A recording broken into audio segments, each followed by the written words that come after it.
Yo guys, the stream is gonna be 12 hours longer.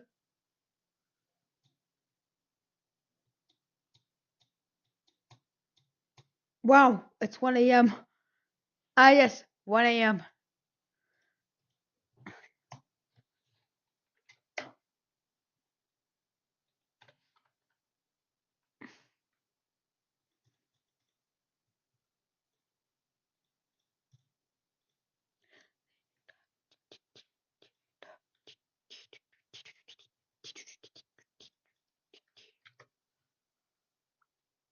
Mm-hmm.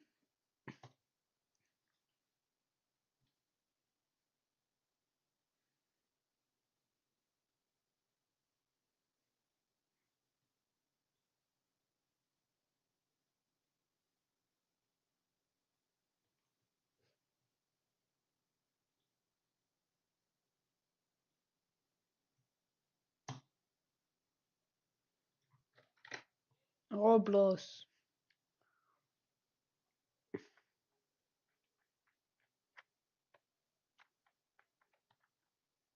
Fuck. I have the rails.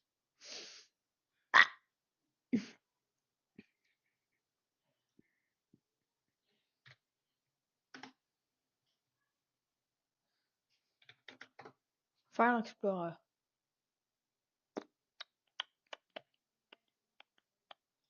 Okay, Stabby.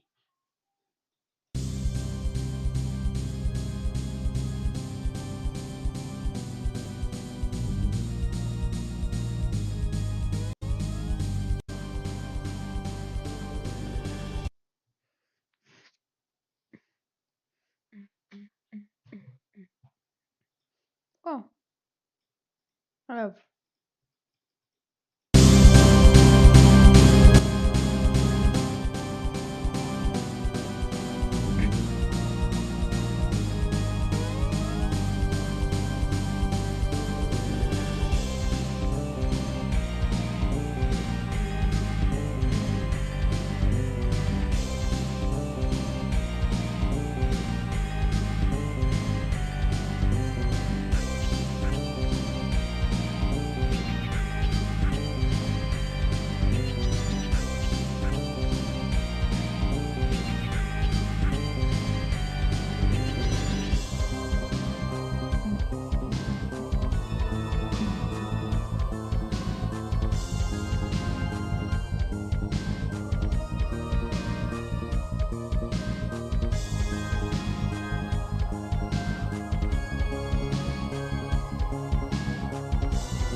Cook burgers too.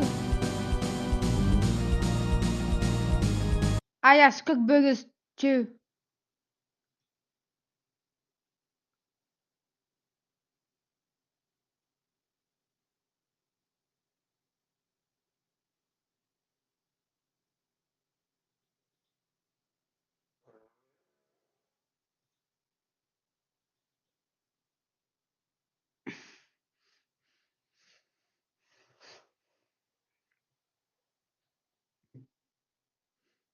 Oh, fucking chicken junkie.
What's this made?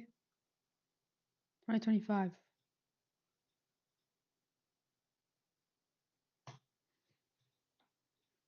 Forge Cursed.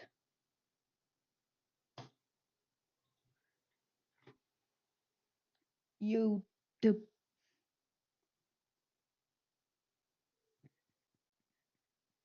What finished it?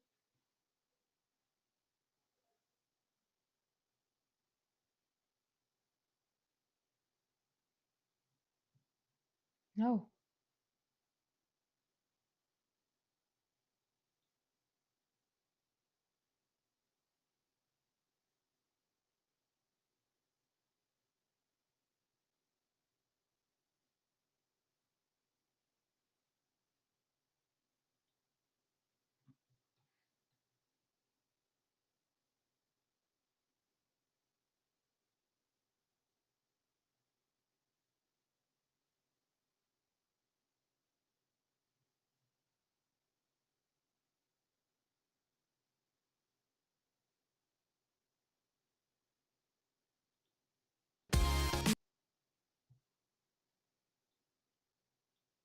No. Salut, c'est Franck Leboeuf. Oh.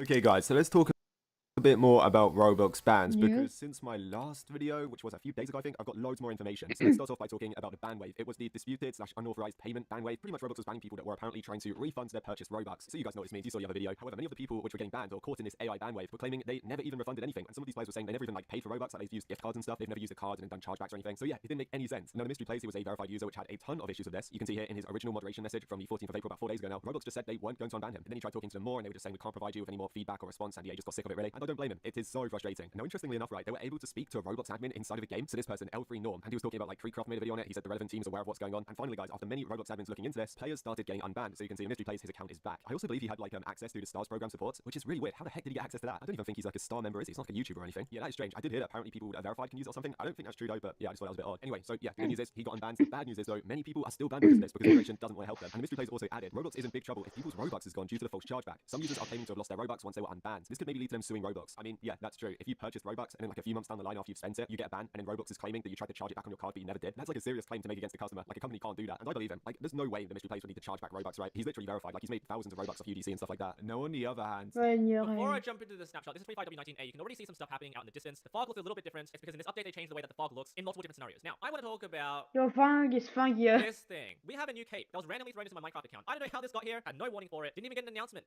Become the owner of the common cape by signing into Minecraft with your Microsoft account from now until May 5th. Wait, that's a whole year. Once you've logged in on any of your Bedrock Edition devices, you get to show off this cape. I haven't even logged into Bedrock Edition, and I have it. Now, this cape has people turning their heads. Let me know in the comments whether you like this or not. Just look.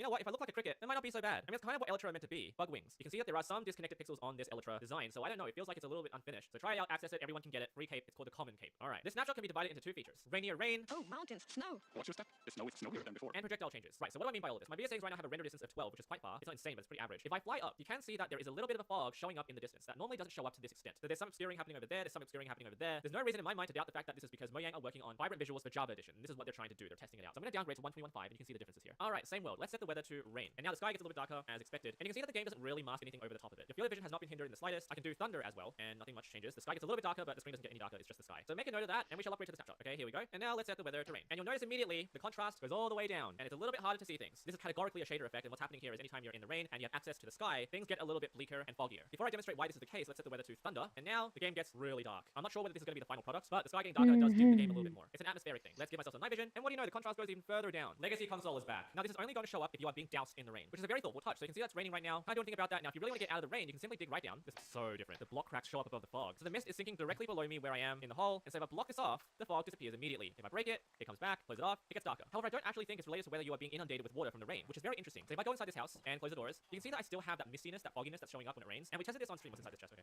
And we concluded that this is only the case when you have skylight. So let's dim this room without any skylight. So we can close that off, close this off. close this off and this, and we still have skylight, and that's because light comes through the door. So we're gonna shut this off like so with this final block, and we can see that the contrast is back to normal. So we can open this up, the fog comes into the room, close it off, it's back. Breaking any block that shines in some skylight will reveal that fogginess effect. So I don't know about you, but skylight and block light have always looked a little bit different to me. I don't know if that's true or not. It might not even be a real thing. I've got a torch here that's lighting up this area. If I exit this cave, I know that this is outside light, but this to me is a rather extraordinary change. Now I've noticed that people with accessibility requirements might be asking for ways to turn this off. I don't know if there's a way to turn it off right now. This is interesting. If you're in a biome that doesn't rain, the fog doesn't really get applied to you. It's only applied if you are inside the rain. So I didn't really notice that. Sly Slime, as usual, has a pretty brilliant side-by-side comparison of the previous iteration of the game with the current one, and as demonstrated, the fog is very, very prominent now, and is almost certainly affected by skylight and not whether you're inside rain or not. I do think that needs to be tweaked. Moving right along, we have some projectile logic changes. We have a creeper up close and a creeper that's pretty far away. Beeper. Projectile targeting. So if you read this passage, a lot of people have been pretty confused as to what this even means and whether it was a thing that was in the game at all. To explain this, I've momentarily downgraded to 121.5. What I'm gonna do is I'm gonna shoot this creeper, but instead of aiming directly at the creeper, I'm gonna aim about half a block to its right, and you'll notice that I'm still gonna be able to hit him. And that is because there is a tolerance level that projectiles have in the game that is about 0.3 blocks from the entity's hitbox. And that means if I shoot 0.3 blocks away from the hitbox of the entity that I'm targeting, I'm still gonna hit it. Mojang has sort of done away with this. Alright, back on the snapshot, and I'm gonna do this again. I'm gonna aim a little bit away from the hitbox of the creeper. You can see this. I'm not directly at the creeper at all. I'm just a little bit off, and you see that I've missed. Do the same thing on this side, and I've missed again. A little bit closer, still missed. A little bit closer, still missed. And now I'm gonna hit the hitbox right here, and now kill the creeper. So what's happened here is that Mojang have decided that if you're gonna be close to the creeper or close to the entity that you're shooting, they will no longer provide you that leeway that they used to. The leeway is only going to exist if you shoot something that's farther away from you. And the way they calculate it is a little bit more complicated, but you can see that this creeper is farther away from me, and I can aim a little bit away, like here, and you can see I've hit the creeper. So the way it works is that if the arrow has traveled about half a second in the air, I think it's about 8 ticks, the 0.3 blocks tolerance will be applied. All of this to say that you can't cheese a mob by shooting a little bit away from it. I used to take that for granted. I didn't even realize that was an actual thing that was coded into the game. Now you Accents and thingies.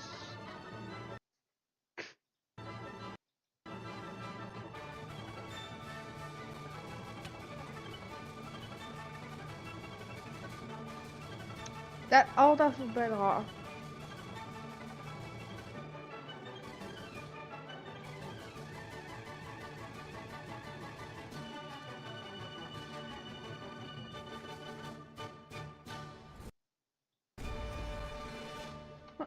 I just think I got chicken jockey.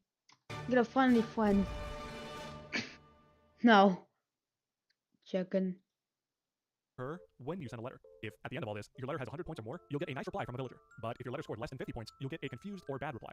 These letters also affect your friendship with villagers. Sending a good letter increases your friendship points with a villager by 3, while sending a bad letter will decrease it by 1. However, if you attach a present to your letter, you can get an additional boost of 3 friendship points. So you can still send a bad letter with a present attached to still net positive friendship. Now, with all of these letter systems explained, you might be wondering what the theoretical best and worst letters look like in this game. I consulted with Tyler, who was kind enough to make a mod that displays the letter points for us in real time as we write. A letter's body can have 192 characters total, and following the in-game rules, the highest theoretical score I could achieve was with this letter here, which scored a whopping 936 points. You might notice that I include no real words or trigrams here, and yet I still get a high score. It turns out, just spamming a capital letter followed by a period over and over is more efficient than actually writing real words and trying to score off trigrams anyway. This is because the game gives plus 10 points per capital letter after a punctuation mark. If we use proper trigrams, we would lose space to include capital letters and punctuations, and the score of trigrams does not outweigh the loss of space. While you can just spam a capital letter and a period, it is still worth it to include at least one space every 32 characters in order to avoid a 120 point penalty from the final check. In this case, we start our text with a capital letter, so that's plus 20 points. We also end the letter with a period, so that's another plus 20 points. We then have 92 occurrences of a capital letter following a punctuation mark. So that's an additional 10 points per occurrence, netting us plus 920 points. Finally, less than 20% of our letter includes spaces, so we do incur a 20-point penalty. But this loss is worth it, and is mitigated by using the extra space to add more plus 10 capital letters. Also, even though we end the letter with a period, we also lose minus 10 points here because there is no capital letter following it. Doing the math, we end up with a 930-point letter. But wait, how come our in-game counter says 936 points? It turns out, hidden within this letter, we actually have 2 valid trigrams that net us 6 extra points. So, while the highest score I could find was 936, a theoretical higher score could possibly exist because the trigram tables are extremely bugged. This is because the game checks for valid trigrams by cycling through each letter's list until it comes across a stop character that tells the game to stop checking. The only problem is that when porting this game to North America and updating this letter system to English, the developers forgot to include the proper stop characters in their trigram lists. This means that every time the game tries to look up a proper trigram, it will look through its included array of valid ones, but if none are found, instead of returning at the end of the array, the check just blows past the array boundaries and starts referencing bytes in RAM. This is a really egregious bug, since the game is technically reading into invalid territory every time it fails to find a matching trigram. Luckily, this will probably never crash the game because there are millions of bytes in RAM that follow this letter check system, This means that the check will eventually find a random stop character in RAM and finally return. So, while the highest score I could find was 936, there could theoretically be a higher score if you know the RAM values and the lookup tables to abuse this bug and include bugged trigrams. In terms of the worst scoring letter possible, I believe that reward belongs to this letter here. This letter scores negative 670 points by starting with 3 repeating non-capital characters, including no trigrams, and continuing with a pattern of lowercase letters following punctuation. It is funny how the highest scoring letter and the lowest scoring letters both look quite similar, but just a few little nuances turn the tides of scoring. So if you're planning on writing a letter to Santa this year, now you know the best way to please him and get a gift in return. Anyways, I hope each and every one of you have a great holiday season and enjoy yourselves with friends and family. Big shout out to James Chambers and Tyler for decompiling, documenting, and assisting me on this video. Spamming And is- a very warm thank you to I believe Oscar Wilde said it best. Imitation is Imitation.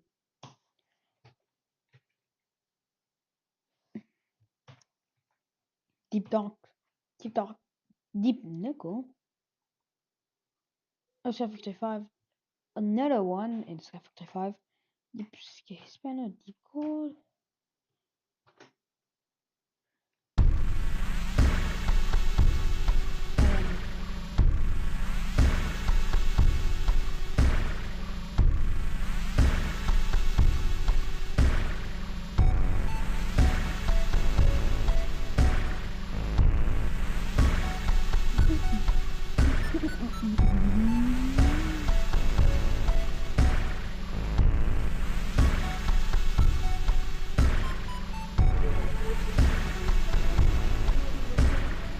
Why do I see Jack Blacky? Jack Black.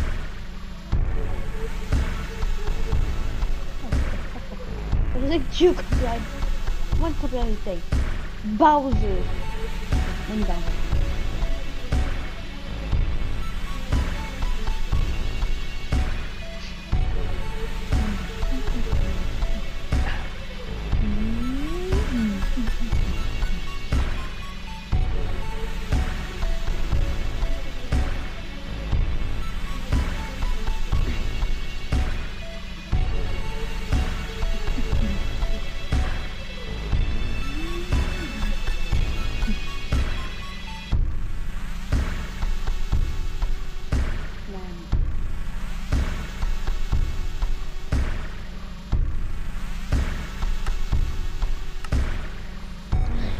First of blue, and I'm in the center.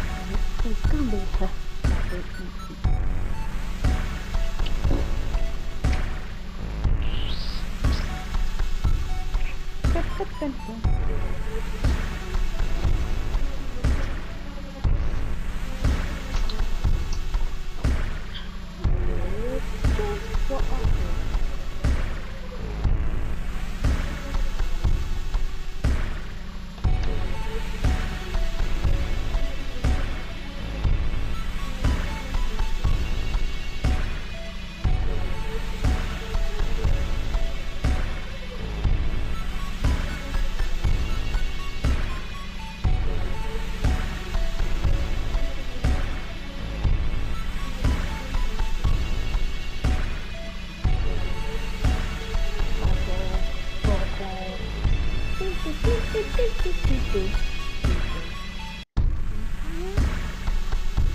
Call.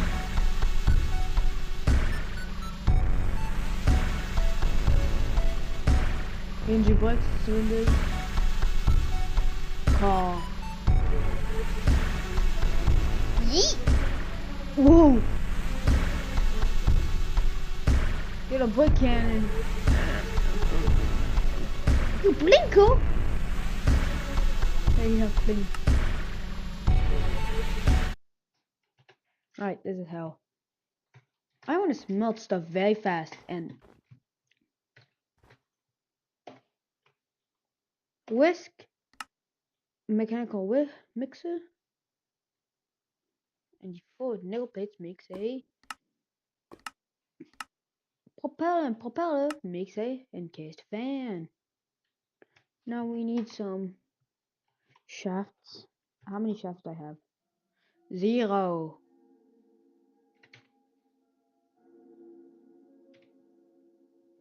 Oak. Stop me oak.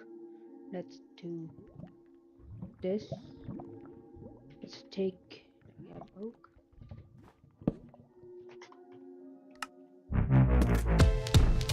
The gun.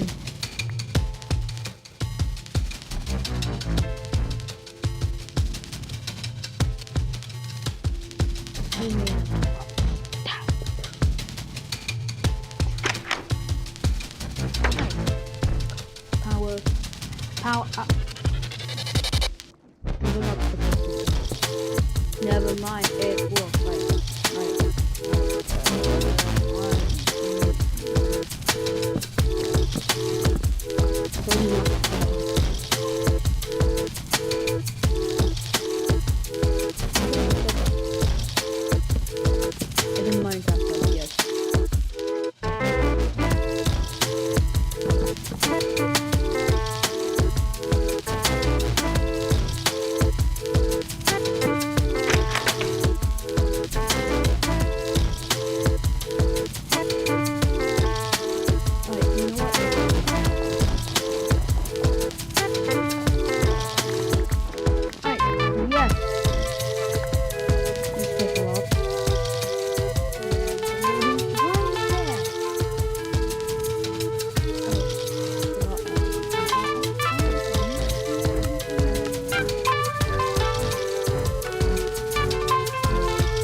Nothing will work except this. I don't want it to make gravel. Just okay. Okay. I need more. Stuff. Ding.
Give me more power. We need more power. We need more XP. I will also. Yes.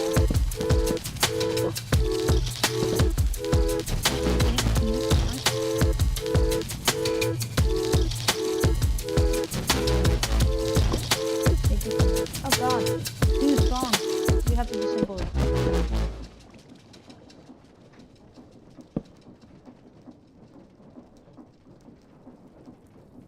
No, what if it is vertical? It can now go down and with that one inside the alloy. Again, oh.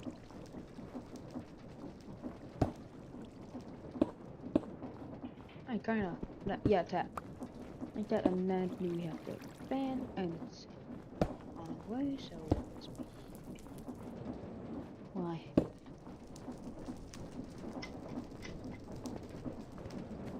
Along the right way.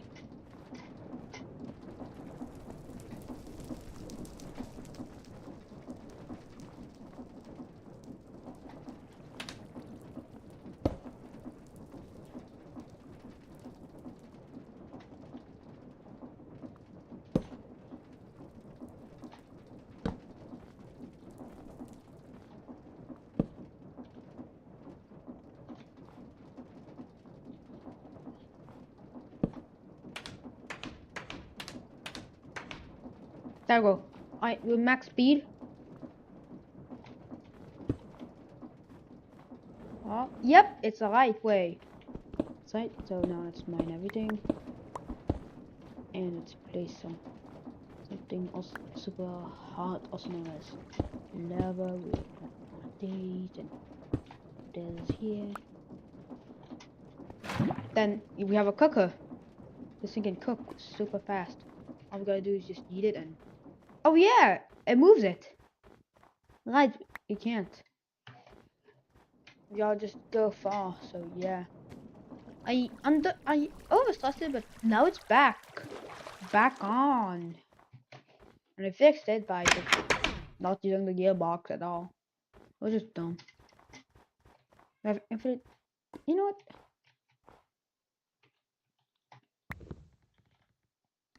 Upgrades. Furnaces from Kubeta. A normal furnace. No Barbium is cheaper.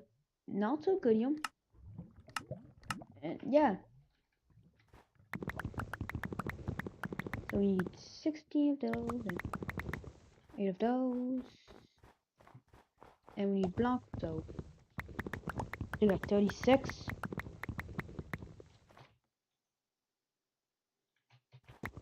This much.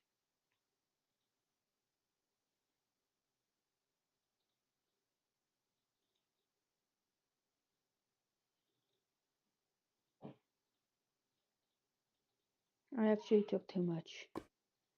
Well, it's fine. Since we have infinite cobblestone, let's just dig cobblestone, make furnaces. Wait. Alright, let's make the thing with the wickium that is useful. That's right. Making 2 wickium furnaces. Oh my god, wait, I need more. I think that's enough. Yeah, it's just too much. So then we need 7.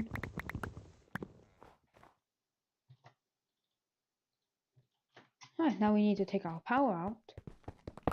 Power outage.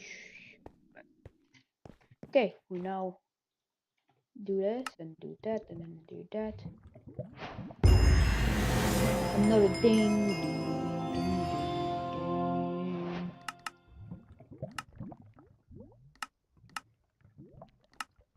Let's make the block of tall do. Do we have tall? We have 7 tall do.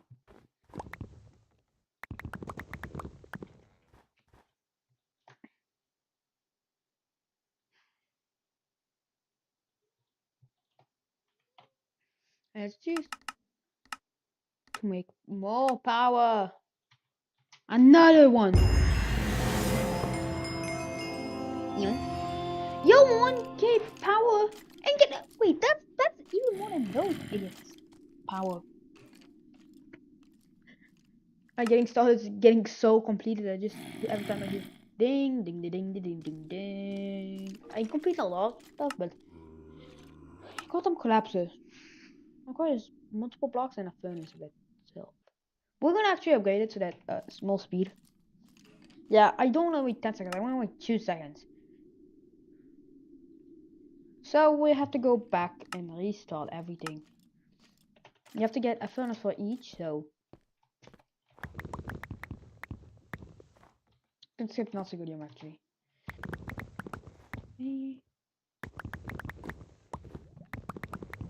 Getting eight of each, so that and that's our last food gone. Let's take the furnaces and let's do one of these. Then one with the not so buffium. Then one with the wickidium. And then one with the Taldu. Then we need a lot, like, we need how many? Like 4? 18, 20, we need 27 each, so.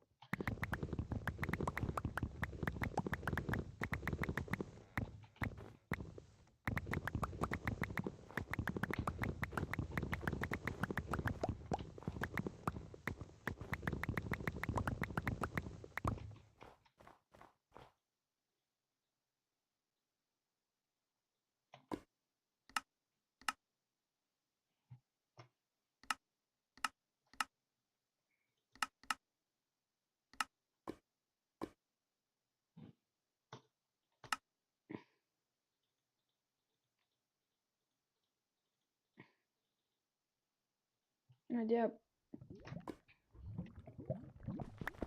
Yeah, I just need to take this. Okay, I need this in the garbage can. And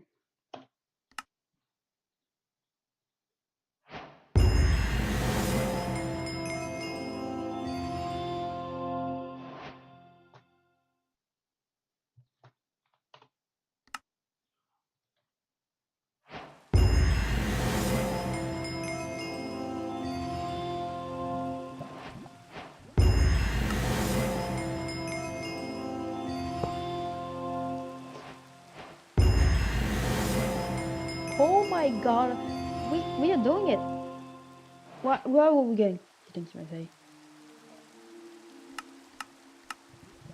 Well, we just copied all this, and there's more like a lot of singularities than we need. How? What? Oh my god, that's too many of the oak stuff. We have the best power. We have the third best resource gen. We don't even have the best. Chest and drawers, yeah. I got a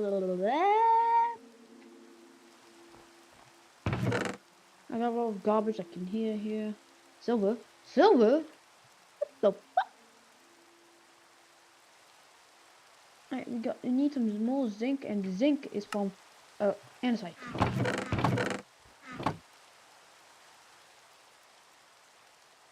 And then we need some sticks. Stick, and boom.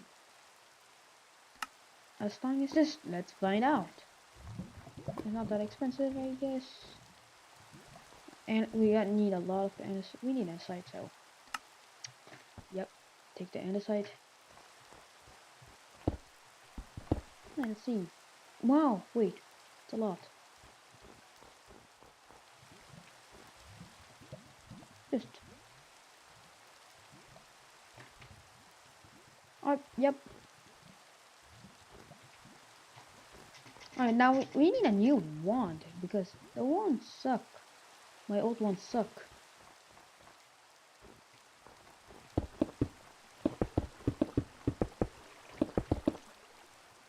Now it's at 27 blocks. I'm lazy, so I decided to do this. And it broke, which means I have to manually grind it out.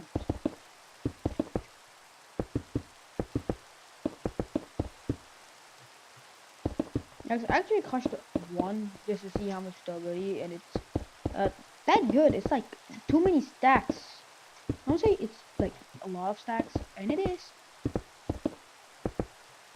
I'm not kidding when I say too many stacks. I mean like, yes, a couple hundreds of stacks. Like, it can mine 512 items. Well, like, it could crush 512 items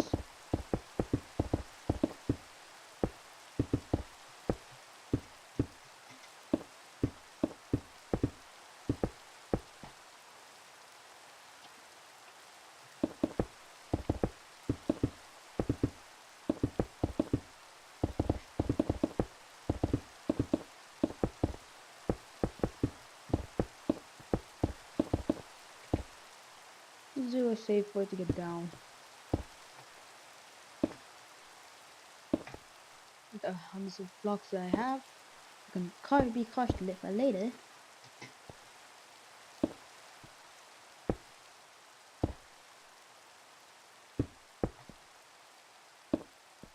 Yes, that's just what I'm doing. Since I don't want to die like from damage, I guess we'll just die from hunger. The other way.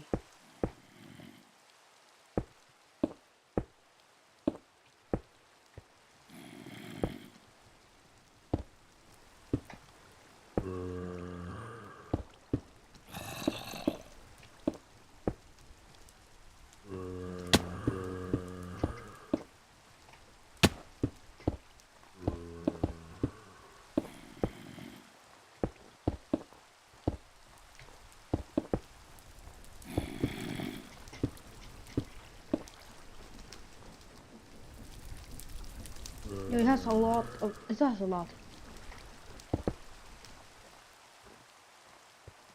I just got the big old Tower of Doom. Tower of Doom. Doom. Doom. Doom. Doom. Here the towers. I'm gonna destroy a Jupiter tower that I made. And let's go. Right. Yes. No. We missed a couple.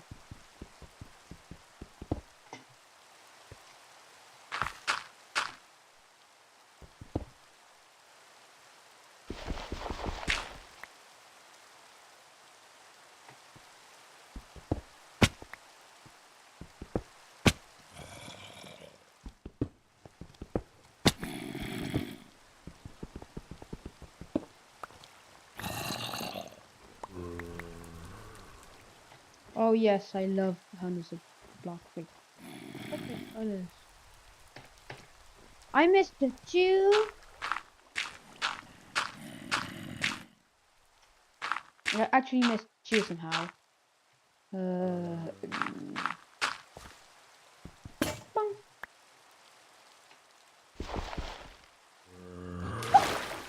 Oh god, some idiot. Die. In the mall.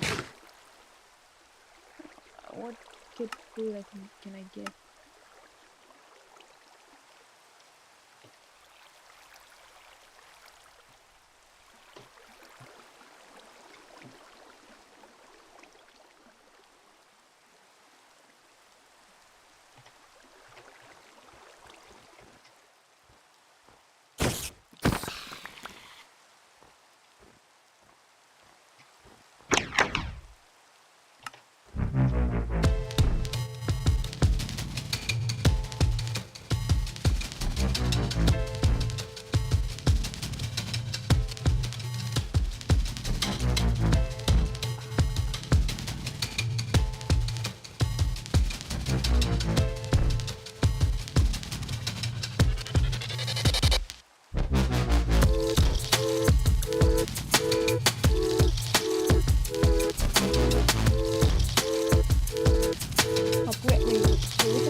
Jelly.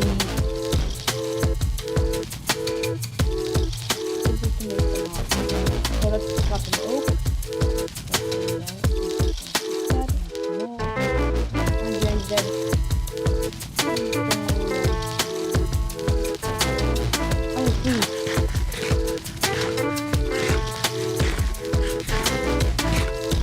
Perfect. Alright, next thing goes in here.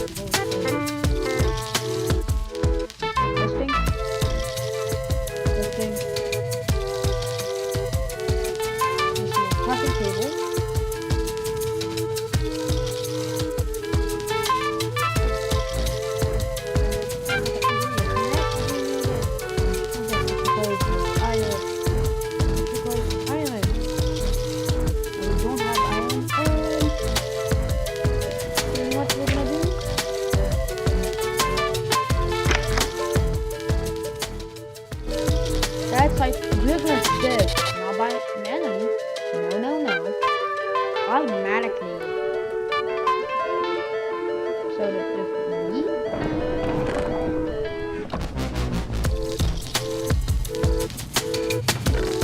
Oh. So this people with this guy.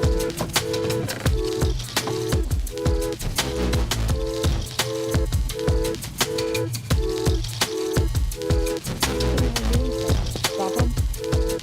So I could smell. We need to smell a bit of our hand red right now. Dude, his AI is so bad. He just, yeah, you just walked into hell.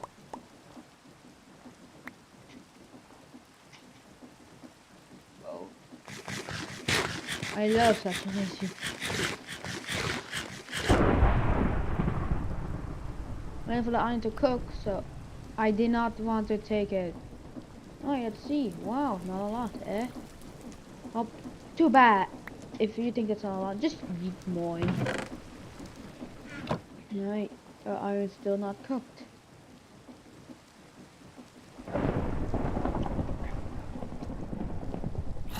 You again?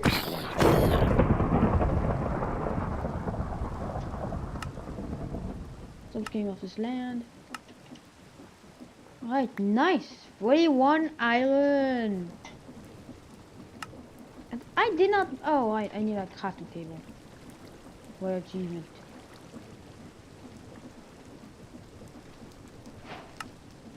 I have everything except the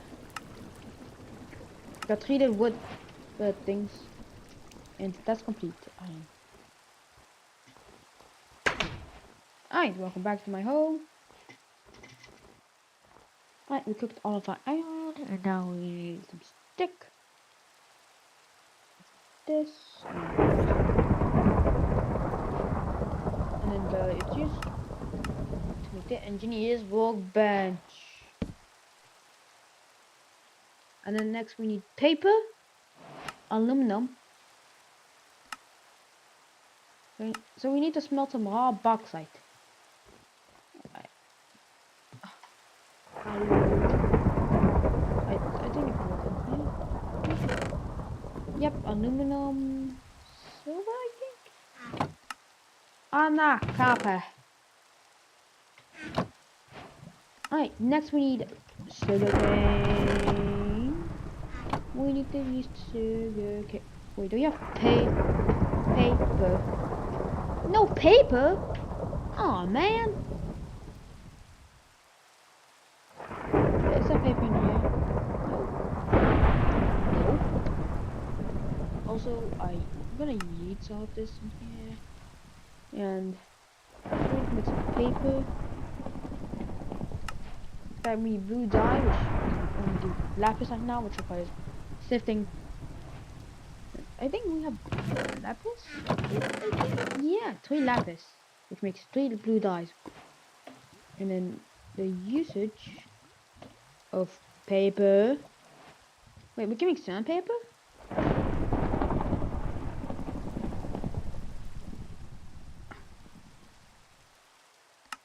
Not your bold.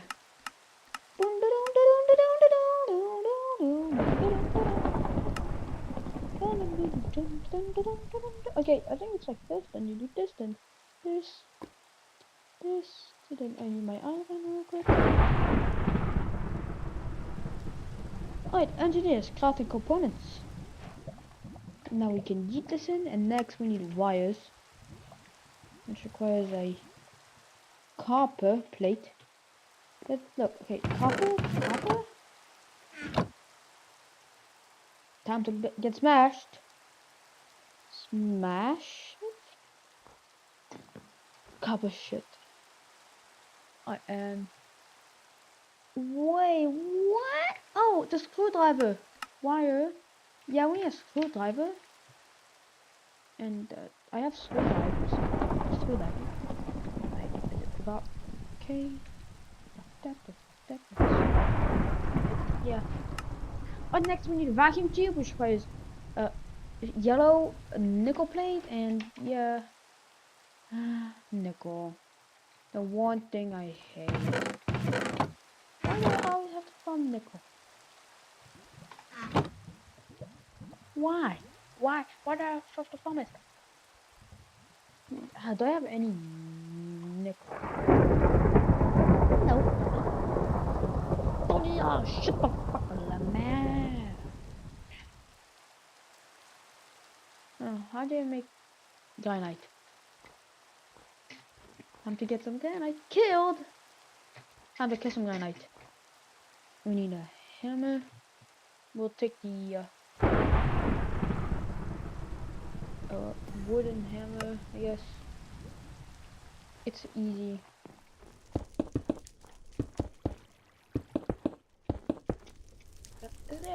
Three swords.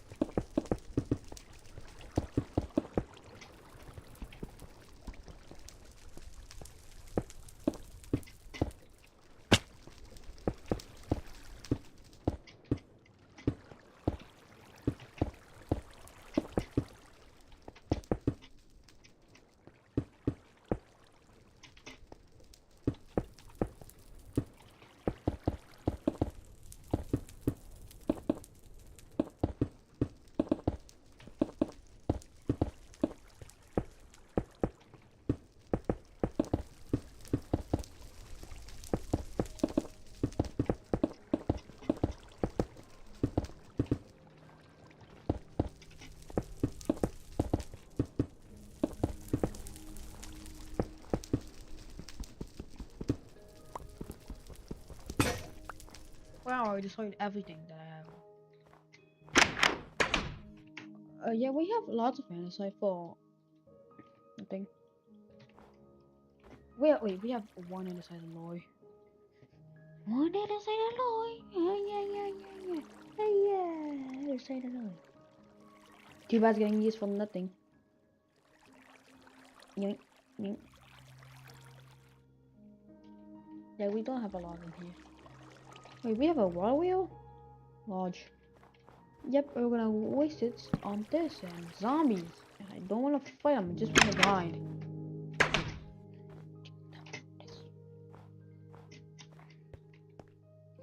The lava tries to match it. Oh. Alright, next we need some and 9 and we only need 9. Why? And the site is actually too easy. Come fight me, bro! Come fight me!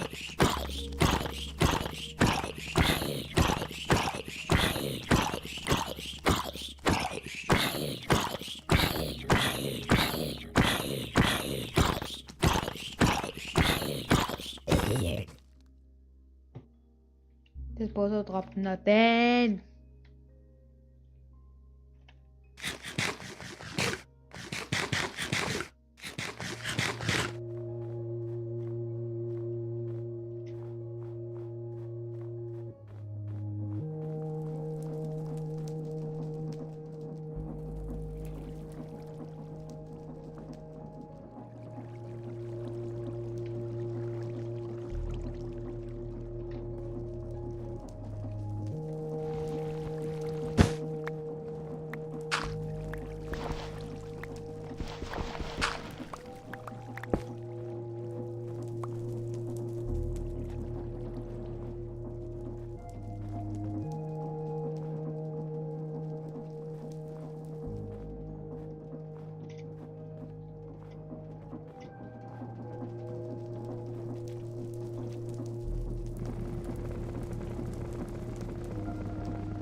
Depot, Home Depot, and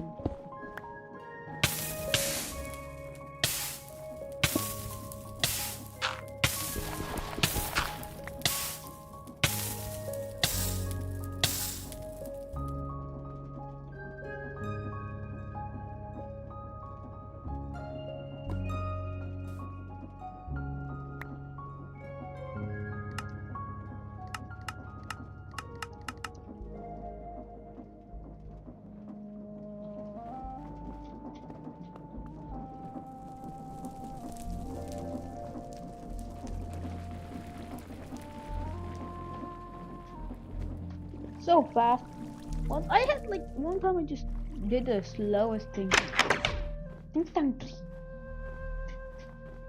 All noises.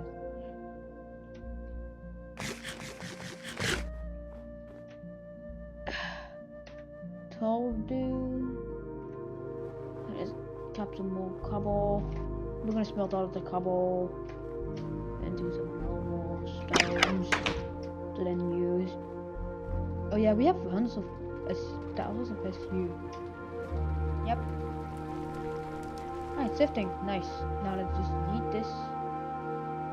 And now we wait. So while we're at it, I'm just gonna use everything that we don't need in here.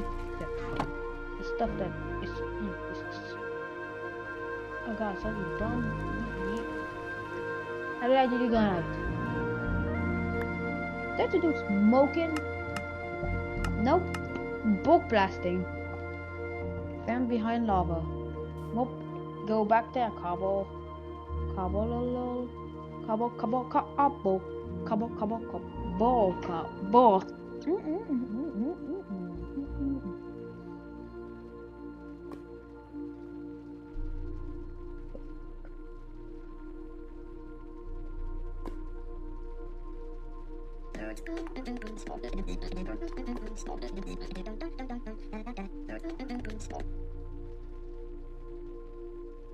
Once upon a time, there was a man called Miles Away. One day he woke up and said to himself, hey, I will get the longest speedrun in Minecraft 1.16. After lasting 21 hours, he decided, screw this, I'm out. He currently holds the record for the longest Minecraft speedrun. And that's the video for today. Thanks for watching. Just kidding guys, we all know it's possible to get a longer run.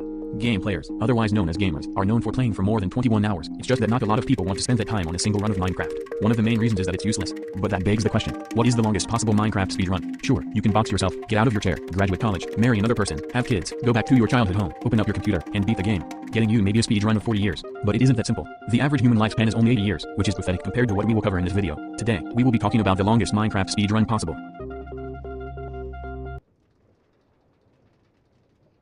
Stone. We have the stones. Goddamn stone. And we have too many gear ratios. Gear ratioed? The ratio.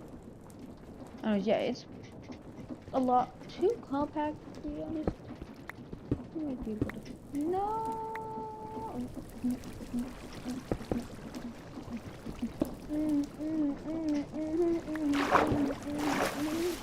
Okay, cool. I fixed it. Yep, that's gone. So we go here. We take everything that I put near now. I'll just eat. So I can do it. Just like too fast. Super fast. I'm gonna cook some raw nickel because if it has a, yeah, it's only bulk blasting. So, yep, this is the ultimate smelter. I'm not kidding. It's the ultimate one. We smelt. We do stuff.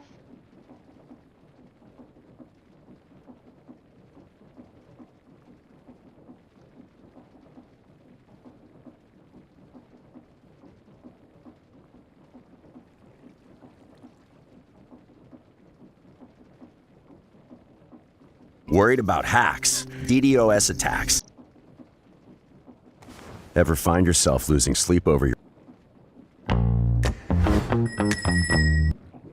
If you're a young boy and you're in a situation where you're an F student, let me tell you something. Here's some things you can do. You got yourself a sweet lady. See, F students are inventors. They're so creative that they couldn't sit in class. They couldn't listen. Hey guys, check this out. Here goes nothing. Hey guys, check this out. Here goes nothing.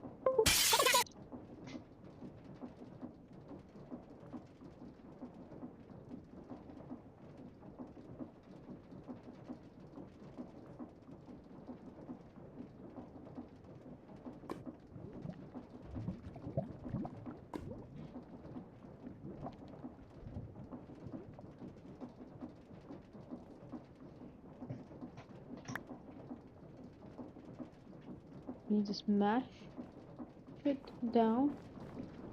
As I need a vacuum tube, which is a nickel plate. So, yep, we're gonna make like 2 garlic poachers because Just put it simply. Yes. It's not that expensive. It's that easy. I'm gonna take 4. Okay, we have 4. We have now 8. But we don't have a copper. Oh no, it's not like I have infinite copper now because yeah, it's totally not. It's totally I can't cook copper. I can't cook anything.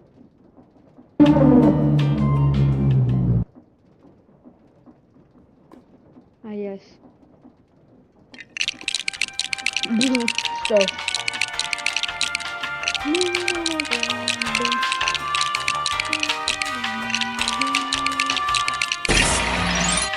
Let's go.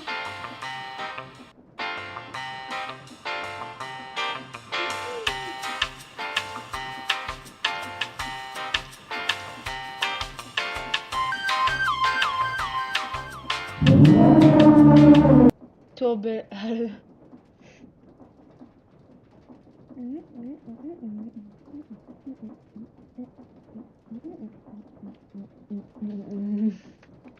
Copper. No food though. What? Tiny wood hammer.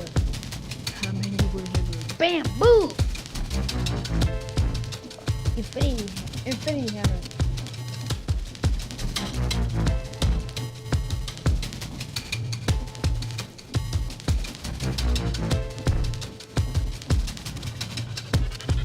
Oh, you need 40 million hours per F. So,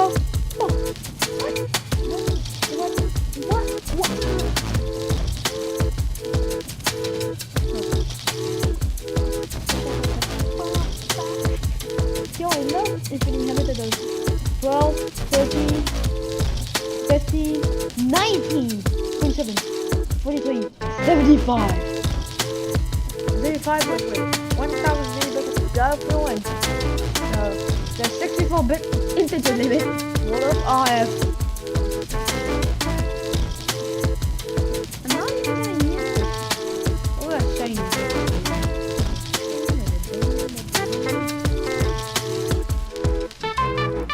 Oh my god. Go on, let's practice this.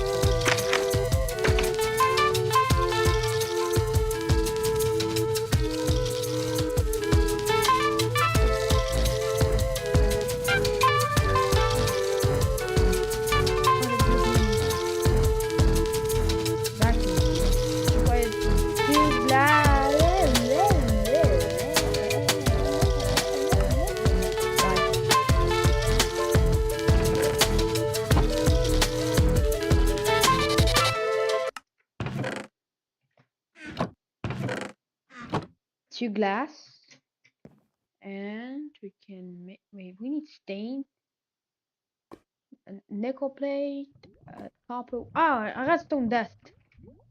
Ah, it's I don't have any. Sorry now. Where's my redstone? What the? Wait. We need one glass, one redstone dust, 2 nickel plates, and 2 copper wire. Alright, we have vacuum cubes. Next, we need a lot. And then for this, yes, I need a vacuum cube and a mega component. Iron. Oh, I have 40 iron. Huh. Neat. Alright, let's see. Okay. 8. So 6. Let's do like. Okay, we have 4. 6. And that's enough.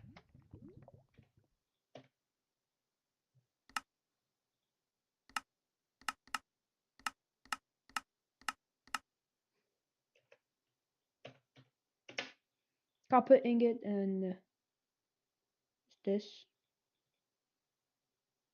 And then you can make some iron components. And then for cloche, we need treated wood and 4 glass.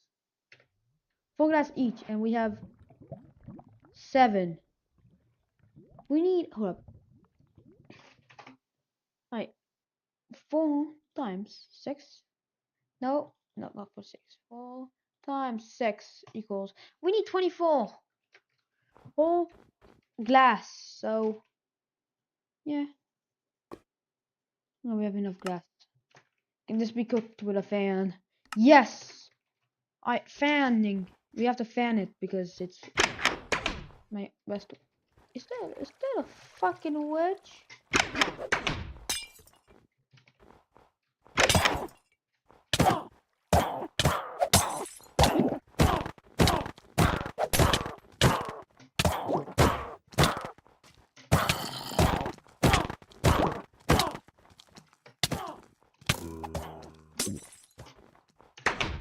No. Not happening.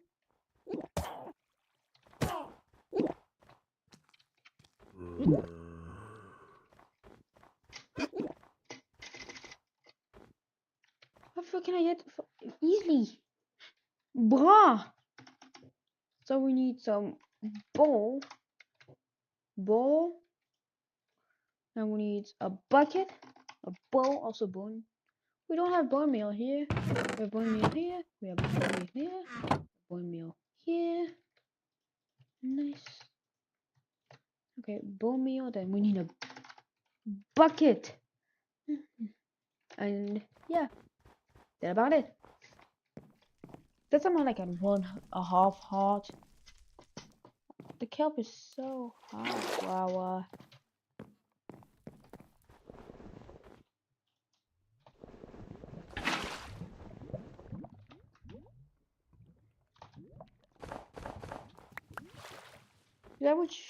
That was 2 poison and they got hit. And now I have half a heart. But it's not a lot. And it's just better than 0. It's half for all, I guess.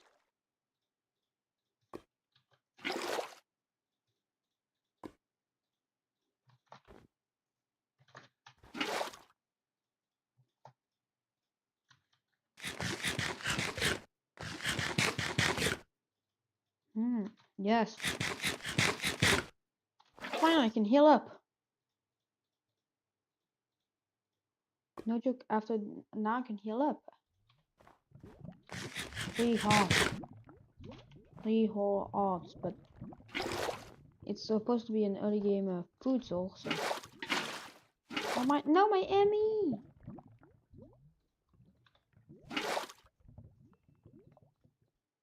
I keep playing the flute.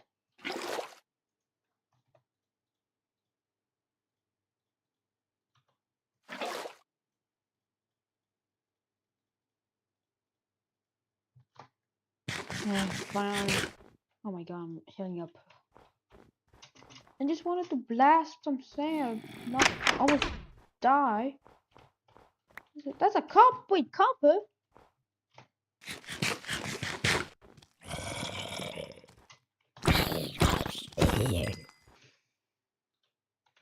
Alright, wait. Can me? Nothing. Told you it again. What the fuck?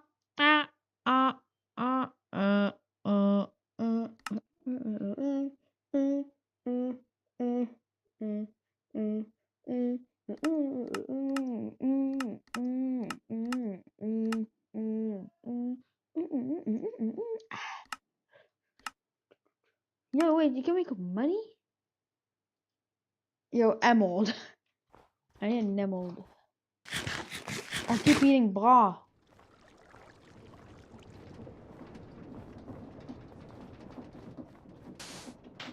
Sand. We wait a bit. Chocolate is just waiting.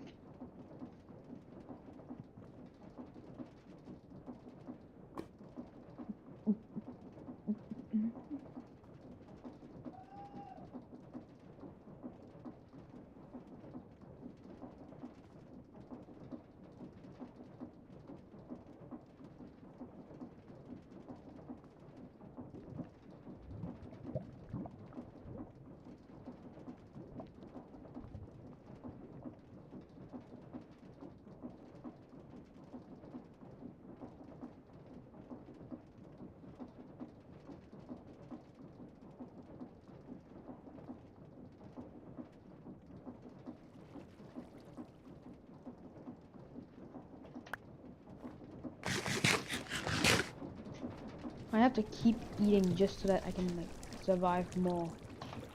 Yes, it's another game for looting. Yes. Poor.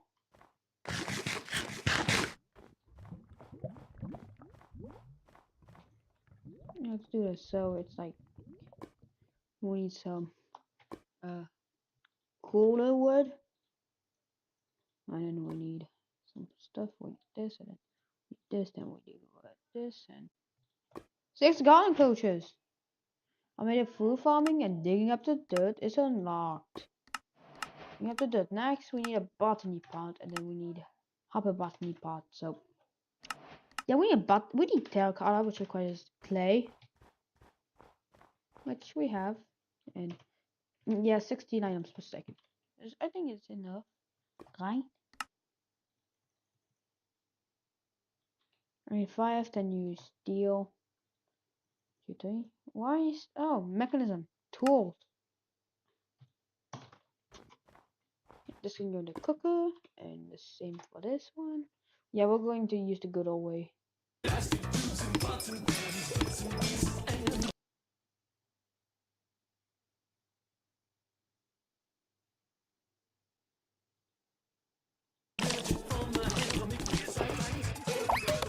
Exotic butter, exotic butter,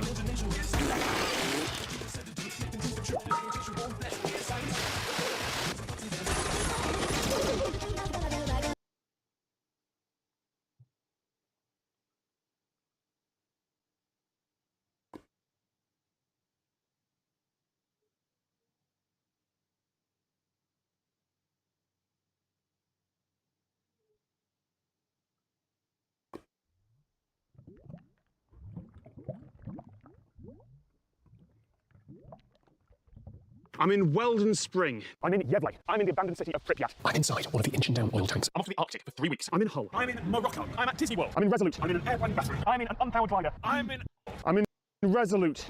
After all, there's now airplane battery. airplane battery. I'm in an unpowered glider. I'm in Iceland. I'm flying a few thousand feet above Lincolnshire. I'm at platform 9 3/4. I'm under the English Channel. I'm still in the Arctic. I'm in Gibraltar. I'm on top of a hill. I'm squinting into the sun.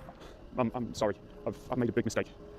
I went to Slough. We are on an exponential curve. I'm in Swindon. I'm at the Computer History Museum. I am about to cross a road. I'm in Bristol. I'm at the summit of Mount Evans. I'm on my way back from the Arctic. I'm at Space Camp. I'm about to play bubble football. I'm in Greenwich. I'm putting myself at risk of being sued. I am not doing enough with my life. Oh no, I am a missile. I'm at the Eureka weather station. I'm in the small village of Yelling. I'm with Norm. I am back with Norm. I'm in Llanfair, Pwllcwyn, Gylchadder, Quinn, Drobalanti, Siliogogogoch.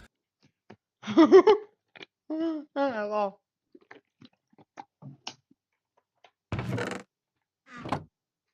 One bug makes a pot and the other makes a botany pot. Now we need some not so godium. Well, let's just use Nobofium because it's the most that I have, I guess. Not the most easy. Hopper and a hopper botany pot. Alright, now we need a lot. We need sugarcane, bamboo, cactus, fern. Not fern, how do I get it? Oh, hello. The thing is, I need to do something very important. Also known as upgrading my sieve, because quite frankly, it sucks. So, yep, thank God I made my... Wait, is that a crafting table? Yeah, that's crafting table on a stick, which requires 1 stick, which I don't have. Right, 16 sticks, boom, and boom, and boom.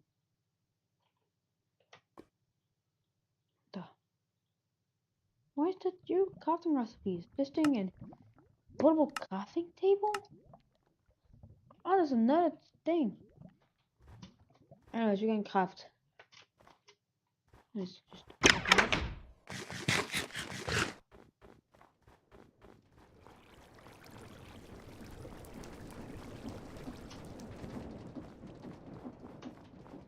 Speaking AIO. Let's just upgrade it.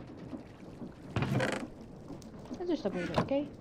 So we'll just take this, let's do this, and let's do iron, let's say create iron mesh, which then we can steal from here, and just yeet. And look at that, we're making new stuff, like, cool. Wait, is that uranium? Lapis. What the hell is that? And diamonds. All with a day's work. Iron mesh. This thing can sit a lot. It can even give me double. It did.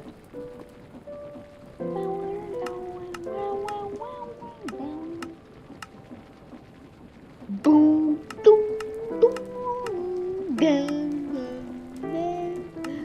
day, better day, day, da.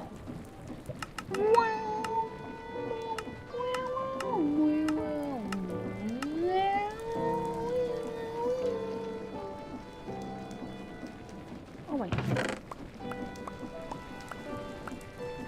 Oh, that's enough. That's enough. Okay, I took the entire thing. Oh, but you know, one nighter. Oh, yeah, that's uranium. Upgrades, peoples. Upgrades. Create diamond mesh. But you know, diamond mesh buddy.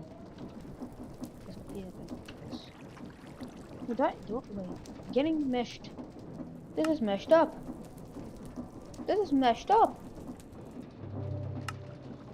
I need meshed up iron, which more. Let's deal more. Alright, you see this? You see this? No more sieving. Sieving gives me lots of stuff. So yeah, I have lots of golden cloches, I guess. They each need power and water. And fluid. Well, we can make a fluid pipe, but the automatic fluid pipes require steel. You know what? Let's get a sink, I guess, which requires 1 water, 3 ingots, and 5 terracotta. 5 terracotta later. Right. Next, we can get all this and just eat it in hell. And whilst this cooks, we need a bucket. I guess this thing is done enough, so I showed it off and after the village and just came back and it's done. Right, it's now done. So now we have a sink. And you know what that sink gives? That's right. Infinite water. Just gotta get my bucket though. See that?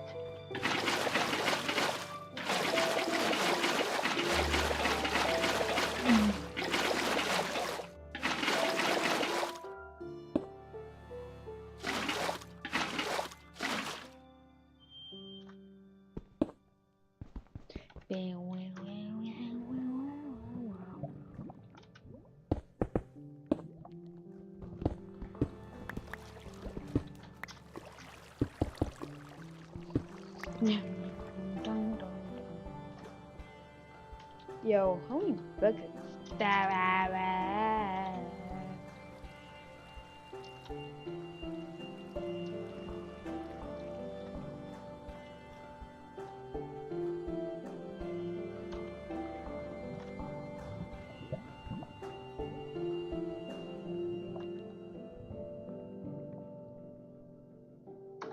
Start cobble again. Honestly, Ignis Extruder, which is device_rock_gen. And its uses: cobblestone, basalt, stone, this thing, this cobble deep state, and deep state. 3 things.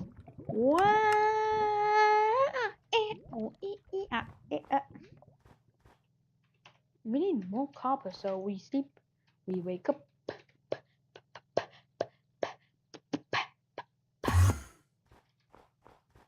You come back here. You're gonna die. Well, what the fuck is this dumbass? Oh, yeah. I'll go.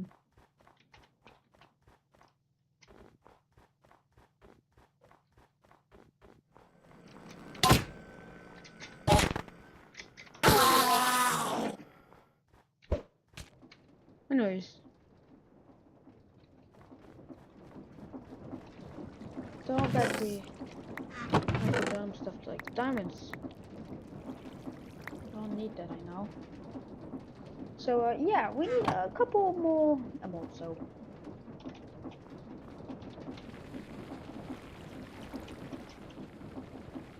alright, we have getting no things done, which requires slab, kill spider.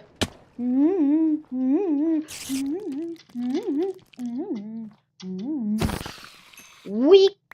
Your man's going to hell. Bye. Anyways, so there's meat. What the hell? Fighter go. Is that a bone meal? That's true appetite and a niter. Niter. We can go to Nether. Yeah. You heard me right. The Nether is accessible. You all gotta do is the. I'm just going to get this. Now it wants us to get a clean, which I don't. It's entirely full. It's filling. Everything is getting filled. And this thing is one. Look at all of that. Everything is automated. Everything is full. Nothing can be done.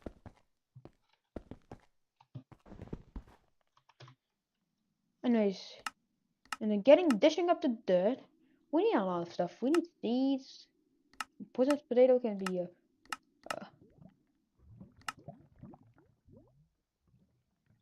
a book hunting. And so we're doing the getting those things done. Then we need a lot. It's this thing, and this thing.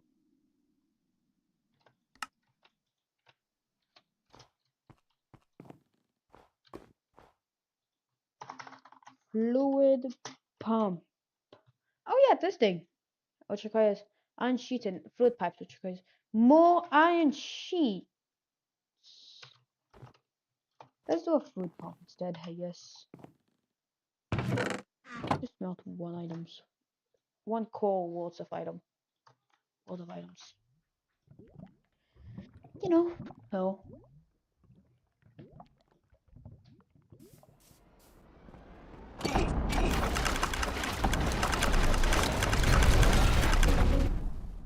So you may be confused about what just happened. A player has died in 4 seconds to fish swimming in water. Forget about lava or TNT or suspicious looking rooms or other complicated traps, because the real deadliest danger this whole time is the species known as Gadgetmurwa, a calm and peaceful object that spends most of its time doing fish activities. A group of 23 of these is the same thing, but when it becomes 24, anything near this group of fish will begin losing 6 hearts worth of damage per second. It becomes an execution method. This damage does not care about armor or any other defenses you may have. Golden apples are futile, and totems of undying can only spare mere seconds, because this type of damage is entity cramming. Now I do realize that I am being too over dramatic, and that is true. In reality, protection enchants make entity cramming a slight tickle, and it is also extremely easy to kill fishes. There are better ways to assassinate someone with a trap, but this one is quite funny, which is the only reason why I made it. Here's a bit more detail on how it works. Entity cramming happens when 25 or more mobs are stuffed into a single block, causing them to suffocate. For some reason, this is deadlier than the void or drowning, making it one of the deadliest natural damage. There is just one slight problem. Getting 24 mobs into the same spot is very challenging to do. It is even more inconvenient to make a trap out of it, since it's very hard to maintain the 24 mobs. What if the mobs die? What if the player kills them and stops suffocating? What if the player flies out of the entities? What if the descendant does they things? Fear not, because fish solves it all. Ever since 1.14 introduced the cod in a bucket, getting 25 mobs in one area has been easier than lemon squeezy, since the dispenser basically becomes a mob spawner when it is filled with cod buckets, which is better when it is connected to a redstone timer. Multiply these dispensers by 4, attach chests and hoppers to the side for codfish reinforcements, and you make the redstone timer go on super speed, and you have fishes spawning everywhere and every time. That's how every it is, making it one of the easiest ways to trap people with entity cramming. Surprisingly, this trap is very cheap and simple to build. For some unexplained reason, fishermen villagers sell buckets of cod for low prices. Combine this with an overpowered emerald farm and villager farm, and you do the math. Due to this trap being quite small, you can sneak it almost anywhere. The entrance is basically just a small hole, which makes it even better for making the trap less obvious. The trap requires at least 100 cod buckets, or more if you're extra worried that your enemies will survive the end fishing. In the entrance are the fish dispensers, and on the outside are the fish storage areas and timer that was shown earlier. But without a way to start the trap, there might as well be no trap. So the timer is connected by pressure plate and redstone at the bottom of the tunnel, so that when a player falls, it begins the redstone timer, and begins the fishing. Now this was the original idea, with no improvements yet. Why would anyone need such a thing, you may ask? That is a good question, I said. Another good question is, please subscribe, which is not a question. Hit the subscribe button so we Iron. This the iron.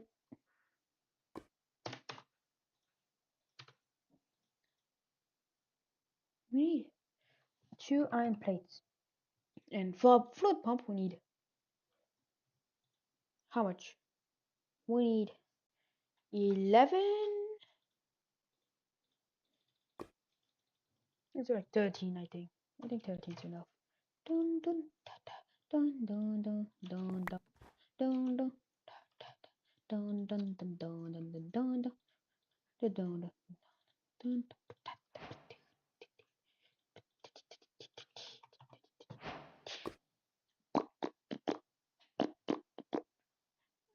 Float transports. Dun, dun, dun, dun, dun.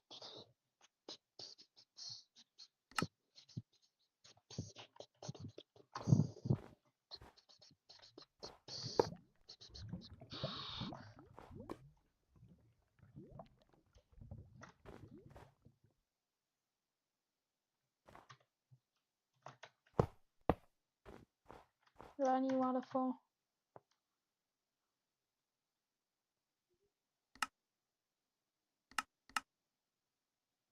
Like, yeah, kind of like that, except I'm gonna change this from here to here, or like, then we need a stone barrel, so slabs. And you do this. Then I need carbon nanotubes. Carbon nanotubes with gunpowder mix. Redstone.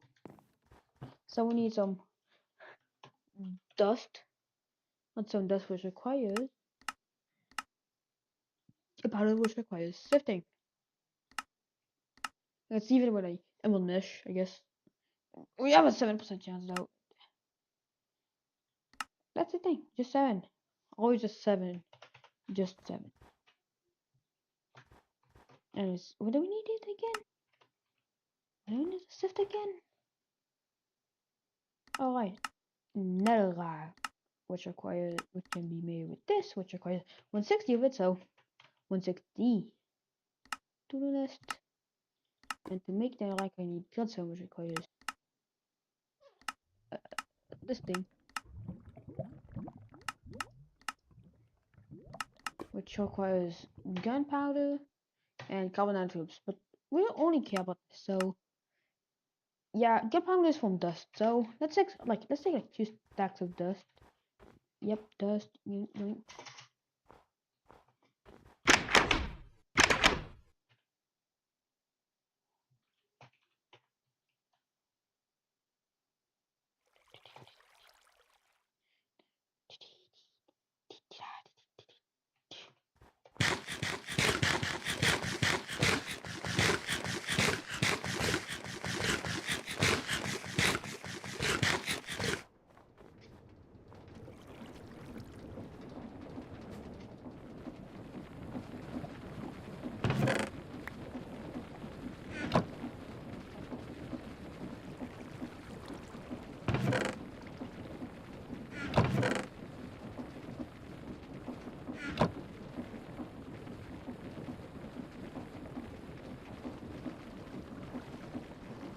And he'll crafting table. Crafting table. Oh.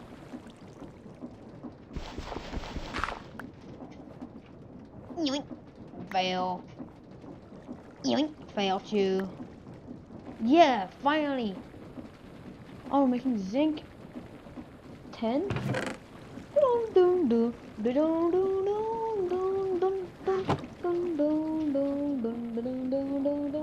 It can surpass my future self and subscribers and create a time-destroying paradox. Anyways, back to the trap. Here's what happens once a player falls for my trap, figuratively and literally. There is just one problem though. I was doing nothing to escape. The average player, probably one with overpowered equipment and also a hardened SMP player, will not simply do nothing when faced with certain death. He will attempt to disarm the trap and escape. The first attempt at escape would be to fly out, which would be too easy with this open hole.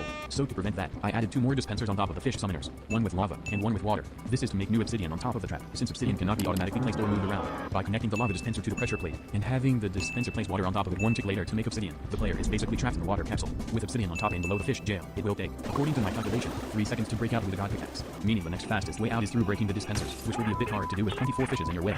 Even if you broke 1 dispenser, the fishes would still kill you before you can escape, which means there is one option left, killing the fishes. As you may know, fishes are very easily dieable. Combine this with the overpowered sweeping edge enchant for MLG kills 3, and you have this. If you were to shift at the bottom of this pressure plate and constantly spam click, the sweeping edge kills all the fishes flopping around on the ground, meaning no entity cramming happens. So it was time for the second improvement. This. Not only does the pressure plate activate the trap, but it moves a piston that destroys the pressure plate, leaving no air in the trap. Since we could not use obsidian for the bottom due to the piston being allergic to obsidian, we will have to use ancient debris because it's the hardest block that can be moved by a piston, besides the netherite block, but nobody has time for that. Another possibility of escaping is eating the chorus fruit, which can. The chorus fruit has its limitations however, because the worst enemy of the chorus fruit is a solid block. All you need to do is to just fill the redstone area with blocks, and players will not get anywhere with their silly chorus fruit. It is not needed to place anything in the tunnel since chorus fruits can't teleport players directly upwards, but make sure the tunnel is at least 8 blocks tall. After all this, I would say that this trap is kind of decent. This can be improved by adding more fish dispensers somehow if you are a redstone genius, or even putting an Elder Guardian into the trap if you care that much for some reason. Maybe you do not want to use fish at all. You can use damage potions instead of fishes, or maybe just don't use the chamber at all and use this anvil trap instead where you have 5 anvils per second smashing the player by using a trapdoor to remove extra anvils. But anyways, that is all the random ideas I had for today. Those legendary franchises like Half-Life, Portal, Counter... Psych 2, Portal 6... Wait, what? Yeah. Oh, I... Wait.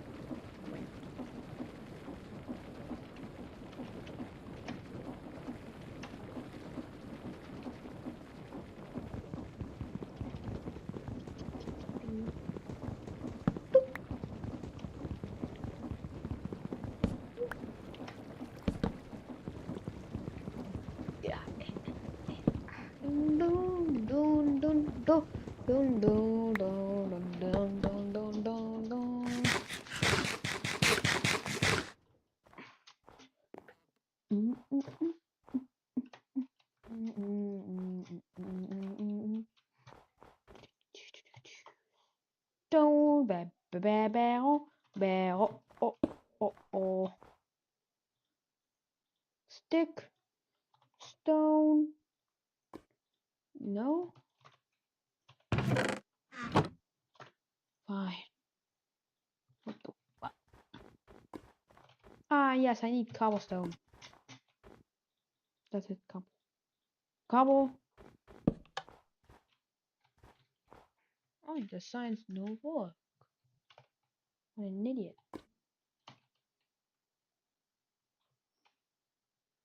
I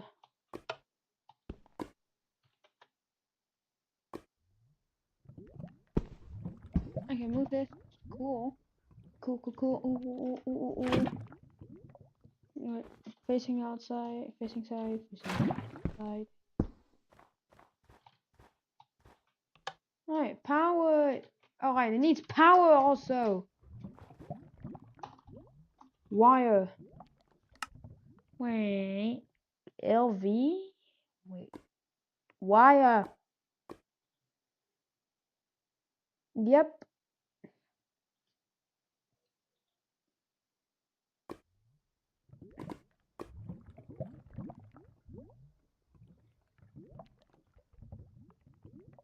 I need relays.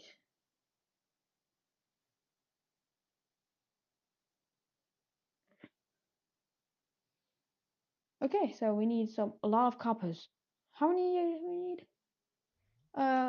Kinda a lot. You know what?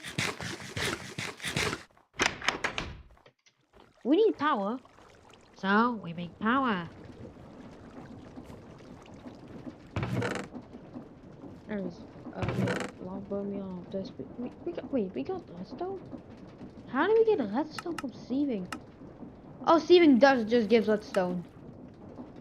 Yeah, you're just giving redstone.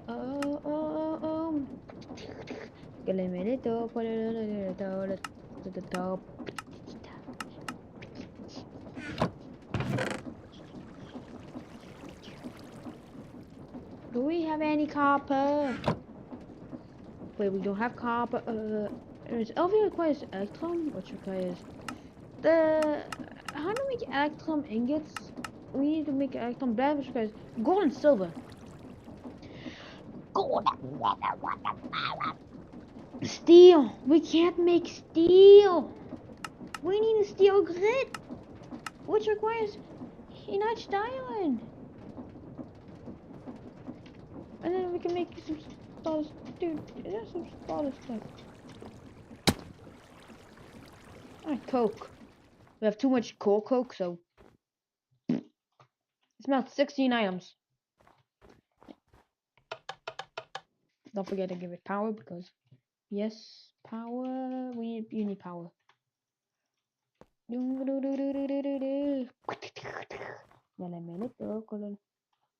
Alright, let's do some hopping.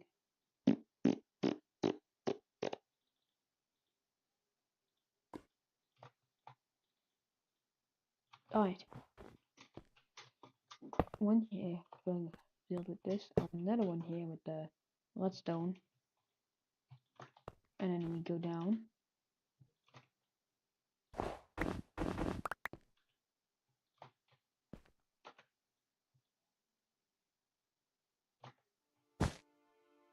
And let's just hop it.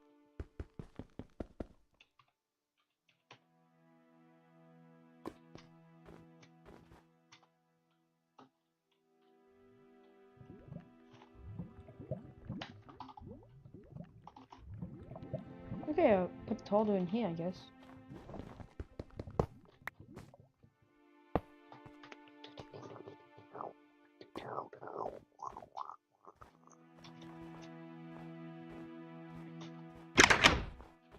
Wait, how do we get copper yet again? Alright, we need raw copper, which requires copper pieces, which requires 7 granite. Yeah, I need to 7 granite.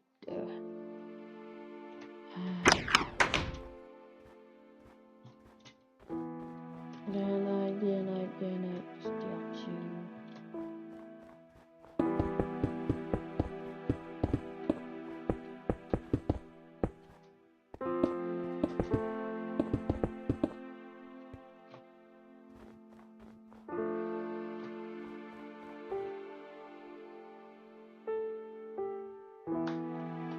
Wands. Stone wand.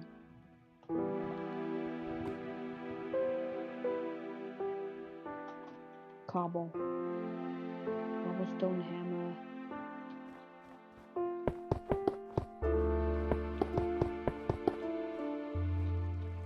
Alright, we destroyed all my entire granite reserve that I had.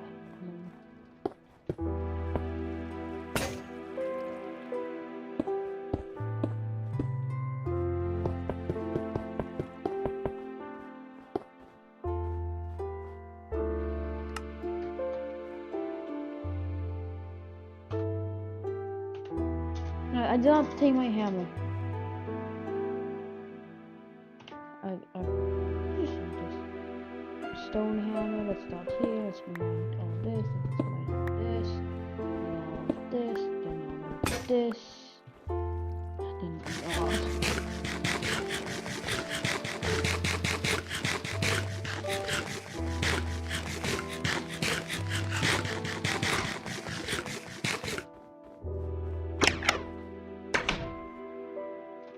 Oh, we have too much granite crushed.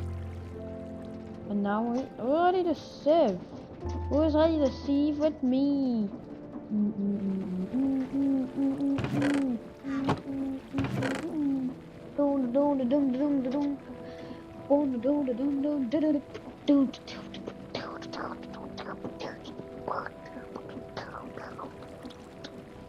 It's simple. Simple can make redstone. Get it? I don't know. Oh. I just slowly don't know.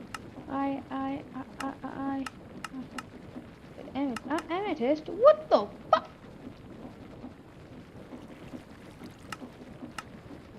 Supervisor. This thing was 10 gifts. Nothing nice.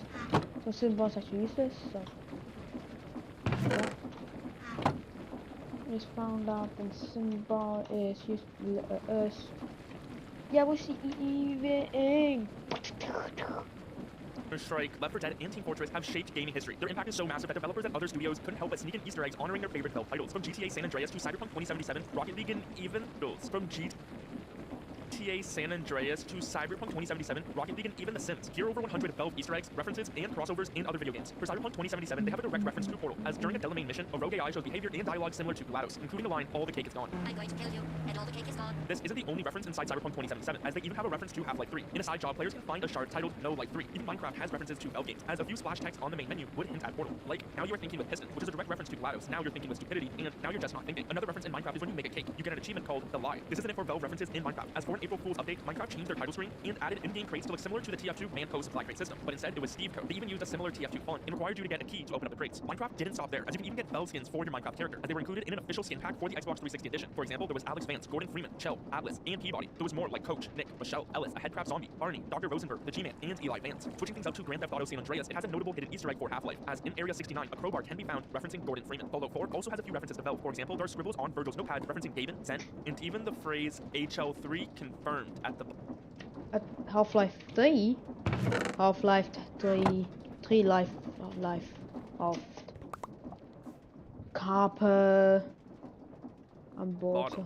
Another reference in Fallout 4 is that the toy alien junk looks very similar to the design of Headcrabs when crouched. There's even one for Gordon Freeman in Fallout 4, as the robot companion Codsworth can say specific player names. One of them is Freeman. Mr. Freeman. And another is Gordon. Mr. Gordon. Potentially seen as a clear reference to Gordon Freeman, as there's only select names Codsworth can say. Borderlands 2 includes Valve references. In the mission No Vacancy, the objective includes Find Steam, Valve, and Find Gearbox, clear references to Valve and its platform Steam. There's also one for Half-Life, as Zero, one of the playable Vault Hunters, has a rare skin called This is HEVE, referencing the HEV suits. Switching up games, we also have Saints Row the Third. On any of the cargo ships in the game, there is a poster on the wall listing missing ships. Among these ships is the Borealis. Saints Row the Third also had the Valve clothing pack, which added 9 wearable masks, each representing a character from Team Fortress 2, including the Demo Man, Engineer, Heavy, Medic, Pyro, Scout, Sniper, Soldier, and Spy. Saints Row 5 also has Valve references, as in a mission you can unlock the Aperture Science ability for your superpowers. Throughout the mission, characters make several lines that are direct quotes or very close paraphrases from the Portal games, like Still Alive, the name of the ending song for Portal. How you doing there? Still alive, and the Aperture, huge success. Even Rocket League has direct references to Valve through some official collaborations in a 2015 update. There are some Portal-related customizations you can earn, like a cake topper, a conversion gel, propulsion gel, and a repulsion gel rocket trails. There's also a bunch of antennas, including Aperture Laboratories, cake stickers, companion cubes, personality cores for Wheatley, and Potato OS. In the Henry Stickmin collection, a character named Gary Man appears, whose name and appearance are a combination of Half-Life's G-Man and Team Fortress 2's Man Code. Of course, you could also add in Gary's mod if you wanted. Another Half-Life reference in the Henry Stickmin is if a player attempts to grab a specific crowbar, they are attacked by headcrabs. Team Fortress 2 has a bunch of references in the Henry Stickmin collection, like a painting of Scout's meme face, a spy disguise kit, a 2-fort map reference, a golden frying pan, and other smaller Easter eggs like the conga dance. Portal also has a reference in the game, as the Portal gun makes an appearance with its signature effect. Counter-Strike is also included. Choosing the flashbang option triggers a reference to Counter-Strike. There are also multiple subtle references to Gabe Newell and the long-anticipated Half-Life 3. These include a loading sequence and a failstate that mention Gaben and HL3. In Dishonored, when you explore Piero's workshop, there is a large black oval on the wall. As well, there is a note on the wall where Piero describes his invention and expresses hope to create real Portal someday. A second oval can be found on the other side of the wall, really just tying it together for Portal. Even the cat game Stray has references to Valve, as in the Midtown chapter, inside a subway car, there's a crowbar resting on a seat for Half-Life. If that wasn't enough, there is another crowbar that is hanging on an actual Valve. As well, the Zerx creatures in Stray look very similar to headcrabs. Fallout New Vegas includes several Valve references at the test site. You can find a terminal entry from an employee named Gordon.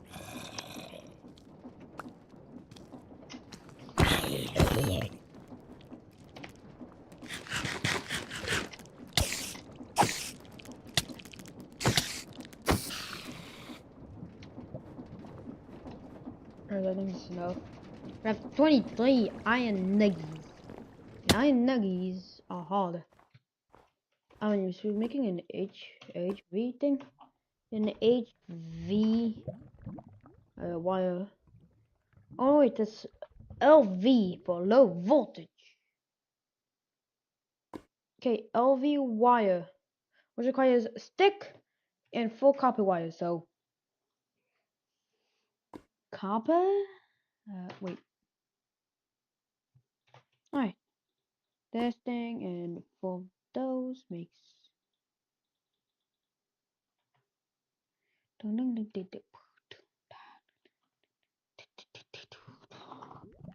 copper wire. Okay, how do I make this? Oh, I need to smash it and then make it wires. Now we're talking with power. Yeah, we have 4 HLV. and then I copper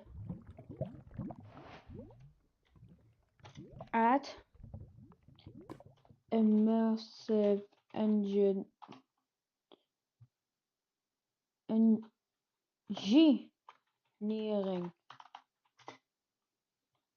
LV. Oh yeah, see, there's LV stuff like a LV wire connector, which requires connector insulator. Ah, terracotta, that's a block. Okay, let's just get a lot of gravel. Shift K on. Then let's blast cook them.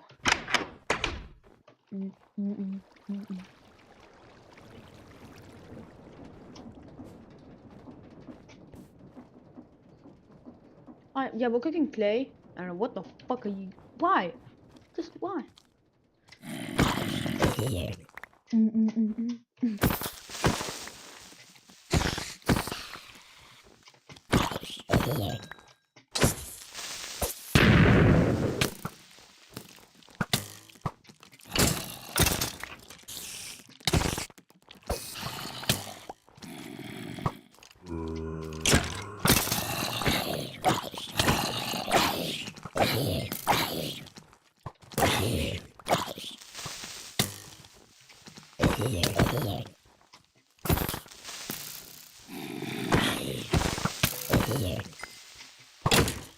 You can't get away with this.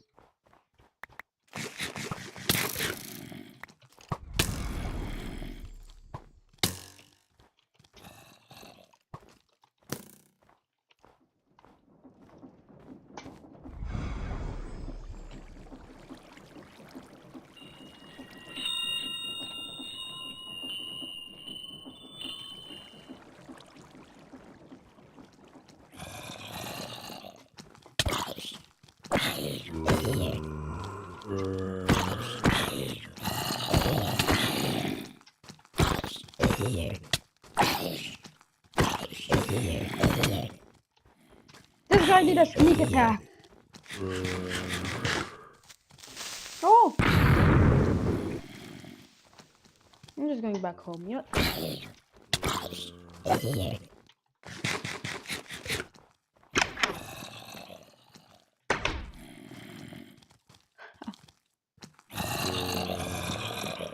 Go on.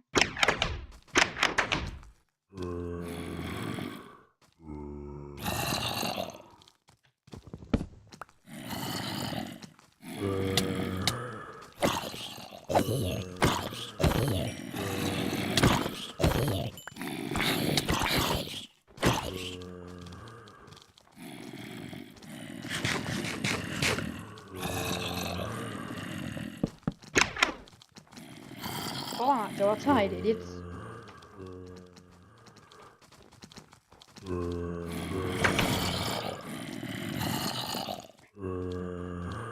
You guys can't break the door, can you? Why they can't break the door? They cannot. I hate this. But those idiots can't even break down a door. Anyways, we're getting a lot of shish. Got the shish pack up and then just go doom doom doom doom da, da, da, da, da, da, da, da.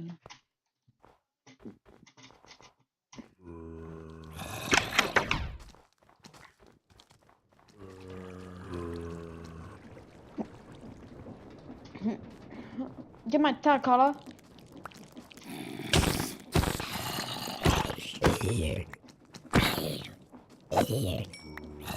Your shovel, nice. Ah! Yo, lagva. What the? It's actually.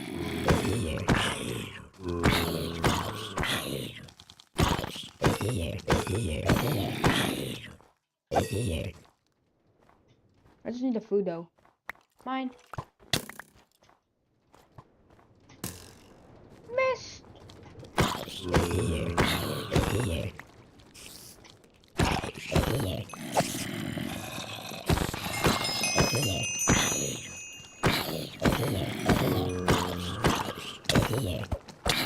I just want to go home.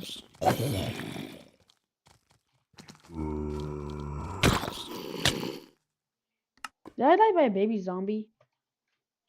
Yes. I died by a baby zombie. Like Filza.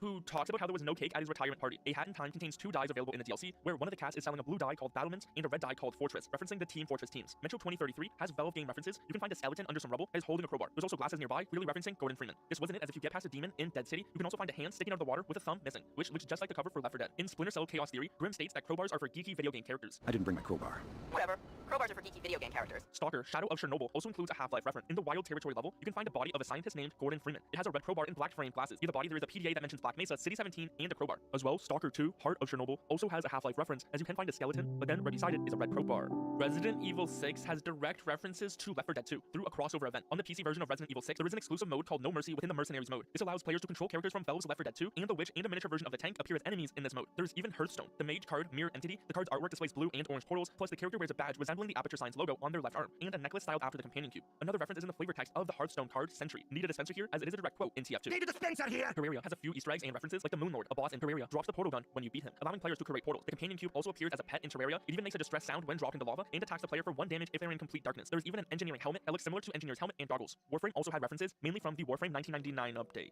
In the Central Mall, multiple cutouts of Gordon Freeman with his HEV suit and the iconic Lambda logo can be found in different locations. There are even posters with the Lambda logo referencing Half-Life's popularity in 1999. In Time Splitters Future Perfect, Sergeant Cortez puts on a lab coat with a name tag reading Dr. Freeman. As well, a different character says, "Remember, your name is Gordon. Now lead on, Doctor." Remember, your name is Gordon. Now lead on, Doctor.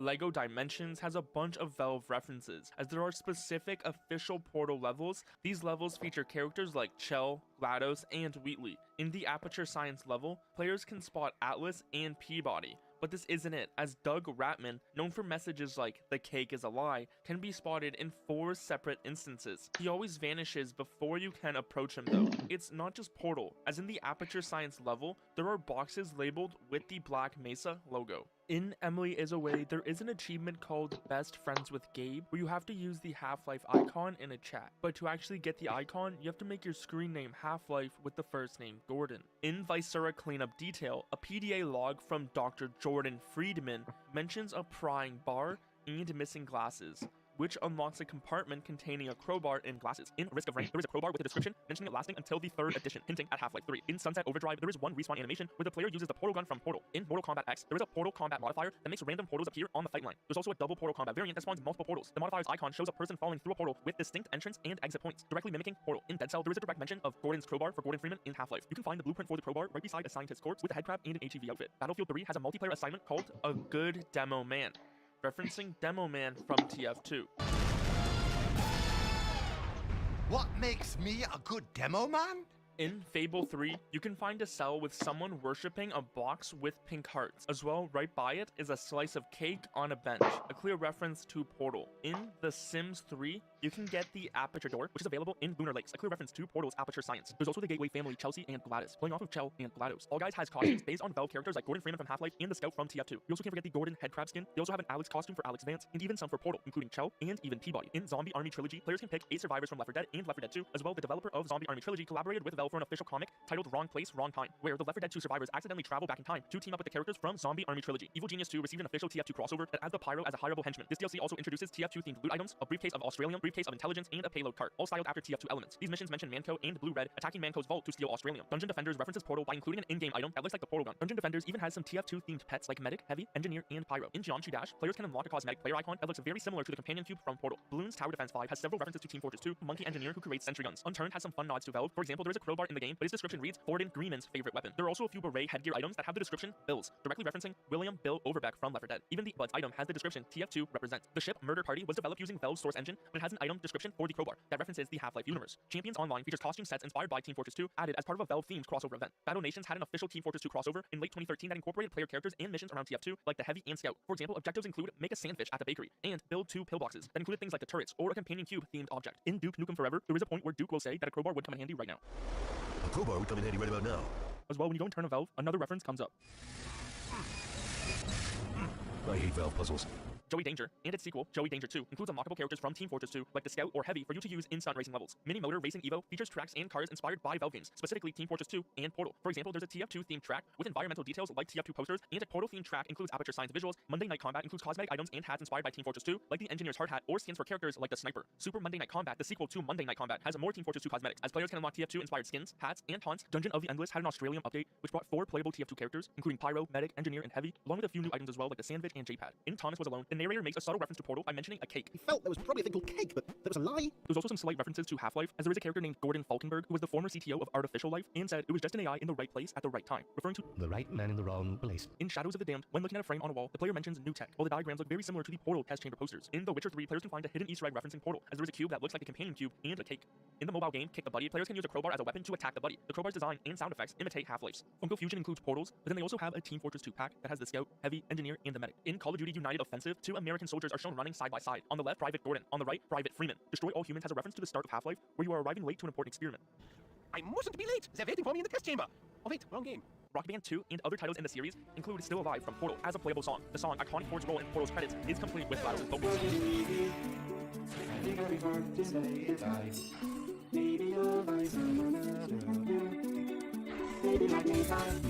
Escape Simulator features a DLC pack with a Portal-themed escape room, officially licensed by Valve. The room creates an Aperture Science test chamber, complete with portals, turrets, and a companion cube. Death Stranding's PC version and Director's Cut includes a Valve crossover event with Half-Life items. Players can equip a head crab as a hat. You can even find Gordon's glasses, put a Valve in the back of your head, the gravity gloves. There's also a Half-Life Lambda truck, and even the Lambda symbol in a few emails. Plus, you can even find a Strider hologram. Overwatch, but now Overwatch 2, has a voice line for Pharah where she says rocket jump, referring to soldier. Rocket jump? That sounds dangerous. Dying Light includes several Easter eggs referencing Valve's iconic games, particularly Half-Life and Left 4 Dead. In the slums area of Dying Light, there's a bakery named Left 4 Bread. The sign features 4 loaves of bread, which many believe symbolizes the game's 4-player co-op mode. During the school mission with Jade, players can encounter a zombie's torso pinned to a wall by a circular saw blade. This is seen as a reference to the saw blade from Half-Life 2. In 2019, Dying Light had a crossover with Left 4 Dead 2. It came with things like Bill, a shotgun with incendiary ammo, and Noam Chomsky. The Stanley's Parable has deep ties to Valve, as it did originate as a Half-Life 2 mod built with the Source engine. But in its standalone game, it features clear Valve Easter eggs like a GLaDOS-like loudspeaker from Portal and the Face Punch logo, just acknowledging its roots and connections within the Valve community. That said, there is a specific ending you can trigger that drops the player into the opening of Portal. Killing Floor released an Aperture map as part of an April Fool's Portal 2 promotion. This map is themed around Aperture Science. The game also nods to Team Fortress 2, as players who own TF2 can unlock and play as the Pyro class in Killing Floor. Paladins added a TF2-inspired skin. The character Barrett can wear an engineer-themed outfit that copies Engineer's style. This collaboration is a deliberate nod to Valve's TF2 class. The skin even includes the Engineer's hard hat and wrench. Androxus has a voice line, tread lightly, for this is hollow ground. A quote by Father in Half-Life 2. Cringe Citadel. The War Citadel. Just the grind. I mean, that's it. The grind never stops. And hell always.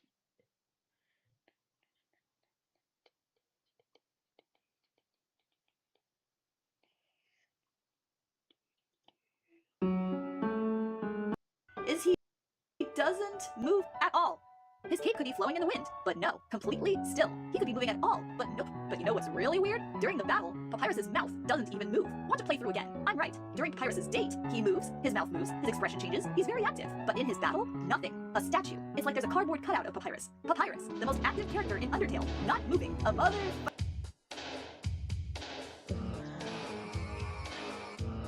Oh. Distant.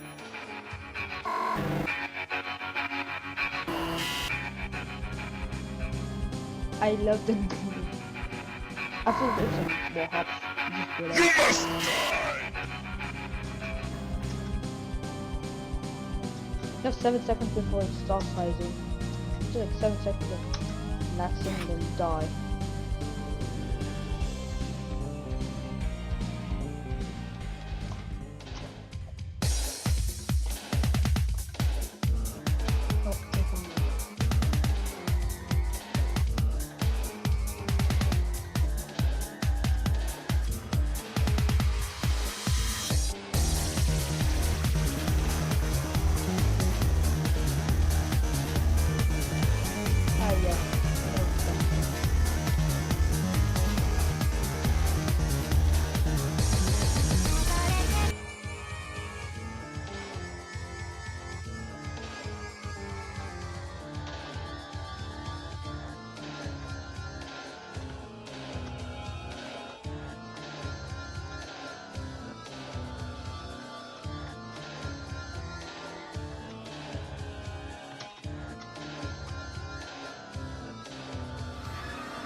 the nether.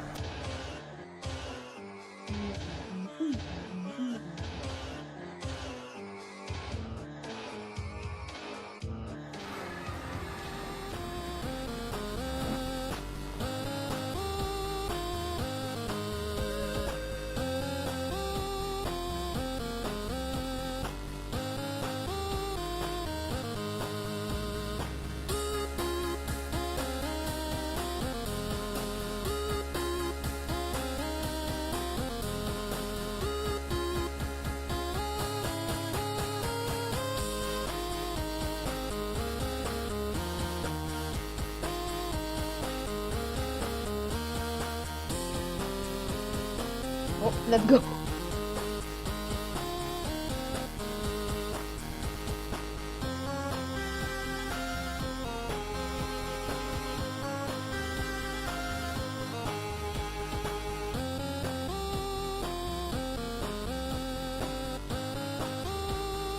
No! I'm cheating. No! No, no, no! Doing it back. It won again. Let's try to go again. No! Oh my god! Go! Eek!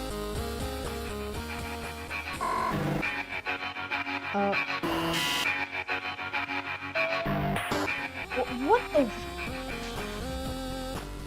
Yes.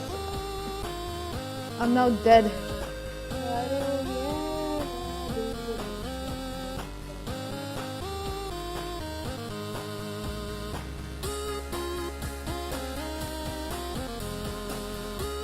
What?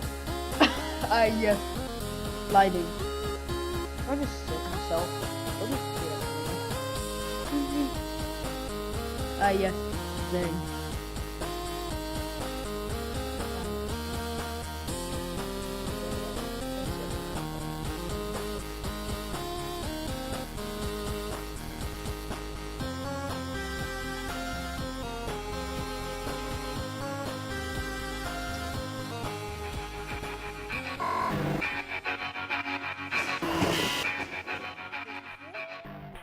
It's gonna be great. Let's check it out. Okay.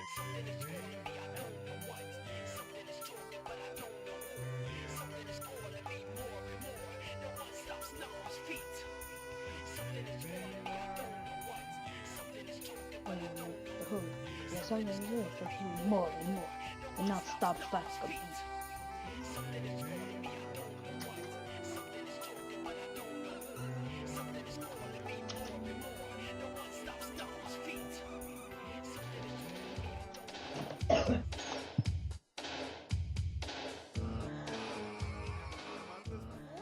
But it's gonna be great. Let's check it out. Okay.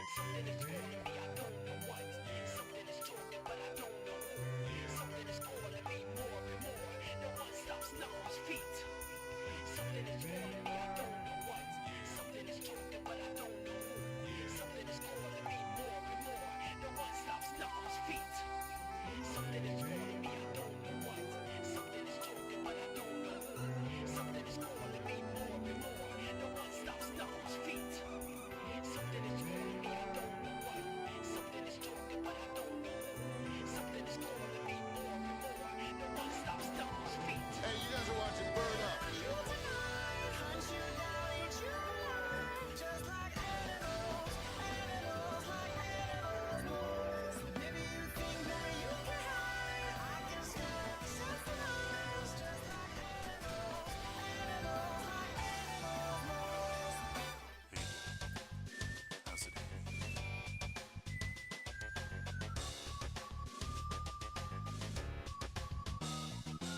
Select a file. Select a game. Listen to some cool music. Select your character. Come sing this bit.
One speed.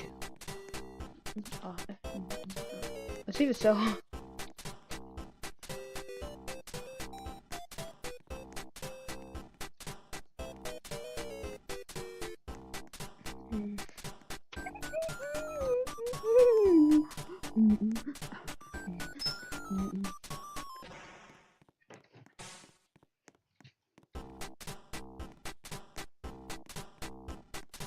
Don't mind the speed, guys. This is 1 time speed.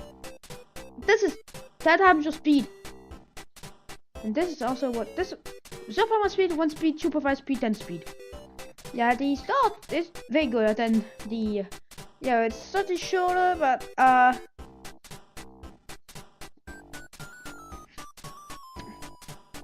yes.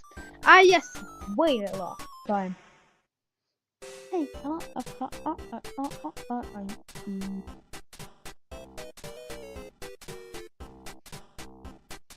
I feel like a couple hours, I think 1 hour later, and you get to rest the floor.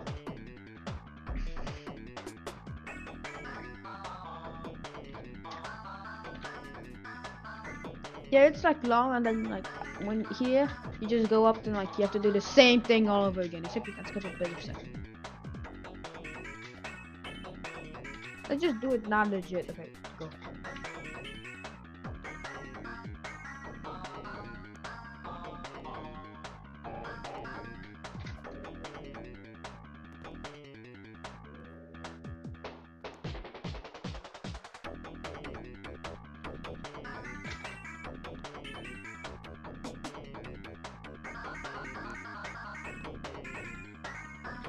That's one part done, then the next.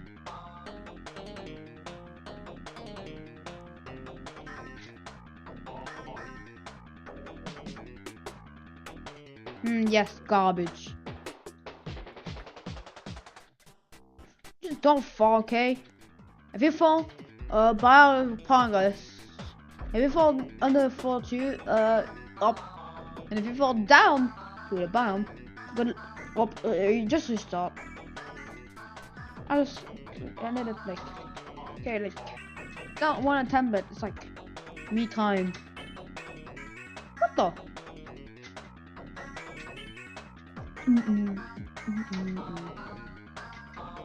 Yes. Hell.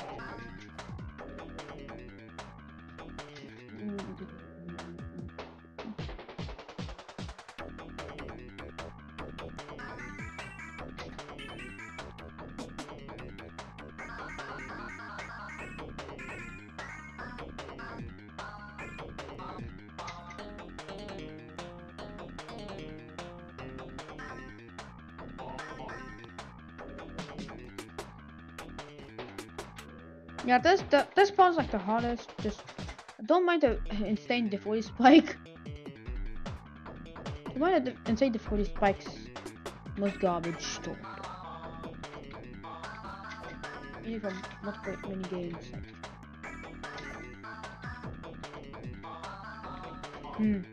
Hey.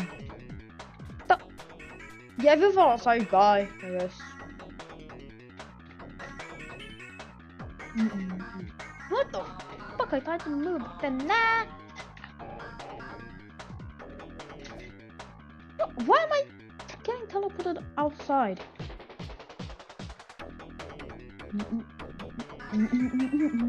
Man, it's so hard. And I just fell because Roblox. The game with the most physics, the most people, the worst physics, the worst people. Like really, like worst people, like Steelers.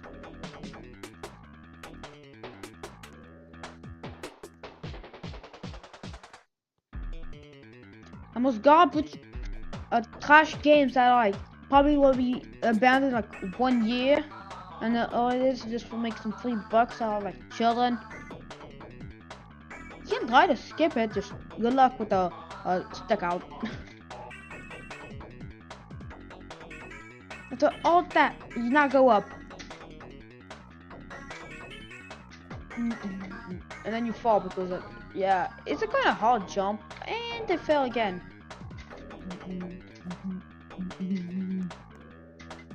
And then you go here, here, here, here, here, and then there's no music. So, wall hop. Then survive this thing by going up the same jump, which is kinda hard, but you can do it. And there's a little skip. Well, yeah, they'll need a lot of like extra luck and skill. Like, yeah, look at that. If you fall, you die. Let's say I'm like so perfect. Okay, don't fail. Okay, that's a necklace skip. Okay, good. Okay, also kill stabby paste. So, yeah. To be honest, it's kind of like hell, except even worse. It's possible. You have actually way too much time, but the end is the hardest part. Like here you're supposed to do one way, then you jump up, and then you jump up. Alright, if you fall, good luck. And here, this is where it gets harder because fall and you die. Yeah, that's insta kills, by the way.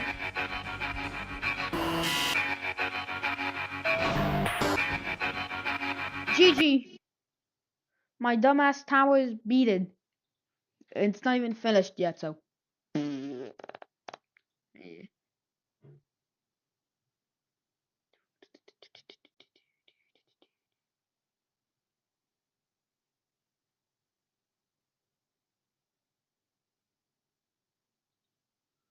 Gérez tous vos projets. Shut the fuck up, ads. On a multiplié notre trafic de... No! AI is not here to fire you, it's here to make you the most productive. No. This is my handmade operating system. I built it from the ground up in a series of videos, and so far it has a cell, a compiler, and some other stuff. It seemed cool to me at the start, but then I did the mistake of looking at what the OS Dev community has already made.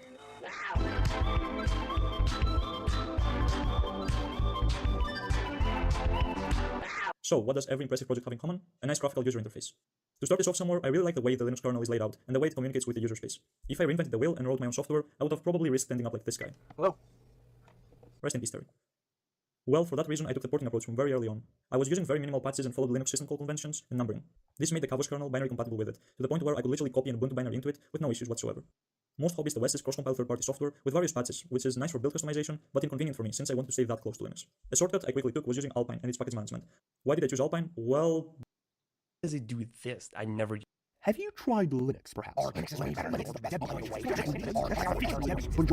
Yeah, I've been using Windows for most of my life, and a few years ago I've fallen victim to macOS, but Linux, I've never dared to enter that garden. Who knows what deep, exotic creatures lie beneath on the other side. So after reading just a few friendly comments trying to convert me into a Linux user, I decided, why not? Why shouldn't I try it? Maybe I'm missing out. And after watching a few tutorials, I decided it was time to install it for the first time. Now this screen might not seem like I'm doing much here, but actually at this very moment, I was completely nuking my entire hard drive, reducing it to atoms, completely erasing it. I didn't realize this until I switched it back to Windows. Oh, bugger. Now I've built a new PC with an AMD graphics card, which apparently is good for Linux, so I'm going to start this over. Now during this whole process, there was one thought that kept bouncing inside my head. What can you even do with Linux, the Penguin operating system? Or should I say, what can't you do with Linux? No, but seriously, when you switch from Windows to Mac, you give up some software that only exists on Windows, gaming, and some bloatware in return for nice hardware and software integration, but a more controlled, yet seamless, consistent operating system that works wonderfully within its ecosystem. And so what do you give up when you switch to Linux, and what do you get in return? Freedom. What I've gathered so far is that it's free, you can customize everything on Linux, and a lot of people say that it's the best. Now, obviously, there are many people that use their computers for a variety of different reasons. So here's what I use it for. I use my Mac mainly for video editing in Adobe Premiere Pro, making thumbnails in Adobe Photoshop, writing, recording videos like screen recordings or voiceovers, doing your normal everyday things in the browser, and light gaming. And by light, I mean helium light. Very light, because it's macOS. Now, on Windows, I do heavy-duty gaming, hardcore supermax, that's probably the name of some phone out there, and also some video editing sometimes. Also, I'm already aware that there's no Adobe software on Linux, and a few games that I play that have anti-cheat, like CS2, what anti-cheat, don't really work on Linux. But let's not get ahead of ourselves. My goal right now is just to install Linux and explore all the different things that you can do with it. Anyway, I chose to go with the Mint version of Linux first, because it's best for beginners, aka me. So let us begin the installation. First, I'm googling Linux Mint, and here on the homepage, I will be able to download the latest version. Boing. And if I scroll down, I'll be able to choose between the Cinnamon Edition, Sleek, Modern, and Intuitive. Let's just go with this one. Since it's 3 GB, this should take some time. The next thing we'll need is called Balena Etcher. It's basically a software. Well, Balena Etcher is a free and open source. Okay, essentially we need this to put this Linux Mint file onto a USB stick. So I'm going to download this as well. Now the current plan is to install Windows on my D drive. This one right here. This is an SSD that I yoinked from my laptop and installed it on my new desktop PC, and it's actually the one that I nuked before with previous Linux installation. Actually, it should have more space. While things are still downloading, I'll open disk utility. I mean, create and format hard disk partitions utility or disk management. And here, let's quickly find the SSD, which is here. And as you can see, it has has these two partitions, which I used before for Linux. Let's make sure that it's empty now, and it is empty. So I'm going to right-click, delete volume, and delete volume here as well. Sure, delete this one as well. Now my D drive is gone. So to put it back, I'm going to create a new simple volume. Make sure it's the maximum size. Assign the D letter for these nuts, and click next a bunch of times. So I have my new D drive with a little more space for Linux. Also, if you want to rename your disk, you can double-click on the name and rename it to whatever you want. So I'm going to open the Balena Etcher app, which will run me through the installer, hopefully, and actually didn't even have to do anything. It's already installed. Then I'll plug in my Universal Serial Bus, the USB. I'm going to choose to flash from file, then select the linuxmint.iso file, click open, then select the target, which is my USB, and flash. Yoink, a white blob opened up, which means that there's some processing going on, and there is some processing going on, and mission successful. Now I can safely delete the Linux Mint ISO file, and also the Balena Etcher installer, and also Balena Etcher itself. I'm going to open the file location, then go to local, and yeet it out to the trash can. Beautiful. So next, the goal is to restart my computer and somehow boot into that USB so that it loads whatever is on the USB and not Windows. So now I have to figure out how to get to the boot menu on my motherboard. My motherboard is the Asus Prime 650D Plus, and I typed in boot menu, which gave me a PDF link to my motherboard's manual. To enter BIOS at startup, press delete or F2. So essentially, I need to restart my computer and smash the delete key or the F2 key to enter BIOS. So let's do this procedure. By the way, function question mark is delete for me because I have a 60% keyboard. Oh, didn't work. Boom, we're inside BIOS. Now down here it says boot menu, and I need to press F8 to get to the boot menu. So I'm going to press F8, and here I can select my USB. Beautiful. Now here we have a bunch of options. The first one is start Linux Mint, and a bunch of other things. So I'm going to pick the first one and click enter. And oh, something's happening. And a mouse. And boom, we are in. Now this whole thing here is like a temporary space that I can tinker with if I want, but if I restart my computer, everything will be reset to what you see here, because I still need to install Linux Mint, and there's a little CD here that will let me do that. CD's nuts. So I'm going to click on install Linux Mint, and now it will let me actually install it. This is your typical installation process. I'm going to choose English, continue again. Here it's asking whether I want to install multimedia codecs, and I'm going to choose yes, because they're required to play some video formats and to properly render some websites. So I want that. Continue. Oh, the wheel looks weird. Okay, and this part looks familiar. It's the part where I erased my entire hard drive the previous time. So let's do this carefully. This computer currently has Windows Boot Manager on it. What would you like to do? I would like to install Linux Mint alongside Windows. Yes, continue. Next, I have to select my drive. Why is it only giving me this one? That's suspicious. Well, this is the one I need, so let's ignore that. Allocate drive space by dragging the divider below. So essentially, it's asking me how much space I want to leave for Linux and how much space I want to leave for Windows on this hard drive. Let's do 200 gigabytes for Linux Mint. And please don't delete everything else. You cannot undo this operation. That's what I like to hear. Well, there she goes. Les problèmes de connexion ne devraient pas ressembler à cela. Fournir une assistance informatique à distance encore plus efficace. Shut the fuck up now. That's just fun. Okay, it's probably important that I understand what this means. The partition tables of the following devices are changed. /dev/nvme 1 and 1. That looks like this one because this is the same as this, maybe. The following partitions are going to be formatted. Partition 2 of my SSD as ESP. I'm assuming this is the format. Salut, c'est Franck Leboeuf. Vous voulez savoir...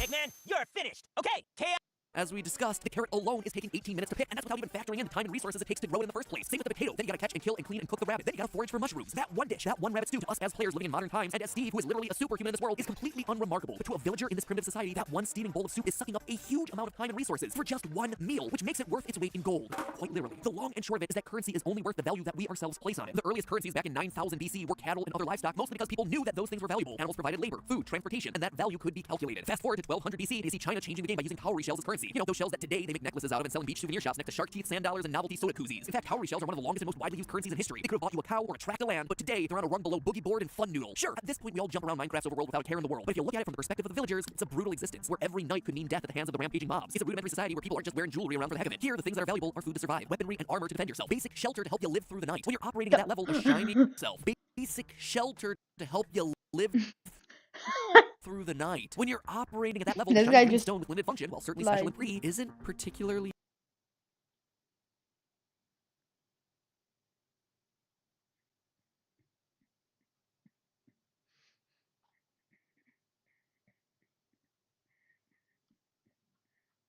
Wow.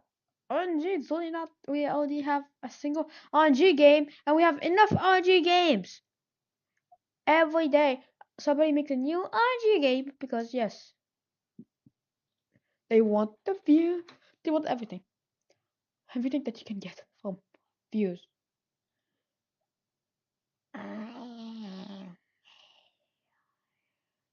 Baron, nothing to write home about. What about this one? Oh, yeah. Welcome back to another episode of my Minecraft Let's Play. So, we're playing, I fabricated and rendered some, pretty cool, I found some iron, and, oh, there's some diamonds! 1 diamond, 2 diamond, Rob.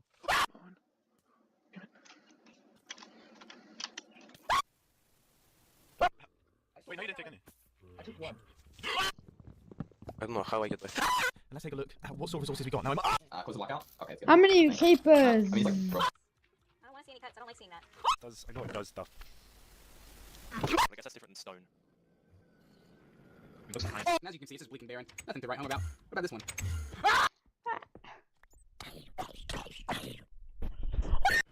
going to get the blaze rod. Paper. The diamonds are gone. What happened to the diamonds? What happened to the diamonds? What happened to the diamonds? What happened to the diamonds?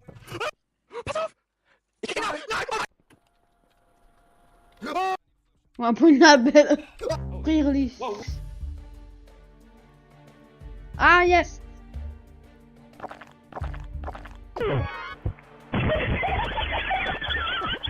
I'll stop the gambling land. I've been gambling land because, yeah.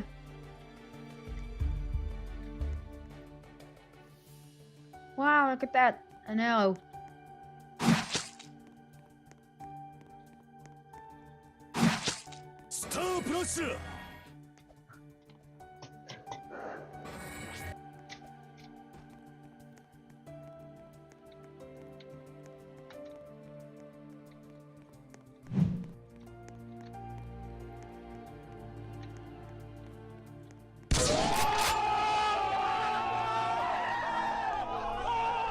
Damn, son, where'd you find me? Triple kill! Killing spree. Rampage.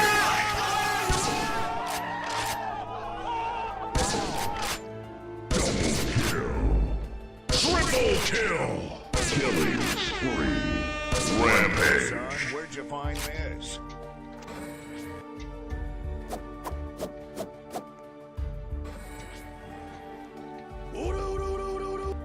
That's JoJo.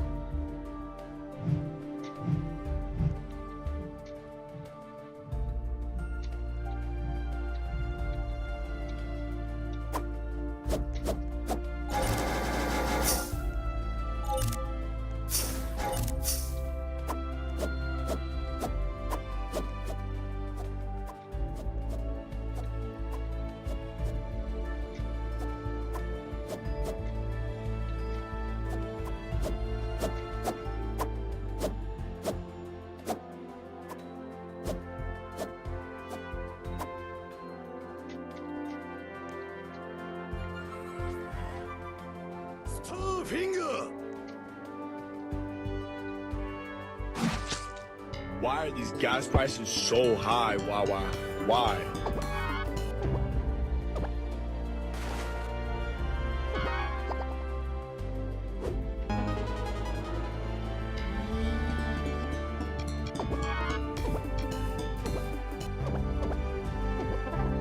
Spy Gaming.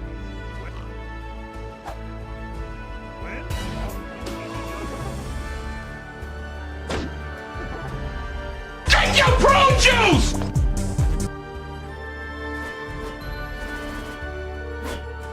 Billion stabs.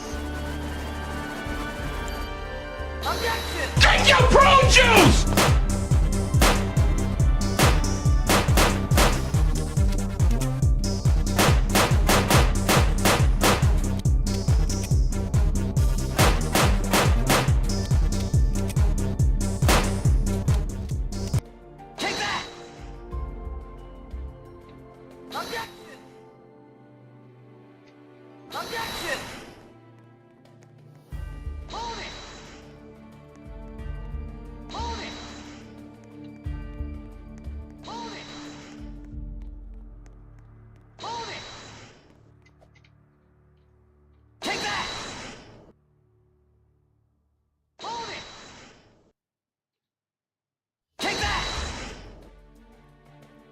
Objection! Take that! Take your pro!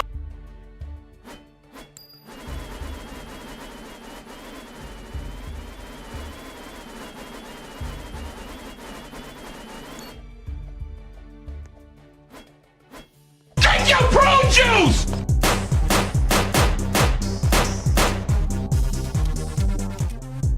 Take your pro! Take your! Take your! Take your pro juice!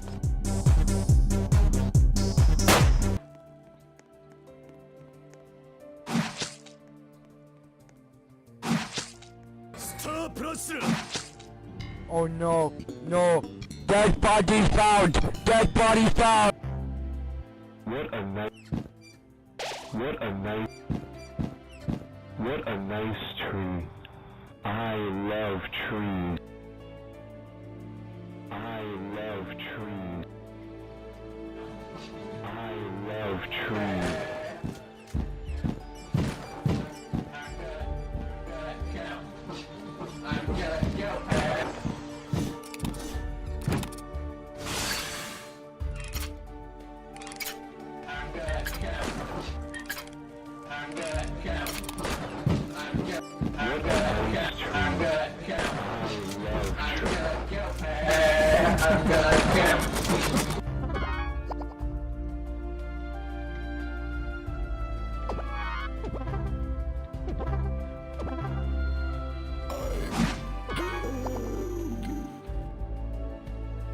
Gambling.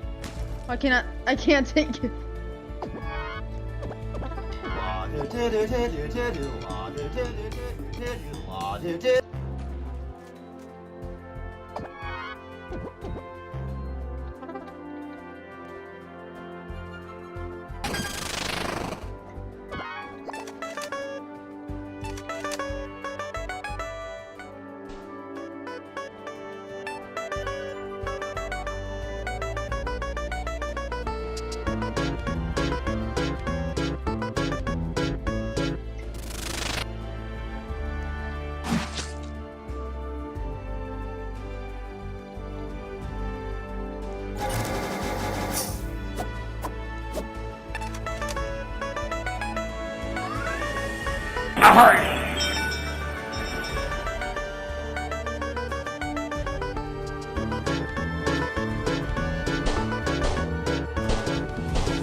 Just killer main scripts just insane.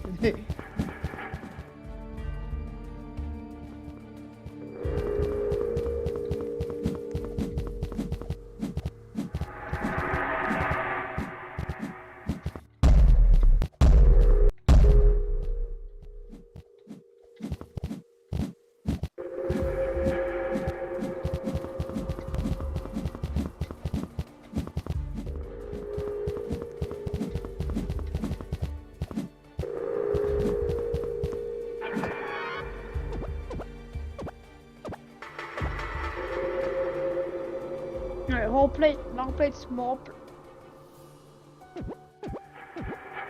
No, sphere plate.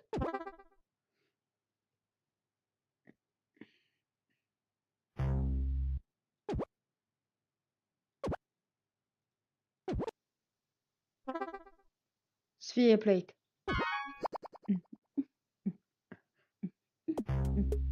Ah! Get your free TVs! Get your free freaking TVs! Do you want free TVs or not?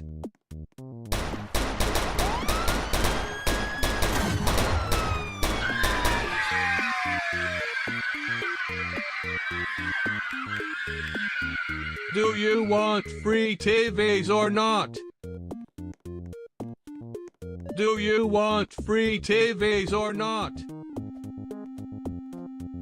Do you want free TVs or not?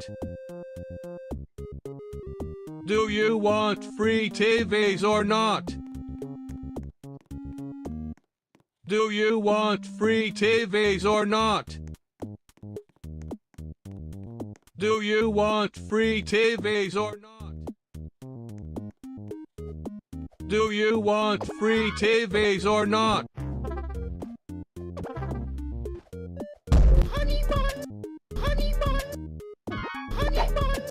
Honey bun! Honey bun! Honey bun!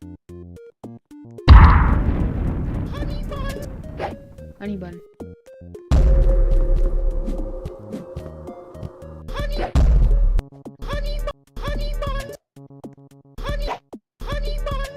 A bun with honey and it's a bun. It's burning. hit the AirPod. Sorry, finally. Dead.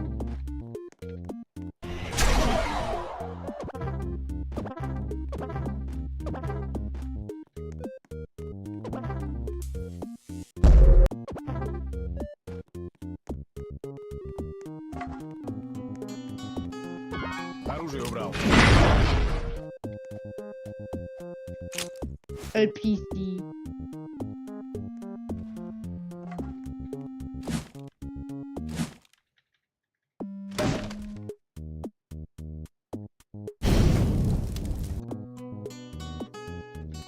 Оружие убрал. Git. APC. I just say APC.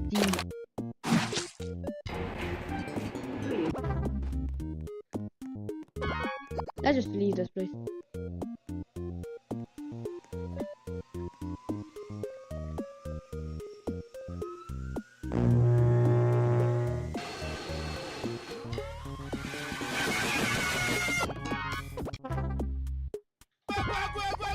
I just died.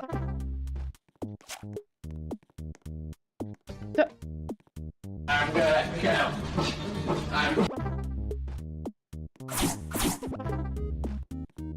Sure you.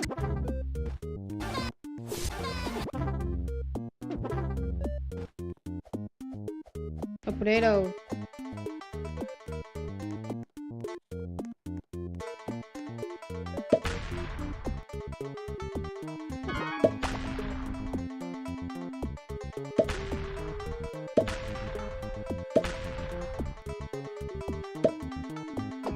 Eat the potatoes.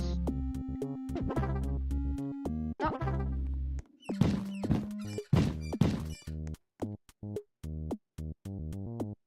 Wait, if it's mine.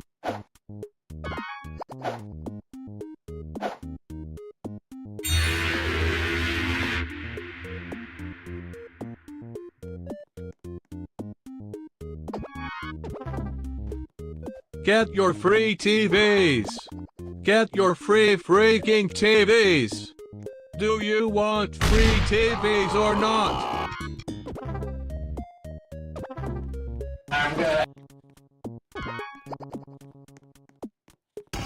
I'm gonna. No, pink ball noodle.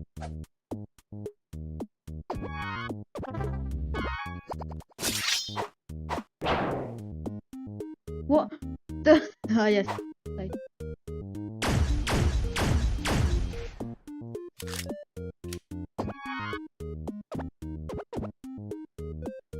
Dummy combat, dummy stamina.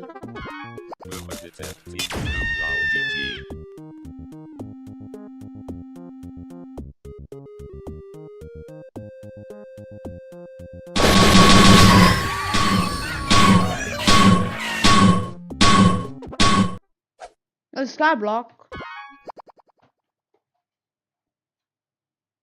I don't want to play the strongest battlegrounds because I like the strongest battlegrounds is just fighting, and it's like super basic fighting, to be honest. Yes, plates of fate, except FFA. Just kidding, it's a kid. Let's light this.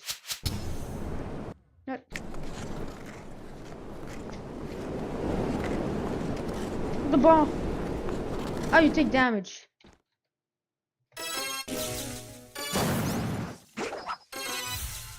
Just so you don't play it.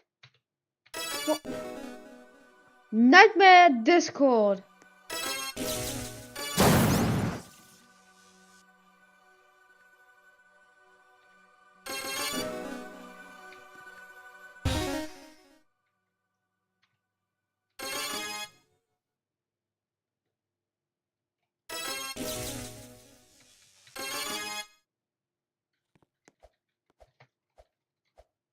Random asylum.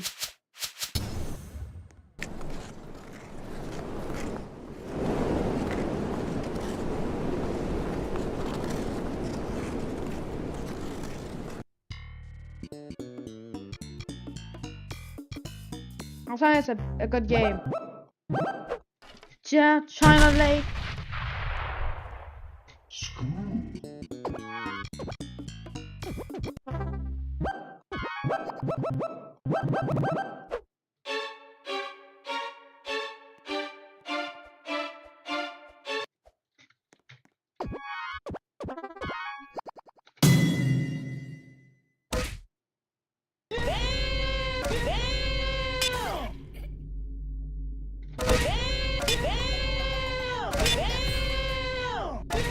Every won. I almost fell. This is game. Damn.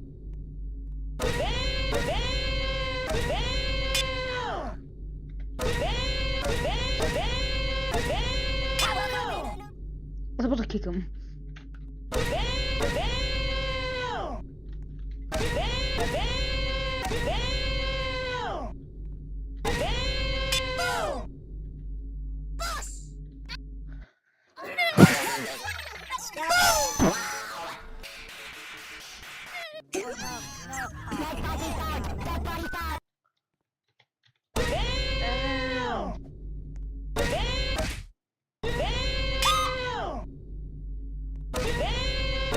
I'm not gonna see it probably.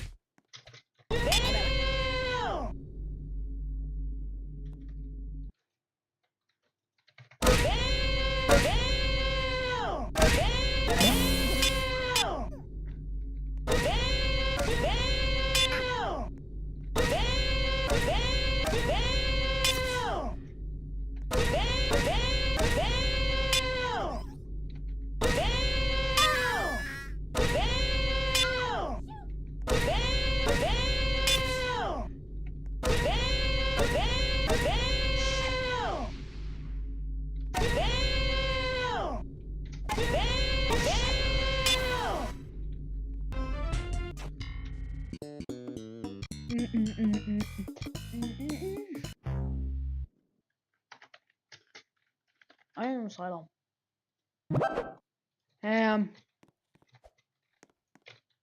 Oh, these are pretty cool bananas.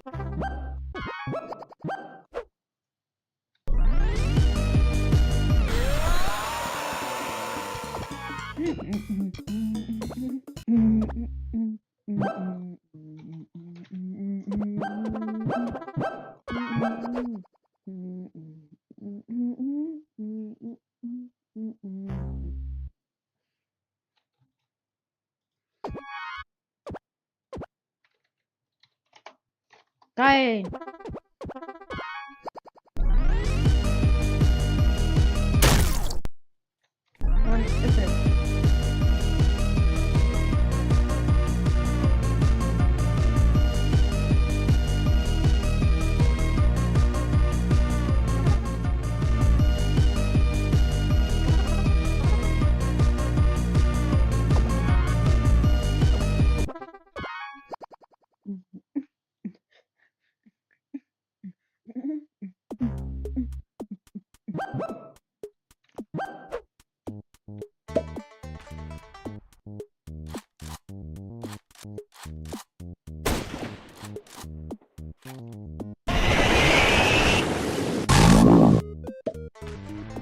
Idaho. Potato. Burning potatoes.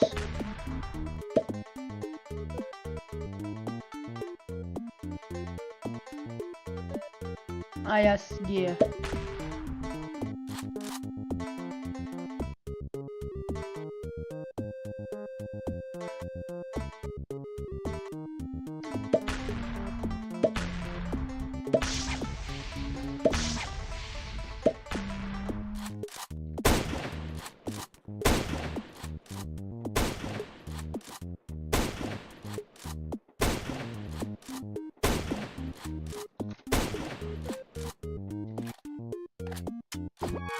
I found this item after a couple kills. We're just upgrading today.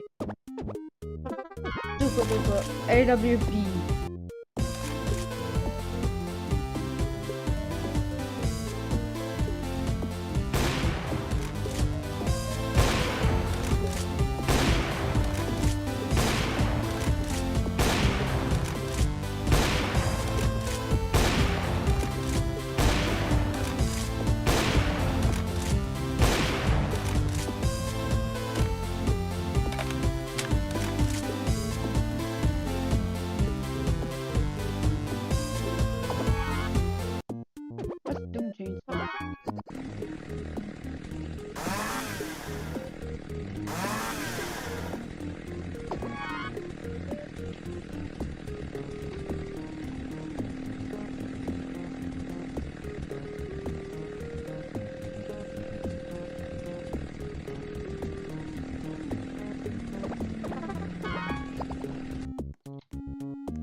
PM. Nice.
Teraz vampirism.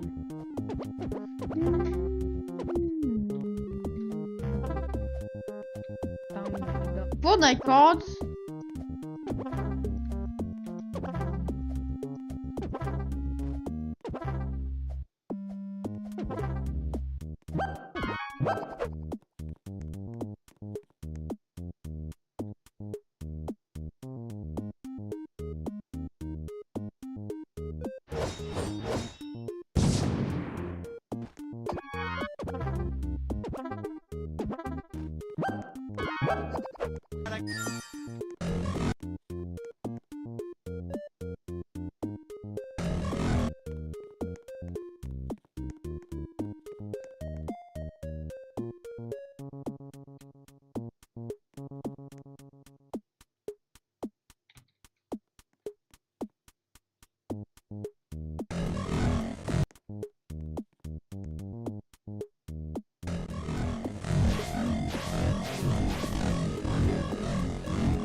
Call of Duty.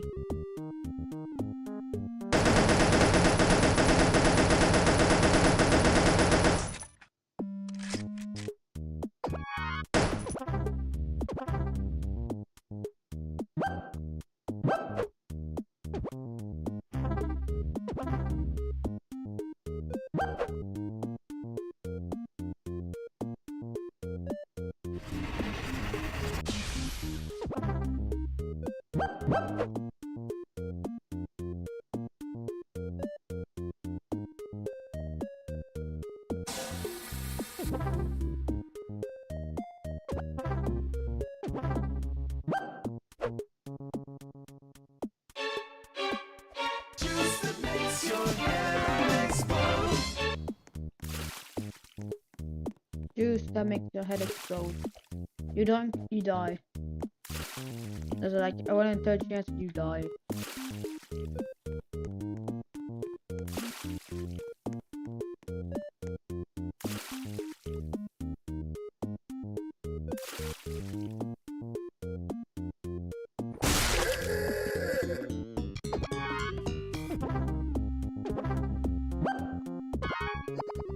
Someone fake the moon! Jesus, after that. Oh, please be faster.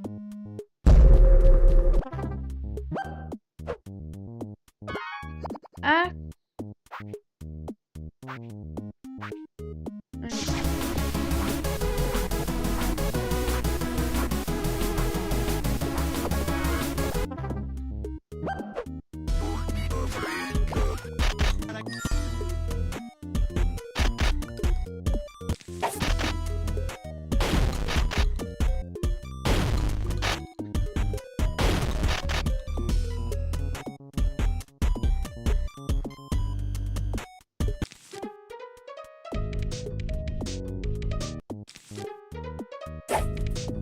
Nut. Nut. Nut. Nut. Nut.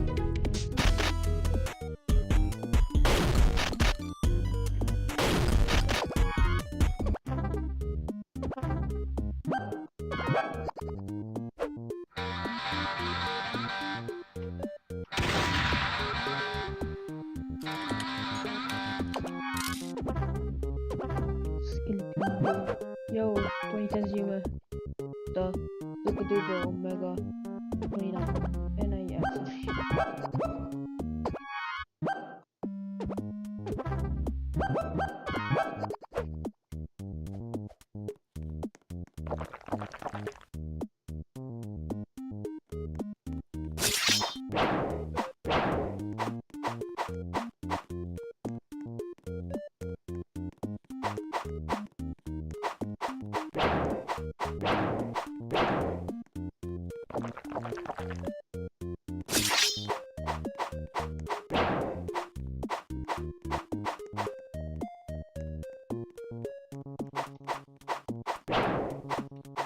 I'm forced to drink it.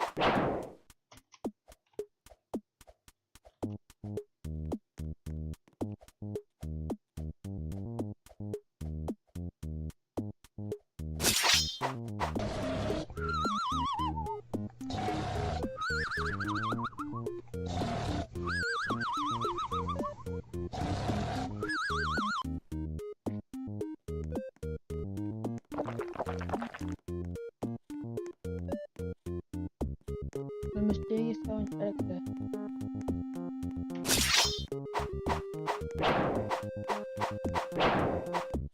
He has more defense, but the thing is, you have to die a bit fast.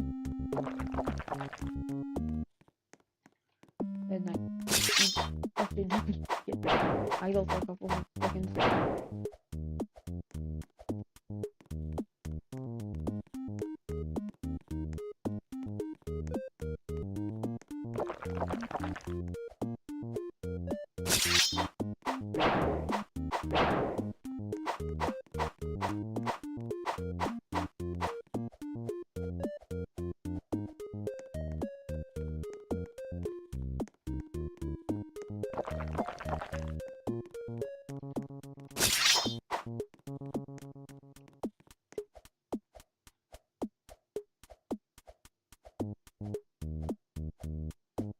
Say your name.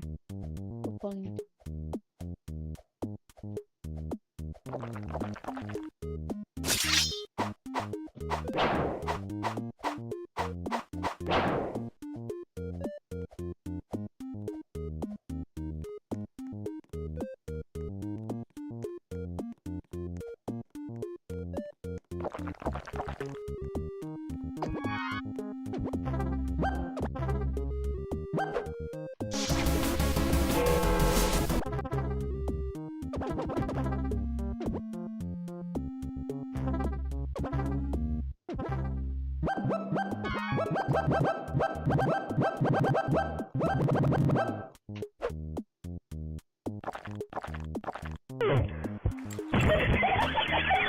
You know what, the TFTO thing.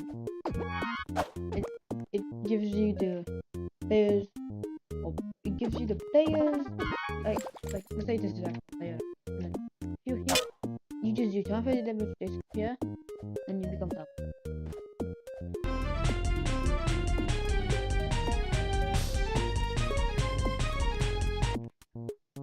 I got a bunch of people like this. I say it's like you can just they do no noise. Then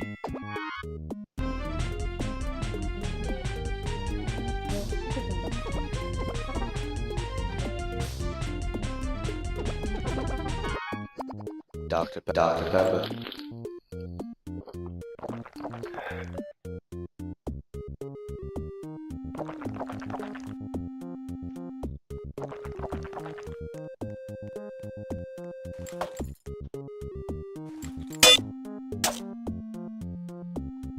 $400 damage.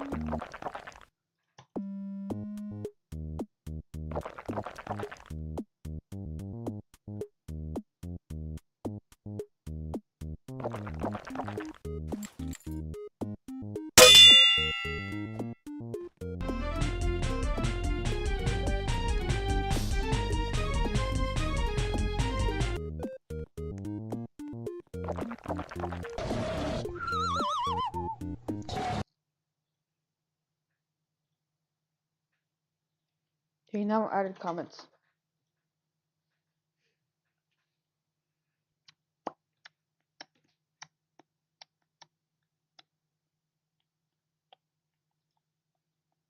Eight years ago, Tom Scott made a video about how YouTube's video IDs work, and concluded that basically YouTube won't ever run out of new video IDs. But he said something else in that video. Now, I assume that YouTube checks through a dictionary and doesn't allow any actual words to appear up there, particularly anything rude. That seems like a reasonable assumption to make, but actually, Tom, it turns out they don't do that at all, which became evident when this video popped up in my feed.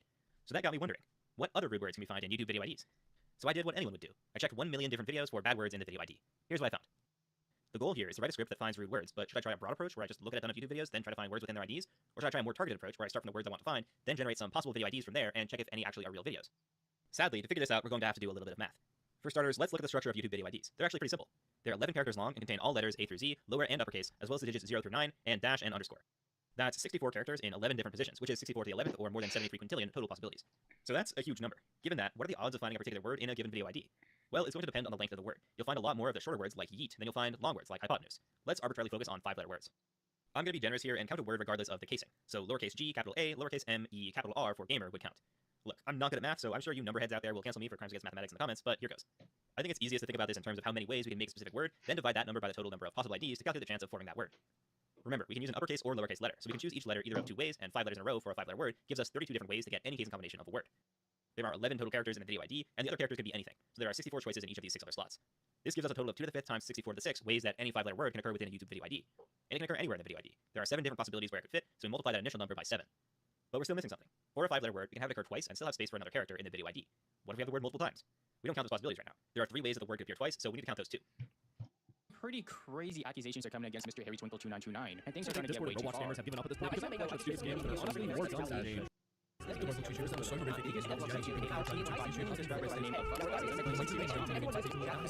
To begging an undeserved fan for a vacation to fulfill the sick desire of making a YouTuber that managed to shock the entire world into thinking he was somebody else. Which need to be called out. So it's the year 2025, and Roblox has just been getting worse and worse, from child pet rampant and scams and gambling, child gambling happening on the app.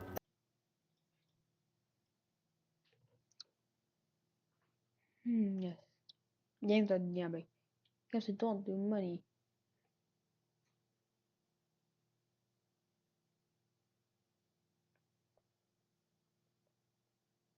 Ah, it's TDS all over again. Look what Blacktails. Blacktails is just a simple, really simple game.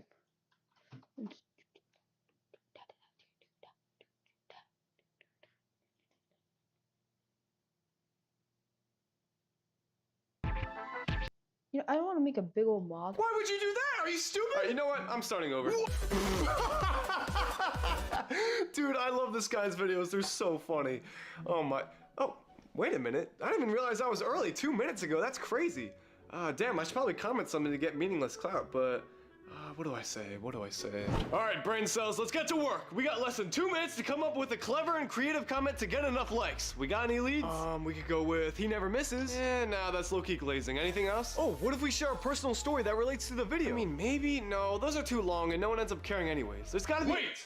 Now, what if we said, all right, you know what? I'm starting over, followed by a laughing emoji. No, you just quoted what was already said in the video. Yes, that scene will totally be the top comment. Let's go. Yeah, I'm writing it down now. Whoa, that is so dumb. I don't understand. No, it's simple. Listen, we're just implying that part is funny, and everyone else who agrees with it will like it. I guess, but like that's so brain rotted. There's nothing original behind that at all. It doesn't have to be original. It's just a comment. It's not that deep, bro. We're having a whole ass meeting on this. What do you mean it's not that deep? Look. I want to keep our mindset of a creative thinker, so I don't approve. Finally, I've been waiting in line forever. Yeah, sorry about that. It's been a busy morning. That's not an excuse, okay? I'm gonna be late to my meeting because of you. I'm sorry to hear that. What can I get started for you? What do I want? Bro, are you being for real right now? What? You're choosing this moment to start reading the menu that has been in front of your face this entire time. Yeah, I just wanted to see. This is a Starbucks. We have the same menu as every Starbucks. What's that meeting you're late for? Dumbasses Anonymous? You can't talk to me that way. Say goodbye to your loyalty star. Yo, you can't do that. I can and I will. You monster. I hope you like decaf. Oh, large almond latte for Jessica. Is that my drink? That's a large almond latte for Jessica. But is it mine? Is your name Jessica? No. Then how can it possibly be yours? I was just asking. Asking a stupid ass question. Yeah. I mean, was your order even remotely similar to this one? I ordered iced espresso. Joe? Huh? Yeah? Hand me the decaf. No, I'm just waiting in line. Of course I can talk. What's up? Excuse me, sir. We haven't really hit our benchmarks this quarter, so I'm thinking maybe we should think outside the box. Hey, yo, just get in touch with him, bro. Maybe you can help us think outside the box. Hey, you with the AirPods. I'm telling you, it is all about thinking outside the box. And you know you're thinking outside the box. You just move your ass out of the way, okay? You don't have to shout. I do have to shout. You literally made it so I had to shout. You just lost yourself a customer. Yeah, you didn't buy anything, bro. Get out. Hey, give me a flat white. We can't make any of the espresso drinks right now because our espresso machine is out of order. Okay, yeah, whatever. Just give me a latte. That's made with espresso. I don't have time for this. Just make it without the espresso. So you just want hot milk, then? No. Then no. I can't make a latte with no espresso. Dude, chill. What do you want to drink that's not listed under espresso beverages? Give me a cappuccino. No! Just give me something. I'm not picky. Decaf drip coming up. Oh. Large hot latte. Oh! What? What happened? This isn't what I ordered. You didn't order a large hot latte? No. Then it's not your drink. How can you not see all the other people here waiting? I thought it was mine. So you ordered something similar then? I ordered small iced. That's not even close! Listening is complicated. You're getting decaf. No. Here's your latte, man. You made a mistake. What? I wanted it iced. Did you order it iced? No, I just said latte. Then how was I supposed to know that you wanted it iced? If I knew how to read minds, I wouldn't waste that on you. It's hot outside. You should be able to assume that. Oh, it's hot outside. I guess I'll just hook you up with a fresh decaf iced latte. But that's not what I want. It's what you deserve. That's your small coffee, man. Oh, listen, could you make it a large? What? Could you make it a large? You just paid for a small. I'm a regular, okay? So maybe you could just make it a large. Maybe I should kick you in the head. It's a 75 cents difference. What are you trying to do? I'm a regular. I come in every morning. And every morning you make us hate you more. That's true. We hate you, bro. I want special treatment. Oh, your drink is gonna be special. You're gonna charge me for the difference? Yeah, and then I'm gonna give you decaf. Why does this always happen to me? Why do you keep coming back? I don't know. Hey, you guys are still open, right? Actually, we're gonna be closed in less than a minute. So. Great. I'll have 3 smoothies, a cappuccino, 17 toasted bagels, and a unicorn frappuccino. All for here. Oh, look at that. We're closed. But I ordered already. We're closed. I ordered before you closed, so legally you have— Legally I should— You know what? I already see where this is going. You're a waste of oxygen. You know that? You dialed 911. What's your emergency? Yes, I have a deranged lunatic trespassing on Starbucks property. How crazy are we talking? He ordered 3 smoothies right before closing time. Well, it's not like a real waste of oxygen. That's what I said. Give him decaf if you have to. We'll be right there. Decaf. Hey, yo. Give me decaf latte. I gotta get up early tomorrow. Did you just snap your fingers at me? Did you just snap your fingers at me? Yes. Joe, lock the front door. On it. Well, what's happening? Do you have a medical condition? No. Good. You're not getting decaf. What? No. Full cap espresso. No. Double shot. That's gonna keep me up all night. Maybe that'll give you time to work on your manners. But I like to be rude. Triple shot. Oh. Give me a cappuccino. Okay, what size? Cappuccinos only have one size. We got small, medium, or large. Which one do you want? So that's actually untrue. I just got back from Italy. And maybe you should have stayed there. What? You knew we had multiple sizes here, and you decided to walk in and be difficult. So now we're gonna do it the hard way. Sure. Is this the size you want? No. What about this size? What? No. Dude, stop. You want a big one, huh? You want a big one? English. Do you speak it? In Italy, the proper size. Hey, dude, stop. Okay, no, I want 8 ounces. You're getting decaf. Hey, man, what can I get you? Hey, man, I'm not busy. What's up? Yeah? Wow, that is crazy. Well, you see, that's just because I'm more important than everyone else. Take those things off. You're just gonna stand there and make everyone wait on you? What? Are you some special kind of stupid? What? Say what again? I dare you. What? You're getting decaf. What? Excuse me, you're making that wrong. What? It's supposed to be an iced latte. I just ordered. You just ordered right now. Yeah. And there are 4 people in front of you waiting for their order. Yeah. So it's obviously not your drink. I if you were thinking, you wouldn't have thought that. Is my drink the next one? Why would... There's 4 people waiting. So? So you're getting yours last, and I'm gonna make it wrong on purpose. Whoa, what? Watered down. Sugar-free. Room temperature. You wouldn't. Finish him. Decaf. Oh, no. Add an extra shot in there for me. Okay, that's gonna be $6. Thought it was $5. The extra shot's another $1. Huh. There you go. What? I didn't have another $1 on me, so put it back. Now! I put $1 in like a week ago. I said put it back! Okay, gee, sorry, I really need that extra shot. All of it. What? Put all of it in the cup, or you're getting decaf. That's not legal. If you try to play the victim right now, I swear to God. I just wanted an extra shot. How about a shot of lead, huh? You want a shot of lead? Because I know a guy. No, please, put it in the cup. Yes, sir, I'm sorry. Fatality. I'll have my usual. What's your usual? You know, my usual. I obviously don't know your usual. I've never seen you before in my entire life. I come to Starbucks every morning. This Starbucks? No, at a different location. Then how would I know what your usual order is? You're an idiot. I mean, how sad is your life that you have to behave like a total moron to feel important? Just give me a soy milk flat white with— No! What? That ship is sailed. You're not getting your usual. Then what am I getting? No, not the decaf! Alright, you just pay right down there. Why is it so much? Because you ordered that much. You're charging me for the extra shot? Yeah, why? Because this ain't a charity, Steve! That's why! I wasn't charged for the extra shot last time! Oh, well then I'll just have to charge you double this time! Does that sound good? No, here's a crazy thought. If you're trying to save money, don't come to Starbucks. The customer is always wrong! And you're getting... Hey, Dean? Just thought you should know we're all out of decaf, man. What? You used it all up, bro. We gotta order more. No decaf! Wanna hear a joke? Decaf. What? You just said I brought my own. I have my own supply. No! Oh, yeah. Oh, no! You're getting decaf! I'm a sad little man! Extra, extra, extra hot latte. Oh, that's really hot. No, really? Why did you make it that hot? It's an extra, extra, extra hot latte. Yeah, how does that need to be explained? I could have burned my mouth. It's what you order. I pay the company, and the company pays you. So why don't you be a good little employee and just do your... I have had it with your nonsense. You grabbed my shirt. Shut up. Yes, sir. You got exactly what you ordered, and it still wasn't enough. You threw a tantrum like a belligerent child. It was just so hot. I will end you. Why are you so angry? I'm always angry. Because of people like you. People leave a vile stain on society with ridiculous petty behavior. And today you're gonna get a taste of what you've had coming. What do I have coming? Decaf. A large hot latte for Denise. That's not what I ordered. Okay. I ordered an iced coffee. Is your name Denise? No. That's a large hot latte for Denise. So obviously not an iced coffee for you. Then why did you put it in front of me? Because you're standing directly in front of the expo counter, you little freak. Well, I didn't know. You don't know how to read or listen? Get roasted, dude. Well, when am I getting what I ordered? You're not. What? You're not getting what you ordered. Oh, I know what he's getting. What? You're getting decaf. Oh, you're getting decaf! Decaf you can wear, bro. I'm a bad person and I deserve it. Hot latte for Harvey. Hey, man, I appreciate you. What did you just say to me? I said I appreciate you. I'm sorry. I haven't heard those words in so long. Are you okay? I am now. Thank you. Excuse me. This is my iced espresso, right? Hey, that's actually mine. I just ordered 5 seconds ago. This is it, right? It's a hot drink and it has my name on it. Yeah, but is it mine? Put the drink down! Okay, well, what's the problem? You're the problem. What? You're the scum of the earth, you inconsiderate, hopeless wretch. How dare you? There will be consequences. I am the consequences. I am justice. I am the giver of decaf. You wouldn't dare. You're getting decaf. Wait. I never thanked you. You'll never have to. Hey, lazy. Where's my food? What? I've been waiting at my table for 20 minutes and nobody's brought me my food. This is a Starbucks. I know that. So why are you acting like you've never been to a Starbucks before? I've seen you in here a dozen times. You know we don't have waiters. So you're not gonna bring it to my table? Did you order it at your table? No. Well then, there's your answer. The sandwich costed me $10. It's about to cost you more than that. How can you justify such high prices when your service is this awful? I've been waiting for almost an hour.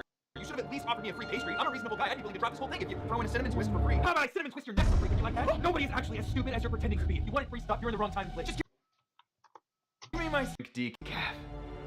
In your sandwich, your first bite will be one of horror. Oh, God. You will reconsider how long you want to remain on this earth as your teeth sink into the wet, melancholy cup of used decaf coffee. I'm scared I won't stop there, because I will force you to swallow it. And every time you see a sandwich for the rest of your pitiful life, you will have no choice but to remember the vile taste of your shameful behavior, reverberating throughout your entire Nickelodeon-looking thing. I need to use the bathroom. I think you just did. Oh, I'm foiled. Hey, I want a large pumpkin spice cinnamon abomination. This is actually the pickup counter. You can order over there with a line. Dude, I know that. I'm telling you first, so the drink is ready when I'm done ordering. We have a line of people waiting. You can't just skip in front of them. Why not? Because they got here before you did. Do you not know how lines work? Did you fail kindergarten? None of your business. And yet somehow I'm the one who has to deal with it. Are you seriously gonna make me wait in line like everyone else? No, I'm gonna make you wait longer than everyone else. And then I'm gonna give you decaf. Well, I just won't drink it then.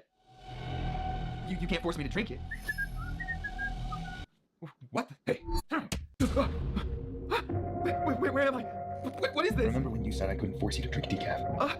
You were right. You're getting decaf by injection. This is justice. Thank you, God.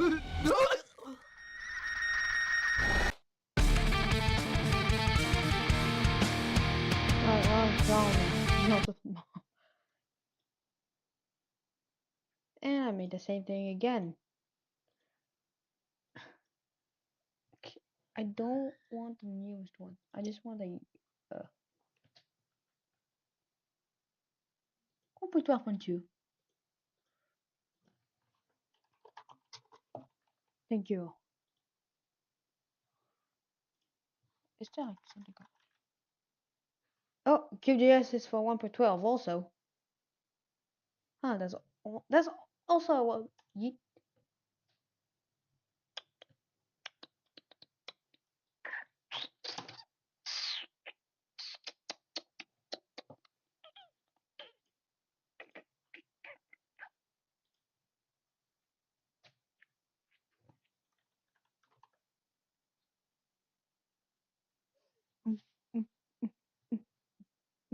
Good tech.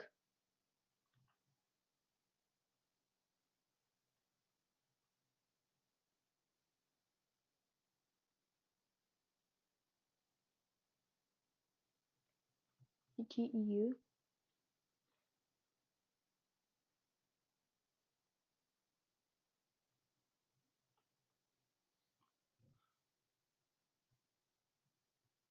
Tech. This is unofficial. Coach Chicken.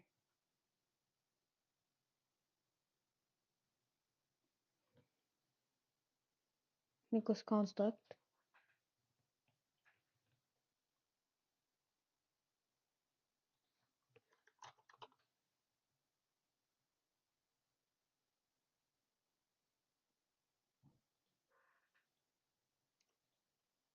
I can make overcomplicated. Hold up. Better. Questing.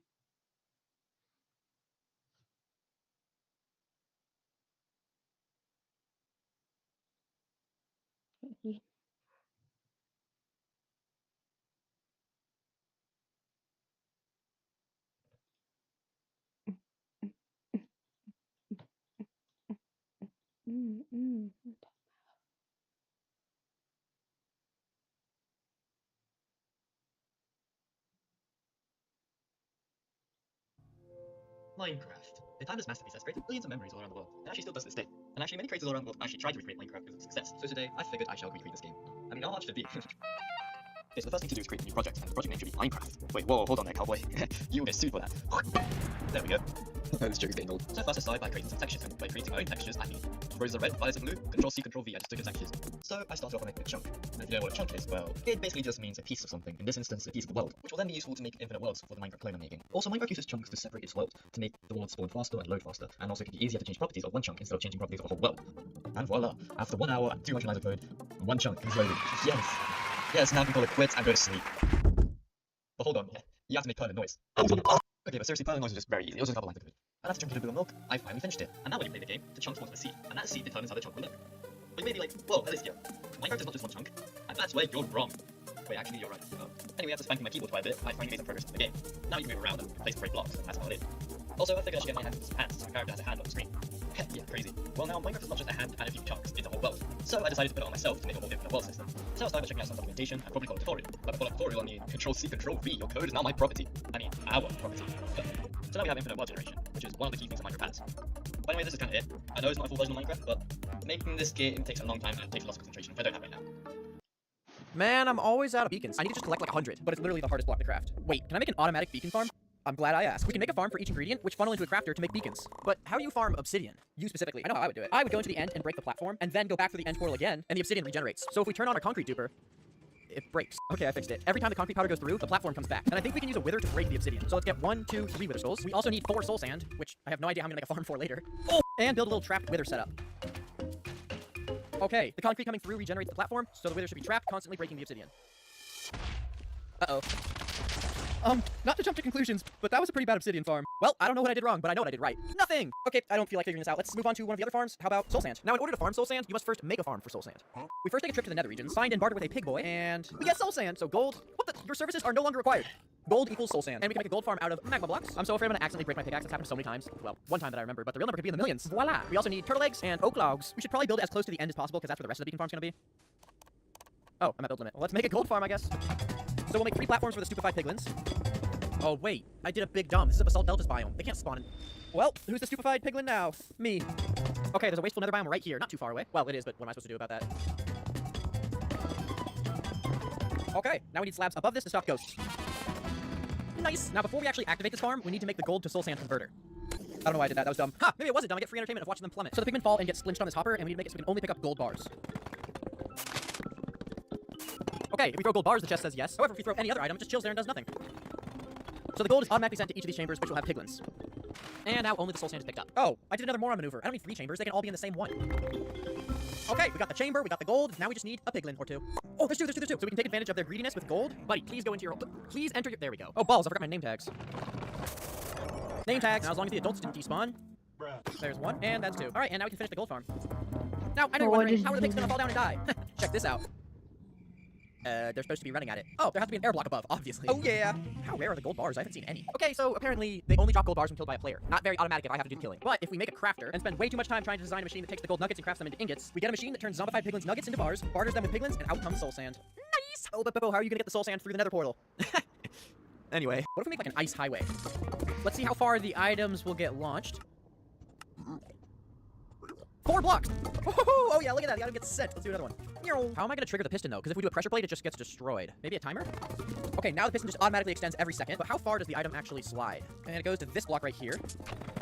So the item gets launched here, goes across the ice. Oh, I actually fall down. The item falls and gets launched off. Perfect. Now we rinse and repeat. So the nether portal's right down here. I think we can take it down and rebuild it up here. Grab my flint and steel. And yep, it connects. Perfect. So theoretically, there's a magma cube. If I stood here, I think it should deliver me soul sand. Yes!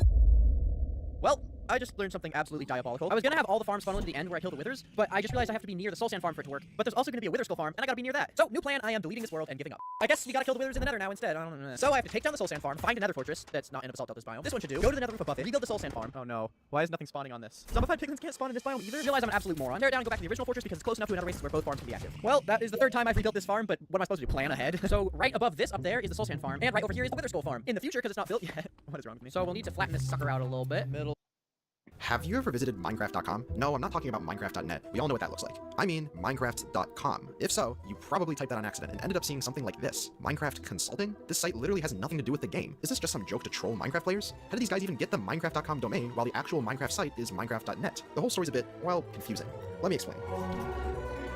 So what on earth is going on with Minecraft.com, and why would it take you to this mining, engineering, and project management consulting website? You would expect Minecraft.com to take you to, well, Minecraft the game. After all, Minecraft is literally the best-selling video game of all time. How come they couldn't own a top-level domain like Minecraft.com? Well, the first thing I thought when I saw this site is that it had to be someone domain squatting, which is the practice of buying a domain for the sole purpose of preventing someone else from owning it, typically with the goal of getting a large payout from a company who wants to buy it. I mean, come on, a mining consulting company called Minecraft? This had to be some sort of joke. When Minecraft first became a thing, someone must have quickly snagged the domain from Minecraft.com and held onto it until Mojang paid up, right? Well, not so fast. Digging a bit deeper, I ran a Whois search on Minecraft.com, and it turns out that the domain name was originally registered on July 10th, 2003, 6 years before the game Minecraft was conceived by Notch. And on top of that, actually looking through the website shows that this is a legitimate Australian-based company with a history going farther back than the website itself. The company originally began in 1993 under the name Australian Mine Consulting Services. Then in 2001, they changed their name to Minecraft Consulting in an effort to show the company's expertise in their craft for mine consulting. Given that this is a real company called Minecraft,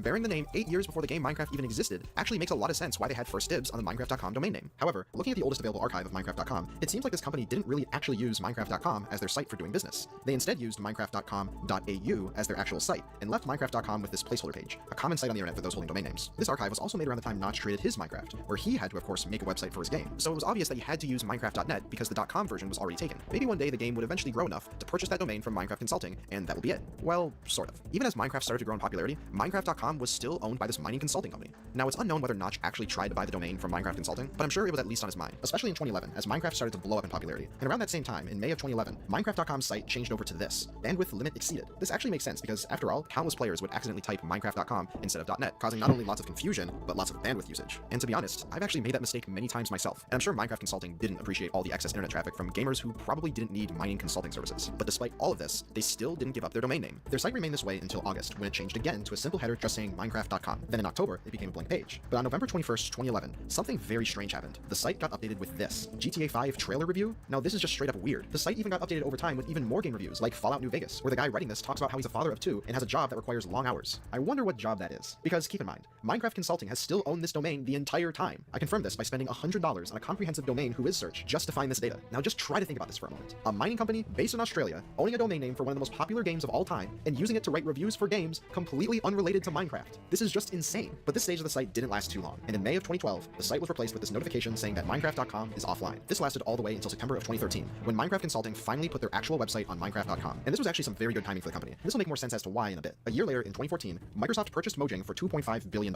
However, it took literally 8 years for Microsoft to successfully do something about Minecraft.com. Now, this isn't the first time that Microsoft would take action against other domain name holders. In 2003, Microsoft sued a 17-year-old teen named Mike Rowe because he wouldn't give up his domain name, MikeRoweSoft.com. You can't make this stuff up. Eventually, he did give it up in return for all this stuff, but that's a whole other story. Sometime in July of 2022, something happened to Minecraft.com. A new message appeared saying that this domain was registered and protected by MarkMonitor. Now, what the heck is MarkMonitor? After some quick research, they're a company that protects corporate brands from internet counterfeiting and domain squatting. So it's likely that Microsoft used a combination of this service and their lawyers to put some pressure on Minecraft Consulting to give up their beloved Minecraft.com domain name. It actually makes sense why it took so long for Microsoft to get this domain. Minecraft Consulting used Minecraft.com as their primary site for doing business a whole year before Microsoft purchased the game. So it could have been more difficult to argue in court that they were taking advantage of Minecraft's popularity and intentionally domain squatting, at least while Microsoft owned Minecraft. But who knows? Maybe Minecraft Consulting sold the domain to them for a pretty penny. We may never know the exact.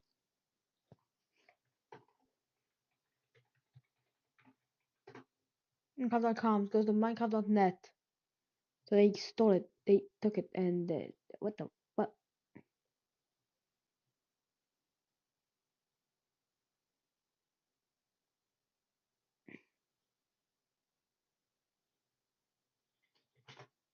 One. The fuck?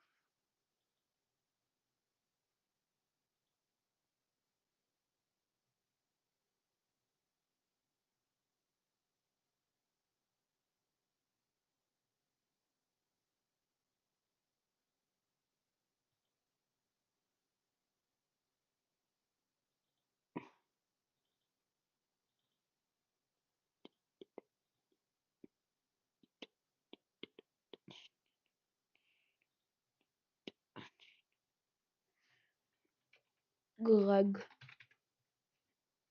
No plumps. Jade. Cube.js.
Listen up.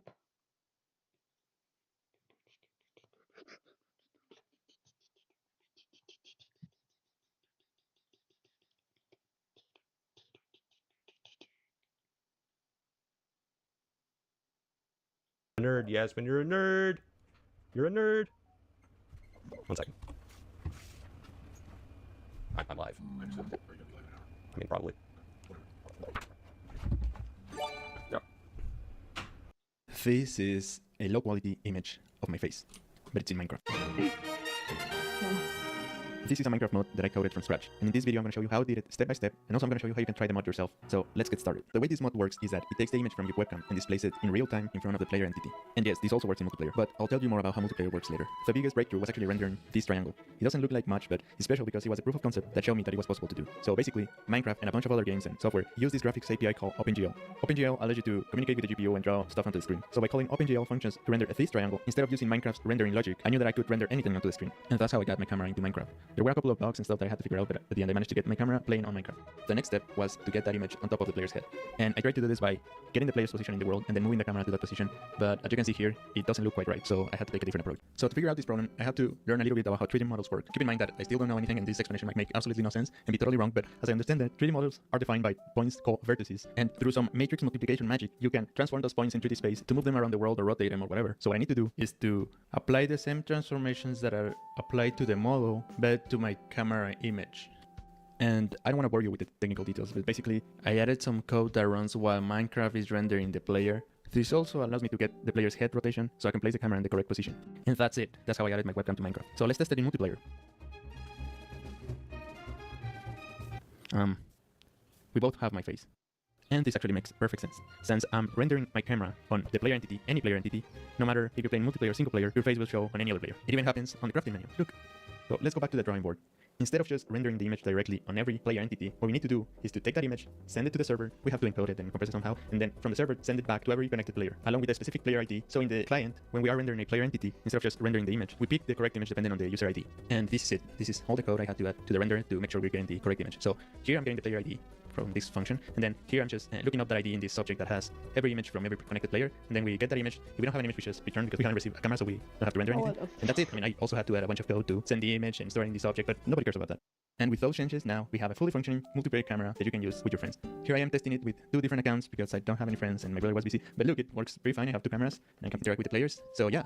And some of you might be wondering if this causes any lag because this is a lot of information that I'm sending to the player, and the answer is yes. But I did some tests connecting to an online server with 2 players, and it works amazing. It works better than I expected. But I didn't play it with a ton of players because, again, I don't have any friends. It all began when the NoCom exploit got patched, and this clip started to spread across 2v2t Discord servers. It basically shows an animation of player activity on the server, and that's when a player by the name of Mac Tonight took notice. Now, just a bit of insight on this player. Mac is by far one of the most infamous base hunters on 2v2t. He's been doing it for over 3 years and has literally been to thousands of bases. Every time he comes across a base, he screenshots it, notes the coordinates, and takes a world download if it's interesting enough. So if you built a base and didn't secure it properly, it's possible that he's been to it. So when Mac saw this video, he got the idea to possibly use it to find bases on the server, but trying to find the scale of the pixels in relation to in-game coordinates proved to be difficult. So at the time, it was just kept as an idea. That was until FitMC released his video explaining the NoCom exploit in more detail, and that's when this image was shown to the public for the first time. A complete, standalone image of player activity on the server. But the issue was that it was only 1080p, which didn't help much. If only there was a higher resolution image of this map available to the public. Turns out, there was. Leejerv, one of the NoCom masterminds, made a post on the Nerds Inc. GitHub explaining the exploit in more detail, but he also released this, a 4K resolution overworld heat map. And best of all, it revealed the scale. 1 pixel equals an 8x8 chunk area, and the entire screenshot covers approximately 500,000 by 250,000 blocks. That's a lot of terrain cover, and is significantly more area than the 100K world download. So it was very likely that most of the hotspots on this image had to PopUp implemented a code in a plugin to grant him and his friends server operator permissions, allowing them to access any block in the game. Eventually, PopUp obtained endportal frames and attempted to create an endportal under NFE, an infamous town on the server led by XCC2. The portal didn't work, since PopUp placed the frames incorrectly and abandoned it. A few months later, XCC2 stumbled upon a stack of end frames in the chest and decided to rebuild the entire stronghold under NFE, and it worked. As more endportals were created artificially around the server, players started to use this to their advantage. The player X0XP and his friends had a plan to remove and disable endportals throughout the server, so they could keep it to themselves and remove the whole end island to make their own private end city. However, Housemaster decided to reset the entire end dimension, and then remove Duke Dragon Eggs and Endstone in the overworld about a year later. For a while, no punishments were given out until 2014.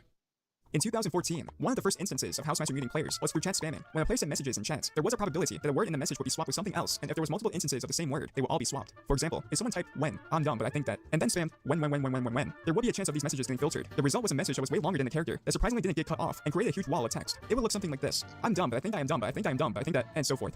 One day, a player named Victor96 was spamming chats and getting his messages filtered left and right, which was just another day on 2v2t for him. However, this day was different. Housemaster happened to be online through the server's console and saw his messages. He would usually type through the console as server and was rarely online as an actual account. Victor96 and Housemaster would have a conversation, but reading the exact conversation would most likely get me demonetized, so I'll try my best to phrase the words. Housemaster would message Victor and said, Vic, that's not how it works. It doesn't matter if you send one more. It's the same probability. Victor96 would respond back, obviously, House. That's not what I'm trying to do. Victor would try to explain what he was doing, but as Vic put it, his explanation went through Housemaster. I stored them in the chest 2v2t for him. However, this day was different.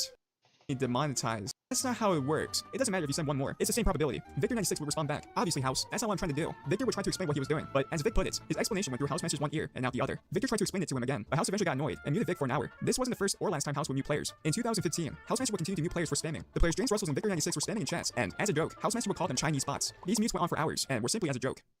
In late 2016, a player named Terragadude had his veteran queue mainly removed by the Camping Rusher and Curtis since a hacker hacked into their friend Landon MC Skype and Minecraft accounts, and then Terragadude posted a video of logging into their accounts and bed trapping them. Since the Camping Rusher thought Toro was involved with the hacking, they decided to take his veteran queue away. This caused extreme outrage throughout the community, starting the hashtag #FreeToro movement. Following the backlash, Terragadude's veteran queue access was given back, and the Camping Rusher explained what happened in the video. Throughout early 2017, powerful lag machines were used frequently to drop the ticks per second on the server. At the time, Housemaster was relatively inactive, so no action was taken, and the machines were used for months without being removed. In July, Housemaster started to take action by deleting the lag machines. 2 of these lag machines were named Carolina 2.0 and 3.0, which were used by Armorsmith and House 1. Carolina 2.0 was created by Armorsmith, Official Speed, and the Porkchop _, and it was eventually deleted by Housemaster. Carolina 3.0 was created by Armorsmith and House 1 a few months later and brought the server down to 0.5 ticks per second. Keep in mind, the average ticks per second for a Minecraft server is 20, so when the TPS was that low, it was nearly impossible to play on 2v2t. This lag machine was deleted on Christmas by Housemaster. In late 2017, a player named Griffs, who also created lag machines, had his veteran queue removed, but unlike the Terragadude incident, this didn't cause as much community outrage since players were annoyed by the lag and thought it was justified. For about a year and a half, more players would create lag machines and House would delete them. However, these punishments were small compared to what I'll talk about now.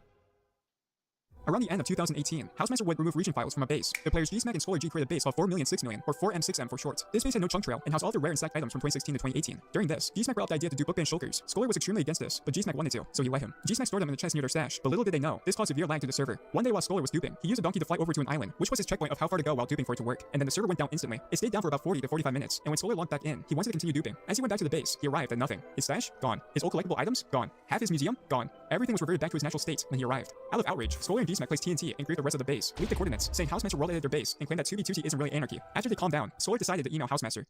Dear server owner, I don't care about the items. You knew I was going to make a Reddit post or email you. I just want an explanation. Why was my base retro-gemmed and put back to normal chunks? And there's no way it was a corrupt chunk because it was like 28 plus chunks. I am Scholar G. All I want is an explanation. We had no lag machine, nor any attempt to lag the server. This server is supposed to be anarchy, not tyranny. Sincerely, Scholar G and Gsmack. Housemaster replied back saying the following. The region file you were in was so large, it was causing complete server freezes. It was cut out and intended to be looked at, but it wasn't even possible to open on a different server or on my own computer. I don't know what you even managed to do here, but the region file was too far gone, and I couldn't have the server down while I was looking into it. Although I don't doubt you intentionally did this and knew the problem it was causing. Once I can edit out whatever is causing the problems, it'll be restored, as it was intended to be during the short server downtime. However, Housemaster never did revert back the base. Scholar thinks the fact of Housemaster not being able to load the base on his own computer is a lie. Scholar World downloaded the whole base, and for him, it loaded perfectly on his low-budget laptop at the time. The next punishment is the most intriguing, the story of Housemaster killing players at his own base.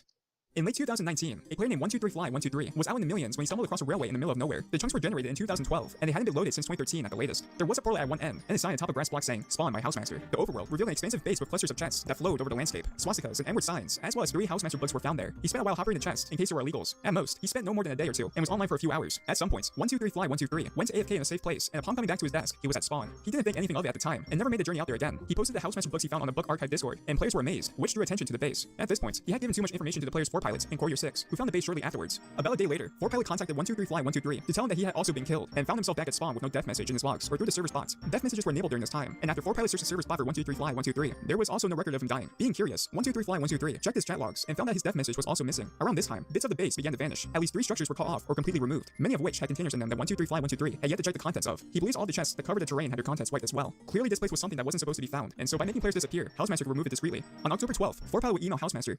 About a day ago, Courier 6 and I, 4 pilots, showed up to your 2012 base made with your real-life friends. I was sitting there AFK. I looked up at my screen. I'm dead. On October 18th, Housemaster would reply back. Hi, I'm not aware of what the 2012 base with real-life friends would be. If there was some brief time I was playing years ago and built something, there were never chests filled with every single item in the game, or world edited away. I am also not sure where you are getting the real-life friends part from. I'm not sure how you think dying was caused by the server in secret. Do you think there was some sort of system set up that detects a player in an area on the server that proceeds to wake me up just to check on it, or something like this? Please realize how silly your suggestion sounds. You can provide codes to the base you found that you think I made, and I can check it out and perhaps give you an answer. Even when 123fly123 found 3 books signed by Housemaster, chunks of the base started to disappear, and players mysteriously died with no death messages. Housemaster denies even knowing about this base. Either this was not the same Housemaster from 2012 replying, or he was lying. On October 26, a 2b2t YouTuber named Barondome created a video showcasing the base and exploring the removed chunks of the base. I'll leave a link in the description so you can check it out.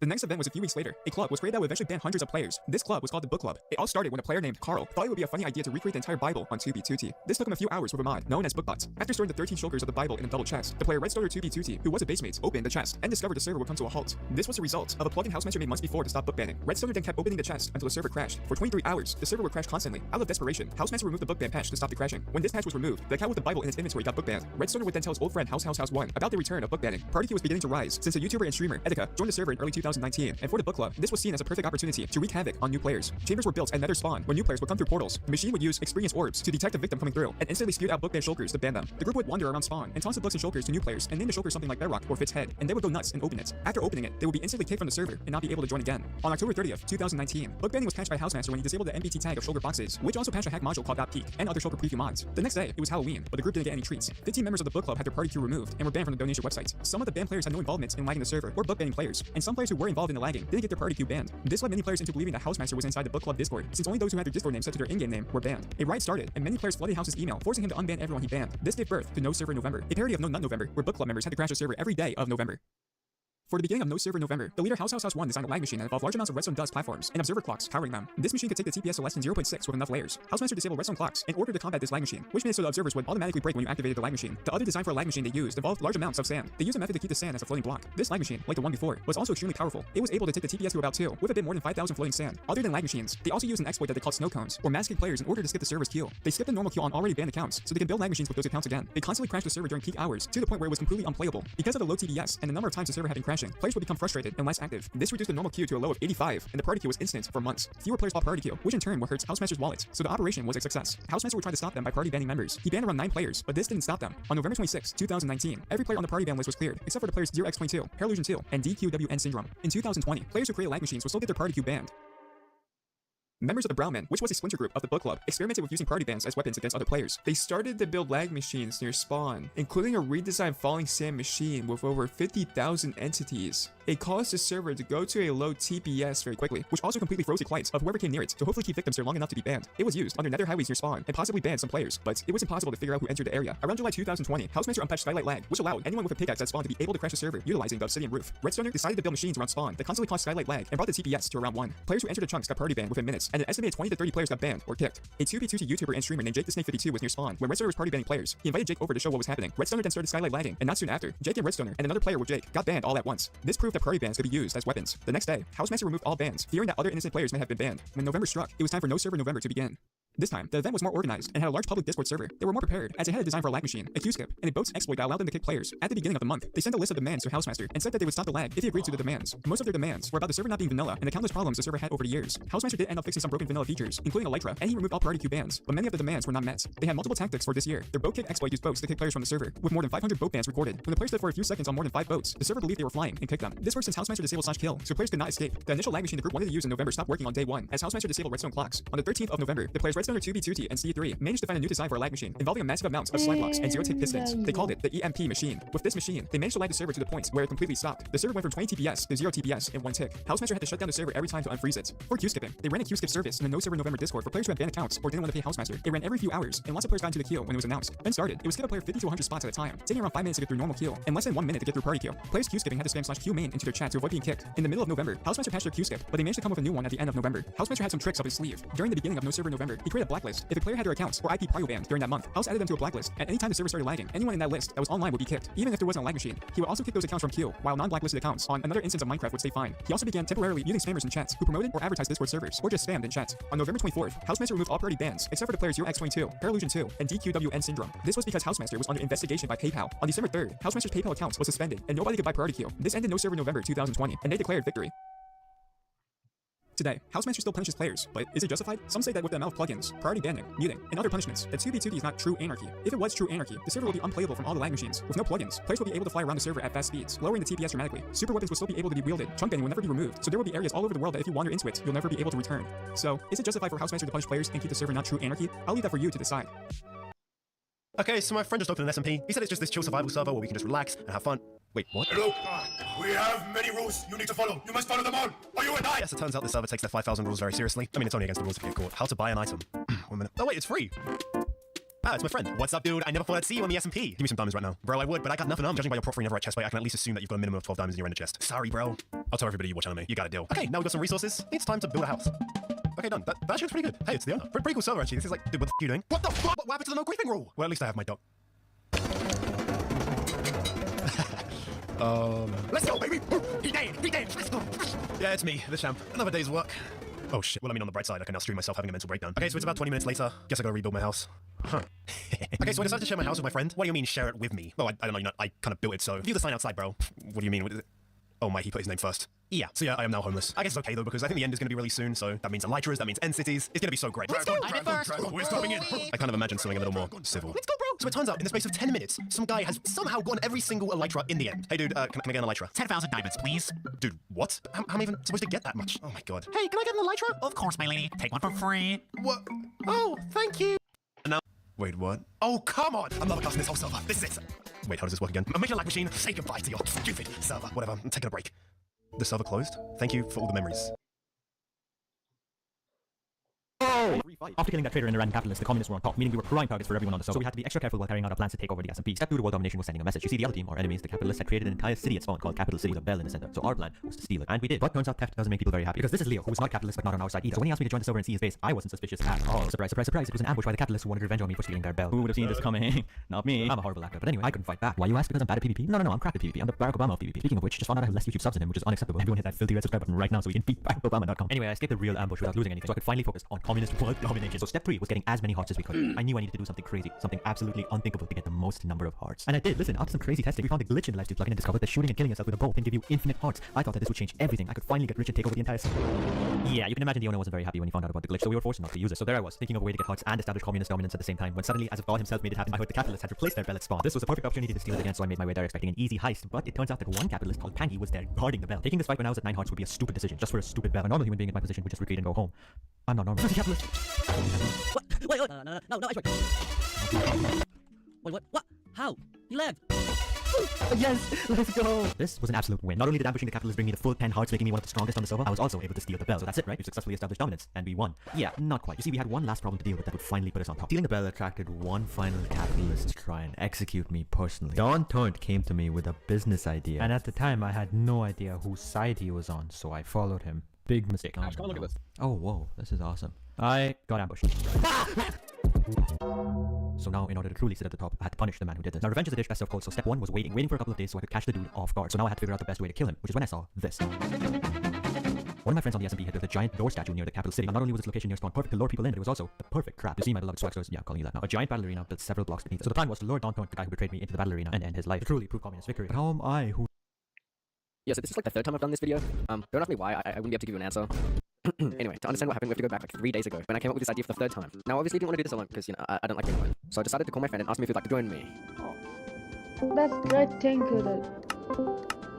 Yo. Yeah, what's up? Do you wanna go ruin some children's Minecraft servers with me? No. Hello. What's up, Minecraft, man? Okay, do you wanna... You have Minecraft, right? Not installed, I don't think. I'll check. So I did the only thing I could think of and joined PvP Legacy to find someone to play with me. Bruh. There's no way. Surprisingly, it only took like 10 minutes for me to find someone. His name was Play Insomnia. I don't know.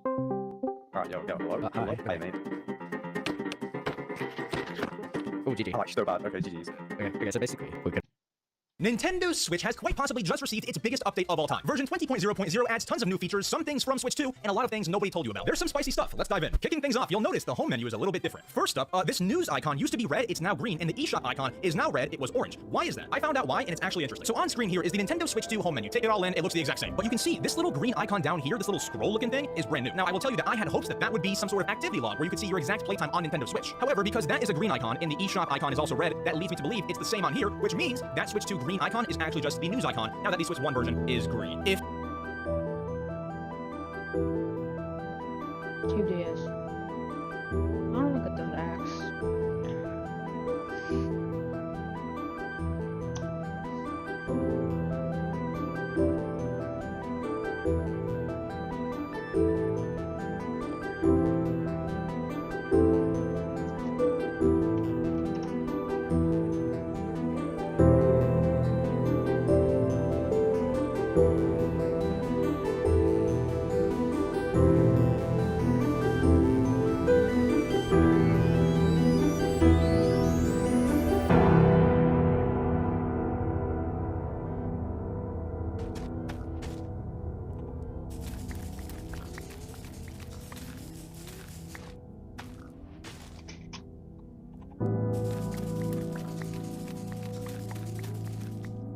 Biggest iron said.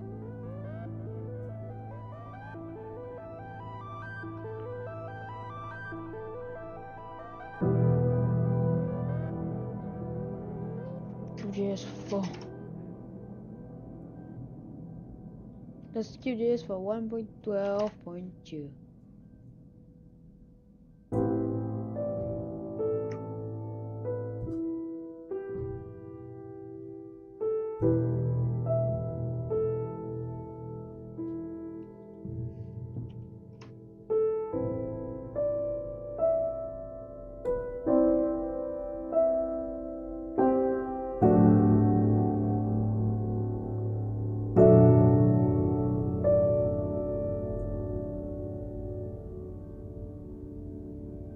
I don't know why. If you go to the page, like if you go to the last page, you see 1.16. It's not 1.12 for some reason. It's all 1.16s. Look how many 1.16. Let's see. All version and go straight down to 1.12.2. Just take Forge. Take the oldest version.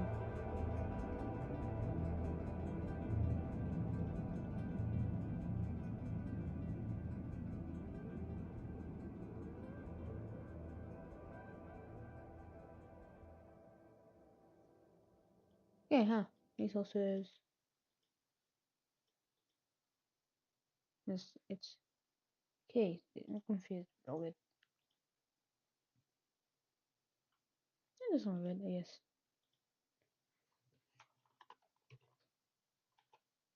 Content trigger. So Cube.js and crafting. Crafting tweaks.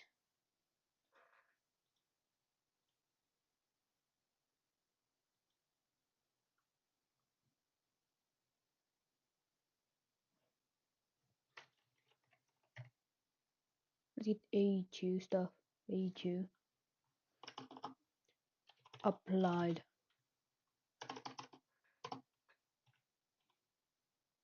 Applied Energistics 2. Oh yeah, don't forget every mod pack has that.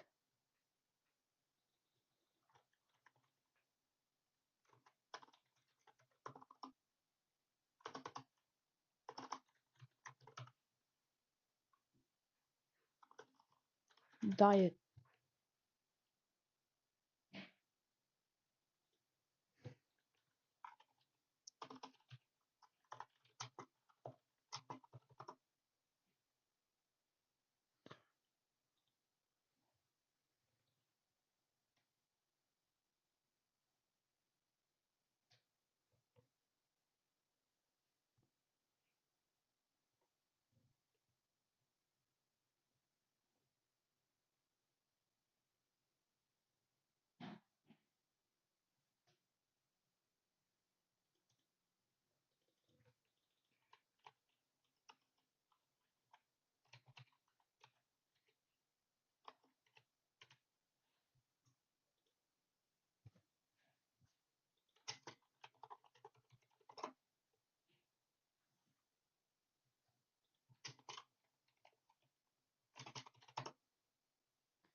You can't break it. Oh my fucking god.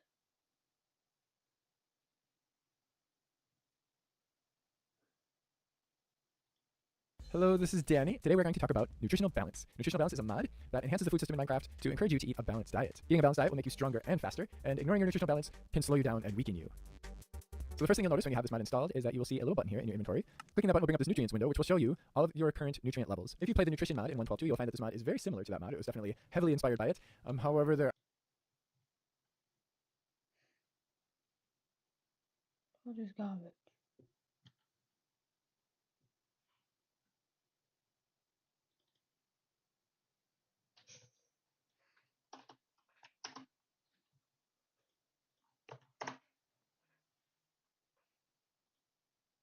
Hey guys, welcome back to Power Down. In this list, I'm going to run through 20 Minecraft mods I can't play without. Now these are all for 1.12.2. In my opinion, it's the best version to use as it offers the most mod support. But if you're after mods for newer Minecraft versions, then check out the videos on my channel. All the links you need to be found in the description below. Animania overhauls most passive animals in Minecraft, as well as adds a few new ones. There's all new textures, animations, and models, which really brings them up to date. The mechanics are improved upon too, as there's now multiple breeds and genders. Better Caves will completely restructure all the caves in your Minecraft world. Now they'll be more like caverns, and have different terrain features such as underground lakes, lava chambers, and more. They're a bit similar to the caves we'll see in Minecraft 1.17. Better mine shafts will of plenty of biomes. Biomes of Plenty is a terrain generating mod that I simply can't go without. It adds over 50 new biomes and really brings a lot of diversity to your Minecraft world. You'll have to enable it during world creation. Da Vinci's Vessels allows you to build both custom boats and airships, with airships being more useful. Craft a ship, then connect balloons to allow it to fly. You can explore your world easily while carrying everything you might need, or even build a house in the sky. DecoCraft adds over 3,000 decorations to your Minecraft world, allowing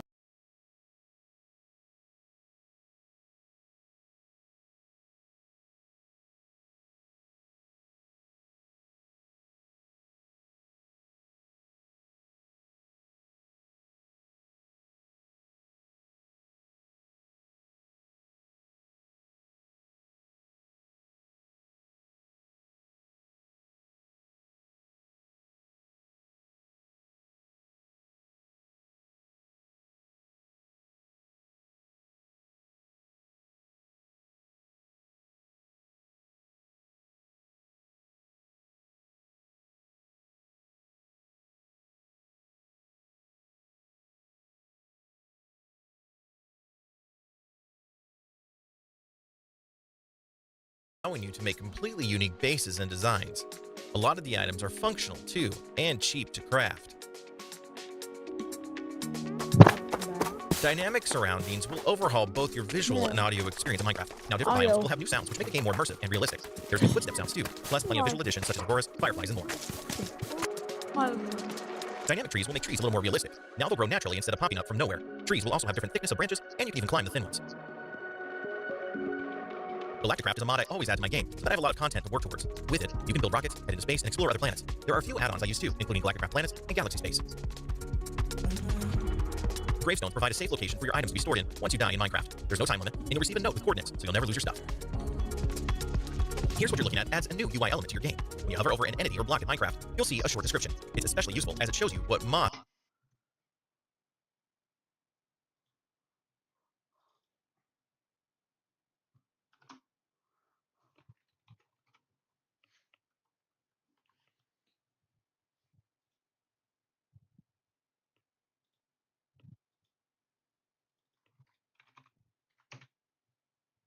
Harvest craft. Oh, we have it.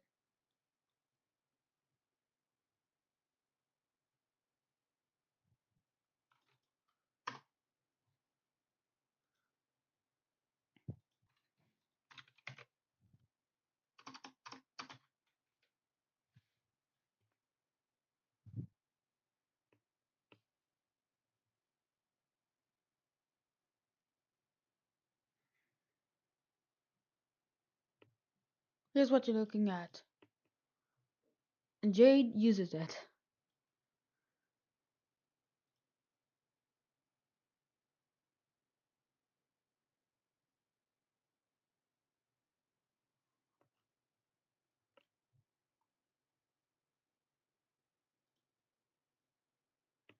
We have Craft Creaker, crafting tweaks.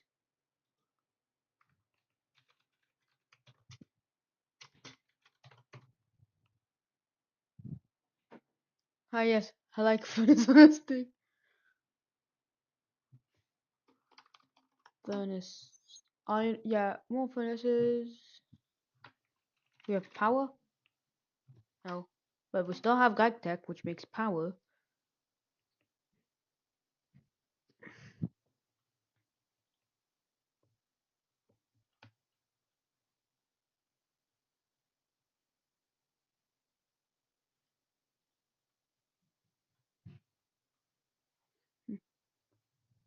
More biomes. Log dummy.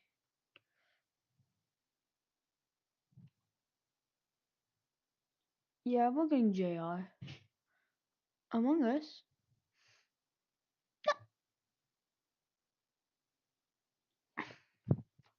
Drive.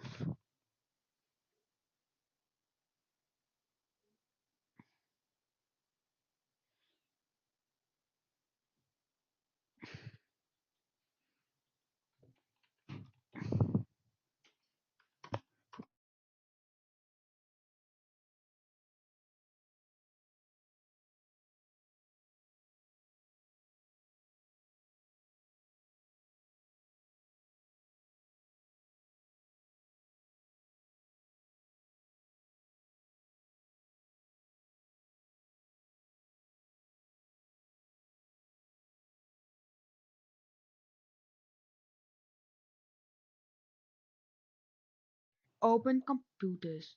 Part of open blocks elevator. Well, let's just get some elevators. Open computers. Oh, it's already added. Hang glide.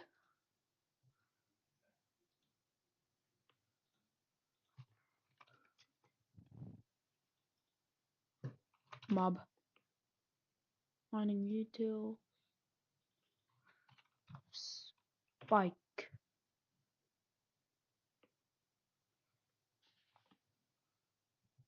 A whole new dimension.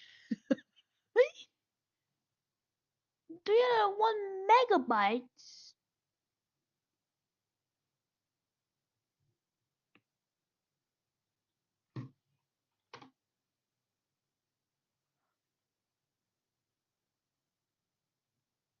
Hold up. 24 hours signed. on the items from. Open Glider will add gliders to Minecraft, which are cheap and easy to craft. Not only do they provide an easy way to travel around your world, but they can also prevent dying from fall damage. Quark makes changes in practically every aspect of Minecraft. One of my favorite features is how it overhauls caves to add many new biomes. There are also new animals, automation, and new types of trees and even decoration blocks. Recurrent Complex will add randomly spawning structures to your game world. Included with the mod is over 200 structures, but there's also an online repository where you can submit and download other creations, making your Minecraft world interesting to explore. Roguelike dungeons add many new dungeons to Minecraft, with the entrance being found above the surface. Inside you'll find multiple floors with high-level enemies to defeat. Each floor will have plenty of loot too, such as enchanted weapons and armor. Storage drawers allows you to store items conveniently, and within an arm's reach. Each drawer can hold a single type of item, and at the press of a button, you can easily withdraw and deposit items. Tinker's Construct is an essential mod in my opinion. It allows you to craft completely unique tools and armor items. You have complete control over how these items work, which can be changed by adding modifiers. Techtopia is my favorite village mod, and it's easy to see why. Now villagers will actually have real jobs, which can reward you with useful supplies. You'll be expected to build job locations and homes for villagers, as well as to defend them. Tool Belt allows you to efficiently store all of your tools, although it can hold any item. Once you have the belt equipped, you can quickly switch between its contents, meaning you can save a lot of inventory space. Happy Girls Backpacks is a mod I love, especially when playing with friends. It has 3D backpacks which actually sit on the player's back. Although they do take the chest slot, friends can also access them while standing behind you. That's it for this list. If you enjoyed this video, let me know. Canard Fresh Disc agit sur toute la... Oh.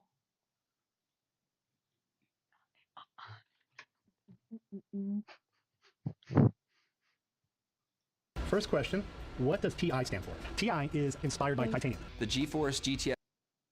Okay.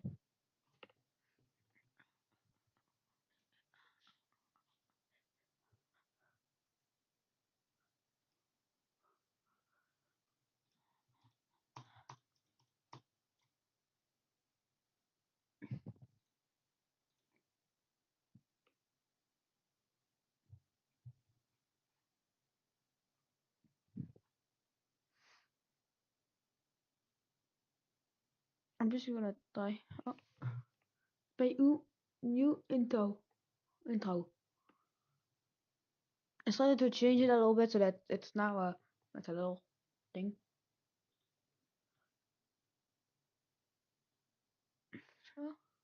Oh sure.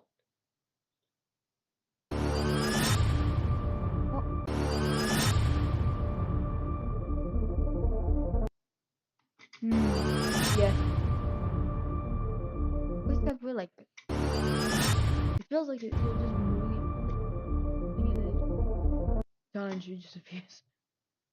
What if you could buy something at price A and sell it somewhere else for a higher price B? Well, in real life, that's called arbitrage and arises out of market inefficiencies. Due to the nature of the market at 10 toward equilibrium, though, these opportunities are generally quite rare and fleeting. However, in Terraria, there is no market, but instead fixed prices on goods. This means that there's no self-righting force bringing the market to equilibrium, meaning that if we can find price discrepancies, we can infinitely exploit them.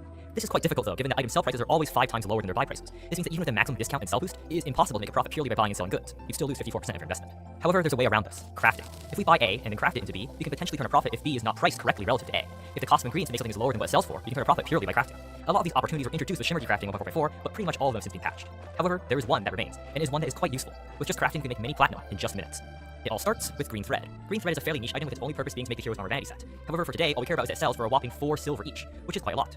Green Thread is crafted with 3 jungle grass seeds, which aren't sold by any NPC. Yeah. However, mushroom grass seeds are, and mushroom grass seeds shimmer into jungle grass seeds, meaning jungle grass seeds are super easily obtainable. 3 mushroom grass seeds caught in the dried and glowing mushroom biome have a base cost of 4 silver, 50 copper. At first, this seemed like a loss. It costs us 50 copper more to craft than we get from selling, but we haven't yet considered happiness. By moving the dried into the witch doctor in a glowing mushroom biome, she will discount her seeds down to 1 silver, 33 copper, 11.3% discount. This is the happiest we can get her in this biome before the princess. This gives us a net cost of 3 silver, 99 copper per thread, which is barely a profit. However, happiness also gives us a boost to sell price. Take your thread and go to an NPC with maximum happiness. This gives us a whopping 33.3% boost to sell value. The most practical sell for max happiness is probably the Goblin Tinker with the mechanic and die trader while the underground caverns. Not only is this convenient as you can put it near the aether and / or the glowing mushroom biome, but it also maximizes the happiness of the game's biggest money drain. Kills 2 birds with 1 stone.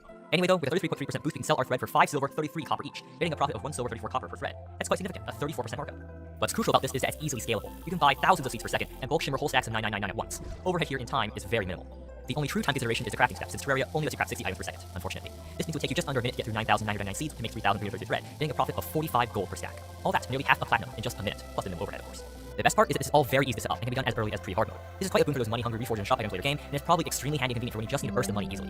Then, once you get into hard mode, it becomes even more profitable as we introduce the discount card and princess into the equation. This boosts the profit slightly, netting us 2 silver, 30 copper per thread with both equipped, or 77 gold per stack / minute, which is quite phenomenal.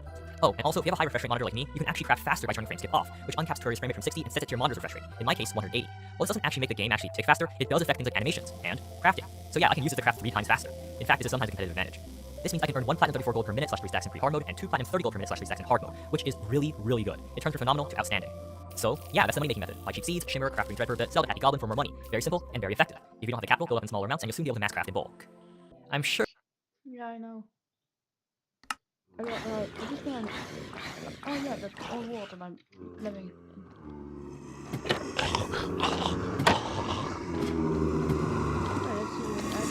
Extra utilities 2.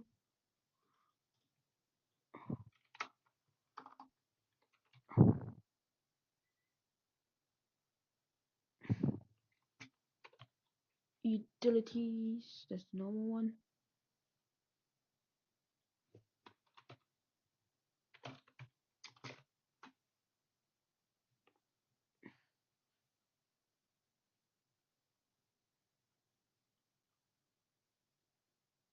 Wow. You're more rules that are almost useless again. You don't care about all of that. Alright, for 41 mods. Yeah, I know that. Yeah. Like stuff, but.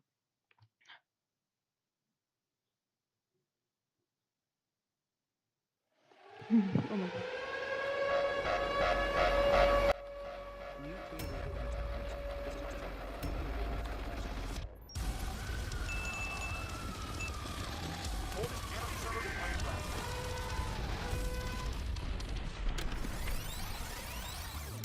The year is 2314.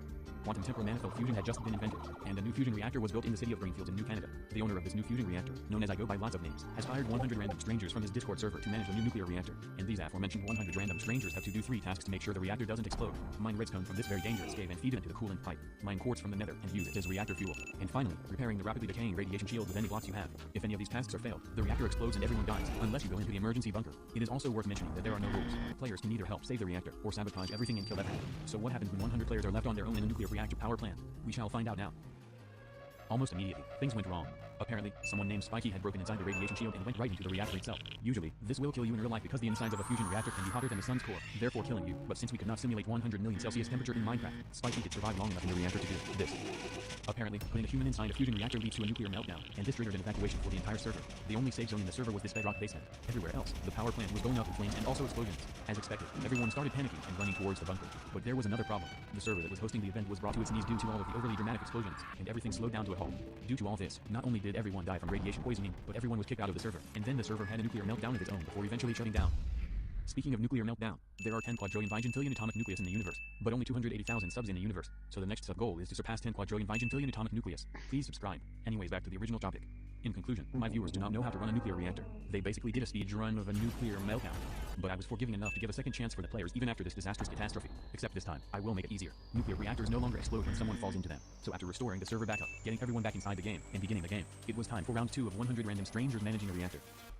This time, the game was a lot more organized. People split into different teams dedicated towards maintaining one part of the reactor, and especially a big group went into the coolant mines, but it seemed that they weren't interested in getting coolant, because this cave came with a giant netherite sphere that I placed to see how many people would fall for it. And as expected, players began exploiting the netherite sphere for their personal gain instead of doing their job of getting coolant. Those who stayed on task and mined redstone outside the sphere then got attacked by numerous hostile mobs. Redstone mining fatality rates rose to about 50%, but the exploding creepers and shooting skeletons were the least of their problem. The players who obtained netherite equipment from the sphere became corrupted by all the new power they possessed, and began targeting the humble redstone miners for no reason. Nobody could mine peacefully. Of the players that entered the mines, 90% were executed in unpleasant ways. For the 10% who escaped the traumatic cave experience with the precious redstone in their inventory, it was not over yet. As it turns out, a large part of the nuclear reactor employees were only interested in murdering random people who were doing their jobs. Serial killers were everywhere. People with redstone got randomly ambushed on the way to the coolant drop-off zone.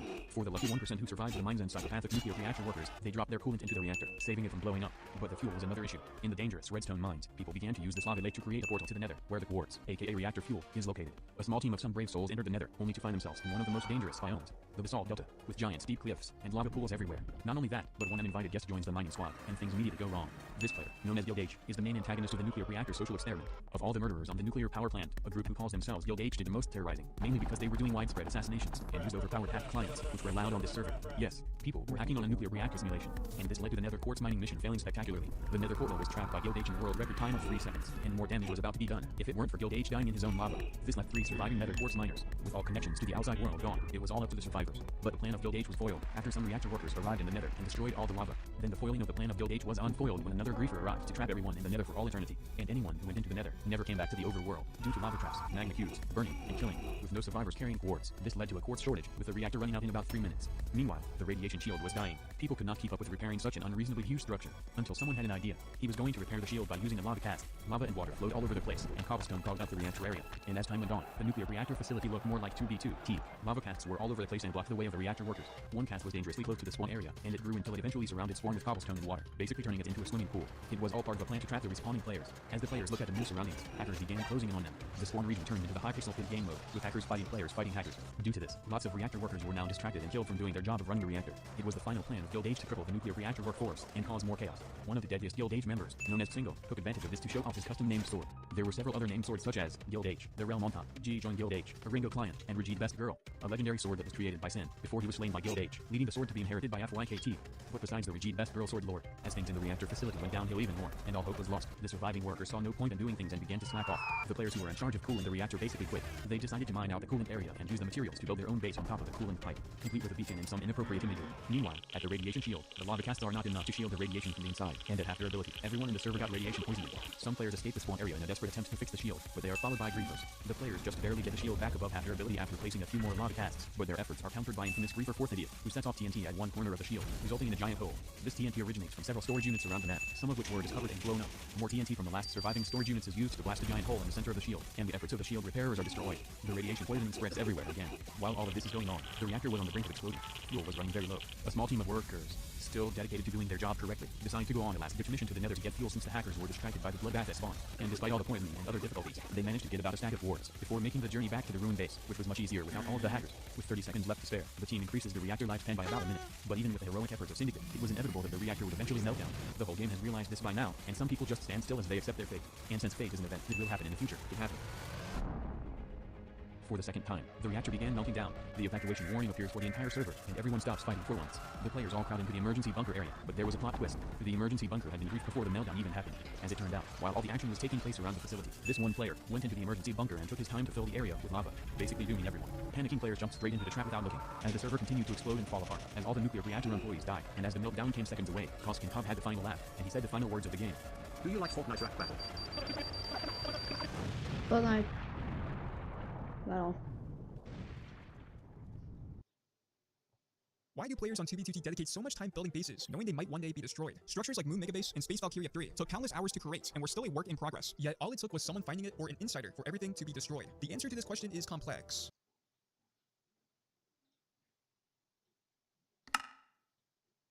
And to truly understand Bossing. We've all seen it. In most games, cheating is done by human players, but this isn't the case with TF2's hacking bots. They automate everything. Queuing for games, picking the sniper class, spamming the voice chat, using aimbots to send you straight to Jesus Christ. And these bots are run by degenerates who have more laptops than sense. But it's worth noting that these bots target casual game mode, not competitive. But of course, nobody plays on Valve's matchmaking. What I'm really talking about are the third-party services and leagues. I'm sorry, I'm not good. I apologize for ego. Please forgive me. I'm just European. These matches are planned out in advance between specific groups of players and take place on private servers, passwords and everything. And when everything is moderated, obvious cheating just gets you banned instantly. To slip past detection, cheaters need to be subtle and try to appear as legitimate players, a practice that's often referred to as closet cheating. It sounds foolproof, but there's a very real risk of getting caught anyway.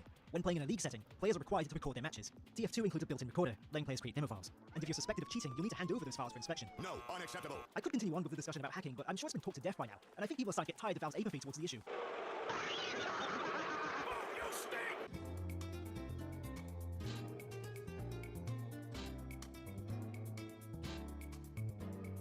Instead, I want to focus on something that's a bit more interesting. Rule breaking. Killing. If you're running a league, it's very important to have cohesive rules for players to follow. A quick disclaimer though, I won't be covering all of them. It's a big list of rules, and I don't want to be here all day. So if you are looking to join a league, this video isn't a substitute for reading the rules. You should probably do that yourself. Okay, we good then? Let's talk exploits. Normally, competitive servers run class limits. For example, in most competitive formats, teams are not allowed to have more than one Demoman. But if 2 or more people respawn at the exact same time while switching classes, they can respawn on their new class, bypassing the restriction. And since TF2 spawns players in groups called respawn waves, this isn't really hard to accomplish. No, unacceptable. If you use the retry command in the developer console, it will reconnect you to the server. This is useful if, say, your internet drops out while in the middle of a match and you need to rejoin. Using it for that purpose is totally fine, so what's the problem? Well, it ignores respawn times. If your respawn time is particularly long and your PC's loading times are quick, it can genuinely be faster to reconnect to the server. Abusing this is banned. Here's an interesting one, the reverse quantum crouch. For a bit of backstory, there used to be a bug called the quantum crouch, but it was patched. This reverse variant requires a specific setup. While standing, use an explosion to shove yourself off the ground. Make sure you don't jump while doing this. Before you land, start holding the crouch button. You'll now be crouching, but other players will see you sliding around in a standing pose. But what they can't see are the hitboxes, which are still in the crouching position. This has a few weird results. Sentry guns will assume you're standing, but because you're already crouching, they just end up missing. Because of issues like this, any exploits that messes with players' animations or their hitboxes tends to be banned on principle. A funny result of this is that the reference pose modes are banned too, even though they're pretty harmless. You can't shoot your weapon while in a reference pose, so it doesn't really impact anything. But there is a variant of this bug that does allow you to shoot enemies, the contractor exploit. This item is so buggy that it kind of warrants its own video, but this isn't that video, so let's just focus on... No.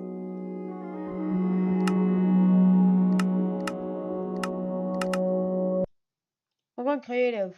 Whatever the heck this is. Normally, opening the contractor menu just opens the menu. However, if you do have a contractor equipped in your action slot, your character will do a neat animation where they take it out and look at it. If you close the menu, another animation will happen where they put it away. It represents what you're doing in the game, which I think is pretty cool, but it's also really buggy. I mean, look, I'm just spamming F2, and I'm sliding around like mad. I haven't even gotten to the actual glitch yet. In order to tell whether the menu is open or not, the game uses a console command. When the menu is open, the value is set to 1, and when the menu is closed, it's set to 0. Unfortunately, Valve forgot to prevent players from just changing the command at will, and since console commands can be bound to keys, we can make this process even easier. And this means I can access other menus while the contractor is active. For example, the loadout menu, where I can remove the contractor from its slot. And if I set the value to 0 after doing this, yep, that's a glitch. It offers a few distinct advantages. For example, pyro players will get pretty annoyed at the lack of reload animations. After all, a common tactic for reflecting projectiles at close range is to look at the enemy's reload animation, then reflect when the reload is finished. But if the player is sliding around with the contractor glitch, the reload animation is obscured, making it very hard to tell when the next shot is coming. Okay, so the new update fixed the loadout switching exploit, so it's no longer possible to get stuck in the animation forever. But unfortunately, the other problems I mentioned still exist, and players are still able to mess around with the console commands. Here's a few other things I haven't mentioned about the contractor. When the command is set to 1, you're not able to reload or fire your weapon. This doesn't have any real benefits when used with most weapons, but it greatly helps with the Beggar's Bazooka, an odd weapon that reloads before firing as opposed to after. It can only hold 3 rockets at a time, and trying to load a 4th will result in an explosion. This means you can't hold all 3 rockets indefinitely, since stopping the reload will just result in the weapon firing. But if we use the iPad, you can't fire or reload the gun while it's active, letting you do this. Bro, what is this absolute psychopath doing? You can even do it while rocket jumping, letting you delay the barrage until you're right next to an enemy. While the Steam Deck is active, you can't walk. You also can't airstrafe. Strangest of all, Demonex charges don't let you move at all, meaning the Nokia 3310 is responsible for plays like this. I wouldn't become too reliant on this though. They've already made patches to stop you from opening the menu while taunting, so they should also do the same for charging and for reloading and for firing. Let's do a lightning round of banned exploits. Going out of bounds. Resupplying through walls or ceilings. Shooting or killing players during setup time. Taunt killing through walls. Shooting through this gap on swift water. Spamming this console command to let you see cloaked spies. And I'm only just getting started. When it comes to TF2's classes, the developers made plenty of mistakes. I'd like to start with a big one. Okay, here's another one. Pyro's flames are dependent on velocity. In other words, if the pyro is moving quickly, the flames will move quickly too. But in TF2 logic, velocity isn't the same thing as speed. It's possible for these two things to desync from each other. If a player gets stuck inside an object, they won't be able to move, but they can still build up velocity by doing explosive jumps. Do this enough times and your velocity will start getting quite big, which means when you finally decide to fire your flamethrower, the flames will go very far, despite the pyro being locked in place. The Phlogistonator is a flamethrower with a special ability. Fill up this meter and you can activate critical hits. One of the things that balances this weapon out is the forced taunt that you do when you activate crits. It basically warns the enemy team of what's to come. The game also gives you a bit of invincibility during the taunt, so that you don't die while using it. However, there are a few ways you can cancel the taunt early, which means you not only get to use the crits early, but the invulnerability effect remains. If you're still curious about this one, Lister has an entire video about it. There's a banned exploit where you can keep the thermal thrusters stomping ability even after switching to a different secondary weapon. You also keep the reduced fall damage. As engineer, you're not permitted to put any buildings in places where they can't be destroyed. The one exception is blue spawn on CP Steel, because this is an intended feature of the map. When it comes to sniper, crouching. Okay, I should be more specific. If you crouch while scoped in, your view will go up and down in a straight line. Weird thing is, Sniper's crouching animation actually moves his head slightly to his right. In certain places, snipers can peek around corners while keeping their head safe behind a wall. This can be an issue in sniper duels for obvious reasons. Demo.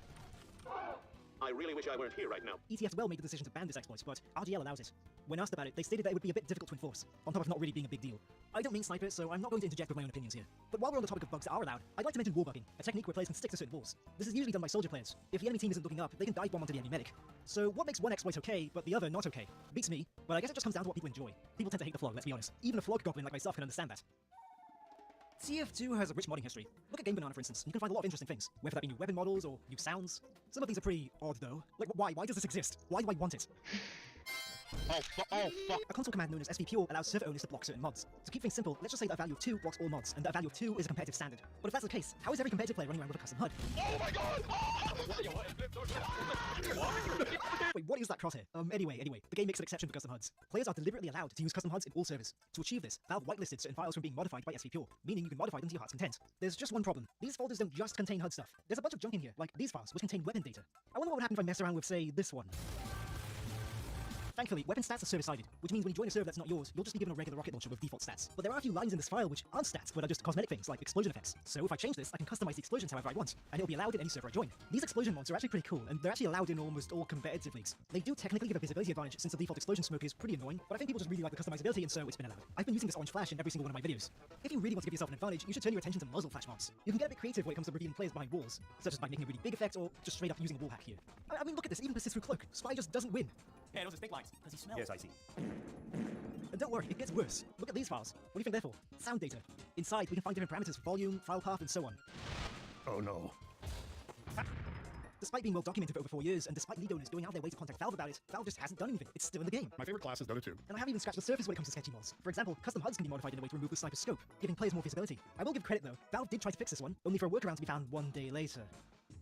This was 8 years ago, and Valve still ignores it to this day. Look at these box shadows, achieved by editing the HUD to load a font that doesn't exist. Actually, that probably raised more questions than answers. Almost any model in the entire game can be removed by modding. Unacceptable. That said though, the no hats mod is allowed. Acceptable. And there are a few other mods that are considered fair game. There are a lot of things I've omitted for the sake of this video's pacing, but I think I've made my point. This game's a bit of a disaster. I mean, it's a lovable disaster, but still. Even if Gabe Newell, Thanos snapped all of the bots and hackers out of existence, there's still all these other ways you can cheat just by modifying the game or doing a bunch of exploits. And I've not shared anything brand new or groundbreaking here. What I've done here is just read a bunch of Wikipedia articles and transform them into content. The fact that some of these exploits are nearly a decade old is just an embarrassment for Valve. But I suppose there's a bright side to everything. Valve decided to accept community-created bug fixes on the workshop, which means if Valve isn't going to go out of their way to fix these decade-old bugs, maybe, just maybe, we can. Wait, none of them got added?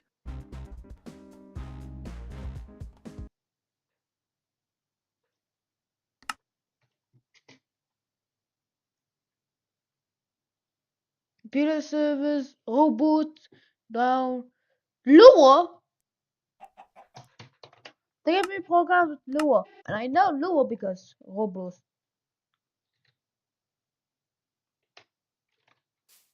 Alright, so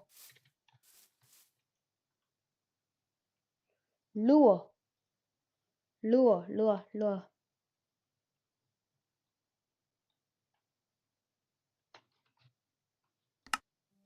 Yeah, we have Greg Tech, we have coins.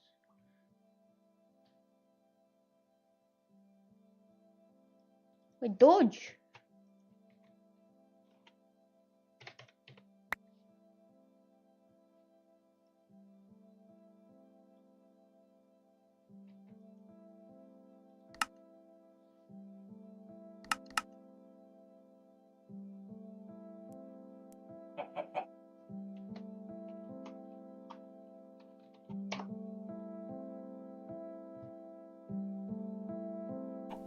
Oh, BQ.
here.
chili, mustard.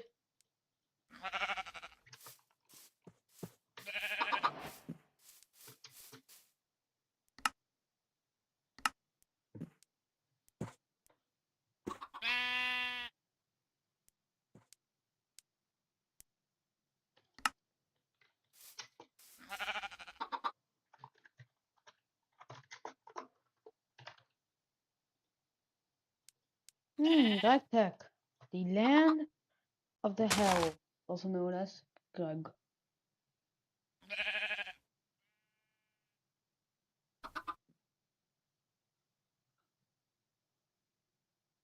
Machine. So first steam. Here we have cable. We need a pipe.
Six leaders protect steam.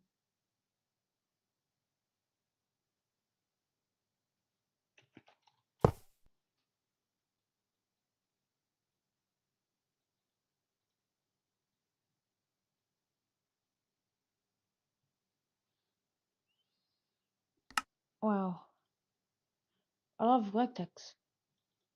Havscraft, Java, Open Glare. Oh. A light throw. Oh, straight into the oil. Oh.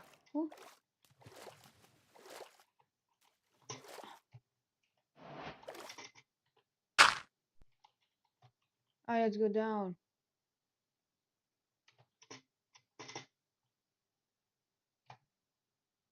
That's asbestos. And this gives asbestos dust, and it's used to make magnesium and a lot of oxygen. Oh my god, there's a lot of power.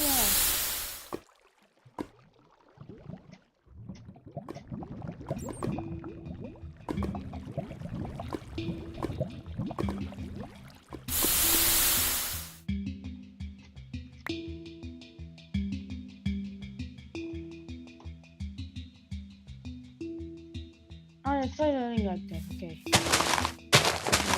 So we have this thing, and we need a tiny aluminum fluid pipe. We need a steam. Yeah, that's the steam. No more lighting because.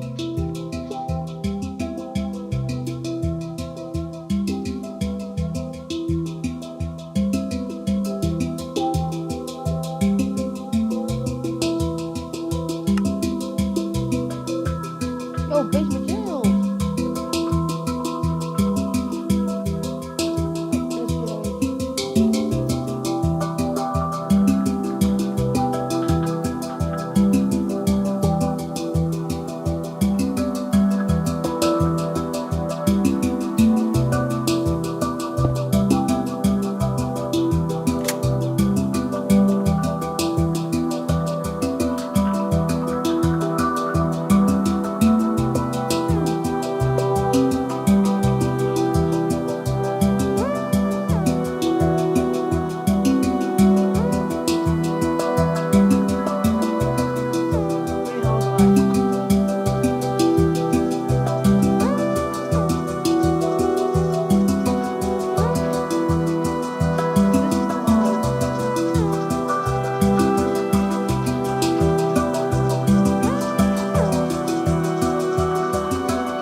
Atomic power.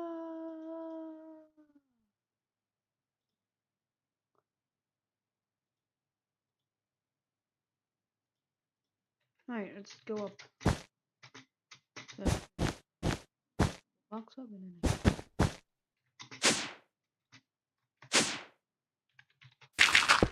Oh, wait, how do you build this again? Ah, ender pearl. Yeah, I guess it's kind of hard. Yeah, 1. Yeah, like you can go.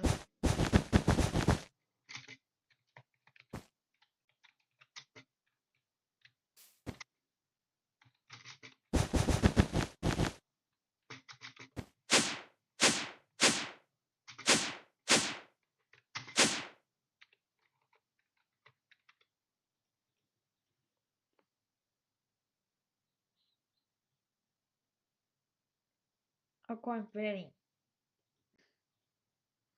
Glizzy.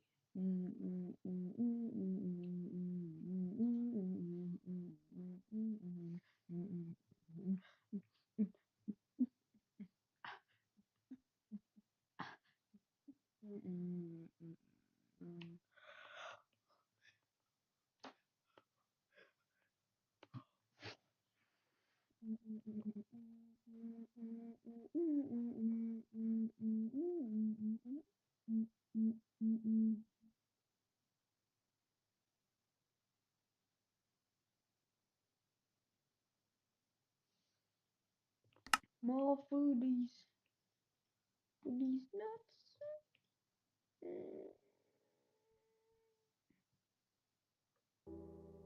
Yo, green candy.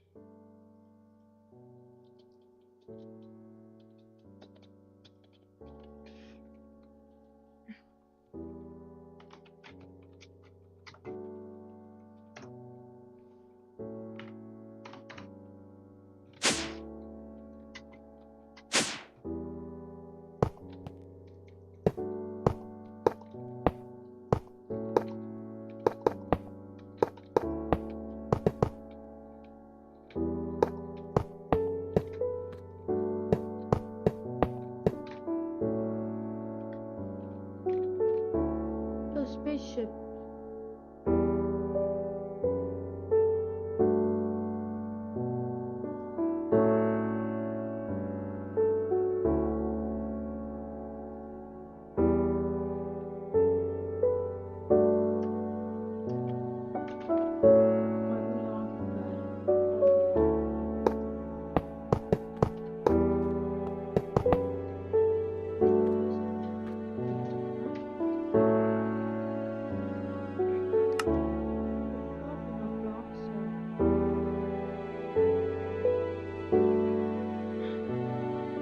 Needs power.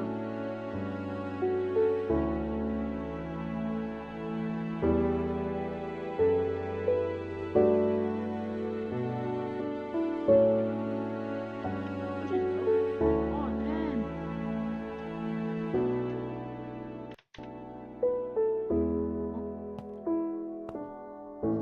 Stuff. Okay, well. Stuff. TBH.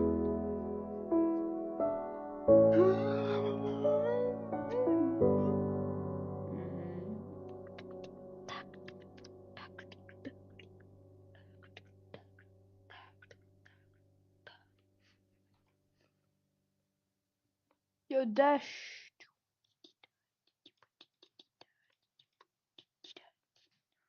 You're the Ergast.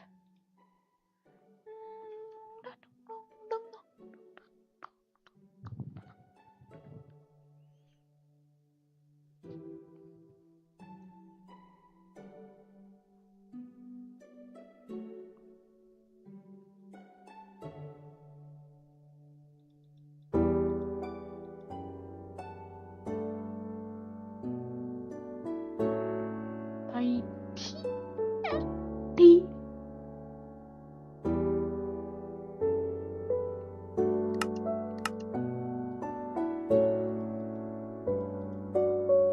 Your food.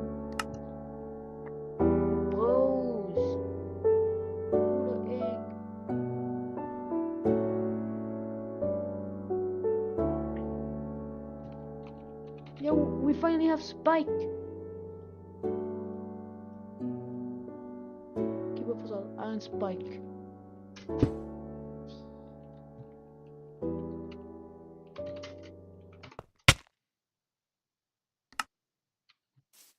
Oh, what's that fun to I be the guy. I guess die instead. What was that? Yo, Azalea. You know, Advanced Soccer 3. I don't understand a lot of Advanced Soccer 3. No.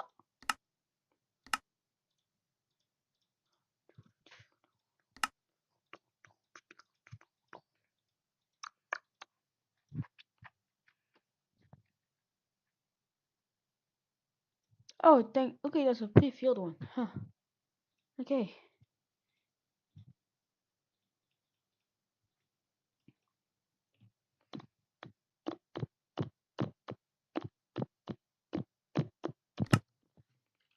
Buggy.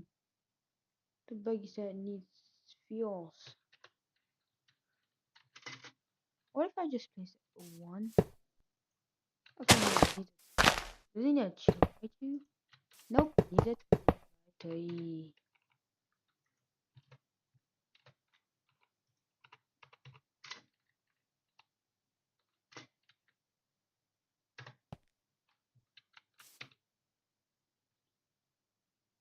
I want a parachute. I want a parachute.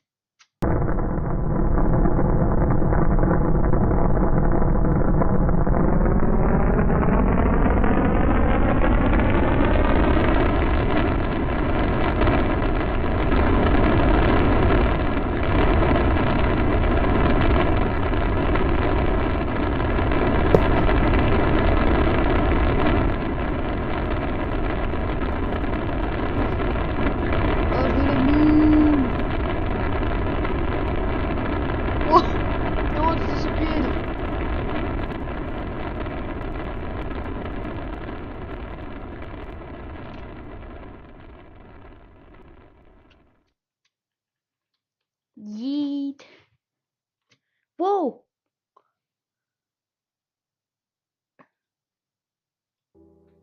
Venus, Overworld, Jupiter.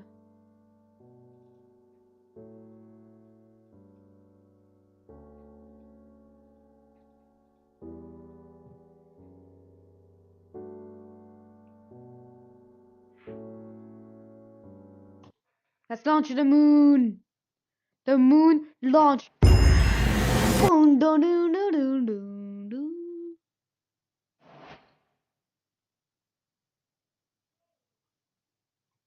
Welcome back to Slop Live. YouTube is at it again. A YouTuber known as Catherine of Sky that does a lot of Factorio and building games randomly had 3 of their channels terminated, tweeting out and asking YouTube for help. Now, this was clearly a mistake. For example, one of her channels was for Swedish themed videos, such as a cooking video. Definitely breaking TOS there. Well, she got a reply from YouTube and it was, of course, automated and completely useless, asking her to appeal. Now, an entire week later, she tweets out that all of her appeals are being automatically rejected and asks for more help, with Team YouTube replying, "There's nothing more we can do on our side to change the outcome. These decisions are made very thoughtfully. Thanks again for understanding." Also notice their response has the M dash, which is like the most blatant sign of ChatGPT. So yeah, 3 of her channels, which she relies on for her livelihood, are gone without a trace, with no explanation, and all she has to deal with is bots replying to her. And apparently during all of this she's been recovering because she's recently suffered multiple strokes and blood clots in her brain, which I imagine is pretty similar to dealing with Team YouTube. Thankfully, it does seem this has gotten some traction on Twitter, and hopefully this slop can also help get some attention, and maybe an actual human from YouTube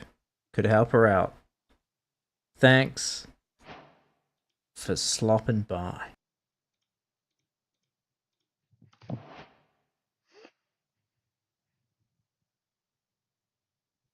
Testez Listerine. Vous ne pouvez pas toujours voir la plaque dentaire, mais elle est bien là. Listerine est 5 fois plus efficace pour réduire la plaque dentaire que le brossage et le fil dentaire. Pour une haleine fraîche et une bouche saine, complétez votre routine avec Listerine.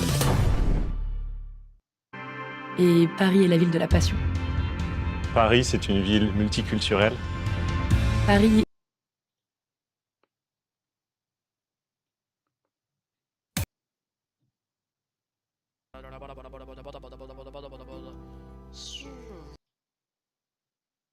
This one's already loaded up. Oh, and to make the rocket ship pad, what you're going to need to do is also turn this off now.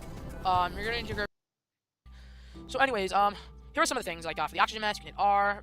Oh my god, I need mask. I need an oxygen mask. Also, just the oxygen mask and oxygen gear.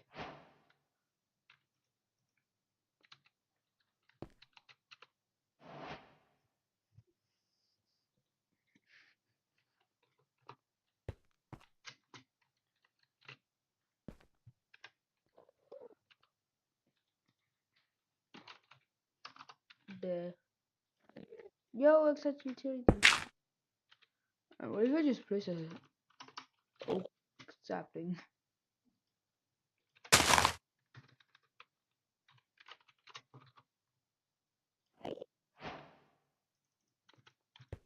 Yo, can we redo the entire thing? All right, let's go.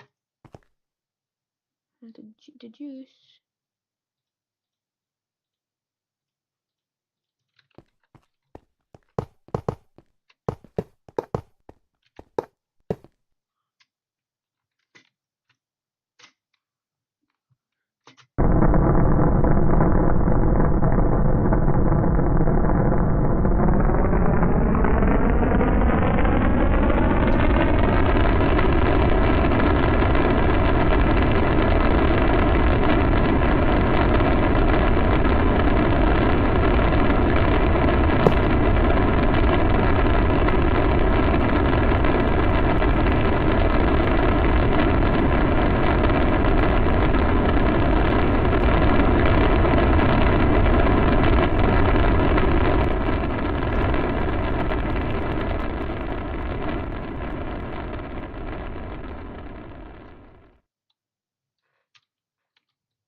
Let's build a space station.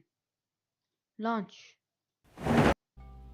I mean, and The Aura episode had a lot of comments talking about Redstone. Many of them brought up the fact that you can use the Material Reducer in Education Edition to learn that Redstone contains uranium. When I was in the Navy, my classification was Nuclear Electronics Technician. I've operated nuclear reactors, and many of my friends went on to work in commercial power plants. I understand the easy connection between we need an exotic power source and radiation. But uranium is not a knowable substance. It's just a rock that gets hot. I'm oversimplifying, of course, but very similar to Earth science, people are not well informed in nuclear power, and it seems like anytime you need some mystical power, radiation just gets shoved in there. Redstone is a magic rock in a video game. You can say it is whatever you want it to be. But personally, I think using uranium in Redstone is a bit of a lazy choice. I kind of just wrote it off and did not think of it as something that I should consider actually canonical for Minecraft. But then it came up in more and more comments, and curiosity got the better of me, so I decided to actually take a look at the Material Reducer. I started with just the wiki, and sure enough, there is uranium listed, as well as some mystery element. But what's also strange is that it has carbon but no oxygen. And I think since there is one uranium for one carbon, the wiki says it's uranium methanide, which is a man-made ceramic used in fuel assemblies. I thought it was odd that they didn't use a real-life ore to get their elemental abundances from. If you're curious, here's some real-life ore. The uranium minerals in this sample are autunite and uranophane. This led me to look at the other blocks that can be reduced, and that was the beginning of my descent into the greater issues involving the Education Edition. As you probably already know from the title, this isn't going to be a gameplay video on the implications.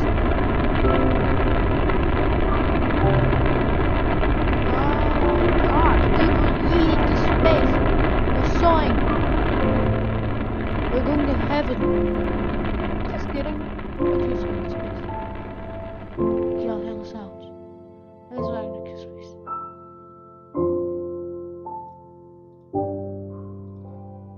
The overworld. Oh, my space station.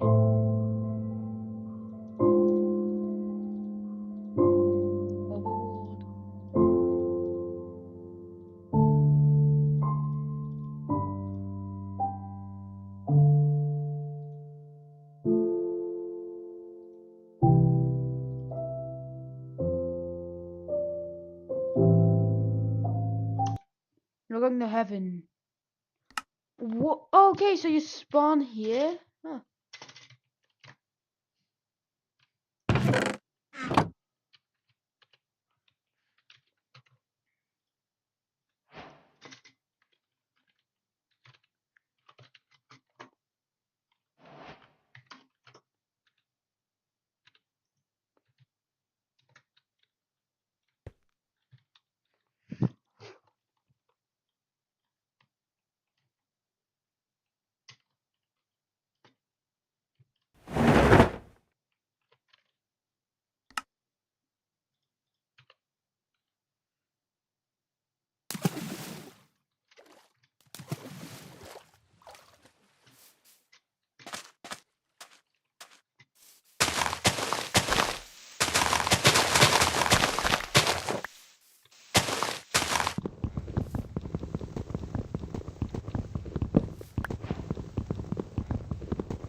The UTTP. By now, you probably know a lot about them. They're the notorious so-called online trolls, stirring a ruckus on YouTube along with many other platforms. I've made 2 online trolls, stirring a ruckus on YouTube along with many other platforms. I've made 2 videos prior surrounding these online criminals, and so this will be the finale. If you haven't seen both part 1 and part 2, they'll be linked in the description below.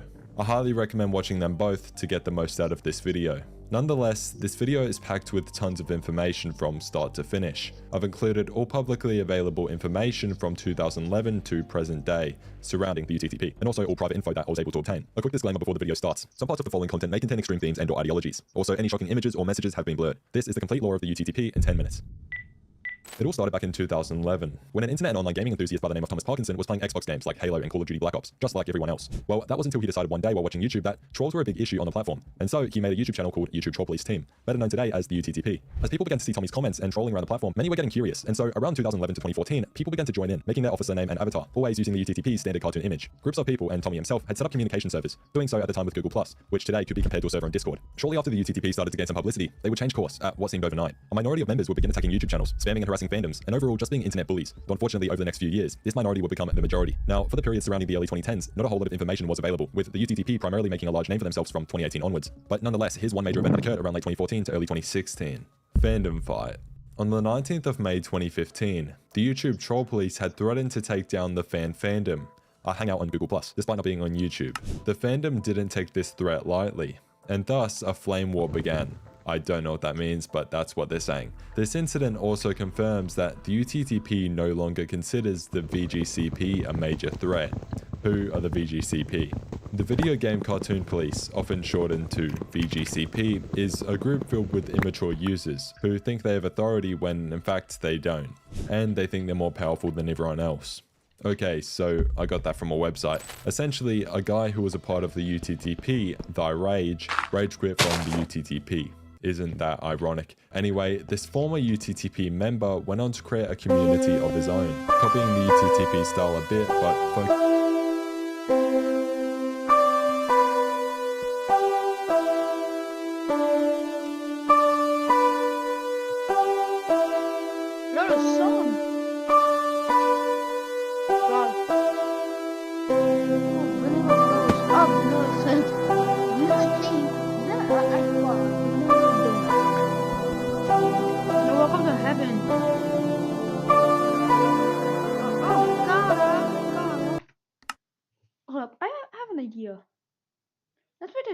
focusing on different fandoms. The VGCP was born. Apparently this group is still relevant today, but everywhere I look, I see dust. I can't find it. In 2015, the VGCP turned against the non-siders. Who are the non-siders? Basically anyone in these fandoms or groups that doesn't join or choose to praise one of these online communities. Eventually, the VGCP started acting like the YouTube Troll Police, angering many people online. Anyway, why is this even relevant? Well, VGCP is just one of many UTTP-style groups that sprang up out of nowhere, and many would follow in its footsteps years later, like YFGA, but I'll get back to that later. Also, for those curious about Tommy Parker and his whereabouts, allegedly he lives in Liverpool and was actually in jail around 2015 to 2016 for allegedly knocking his brother unconscious while watching Lord of the Rings. Unfortunately, I cannot confirm nor deny these claims, but the age and photo given in the 2015 Liverpool Gecko article match up pretty well in my opinion. And again, this is not confirmed. I'll let you guys decide that for yourselves in the comment section. But whether this is real or fake, I'm sure Tommy would be very careful nowadays with his identity on the internet, aware of the creature he had created. But Thomas would not be the only significant figurehead for the UTTP, as many would come to follow. The year is 2015, and you're scrolling on YouTube. You stumble upon a video in your favorite fandom, and all is well. That's until you go to the comment section. Hate speech upon hate speech flushes over your screen. And this is all because of the doing of one man, Stephen Larson. Leading the UTTP in 2015, Larson was notoriously known around fandoms as being one of the more harsh leaders, organizing and ordering attacks onto many popular fandoms at the time. Most significantly, Five Nights at Freddy's, with the UTTP threatening to take down the fandom as a whole. At the end of Larson's reign though, he would show some remorse, but not in the way you'd think, stating, "I'm proud I can hold an army, but ever since I got here, I realized they were little shits." Traveling a bit in time to the 2016s to 2019s, the UTTP weren't the most relevant, with most of its members actually banding together in small groups to spam and bully certain creators and Google Plus hangouts that they collectively disliked. Many of these people partnered up and cyberbullied these individuals and channels because they didn't like their content, or that it was popular and other people liked it. A now deleted Reddit post by a former UTTP member brings a question. Any insight on why they target one thing over another? As in, is it more likely that they target popular things / trendy things? The former UTTP member responded, "It's been a thing since 2014, especially FNAF. We expect reactions most of the time and laugh at their responses. Truly sick, but this is a mere fraction compared to what was to come." The year is 2020. Google Plus isn't relevant. A new UTTP leader comes to front, and the dark era is just about to begin. Project Gacha Fool. During the early 2020s, the UTTP, along with other wannabe online authority groups, would focus on scaring and harassing gacha fans and content creators, mainly doing so by sending sketchy IP grabber emails and hidden virus downloads. UTTP at this time was led by a group called the Anti-Fandom Front, until being overthrown sometime in 2021. On July 1st, 2020, Showbase12, the leader of YouTube Troll Police's doxers and co-leader of UTTP at the time, started doxing and hacking gacha channels, and this would start the generation of alphabet groups, such as YFGA, further causing many smaller scale conflicts between alphabet groups, such as the war between YFGA and ALGG, which went from around early 2020 to late 2021. YFGA, by the way, stands for YouTube Farm Gang Army, and ALGG stands for Anti-Lisa Gaming Group. Oh my. After this war, apparently there was a UTTP civil war, but I couldn't find too much on it. All I know is that this person by the name of SBK was what triggered it. The year is now 2023. Emperor Anime Sucks is the UTTP's new leader, and a lot has changed. Starting in the late December of 2023, the UTTP intervened in one of their biggest conflicts yet, taking on and making fake accusations against newer content creators, and some popular YouTube Shorts creators like DanoCal Draws. This would be known as the Shorts War. This prompted many people to make videos about them, including Dano himself, who decided to actually implement them into the ARG Shorts War. Around this time as well, Emperor Anime Sucks would wage a war in the Murder Drones fandom, and really anything related to Glitch Productions in the coming months, particularly the amazing Digital Circus. This has earned them much hatred from across the entire internet due to their sadism, getting pleasure from other people's pain, hence why kids and teenagers usually join the UTTP, especially with all the sides involved, wanting to be on the popular side, the winning side. And when it comes to groups like the UTTP, in their minds, they are the winners. Talking in caps locks and screaming at people in comment sections, I mean, they think they're absolute champions. Anyway, one large incident soon came that skewed their reputation down that much further. In January this year, MatPat would retire from Game Theory. You can guess what the UTTP did, led by Anime Sucks. They mocked his retirement, hundreds of comments at a time. So at the present day today, who have the YouTube troll police become? Well, they're just an alphabet group that was lucky enough to survive throughout all these years off their reputation, which kept luring more and more kids into. Today, any group affiliated with the UTTP is really just a joke. For anyone saying that this or similar videos give the UTTP attention, no, that's not the case. These online communities will always be around and be very annoying. This video, if anything, provides information. Coffre de jardin Livarno. I have been speedrunning Minecraft for nearly 5 years, but if we're being honest, I peaked way back in 2020 and 2021, at least in terms of my best speedrun on the leaderboards. You see, you probably know this, but a good Minecraft speedrun is not just skill at the game, but also getting a lucky enough world. And in order to get a good enough world, you have to spend hours just resetting speedruns for the right conditions, and I hated it. But I still really loved speedrunning Minecraft, at least when I was actually playing the game, which is why I started playing every single world I loaded until I beat it. This is what speedrunners call no reset, and I enjoyed it so much that I decided to play it for basically the rest of my life. Out of nearly 5,000 speedruns I've done since, my best run without resetting was 13 minutes and 32 seconds. That is nowhere close to the insane leaderboard times today, but that's not my problem. My goal isn't a fast time, it's beating Minecraft 100,000 times. So I'm very aware that I'll probably never come close to the PB time that I set in 2021. That was until my 4,753rd speedrun. This is the video for the best speedrun I've ever played. But first, to understand this run, we have to start with the 13-minute, 32-second old PB. My previous run starts with a buried treasure on my spawn island. This is undoubtedly the best possible start to a Minecraft run, and it's what speedrunners going for a very good time reset worlds to find. Buried treasures might be the best structure for a Minecraft speedrun, but it's not my favorite. Temple, this was what I wanted last season. Okay, wait, no, I don't have a level. It's okay. Part of what makes a buried treasure run so fast is your access to TNT. This allows you to quickly get wood and blocks to gear up fast. And in my personal best, I had everything I needed from the overworld only 80 seconds into the run. This was almost a sub 2-minute nether enter if there was magma in my ravine, but I lost a minute digging for lava. Desert temples are the only other structure with consistent access to TNT, but it will almost always take longer to get geared up for the nether, especially if the loot doesn't have enough iron. 5 iron. No iron ore though, huh? 7. Okay, well that changes everything. I'm gonna push for a fast enter. Right before entering the desert temple, I actually saw a lava pool right next to it. So with enough iron, I now have everything I need for a fast nether enter. Kind of. I've loved dark oak trees and gravel and craft my tools to be ready to enter the nether in about 2 minutes. But there's one big thing I'm still missing. Good food. I spent about 40 seconds killing cows for 9 steak, and if I wanted to push this overworld even faster, I could have just entered the nether with 30 rotten flesh and 2 golden apples from the temple. But I'm never playing for a fast time at first. I'm playing to consistently beat the game 100,000 times. Okay, this is a really fast enter. Pushing for temple. Let's flip and go. This enter is pretty good, but ends up over 40 seconds slower than my previous PB on the better overworld. But as always, with any Minecraft speedrun, anything can change in an instant. Oh, okay, that's fine.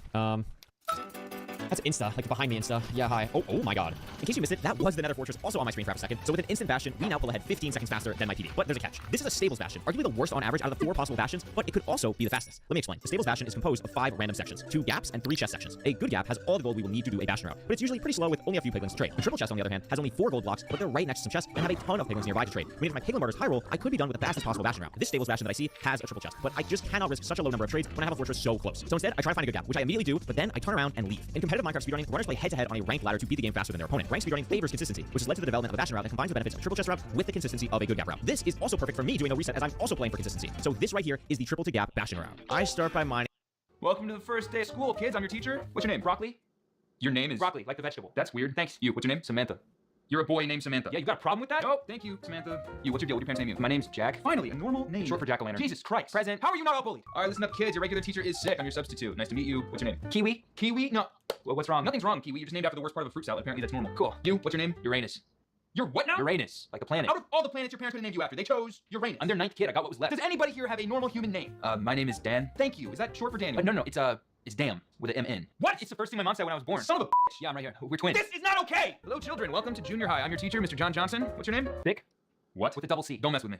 What? What's your real name? Sometimes my dad calls me Disappointment. Never mind. You. Name, please. Tweakin'. Tweakin'? How is that your name? It's a family name. Shut up. You look weird. What's your name? Paul. Are you telling me the truth? No. What's your actual name? My name is Rizgod Busset. Hey, yo. Yeah, present. I'm sorry. I quit. Hey, kids. Welcome back from the break. We have a couple new students here today, so why don't you go ahead and introduce yourself? Hey, what up? My name's Deez. What? Deez? Yeah, it's short for Deez. No, we know what it's short for. Next. Hey guys, my name's Baller. There ain't no way your name is Baller. I was born in California. That makes sense. Next. Hey everyone, my name is Eggplant. Bro, hey, that's my name. I'll deal with you in a minute. Your parents wrote Eggplant on your actual birth certificate? You can't write Eggplant. It's an emoji. Get out of my classroom. What? Now! Alrighty, children, I'm not sure how we're still doing this, but I'm too broke to quit my job, so here goes. What's your name? Ligma. What? I promised myself I wouldn't yell at a child today. Don't make me a liar. What's wrong with Ligma? Next. Hey, my name's Jim. Jim. That's nice. Really? Okay. Spelled G-Y-M. What were your parents thinking? My parents wanted to be able to say they had an at-home gym. That's actually why my name's Lambo. Don't yell at the children, John. It's not their fault. Do you want to know my name, sir? I don't know. Do I? Rhetorical question. Just do it. My mom named me Cigarette, and she tried to give me up several times. I'm gonna call CPS. Okay, kids. I can proudly say I have been to therapy, and my anger is under control. So we're gonna do roll call, and it's gonna be great. What's your name? Name? Yeah, your name. What is it? That was it. What? Name? Your name is... Nope. Sorry. Let's move on. Who's next? What's up? My name's Lightning. Of course it is. My last name is McQueen. Oh, I respect that. That is awesome. I'm genuinely happy to hear that. Why? From a movie like 100 years ago. And you just ruined it. Thanks, Lightning. You ruined it. Hope you're happy. Next. Aaron. You mean Aaron? No. Spell it. A-Y... What? Get out of my classroom. That's what. I'm not joking. I'm serious. Get out. Get out of my classroom. Don't come back. Thank you. Hi, my name is... I am not ready to hear you talk yet. Oh. Okay, wait on me. My name's Kennel. Why? Because I got that dog in me? You should drop out now because you're never going to graduate. Okay, you little dirtbags. I've had a rough week, and I just want to get through this roll call as quickly as possible. So you, what's your name? Wop? What does WAP mean? It's the sound of macaroni in a pot. Next name, please, dear God. My name's Slim Shady. Do you want me to stand up? How do you even know that reference? What reference? Just shut up. I can't. Next. What's up? I'm Lit Joinson. That is the closest we've come to a real name today. What's wrong with Lit? Sir, I'm thirsty. Then go get some water. No, that's my name. Thirsty. How have you all made it this far? Okay, kids, it is time to take attendance. Again, I have no idea how we're still doing this, and I wish I could afford to quit my job. You. Oh, what the fuck?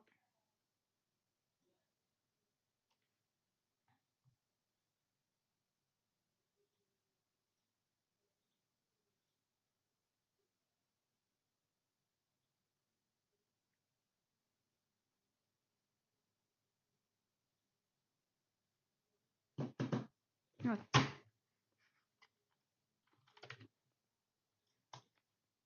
I just named a mod pack out of please. Look, what's your name? I don't want just enough items. We need enough items for just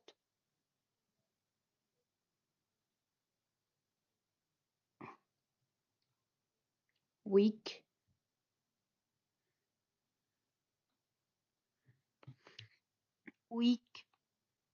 A single week.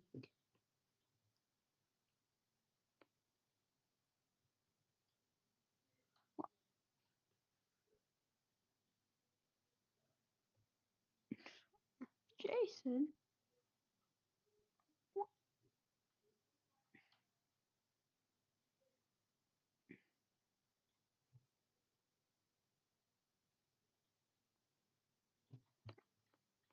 What? FTB themes, I guess. Quest. Ultimate junk.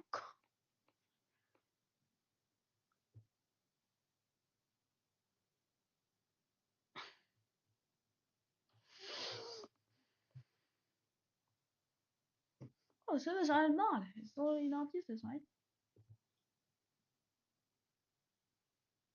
What? ICT is not a developer.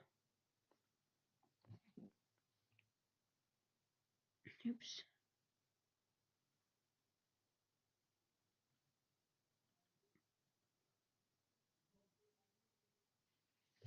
Mechanism and mechanism generators and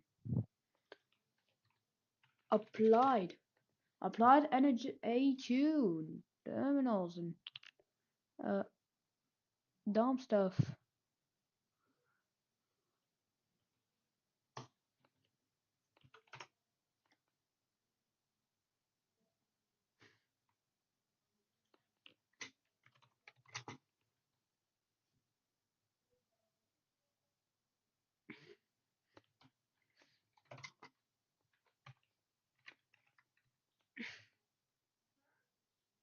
Have you ever wondered which power generator is produced between a particular one generator that's in the capacitor added in the UI, and bring power through a and optimize it to iWin producing 40 FE.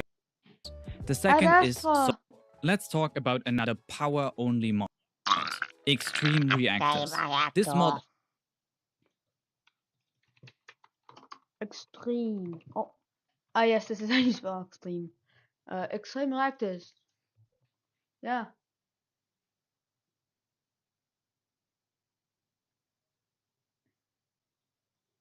adds surprisingly simple bar restriction also limits us to advanced compressors, which work similarly to generate 5 stages, ranging from base generation. Stealing. Advanced generators.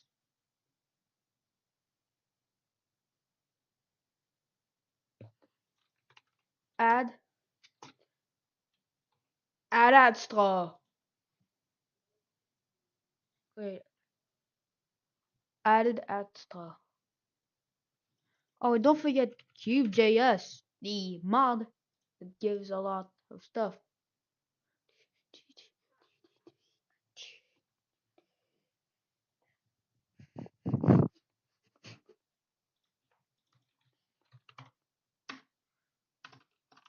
Bam. Bam's Harvest Craft. Crops, maize, and even more dumb stuff. You have create. And they always put immersive engineering.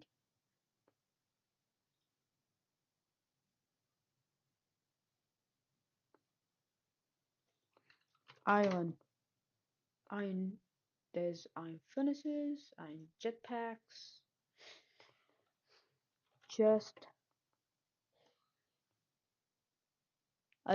Yeah, they're just these just did it.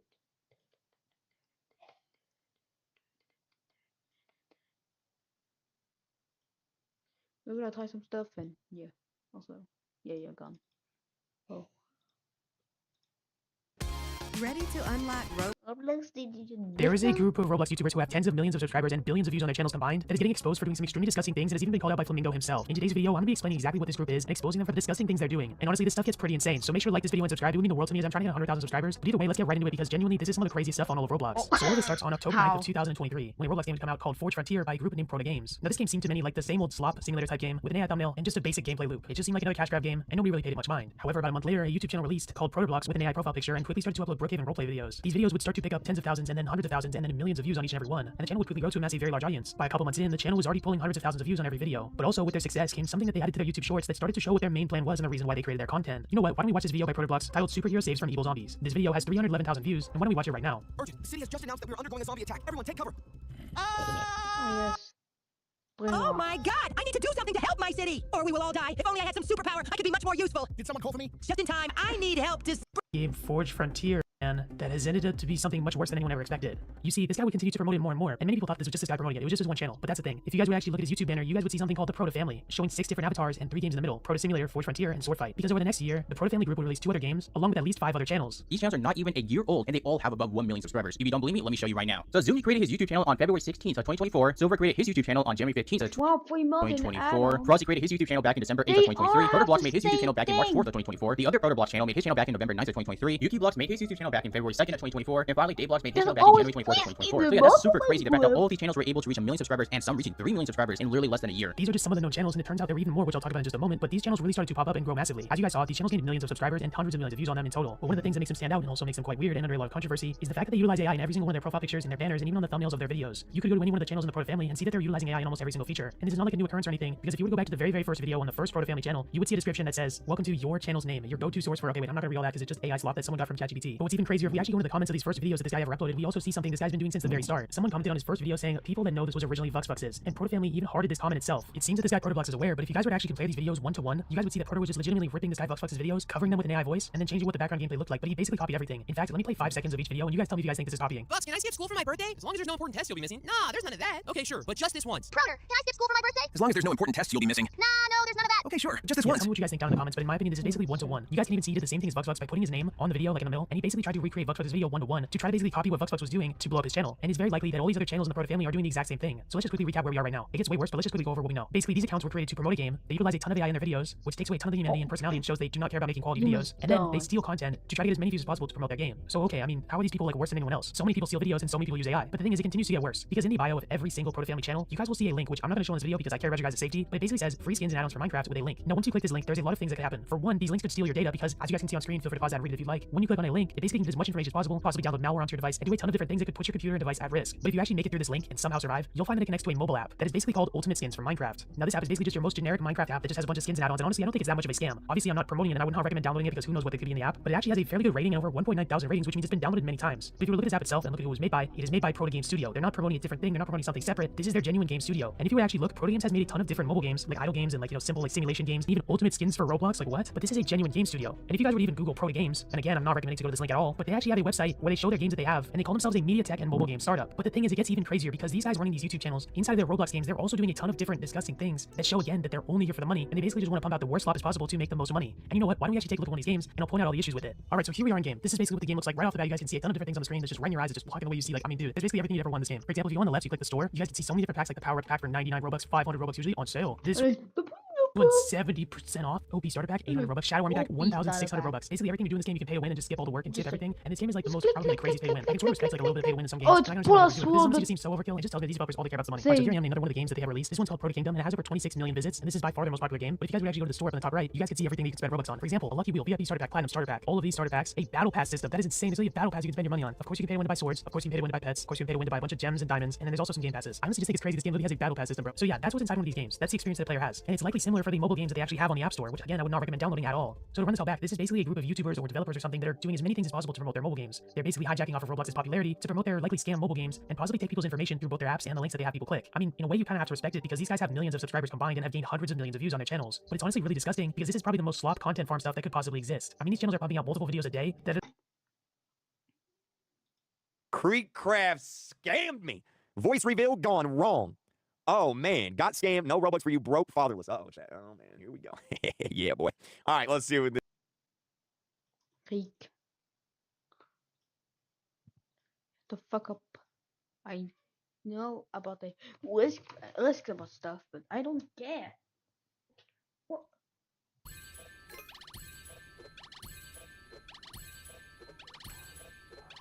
Nah.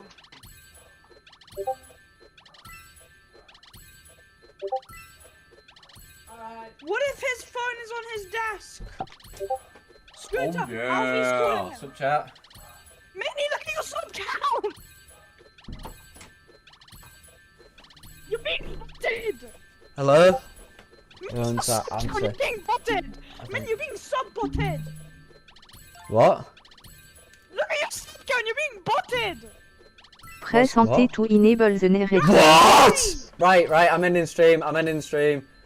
See you soon, chat. See you soon, chat. What is just... Wait, bye. Thank God. Some dumbass decided... Yeah.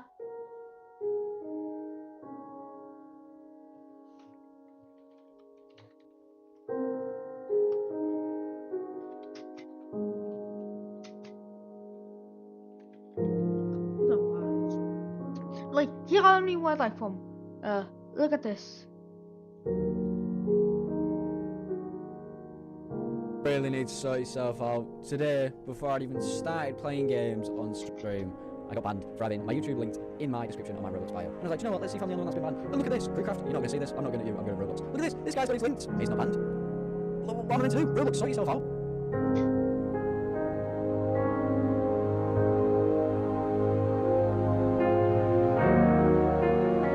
He keeps getting banned.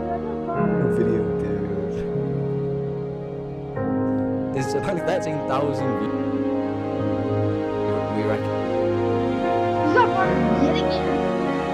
I mean, there's not. Yes, now I'm going to keep tracking.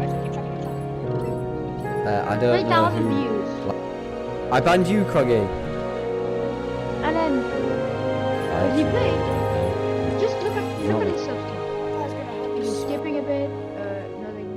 Nothing too crazy is happening. I can't remember how much I need. Ooh. When I tell, like 6.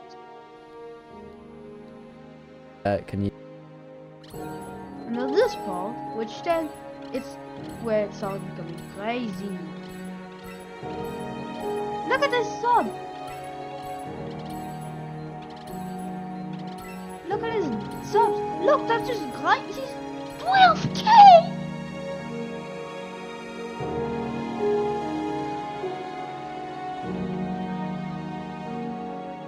My fucking God.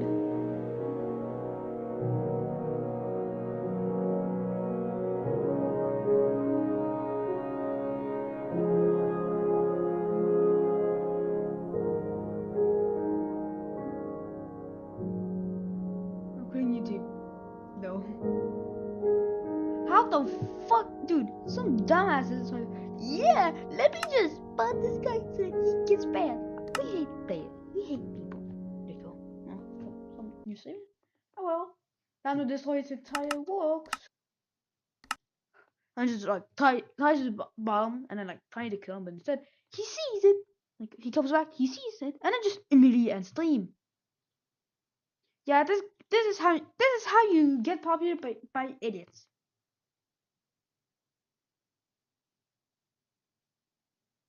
This guy has 12,700 subs.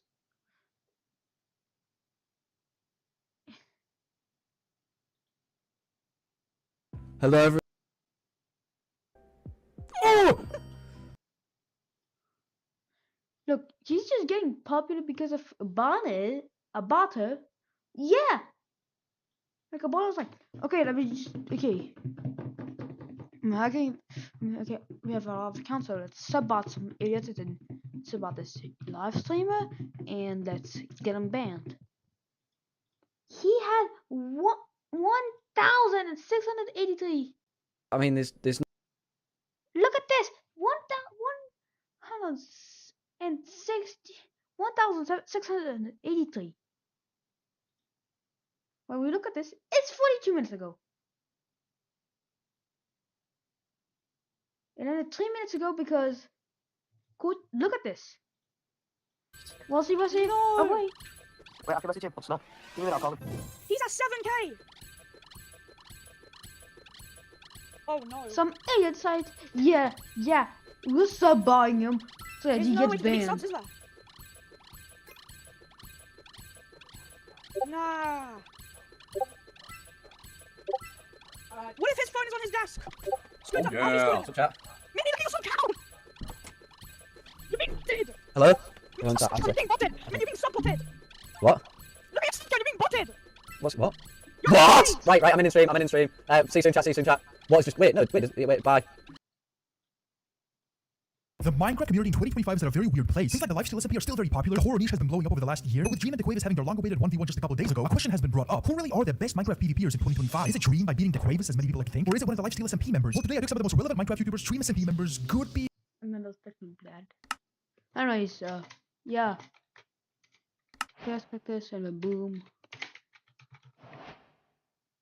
You know, 4 items is just jetpacks. Or create spawning. Yo, phone says what the fuck is this? Task screen 7x7.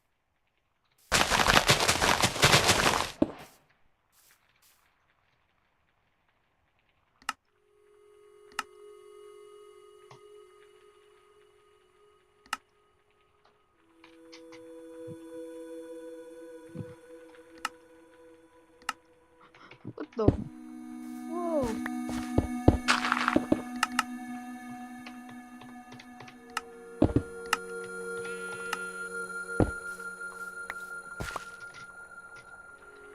Some dumbasses decided balling is a way to get those.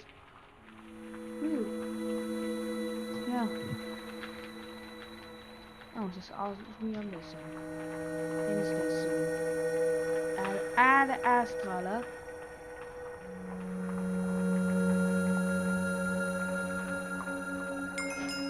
And let's say it's your baby's first heart attack. Alright, so we need like a couple launch pads and basic. Okay, what do we need? Last time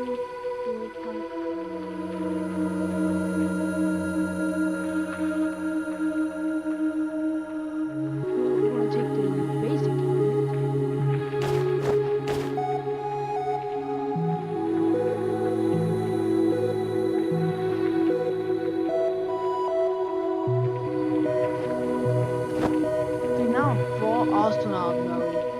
Yes.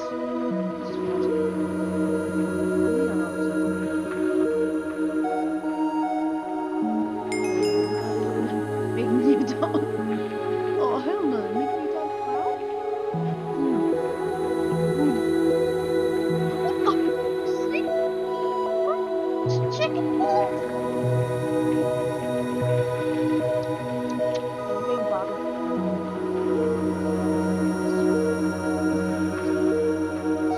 Yo, moon cheese. Cheese.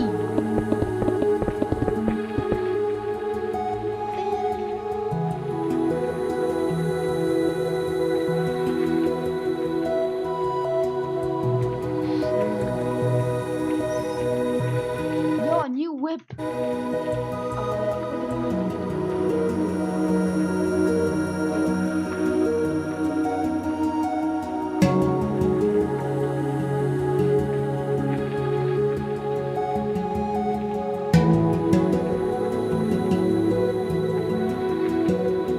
Yo, cheese.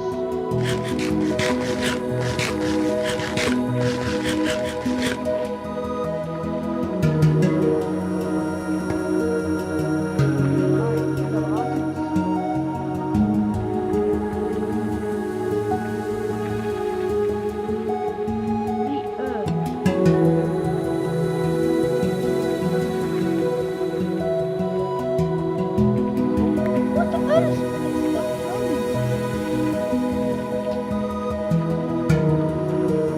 Oh, yes, so smooth. Wow.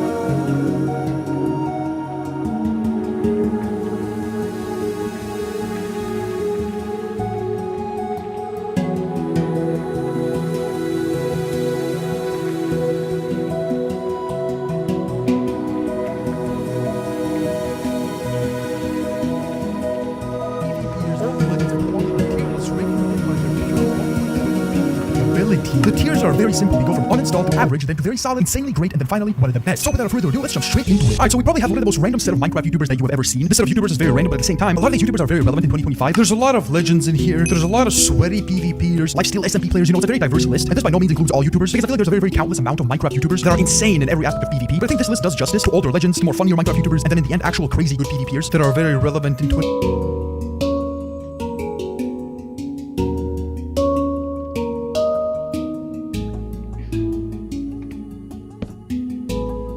Yo, it's me. We're gonna colonize the moon. The Americans. But immersive engineering.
Right, somewhere. Wow. This is the best thing ever. Not garbage.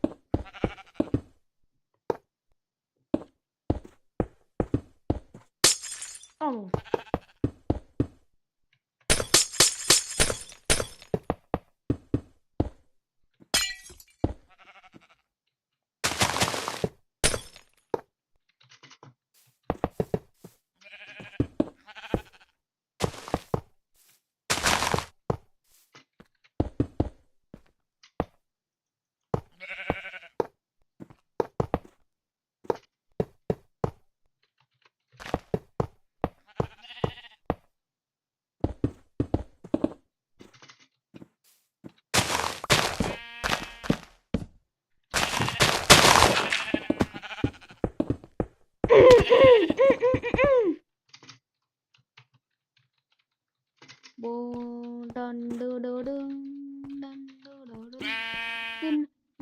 You must die.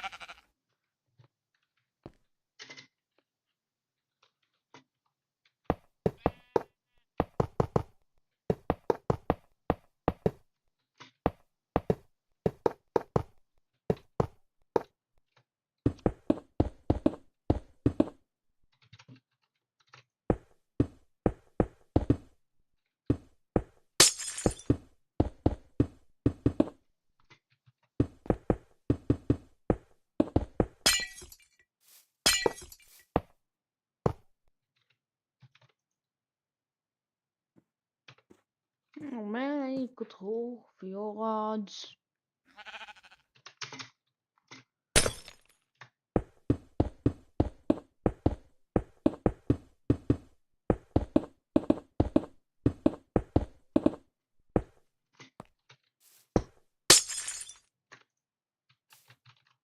You have control rods. I need control rods.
Probably only on one side.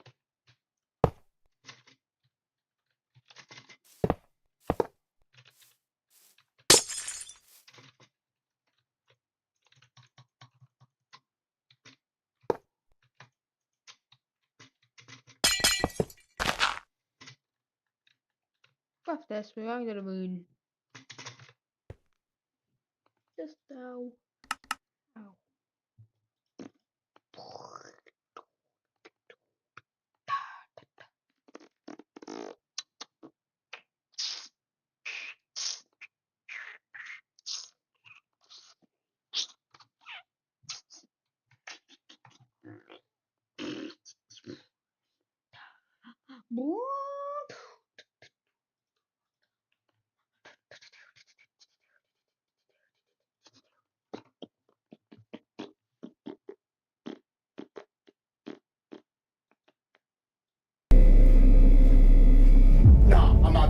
I'm not doing that. I can't. Are you kidding me? Oh my goodness, he's oh my God, it's colder. I'm begging you to take it away.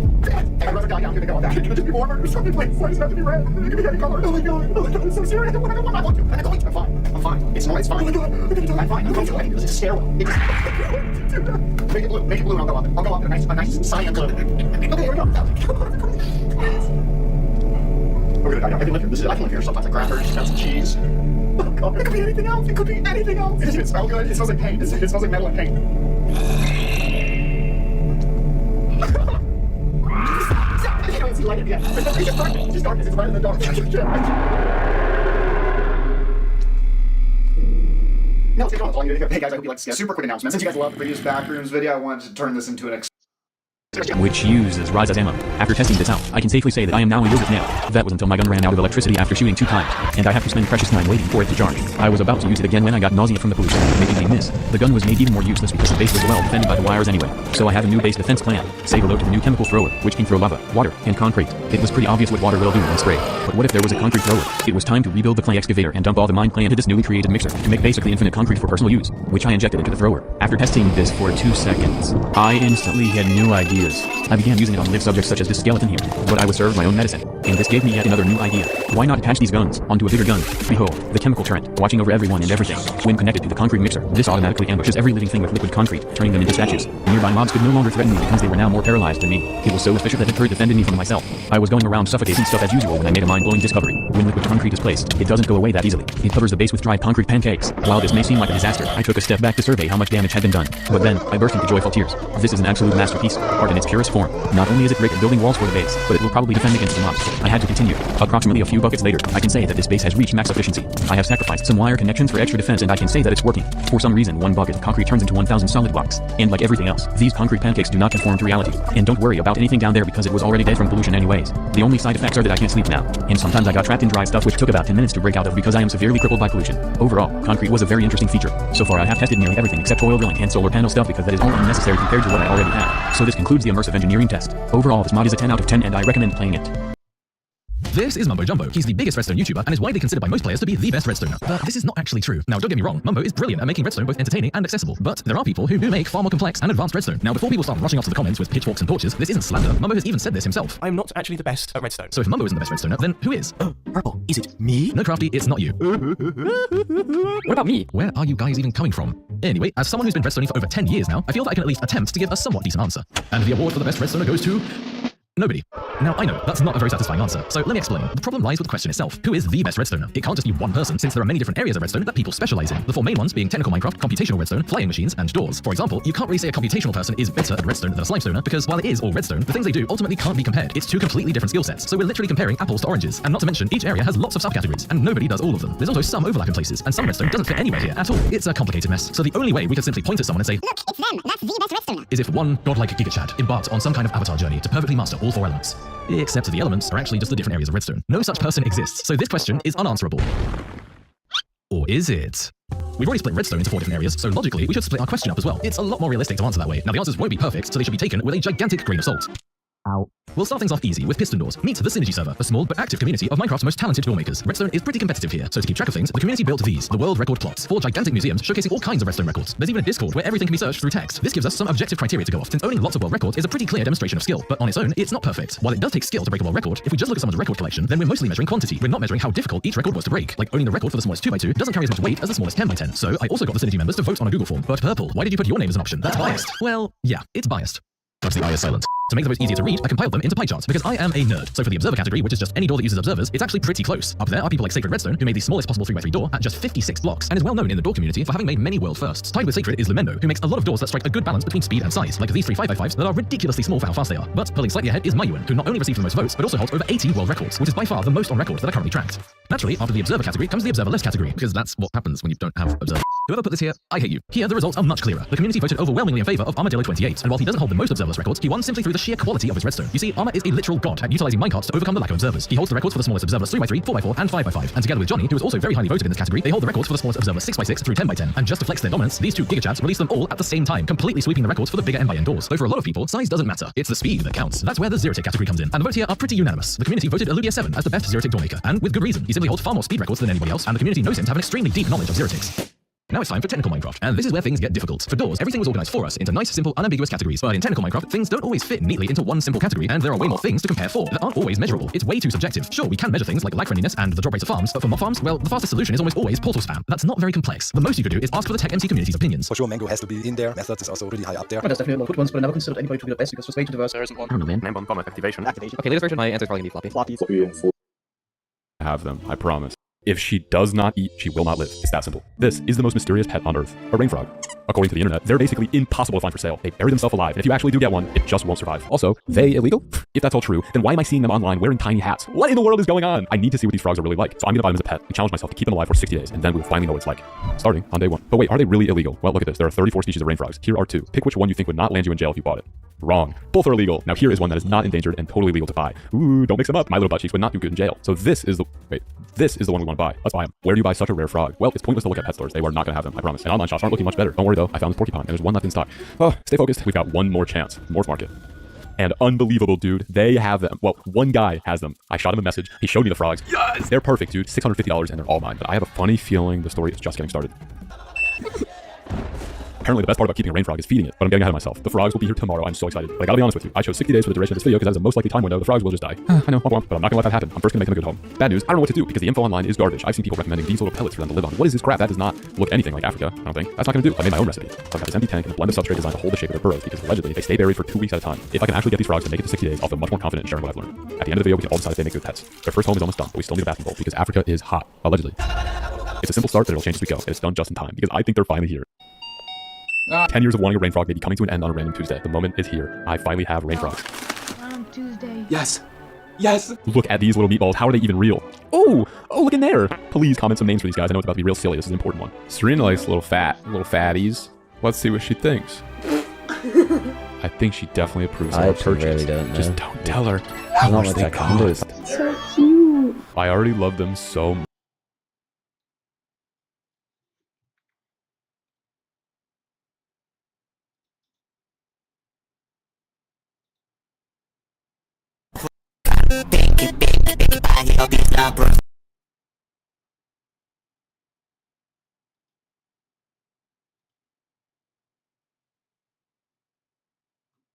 Look, there's no stuff, but then in the live stream, he says he got side button, which is actually real.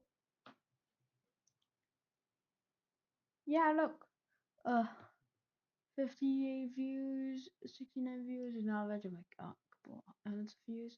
And then I got butted. 55k views. I got butted again. 32k views. I got butted, so butted. Please help. Can do apart from just.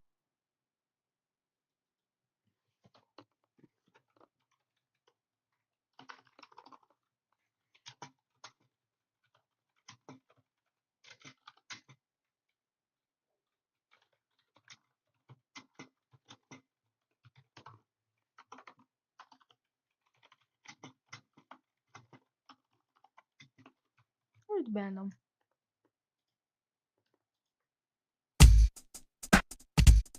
We all know that the axe in Animal Crossing will usually break after using it too much. Of course, the axe is intentionally designed to break like this, in order to make the unbreakable golden axe an appealing item to unlock. And yet, what if I told you that by simply reading a sign over and over, you can actually prevent your standard axe from ever breaking? And no, I'm not joking. You can actually sit here and read this sign over and over to heal the durability on your axe, making it theoretically invincible. I'm sure a lot of you are wondering how or why this even works, so let's take a closer look.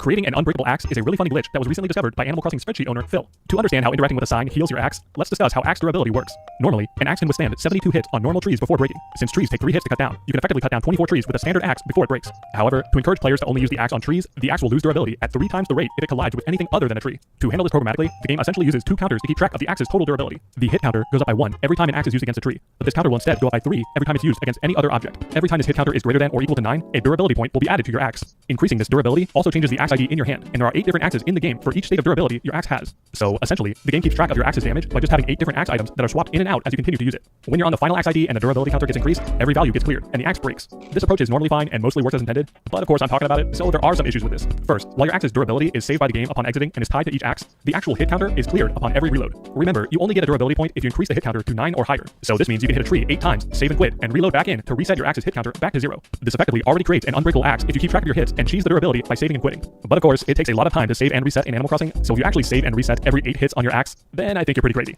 Luckily, there's a more time-efficient method to reset your axe's hit counter, although it's arguably even crazier. I mentioned that your axe will lose durability at 3 times the rate if you hit something other than a tree. When you swing your axe, the game handles this programmatically by detecting what's directly in front of you in order to see if the axe will collide with a tree or a different object. To sum this up, the entire flow looks something like this. If the axe is in the player's hands and the player presses A, the game will run code to detect what's directly in front of the player. If there's a tree in front of the player, the game will immediately increase the axe's hit counter by 1. But if there's any other object in front of the player, the game will instead increase the axe's hit counter by 3. If you're in front of an object other than a tree, the game will attempt to put the player in the reflected axe state where the animation of your axe recoiling normally plays. The moment the axe animation collides with an object, the durability check occurs to see if the hit counter is greater than or equal to 9. If it is, the durability of your axe increases, and a new damaged axe ID is replaced in your hand. Anytime your axe's durability is increased, the game will reset the hit counter back to 0 for the next cycle. The issue is that the hit counter is increased immediately when pressing A, but the durability check only occurs if the animation of the axe being swung is allowed to play. This means if we can interrupt this process after the hit counter is increased, but before the animation plays, we can effectively increase the hit counter without allowing the game to do the durability check. It turns out this is incredibly easy to do because the game assigns both axe swinging and interacting with objects to the A button. So for example, if we sit in front of the bulletin board with our axe out and press A, the game will detect the bulletin board in front of the player and say, hey, there's an object here that's not a tree, so I'm going to increase the hit counter by 3. The game then attempts to put you in the recoiled axe state and play the animation, but this process gets interrupted by the higher priority of reading the actual bulletin board. So instead of playing the axe animation, the bulletin board submenu comes up and effectively cancels the rest of the axe process. However, the hit counter was still incremented by 3 from initially pressing A with our axe out in front of the bulletin board. This means by just reading the bulletin board with our axe out, we can increase the hit counter by 3 every single time we read it. Additionally, since we're interrupting the axe process, the check to clear the hit counter never plays out, so we can actually increment this value way past 9, which is normally not possible. In memory, your hit counter is stored as a single byte, meaning we can increment it all the way to FF or 255 and actually overflow it back to 0 if we want. So for example, if we use our axe normally on trees 71 times, then using it one more time will typically cause the axe to break. However, if we go to the bulletin board with our axe out and read it 83 times, we can actually overflow the hit counter back to 0 and effectively get 9 more hits out of our axe before it breaks. But we can still do even better. The expected value of the hit counter is a signed byte, which has a range of -128 to +127. This means that if the value of the hit counter is 128 or higher, the game will interpret the value as a negative number less than 9 and not update the durability. So let's use the same example and say we have an axe that is 1 hit away from breaking. If we then interact with the bulletin board 40 times, our hit counter is now 128 or hexadecimal 80. So now when we use our axe normally, the hit counter will continue to go up, but the durability check will not update until the hit counter overflows back to 0.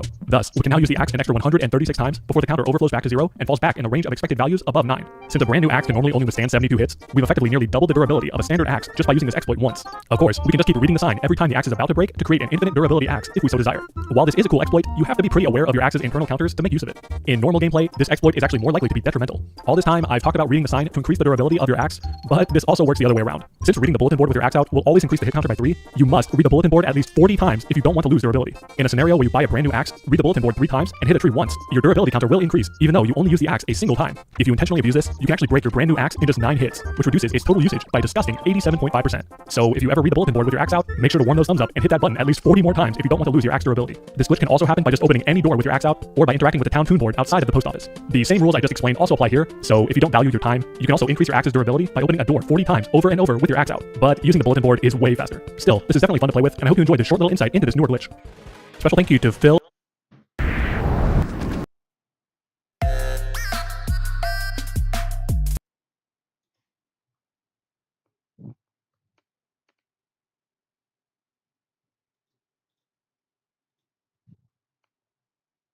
Can do apart from just keep ending and restarting, unfortunately.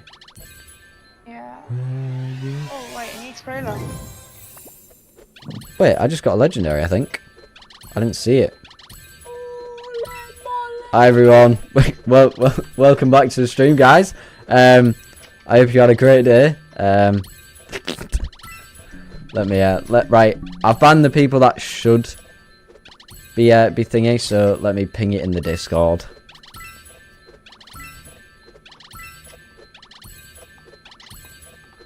If it stops now, then it was the Discord. It took around like 5 minutes to go on the stream, so if it goes, stream goes over 5 minutes. Big debate. But Pretty Princess, thank you so much for that. This is the Roblox starter place, made all the way back in 2007. But there's something wrong here. Every time I visit this place, something changes. Hello? Truth be told, when I first saw this game, nothing seemed out of the ordinary. Just a sense of nostalgia I never experienced. And the really strong smell of burnt plastic. Jesus, you're fat. Oh my god, not too much to do here, to be honest. I'm rejoining. Okay, great. I guess my next question is, where does the staircase even go? Is this the real heaven? Oh, I guess time to climb up. Here we go. Okay, we're getting pretty high up here. Assuming we're getting close to heaven, whatever this is. Dude, how far does this thing go up? Oh my god, it keeps going. Oh! I was good 5 minutes of my life just wasted there. I don't know what this place was, but something kept me coming back. There's a lighthouse now. But like a bomb, that'd be pretty cool. I think you know what happened next. And of course, my next question was, does it actually work? You know? I'm sorry, they just blew up like a sacred ancient temple. Oh, another one wouldn't hurt. One thing I'm like genuinely curious about is if this thing's actually gonna start getting kind of creepy. What the? Interesting. Are you guys looking for someone in particular? Hey, what's up, man? We know each other, right? Do they keep respawning? No, they keep coming back. That one just spawned in. And you know when you do something you shouldn't have and then you instantly get punished for it? Yeah, apparently that happens to me a lot. Dude, I just get spawn killed? Not again. I'll fight you all. This one's like one-shot me though. Let's see. There's something outside my house. Out of all the godforsaken things I've seen here, I think it's alive. Let me go check it out. What's your name? Ah, let's go. Conquer the beast. I just gotta hand it.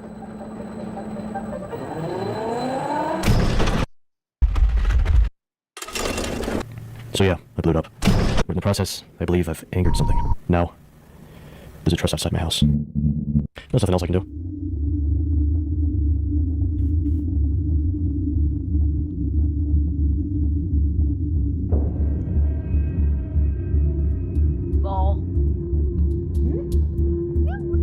I don't like this. Okay, this took a turn incredibly fast. I don't know where the hell I am. Alright, I've arrived.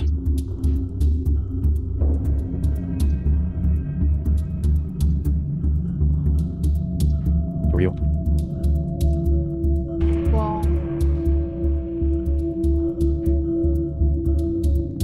Oh, click to move sucks. Okay.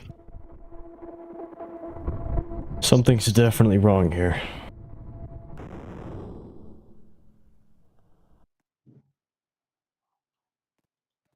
Is that it? Alright, man, I'm getting sick and tired of this house. Something needs to change and it needs to be explosive change. Do you know what? I'm done with this place. Let's bomb it.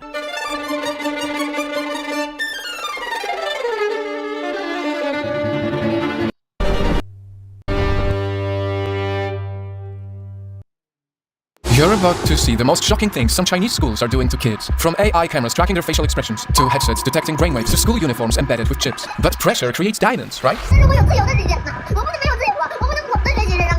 And so because of this pressure, here we can see a little girl begging her father to let her play after doing her homework.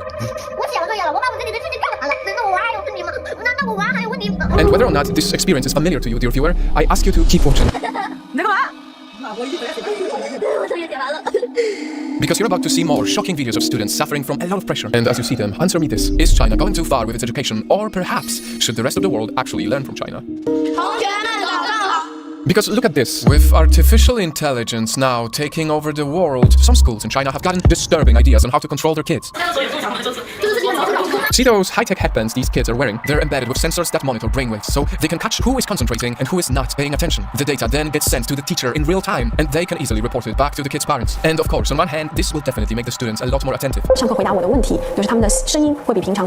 kids will learn discipline at a young age, and who knows, this smart data could even be used in research to help other students. But where do we draw the line? That's not about education, it's about control. This terrifies me. Imagine having no privacy and constantly being afraid to lose focus because everyone would know. And this shocking technology is just one of many tools that some of these kids have have to deal with. This is real, bro. Dude, we're living in the Orwellian world. We're living in a simulation. In other schools, AI cameras were installed to monitor yawning. There are even surveillance cameras that monitor how often students check their phones or yawn during classes. These school uniforms are embedded with chips to track who among the students is leaving the campus. And these robots were installed in this primary school to analyze the health data of kids as young as these. Would you want your country to do this or not? Because see, in China's education system, there's a huge obsession with following rules. So much so that some classrooms even have installed bars like this to correct the posture of students while writing. Most of the students also rely on memorization and not critical thinking. And because of their conservative culture, they would value uniformity and not asking too many questions just to save face. Little boys and girls will definitely suffer because of this pressure. Just look at this 6-year-old girl being forced to get better at table tennis even when she was already crying her eyes out. Or this young boy crying out of frustration while having to teach his own sister math. As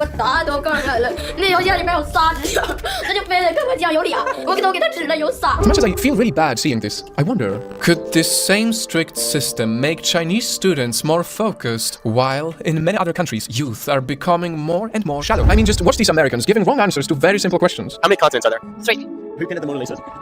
Buddha? Like how many eggs are in 1 dozen? 10. Yikes. Meanwhile, look at these Chinese students showing off their skills, and you'll be wowed by their dedication and discipline. Suddenly, you cannot deny that there are benefits too. This is impressive. In America, we are always taught to compete against each other. So, nice fun. Looking at this, but also considering this, I throw the questions back to you. Is China going too far with its education? Or should the rest of the world actually learn how to be more like China? Quick, I need to show you something that will blow your mind. Look at this. This is the Chinese TikTok app we all watch every day. Dances, teenagers, twerking, silly trends. Meanwhile, this is the TikTok that only China sees. Wholesome, educational, smart, not fun. What we just stumbled upon here is a huge revelation. And I promise you, this story is much bigger than you think. Because this is proof of how China is making all of us dumber with TikTok. I mean, just take a look at these videos and you'll see a suspicious difference between the TikTok we know versus China's version of TikTok, Douyin. Because while our version of TikTok is being fed with just more of this and this and this, just more suggestive videos, just more and more dancing trends, just more idiotic, wasteful content with tens of millions of views and just more and more silly pranks, well, the people of China only get served more of this. Teachers in classrooms, science experiments for kids, showcasing architecture and technology, even sports. I mean, they take this so seriously, they even have specific categories on Chinese TikTok for knowledge and physical education. You can pretty much learn about anything you want to on Douyin. And of course, you can easily say that this is just because of cultural differences, but let me remind you, TikTok's parent company, ByteDance, is Chinese. And even cybersecurity experts are worried that the Chinese government could easily use TikTok as a tool to control how Americans think. You want the next level of youth to go, I can be famous doing something that's truly worthless to society. Ladies and gentlemen, it is very possible that in this modern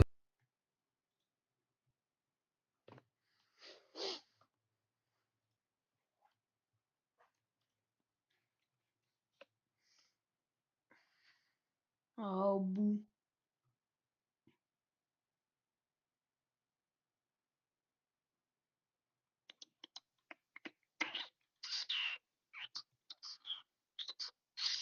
Is that still the Luna top?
cierto lo.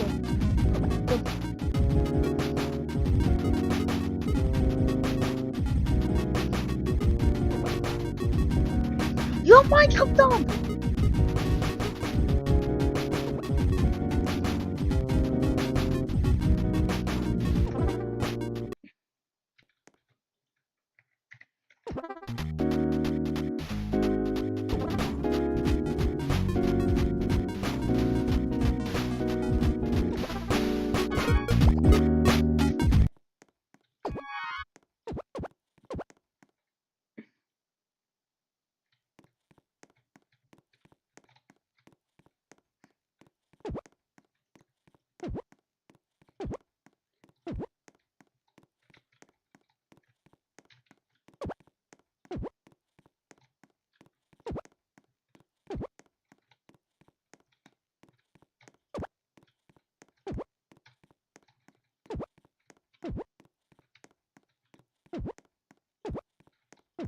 I only have that one thing I bought on my Xbox account. And this shit, you're like, yo, tools, new version.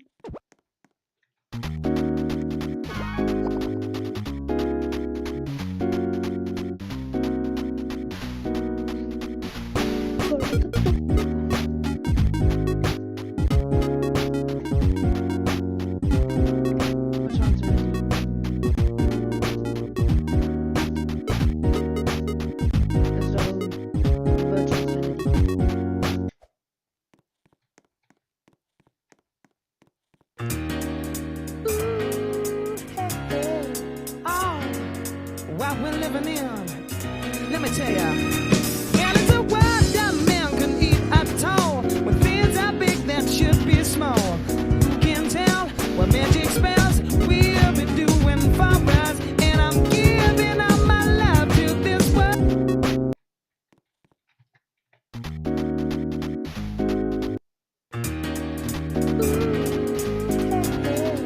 Oh, what we're living in, let me tell ya. And it's a world that man can eat at all. When things are big that should be small. Who can tell what magic spells we'll be doing for us? And I'm giving all my love to this world, only to be told. I can't see, I can't breathe, no, not where we'll be.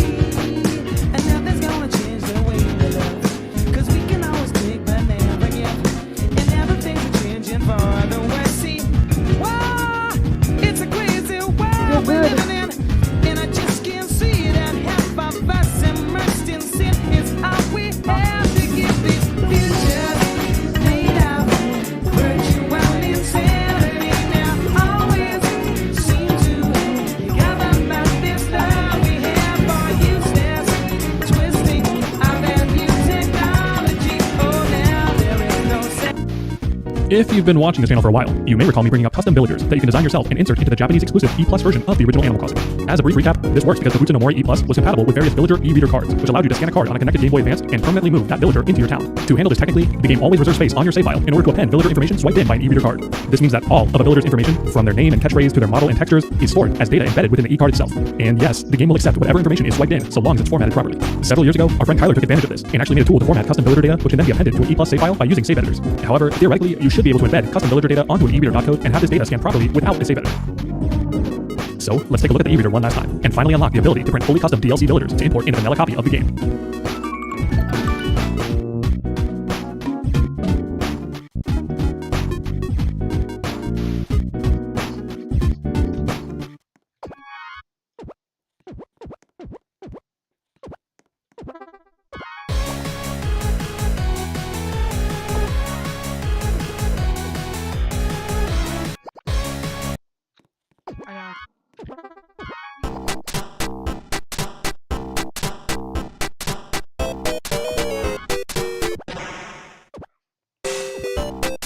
Bomb. What the hell? Head bomb. Ah. Okay. Bomb.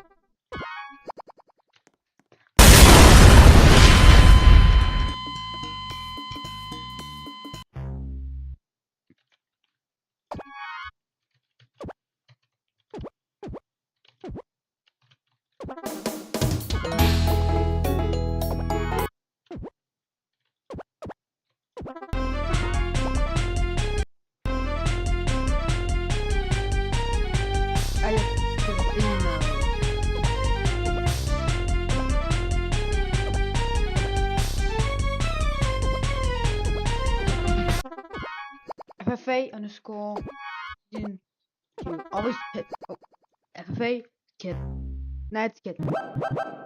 Sorry, mate. Don't.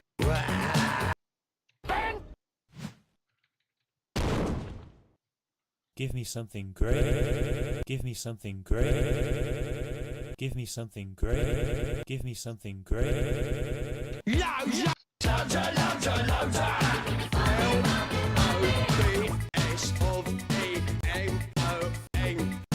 What's they spell? Loads of money! Probably. Doing up the ass is my bread and butter. My bird's page free and my car's a nutter. Loads of money is shall I utter. So wave my wand to the geezers and the gutter. Are you ready? Yeah! Let's do up the house. Bush, bush, shum, shum, wallop. Bush, bush, bush, shum, shum, wallop.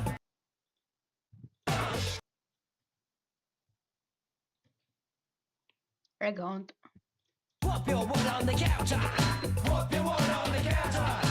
L-O-D-S-O-V-E-M-O-N-E. What's they spell? Loads of money! Probably. Doing up the ass is my bread and butter.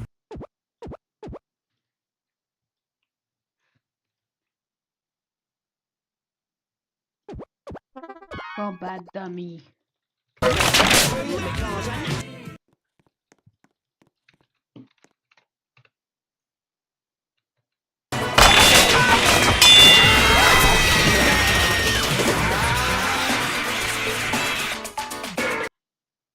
Loads of money is shall I utter. So wave my wand to the geezers and the guts.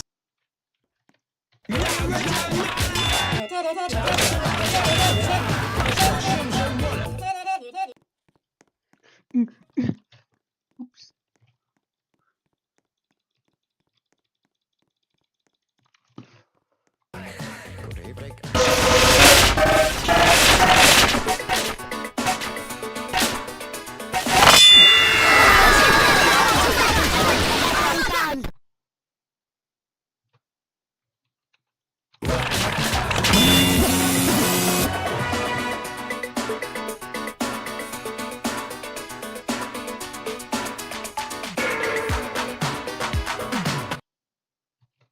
Whop your one on the counter. Where's gambling? But gamble.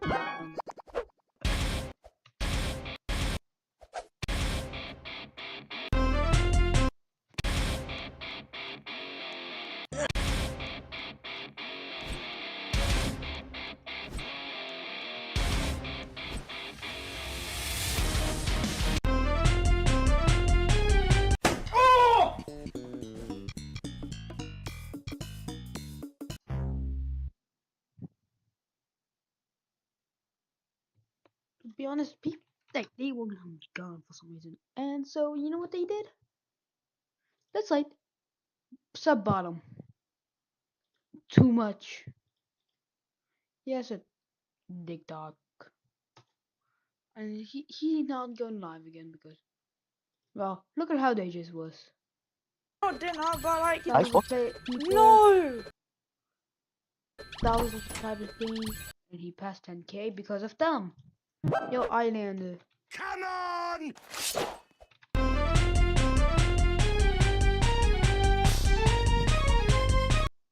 Oh yeah, don't forget training.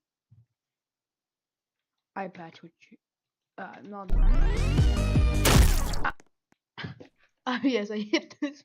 And since it was bigger than one block. Wait, how much?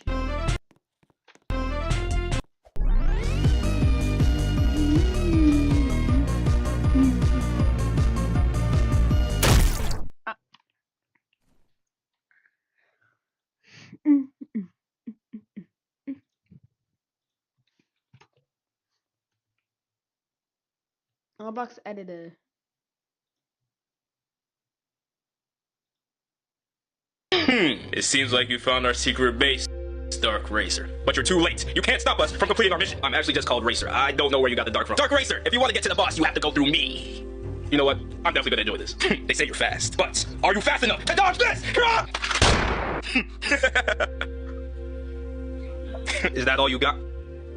What's going on? Why are you dressed like that? I'm going back to college to get my master's degree. Wait, so you're giving up already? Nigga, you caught a bullet. I know my limitations. I give up. You don't want to shoot again to test if it was luck or anything? Like, isn't your boss gonna be mad if you quit? I don't think you understand the situation. You caught a fucking bullet! I'm not evil no more, nigga! Oh, wow, I'm kind of surprised. Alex!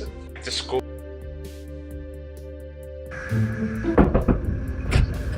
Hey, would this happen to be the job interview for the teaching?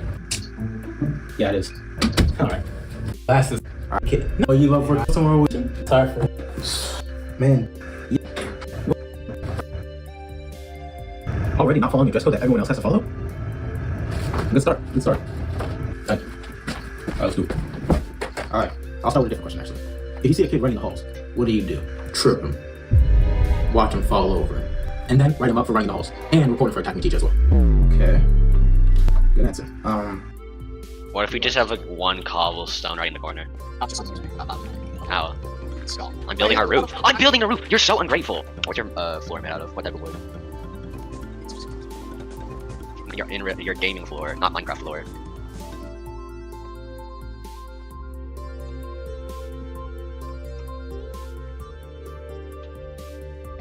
Gila, bro.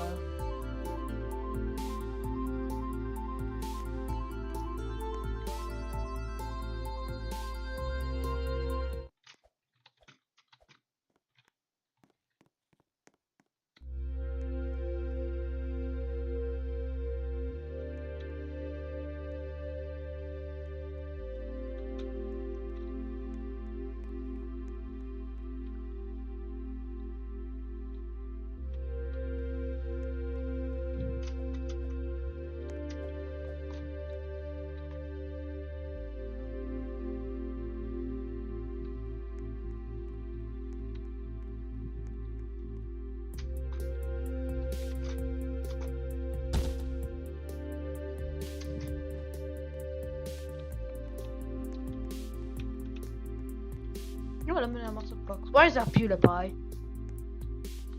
Did I say PewDiePie? It's PewDiePie. PewDiePie.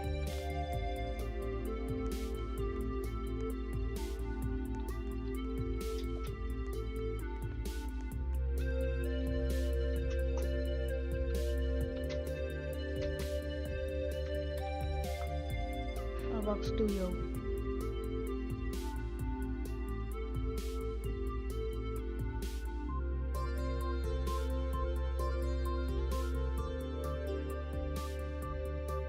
What's that announce?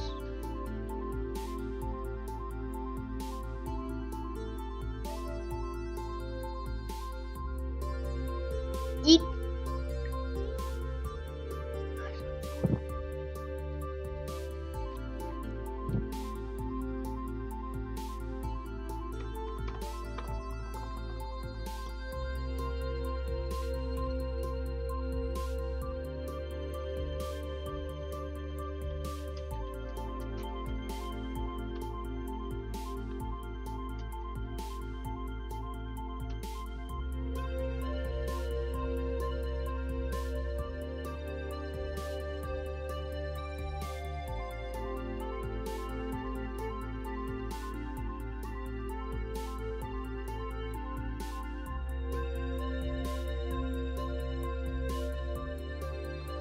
Forsaken egg.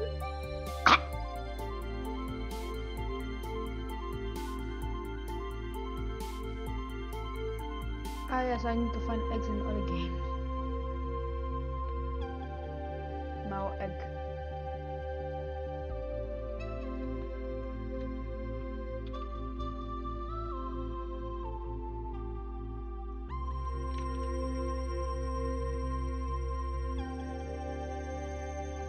What the?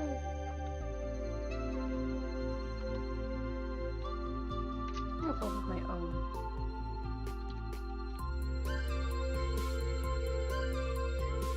A basic path. Not the ball. Not the ball.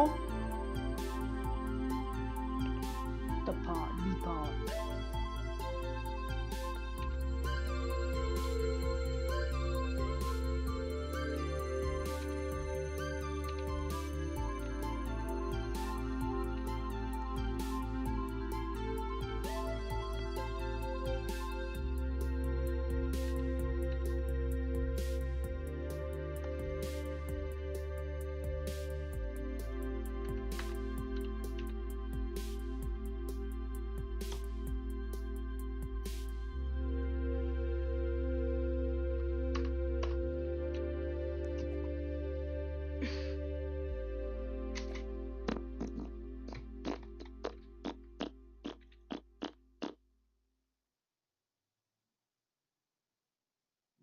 No.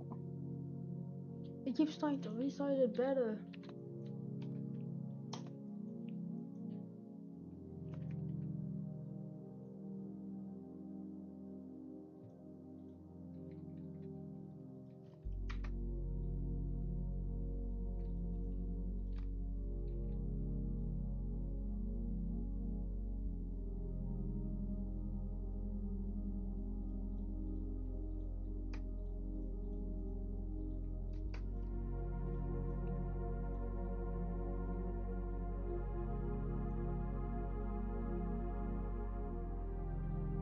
I just love being raided by idiots. Just so that I can get banned. Yoink. Get on. Get on, Buster. He's getting more garbage than my garbage.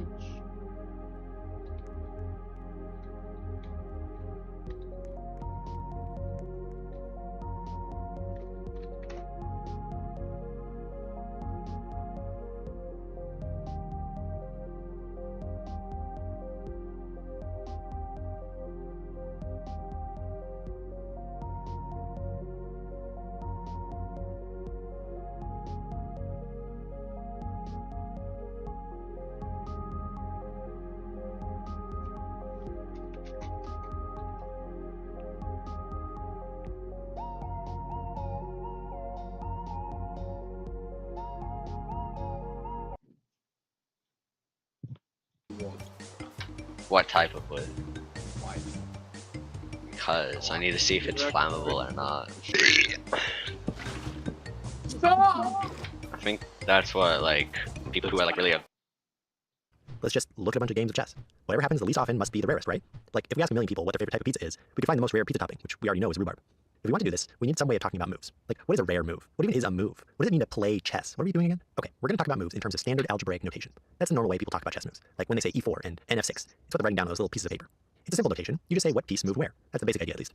We just need to give names to places and pieces. So we give every square on the board coordinates with a letter and number, and we give every piece a letter of its own. We can use these letters and numbers to write down moves, like bc4 means the bishop moves to c4. And there's only a couple extra things to know. X means capture, and xf3 means the knight captures the piece on f3. Pawn moves don't bother with naming the piece. e5 just means you move your pawn to e5. You add a plus to indicate a check. qa5 plus means your queen moves to a5, and the opponent's king is now in check. And similarly, the hash sign means checkmate. Pound sign, what do you call this thing? Octothorpe. Yeah, means checkmate. Kingside castle is O-O. Queenside castle is O-O-O.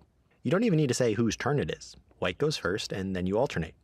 This means the same move can happen from either side, like e takes d5, e takes d5. With this notation, you can describe an entire game of chess. Instead of writing down how the board looks after every move, which would be very tedious, you just write down the moves in order and you can reconstruct the board at any point. So if we want to find the rarest move, it's sufficient to look for the rarest notation of moves. Well, okay, there's probably many ways you could do it, but we're going to be looking for the rarest notation. There's one last important complication to mention about this notation. You'll notice this notation is very implicit. All you do is say the type of piece and the destination, and infer which source piece you're talking about. But what if two pieces can move to the same square? Like both of these knights can move to e5. In cases like this, we need to disambiguate moves. If it's ambiguous which piece to move, you include the file of the source piece, like nd e5. If it's still ambiguous, use the rank instead, like n3 e5. If it's still ambiguous, use both, like nd3 e5. Okay, now we can talk about rare moves. At this point, I thought, okay, like there's so many games of chess happening all the time, we can just take all the moves in a bunch of games, count how many times we see each move notation, sort by that count, and see which one is at the bottom. But it turns out there's a lot of possible moves. At this point, I went on a bit of a crusade to understand what is every possible legal move notation according to standard algebraic notation. That way I could understand if I'd seen every possible move. This was much more interesting than I expected. I kept finding new edge cases and eventually had to write a program to help simulate all the possibilities. But honestly, that's a video of its own. Let me know if you'd be interested in seeing such a video. Once I understood every possible move notation, I was ready to look for the rarest move. But something wasn't quite adding up. I downloaded all the master level games from leadchess.org. I thought maybe it just wasn't enough games, so I started downloading games from anyone on Leadchess. But as I kept downloading more and more months of data, it became clear that there was a problem. Eventually, I had gone through all of the games ever played on Leadchess, containing 5 billion games and 9 terabytes of data. That's 16 games a second every second for 10 years.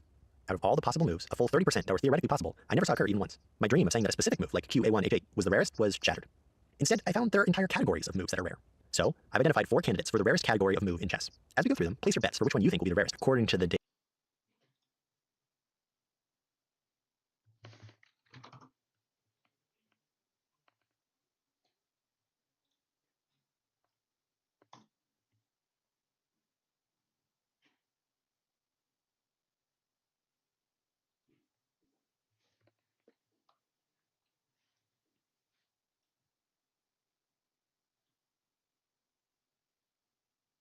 Oh, payouts. Total splits. 1.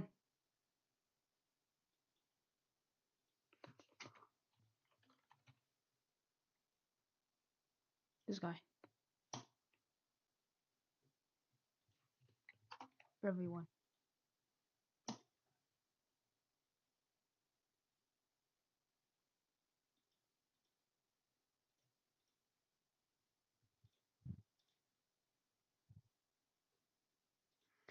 zo, oh, blocked.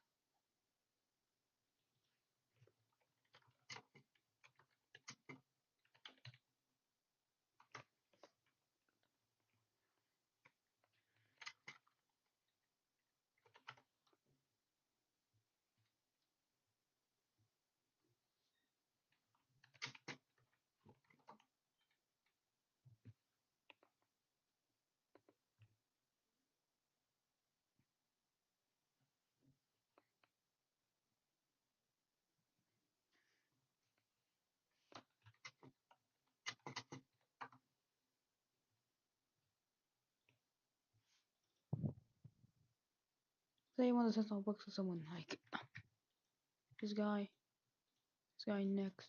Like I put the like, let's say I put 12 and then like go boom, bonk. 2 factor. Yes, I need 2 factor thing just so that I can.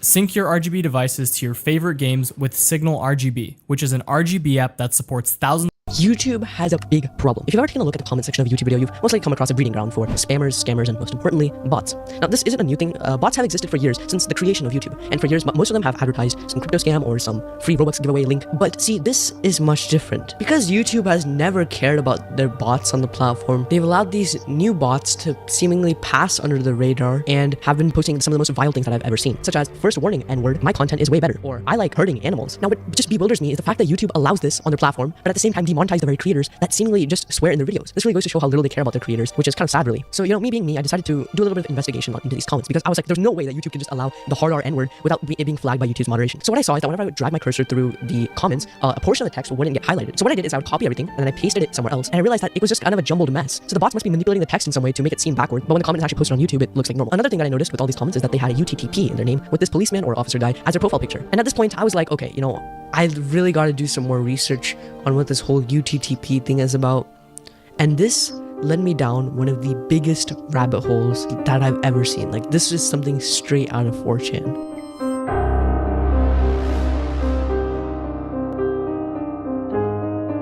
So what even is the UTTP?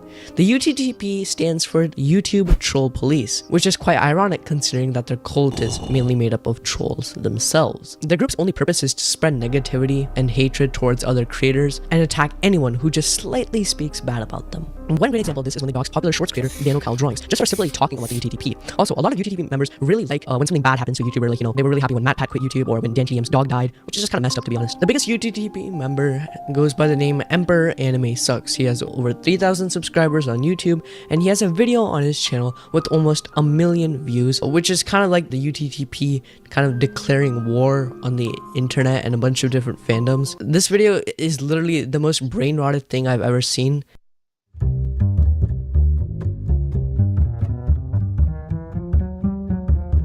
And I legitimately think that if you gave a kindergartner a computer, they could make something better. And further solidify the fact that the UTTP is run by a bunch of iPad kids, we have some amazing grammar, like the YouTube Troll Police will become victory. And like half of the video is just like blurred out stuff, which makes me believe that, it's a bunch of really racist stuff, so that to prevent the video being taken down, we went into YouTube Studio just to blur everything out. But while you may think that this is harmless, the UTTP gets worse. Like way, way worse.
Alright, it's time for parkour. Alright, let's get this over with. You can do the 1 block jump for raw chicken. Oh, if the jump down here, everything.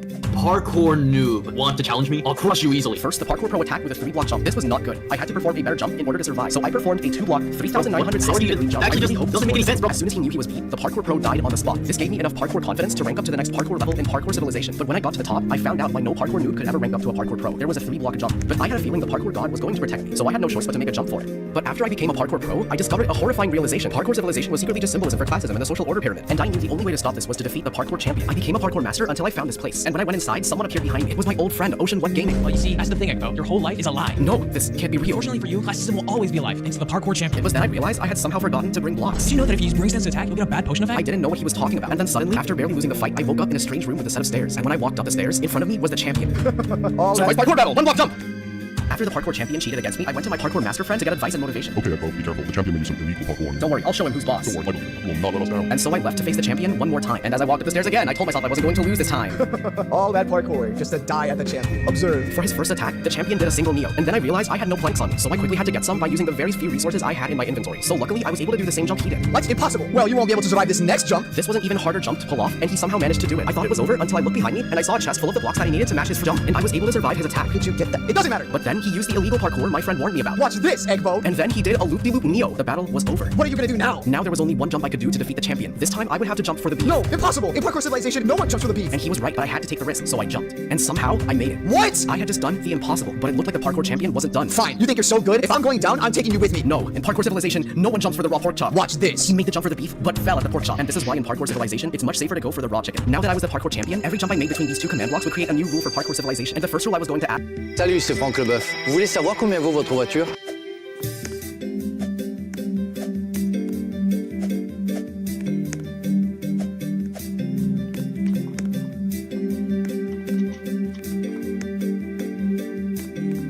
Allez sur vendezvotrevoiture.fr. Rentrez. Alright, just paid off my first home loan. Now let's go talk to Nook and get that first house upgrade. And... oh.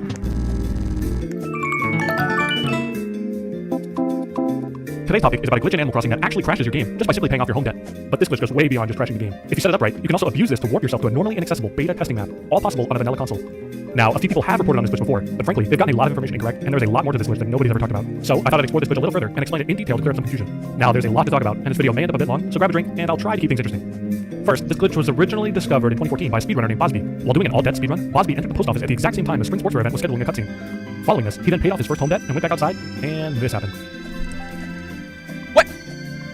What? As you saw, Bosby's villager model was placed in the floor, and then he teleported in front of Nook's granny. What exactly is even happening here? Well, let's break it down.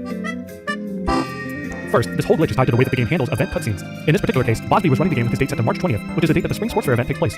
During this event, from 9 AM to 5 PM, there are various activities that take place every 2 hours. 9 AM to 11 AM is the morning aerobics, 11 AM to 1 PM is the foot race, 1 PM to 3 PM is the ball toss, and 3 PM to 5 PM is the tug of war. All of these are held at the wishing well, and to handle the transition between these activities, the game usually loads a cutscene at the train station announcing the commencement of the next activity. So for example, when the clock hits 3 PM, the ball toss activity is unloaded, and the tug of war actors are loaded instead. Also during this cutscene, our exact player position coordinates and acre are remembered so that the game can place you back exactly where you were after the cutscene. So for example, if I'm in acre A1 with these coordinates, the game will remember this and place me back exactly where I was after the cutscene plays. However, by entering the post office at the exact same time this cutscene is supposed to take place and paying off our debt, we can actually interrupt this entire sequence, and in turn, prevent some crucial flags from being updated. See, by talking to an NPC, we can actually pause any time-based cutscene from occurring until after we're done talking to them. This typically works fine, and the cutscene normally plays right after you finish talking, but since we're paying off our debt, the game instead loads a new cutscene of our villagers celebrating being debt debt-free, and we actually end up replacing the train station cutscene from ever finishing. This effectively cancels all the remaining flags that were supposed to be set by this train station cutscene. Thus, when we walk outside, we actually end up in this glitchy state where the game thinks we watched the cutscene and attempts to place the player back where they were before, but it actually doesn't have any reference to our position was originally since we interrupted the process. And since the game does not have a reference to this original player position, the game failsafes and warps us to our last saved position. This is typically right in front of your house where you appear after loading the game. But in Bosby's case, this is right in front of Nook's cranny because he had never saved and reloaded that specific file. Attempting this glitch on a file that's already been saved does indeed warp you in front of your house. Now, this type of glitch where your player is teleported is actually more common in video games than you might think, and is known as a wrong warp for obvious reasons. Now, Bosby didn't really explore this glitch much further, but once you warp, the game is actually in a very weird state where the sports fair cutscene never got to finish. Going to the wishing well in this state will reveal all the villagers spawned in their default positions, but you cannot actually move or interact with them. And attempting to leave this acre will crash the game, and also destroy your ears. However, if you perform this glitch and avoid the wishing well acre, we have effectively obtained a form of cutscene storage in Animal Crossing, and this is the first time I've ever heard someone talk about this. Now, you may have heard of cutscene storage before in games like The Wind Waker, where speedrunners often have Link store the cutscene of him getting an item in a chest, which impacts his collision in beneficial ways. This glitch appears to work similarly in Animal Crossing, and in this game state, we can actually enter a building and reload the overworld to trigger the two cutscenes we interrupted previously, those two being the debt-free celebration cutscene and the sports fair transition cutscene. These two cutscenes are effectively stored in memory and won't play until we exit the building and reload the overworld.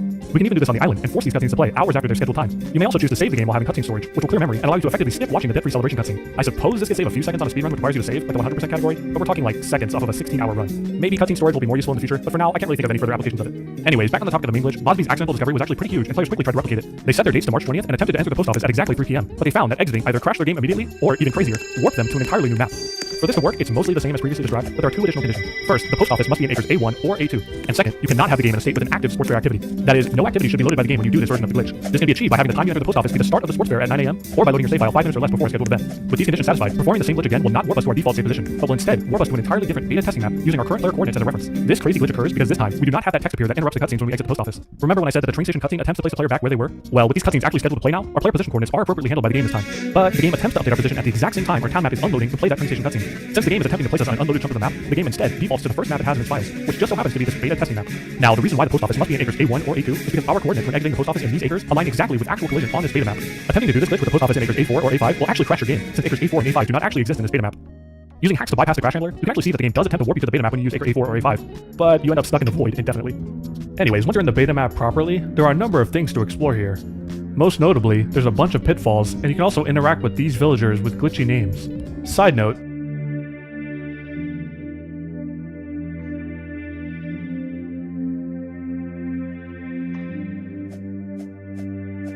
He's playing the E though. The E. Jeffrey.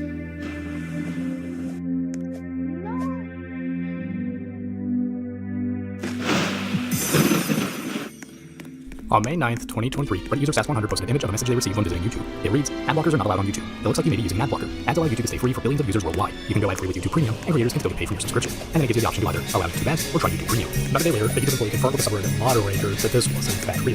IGN also reached out to them for comment, and an employee told them the following: "We're running a small experiment globally that urges viewers with ad blockers enabled to allow ads on YouTube or try YouTube Premium.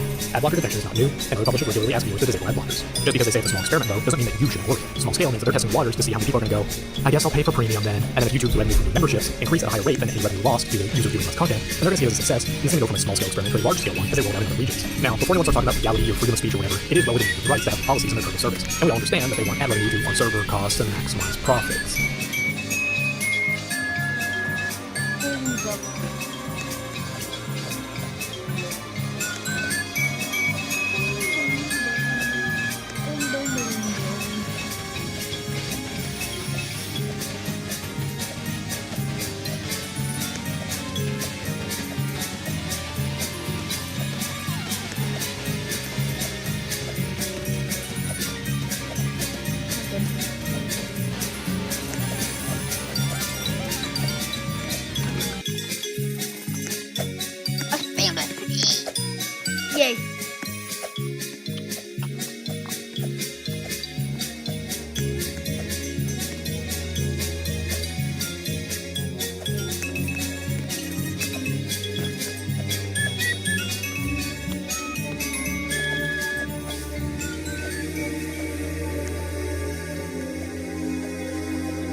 take it down.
Wow, that's the most dumb shit you can do. Ah yes,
Yeah.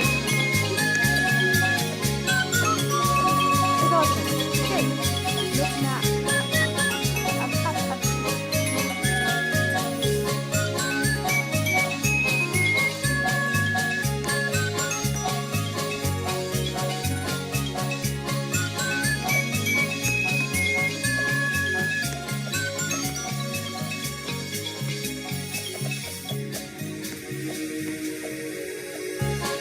You could probably be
Look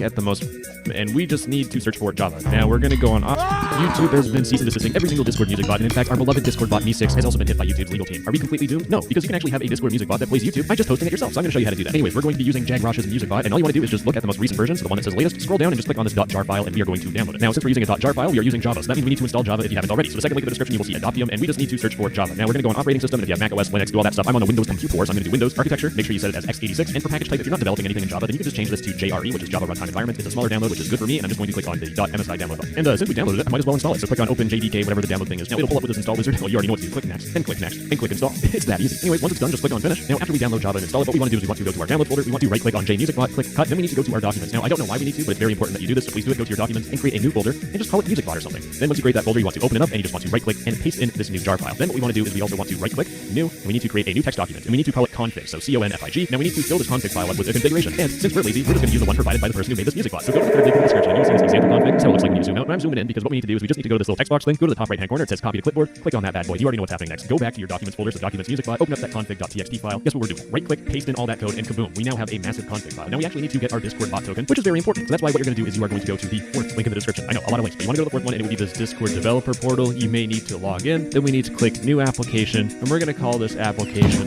something really obvious. Not Evil Me6, just to enact my personal vendetta against Me6. And once you create your bot's name, then just click on by create blah blah blah. You agree to Discord developer terms of service. To be honest, this breaks the terms of service, but Discord barely moderates their bots anyways because there's so many verified scam bots that I'm literally so irritated I'm probably gonna make a video on it. Anyways, enough ranting, just don't worry about it, click create. Now, once you do that bad boy, click on bot on the left, and we need to add a bot, and it's gonna say all this crap, just yes, do it, I don't care. And I need to enter a two-factor authentication code because my Discord account is like Fort Knox and it's impossible to get into. So when you make your bot, what you want to do is you might not see your token here, but what you want to do is you want to click on copy. Then we need to go back to that little notepad page, right? I'm going to zoom in a little bit so things are easier to see. But you should see at the very top there's token equals bot token here, and you want to paste in your bot's token. Now, one important thing is that your Discord bot token is very private. You should not be sharing your config file with anyone because it contains your Discord bot token, which can be used to log into your Discord bot and do a whole bunch of bad things. So keep this thing private. So while we're here, we might as well do a couple more things with the bot. So go back to the Discord developer portal, and what we need to do is we need to disable public bot. That's because this bot isn't made to be like the next new verified Discord music bot. It's meant to be used on like 1 or 2 servers. It should be a private bot. And when you disable public bot, only you can invite the Discord bot to other servers. And also this is good to do because you don't want YouTube legal team knocking at your door. But anyways, scroll down and we need to enable server members intent and also message content intent. And once we do that, we can just click save changes. And now we are done with the Discord developer portal, and we need to go back to that little notepad file, and we need to scroll down because we need to set the owner of the Discord bot. And to do that, we need to paste in the user ID of your Discord account. So to do that, you want to go into Discord. This is really easy. Just mention yourself in any chat. Then once you mention yourself, just go to the start of the message. Then you want to press this weird slash thing that's above your enter key.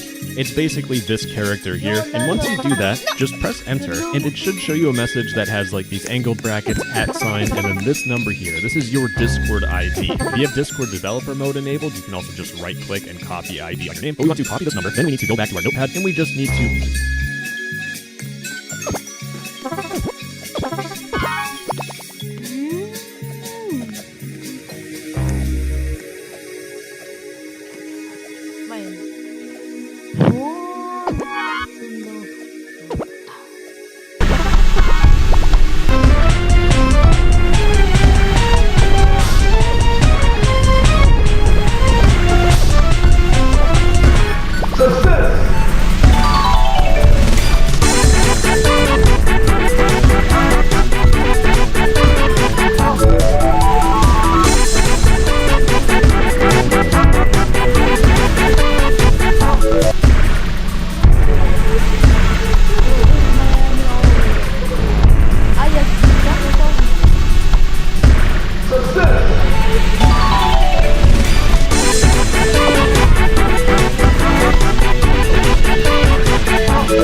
Ever find yourself losing sleep over your WordPress site?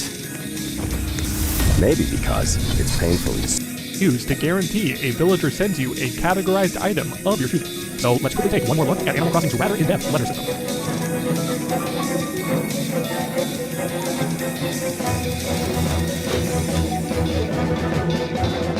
First, a lot of you were quick to point out that the letter scoring algorithm is pretty specific to the English language, and yet the original Animal Crossing was also released in Europe, Australia, and even China, all on top of the Japanese original. So do each of these games score letters differently depending on their language? I couldn't really find a definitive answer to this online, so I finally got my hands dirty and did some lightly compiling and data mining myself on every single game computer.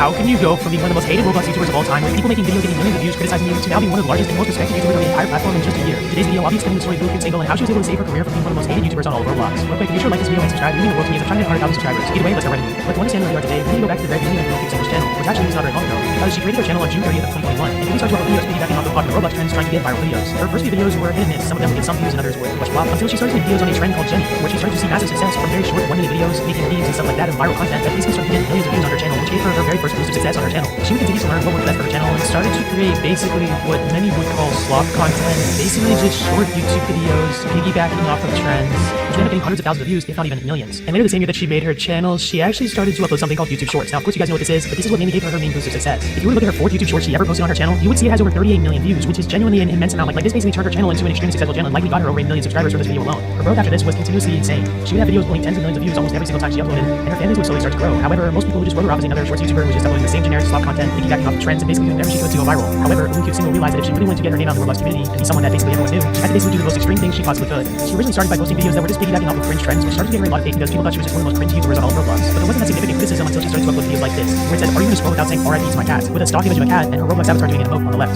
Bro, okay, for one, this isn't even your cat. You wanna know how I know that? I searched on Google, cute kitten. And tell me why, this picture right here, that looks real familiar, doesn't it? You stole this picture off of Google. You acted like it was your cat. You acted like it died. And you told people to subscribe and like because your cat died?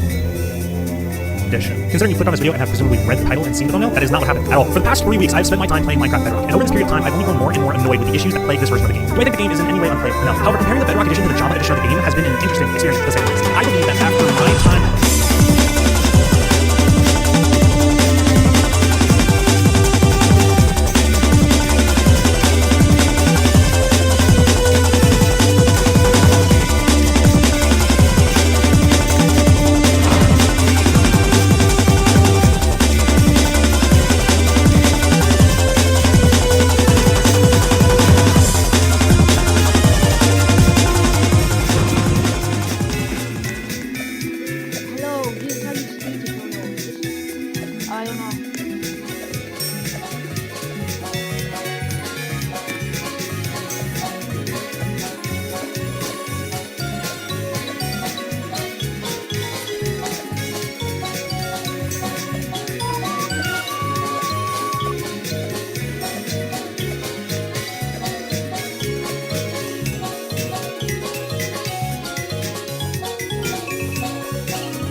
29 minutes.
Power.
Yep.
That's a big skill.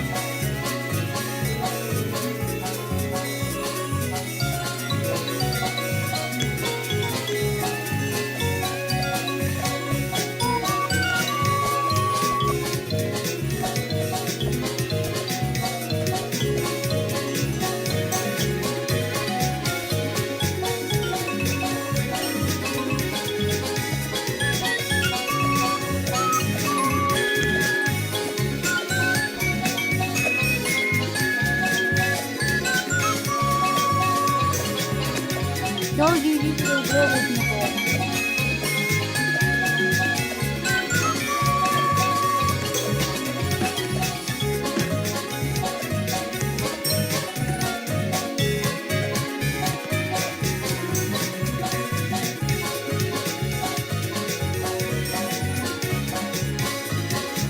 Oh no, not.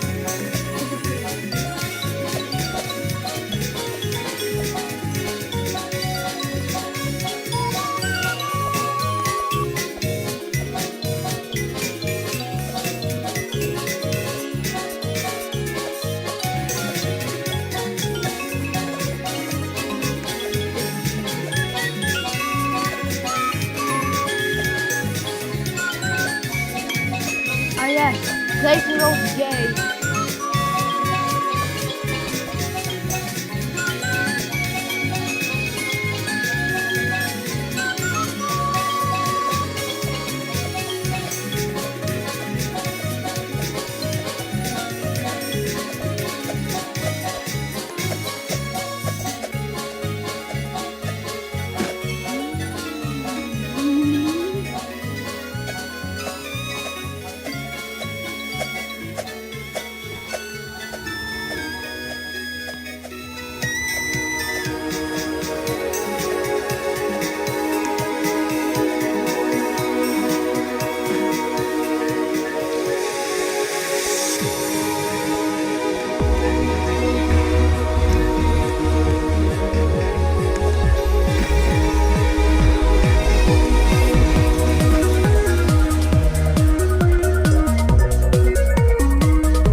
Cringe Citadel, the one little thing that I decided to make for suffering.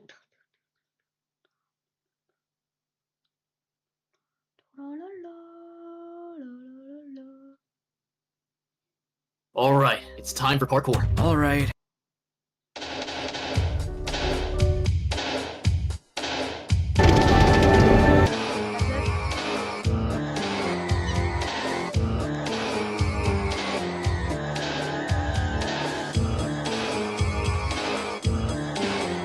Hit the button.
Click the button like the Crunch Tower.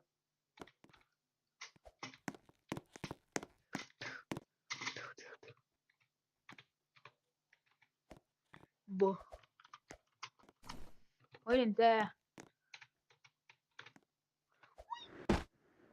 Got it.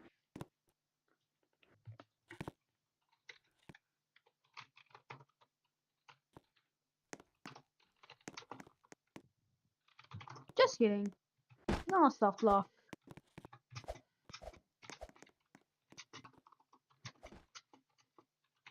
One way is right.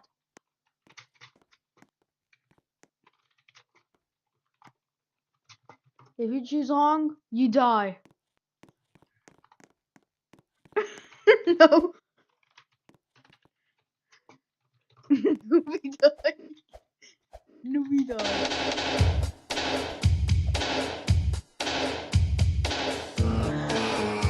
Doesn't matter.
out. Okay.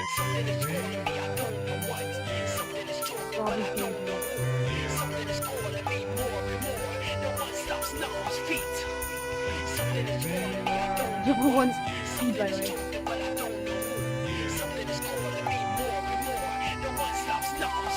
Fast off, please speed.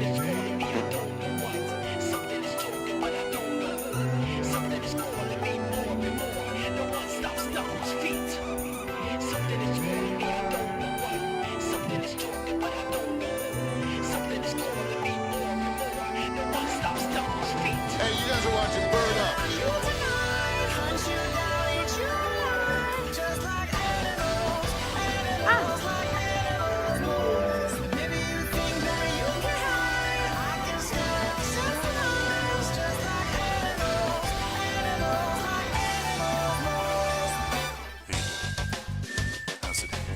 Second hardest.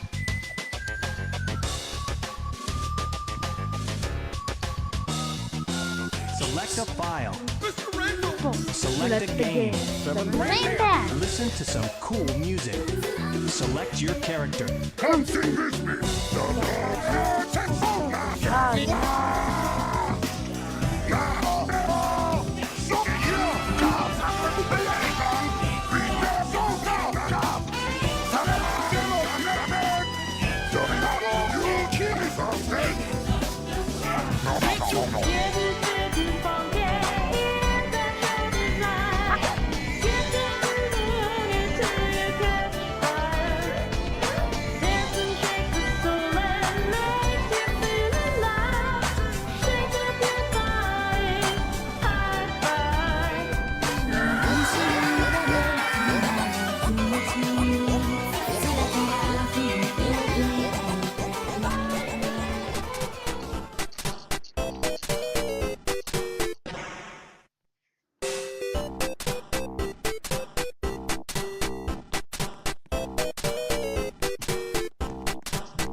Triple 5 speed.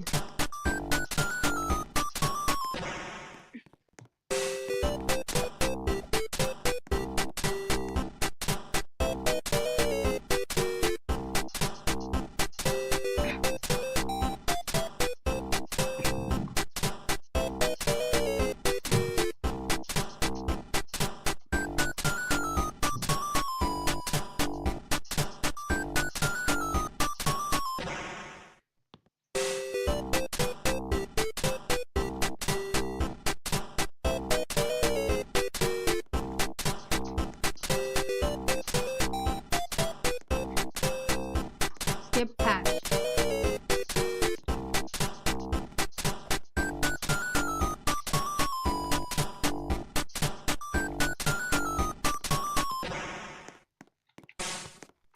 One.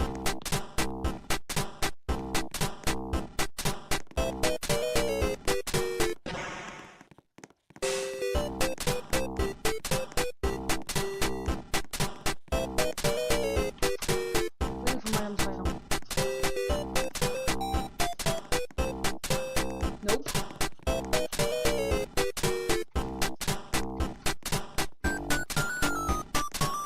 Next is the long. No joke.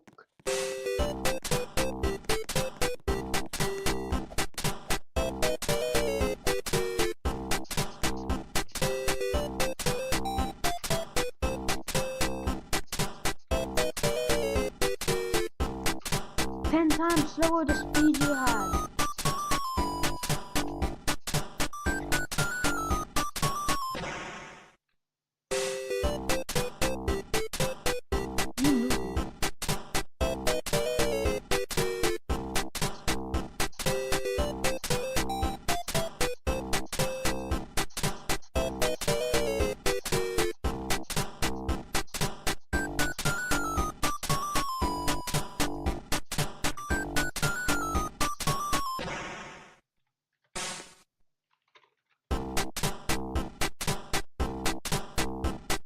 Going on. Oh.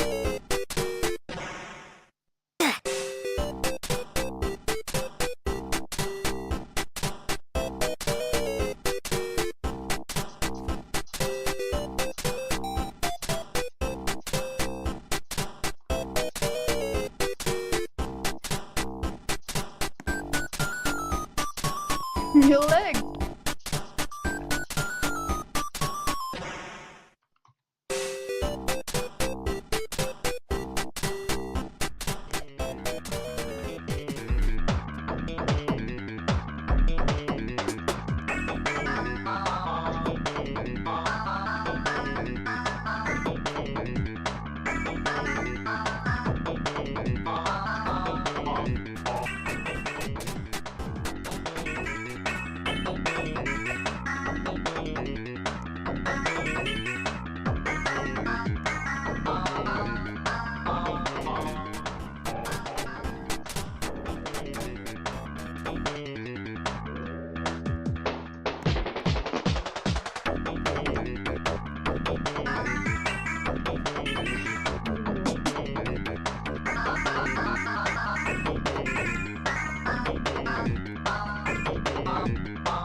of gaming. That's the most painful gaming.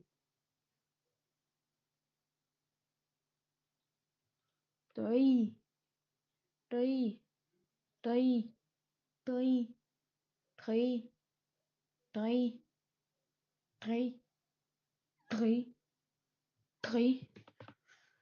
Three.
Yeah.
Testez les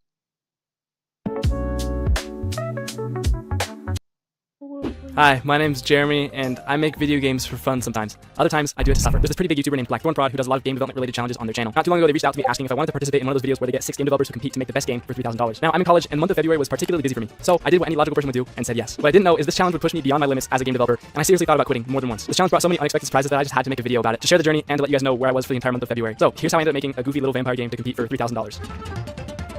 Alright, so week 1, the theme was revealed, and the theme was Day in the Life of Blank. This was my reaction to the theme. I think the theme is really cool and allows for a lot of options, but I almost don't like that because I like when I can kind of take a theme that seems really restrictive and think outside the box, but it's kind of hard to do that with this theme because it's so broad. I am not very confident that I have any chance of winning this. My only hope is to try to make a mechanic that is really unique. So yeah, I'm just going to try and think further outside the box than anyone else, and we'll see how it goes. I had looked at the other game developers, and most of them had experience making games in 3D, which I am learning how to do, but I'm mostly limited to 2D for game jams because I know I can make a 2D game really fast, but it would probably take me a long time to make a 3D game. So I try to focus more on my style and creativity. This is what I came up with. Well, this week has been absolute chaos trying to fit this game development competition in with college and all the other stuff that's been going on in my personal life, but I'm somewhat happy with what I was able to pull off. When I heard the theme, I was a little bit worried because it's really broad, but the more I kept thinking about the theme of Day in the Life of, it made me think of day and night cycles in video games, and I thought I could do something cool with the sun and shadows. I thought about how a sundial casts a shadow and that shadow moves as the day goes on, and my initial thought was to do a game where you have to like manipulate the sun's position in the sky, but I eventually decided it would be a little bit more interesting if you instead controlled the character and you had to follow where the shadows land. My first thought was Day in the Life of a Gamer, where you can't touch the sun, but then I remembered that vampires also can't touch the sun, so I decided to go with that because it makes just a little bit more sense. For the first like 3 days of the challenge, I was just trying to figure out the shadow mechanic, and I kept running into bugs, and it was a huge pain. So I only really had a few days to actually add content and make levels, so it was super tough getting everything done in just a week for this challenge. Like I said, it was absolute chaos trying to finish this game, and I didn't get half the mechanics in that I wanted to, but I'm pretty happy with what I do have. It's a top-down puzzle game with a goofy art style where you have to avoid the sun by hiding in the shadows. As the day progresses, the sun moves, and so do the shadows, which leads to some interesting puzzles when you can move around objects like this crate. I managed to also create an enemy, which is a ghost. I wanted to do more enemies, but I just didn't have time. And the goal is to collect all the blood droplets before the day ends. And then one of the core mechanics I came up with is you get this magical clock. With that clock, you can alter the time of day, which adds a layer of complexity on top of everything else. It definitely didn't turn out exactly how I was expecting, and I wanted to even add another axis where you could move the position of the sun in the sky as well as the time. But I thought it'd be better to just get a small minimum viable product of the game done and make it less buggy than to try and chase too many mechanics for this week. If I do somehow make it to the next week, I plan to add.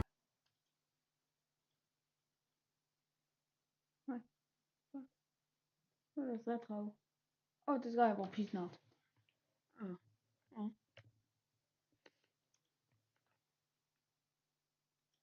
Let's look at my super duper omega cool tower.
Bozo plus ratio plus your life is bad. Plus YB is better plus ratio again plus L again. This is for Ninja Communist sponsorship.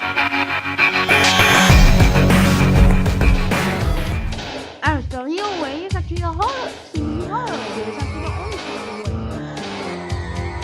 Now, you go outside and then you go to another portal and you go to Minecraft Nether. And you go down. You get Wizard and then you play slide down just pass that floor. As you pass that floor, slide.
Tu te rends compte, ils ont décidé de promouvoir.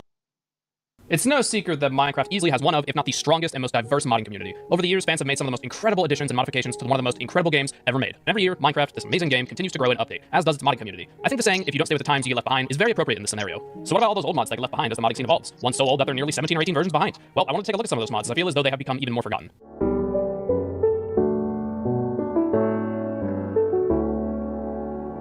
I've seen many videos in my recommendations about revisiting forgotten mods or revisiting forgotten dimension mods or whatever, and one of them in particular kind of didn't make any sense. They used Galacticraft in their thumbnail, and I don't know about anyone else, but Galacticraft hasn't been forgotten, and it never will. It was one of the most, and still is one of the most influential space and dimension tech mods ever. Either way, getting back on topic, let's go ahead and take a look at 5 mods from all the way back in the era of 1.7.10.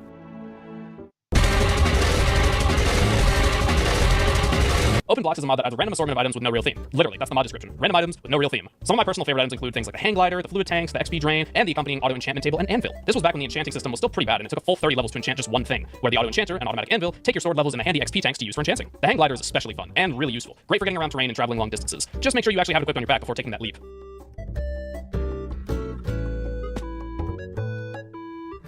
Not a fan of enchanting and traveling in the skies? Well, try fans.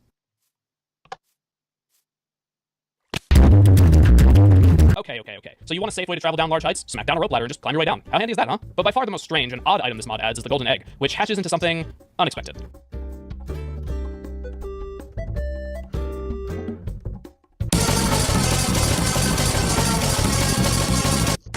Redstone?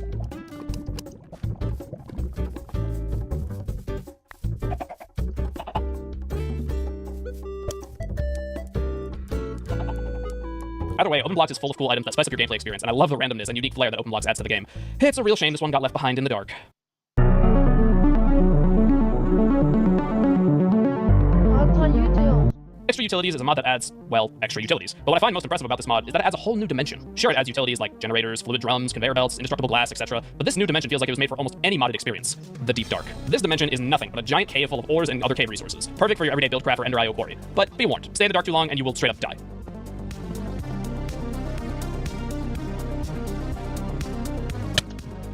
To even make a portal to this horrifying place, you'll need some unstable ingots. To even begin that process, you'll need to kill the Wither. No big deal.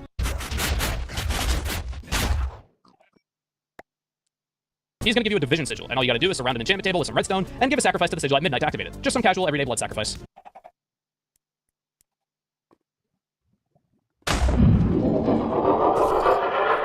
Oh, and good luck crafting those unstable ingots. You have about 10 seconds before they blow up in your face.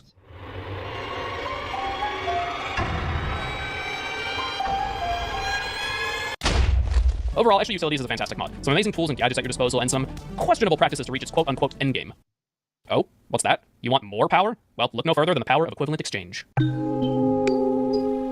Let's go on it.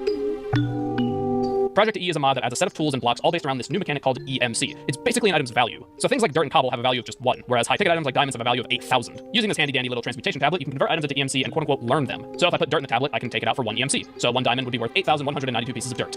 That's a lot of dirt, but it's a super handy and useful tool if you need things on the go or forgot to bring something when you're working on a project. Be it food, other tools, blocks, redstone parts, plants, literally anything. I'm not familiar with the other tools from the mod, but the Destruction Catalyst is fantastic for clearing large areas and flattening grounds for all your building needs. Or you could just go mining with it, I guess, if you're boring. But what isn't boring is sailing through the skies on a fully fledged airship of your own design.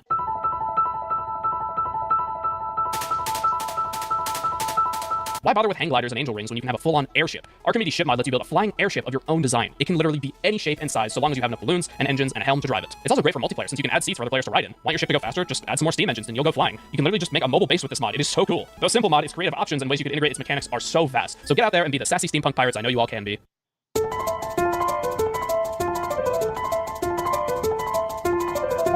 And the last old mod from this era I wanted to showcase is the Morph mod. It's as simple as that. You kill something, reap its soul for yourself, and then you can turn into it anytime you want. Not only do you inherit the forms of the mobs you slay, but also their abilities and weaknesses. So a blaze, for example, can fly and is resistant to lava and fire, but you take damage from water. And that includes, for example, can fly and is resistant to lava and fire, but you take damage from water. And that includes rain. As a zombie, you have like increased strength, but you burn in the daylight. If you're a spider, you're a bit shorter, but you can climb up walls as if they're ladders. And if you're a little chicken, you can glide away from anything that chases you.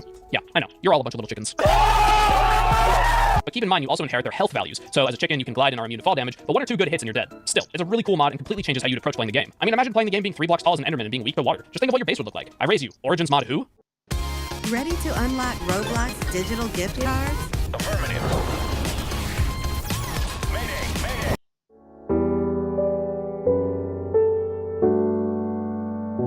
Overall, old Minecraft is full of fantastic mods that I really wish were still around today. I've already spoken about my thoughts on the modern day modding scene, so I'll spare you that rant and direct you over to the video where I talked about that. But if any of the mods I showcased here today interest you in any way, then I highly suggest you go and check them out for yourselves. For the older MC fans, I'm sure you've heard about these mods before in one way or another. But to the newer generation of Minecraft players, I urge you to appreciate the roots of where the modern day modding scene came from. Thanks for watching.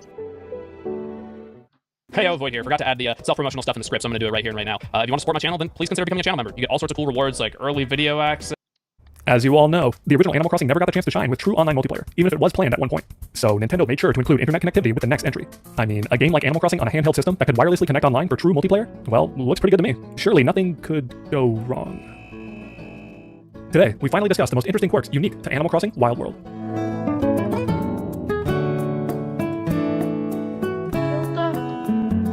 let's start off with Wild World's most infamous oversight, though I'm not sure if that's the right word for it. I'm of course referring to the seeding issues that plague Wild World's online connectivity for the entirety of its lifespan. In this game, there are instances where trees, rocks, and buildings are programmed as invisible seeds within your town. For example, while the museum may look like this in-game, internally, the game just spawns this building wherever its seed is located.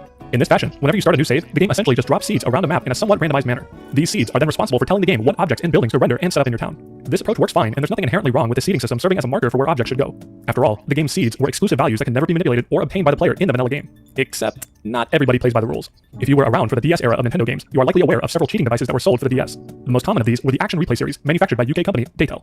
With these devices, you could actually modify the memory values of your Wild World save to place invalid IDs and items in your inventory. So, if you were clever enough with hacking, you could actually place Wild World seeded item IDs in your inventory. Since, again, the game basically uses seeded items as a way to determine where objects should be placed and rendered, things get extremely messy if you drop these seeded items out of your inventory and place them in your town. Doing so appears to be harmless, but upon reloading the map, any hacked seeds that were dropped will be interpreted as the real object that their seeded ID points to. This means hackers could customize their town with invalid buildings, trees, rocks, and more, which become permanent upon saving. And yes, all of these seeded items function normally for the most part, meaning one could technically have multiple valid copies of Nook Store or the Town Hall. Now, this all may sound harmless. After all, I mentioned that you would need an Action Replay device to even get access to these seeds. But as I teased in the beginning, Wild World marked Animal Crossing's first foray into true online multiplayer. Of course, this means that other players miles away could visit your town and play with you so long as you had their friend code. Even though a friend code was required, this was the mid-2000s, and online forum websites such as AnimalCrossingCommunity.com were becoming increasingly popular. Wild World also sold quite a bit more than the GameCube original, so a lot of people were playing and looking for friends on Wi-Fi to trade and play with. Yet of course, this is the internet, and not everybody plays nice. That is, if people visiting your town had an Action Replay device and hacked some seeded items into their inventory, they could actually visit you through Wi-Fi and drop those seeds in your town. This means, upon map reload, your town could be maliciously filled with invalid buildings, trees, rocks, and more. Since the seeded items are typically invisible until the map reloads, innocent hosts could end a wireless session, save their game, and return to their entire town plagued with seeded buildings. If the seeder was truly evil, they could block entrances to other buildings and even prevent players from leaving or entering their own house. Even further, seeders could actually drop so many buildings and objects that the game fails to render all of them and simply crashes whenever it tries to load your town. In extremely severe cases, there are reports of Wild World seeding plague actually overwhelming the Nintendo DS memory itself and bricking the entire system. Even if your system isn't entirely brick, if a town was seeded enough, the copy of Wild World would permanently crash upon startup. Since most DS cartridges use built-in flash memory, this means that the save data related to the brick town is stored on the cartridge itself. With no way to access or delete the save data outside of the game, a Wild World cartridge could become permanently brick if the owner was a victim of seeding. This is becoming a real problem in the resale market, where used copies of Wild World often do not work at all since it belonged to a previous owner whose town was seeded and the cartridge bricked. Now, it is technically possible to fix a Wild World cartridge if you're savvy enough to edit a DS save file on a PC, or if you own an Action Replay device yourself. However, most people playing the game did not have the means or know-how to fix their games, leaving them with a useless cartridge. While there definitely were some malicious players online, it may also seem easy to blame Nintendo for this entire seeding problem. You might think that there should be some checks or validations on a player's inventory before allowing them to visit a town, or better yet, maybe some actual validations on a save file to prevent duplicate copies of buildings, but I'm willing to cut Nintendo some slack. I think it's important to remember that this was one of Nintendo's first attempts at true online multiplayer.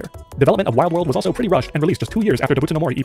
As such, design concepts like seeded buildings and objects were borrowed from the GameCube original, where you can actually customize your town and place seeded items around in a similar manner. All this said, while I understand that Nintendo never anticipated the seeding plague of Wild World, it was still a huge issue back in the day. Of course, DS games could not receive online updates or patches, so this online seeding issue persisted throughout the entirety of Wild World's online life, from 2005 all the way to 2014. Salut, c'est Franck Leboeuf. Vous voulez savoir combien vaut votre voiture? Allez sur vendezvotrevoiture.fr. Rentrez. Next, let's talk about an actual oversight that was largely Nintendo's fault. For years after Wild World's release, Nintendo would encourage players to return to the game by distributing special gifts over Wi-Fi. Just 1 month after the game's North American release, Nintendo distributed the special Red Tulips item through Wi-Fi. This item arrived attached to a completely blank letter with no sender. If players tried to place this item in their homes, they'd find that nothing was actually placed at all, and they could not move or interact with the item. Regardless, this item still took up a space inside your home, so it was permanently stuck wherever you placed it. Given the ominous nature of the blank letter and the glitched item, many players were afraid that Nintendo distribution servers were hacked and were scared to connect online. Warnings about this began to spread across the internet, but Nintendo quickly took notice and disabled the distribution. Nintendo later put out a statement acknowledging the glitched item and took responsibility for it. They stated that receiving a letter containing a red tulip could cause interference with gameplay, and blamed the problem on a temporary error with the upload tool. Apparently, this item was only distributed for a few hours, so if you happen to get this letter and the glitched tulips, I suppose this would count as one of the rarest officially distributed items in Animal Crossing history. Speaking of Nintendo distributions, I previously mentioned that Wild World introduced monkey villagers into the series. However, these monkeys could only be obtained through special real-world promotional events. For example, in North America, you would physically have to go to a Toys R Us store or the Nintendo store in New York to have a monkey villager wirelessly transmitted into your game. This was accomplished in North America and Europe through the special distribution cartridge, known as the Relay version. This cartridge and its contents are widely available online, and you can actually slot this into a normal DS and turn that system into a distribution hotspot. This can be abused to send infinite copies of monkey villagers to other DS systems that are running a copy of Wild World.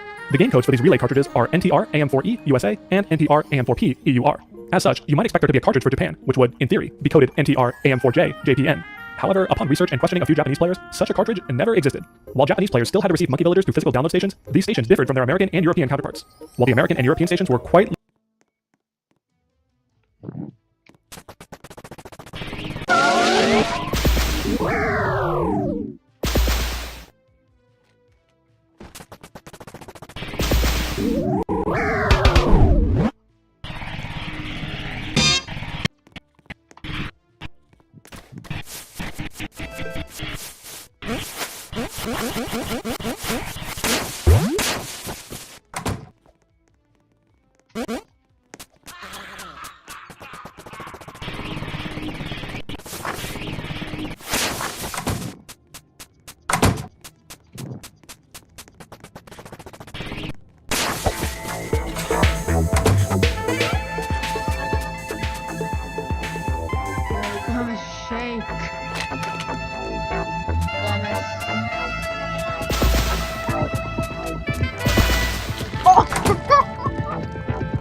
Another one. That is a secret place.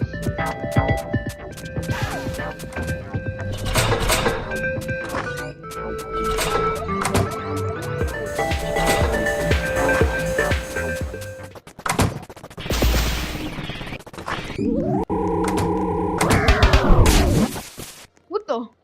Yo, what's the big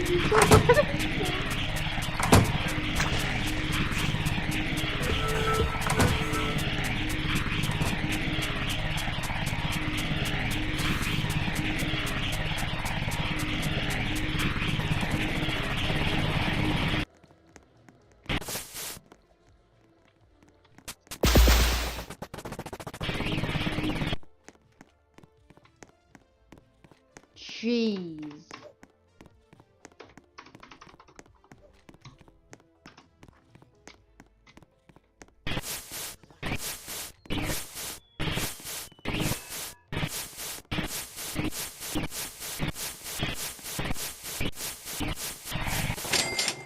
Five minutes.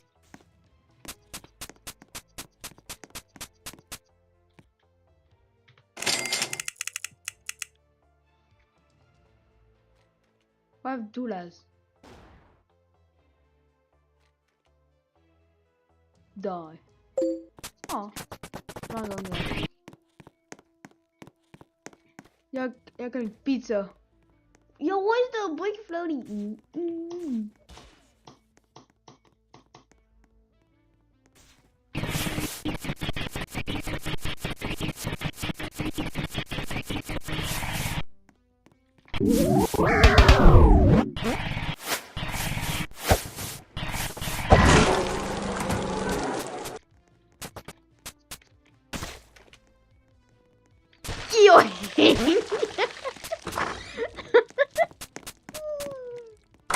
Oh, yes.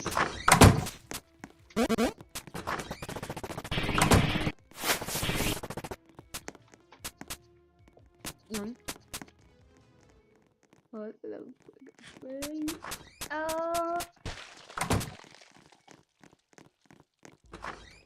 Knido pet. He's entirely different.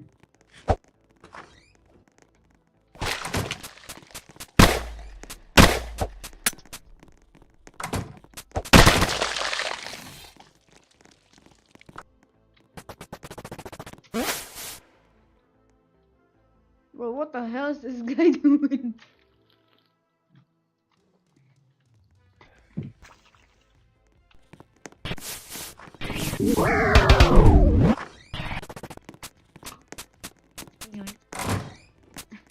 I just yeet the grab shake into there.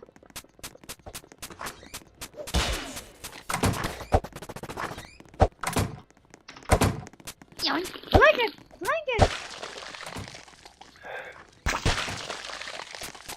Blanket.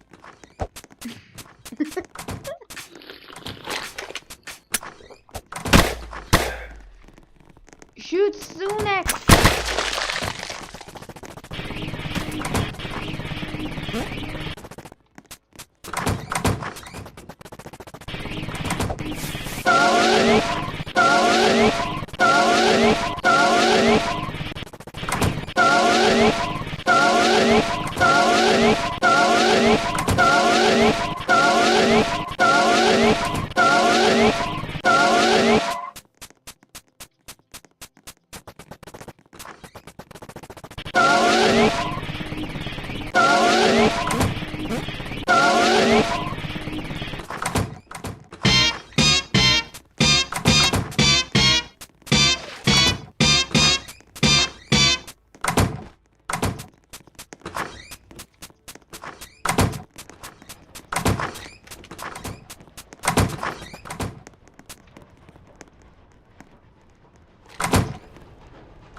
Literally just setups with regular Nintendo DS systems inside. The Japanese stations were instead handled with PCs connected to the internet. So although we can preserve a lot of distributed data by just purchasing US and European download station cartridges, a lot of this extra data is seemingly lost for Japanese players. This means it is incredibly difficult, if not impossible, to now receive New Monkey Villagers in a Japanese version of Wild War.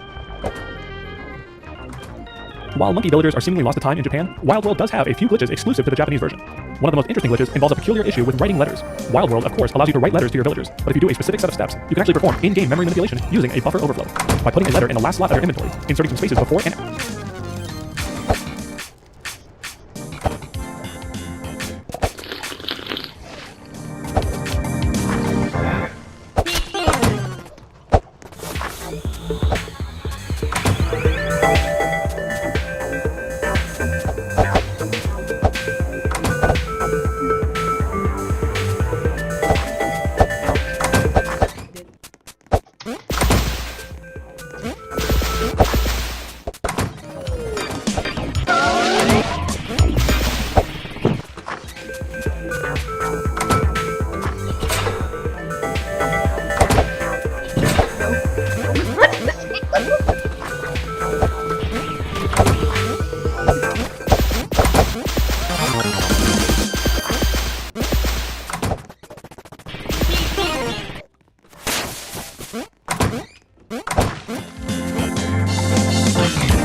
That guy, no clip.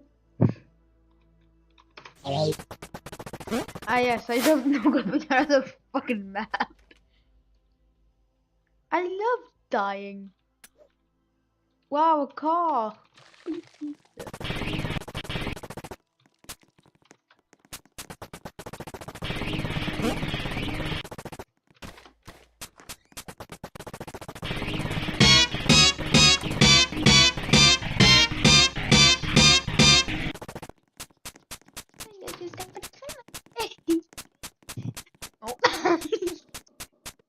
Here's a drink. I'm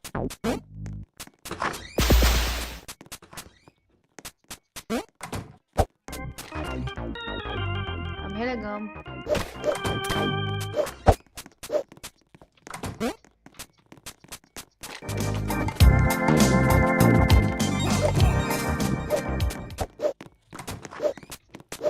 What the fuck? Hillegum. What the fuck? Yes.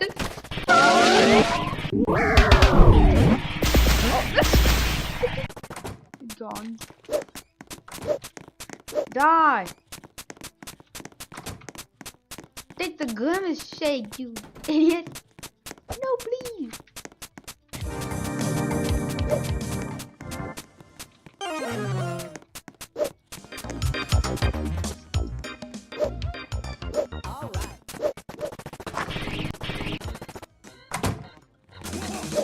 Wow, Naka does absolutely nothing.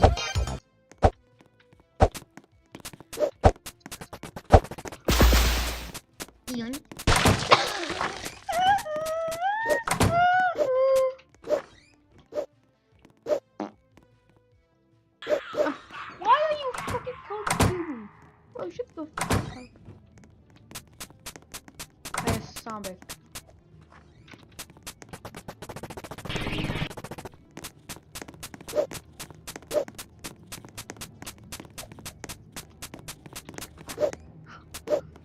Damn.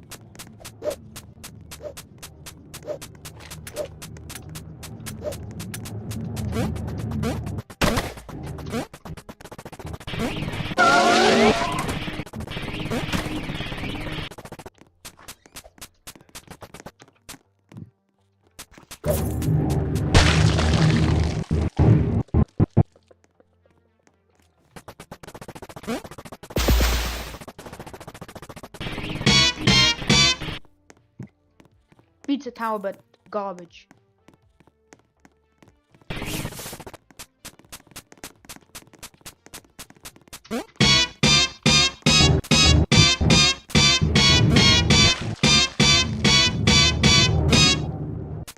I love you feeling me.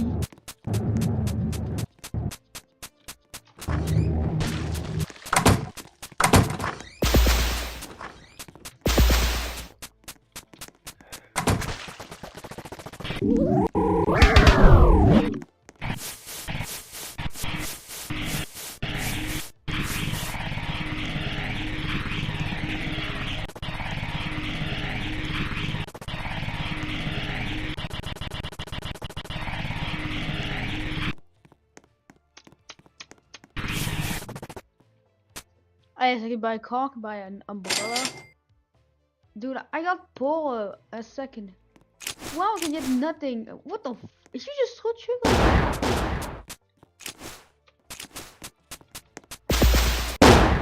Ah!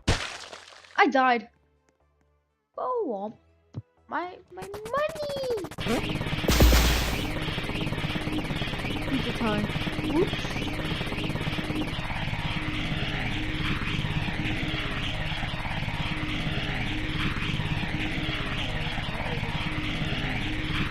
Yes,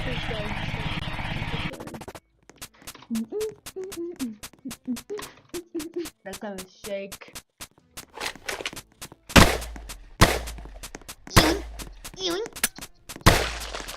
Die.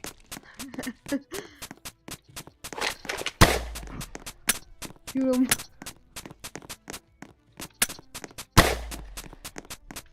Oh, stop being a coward.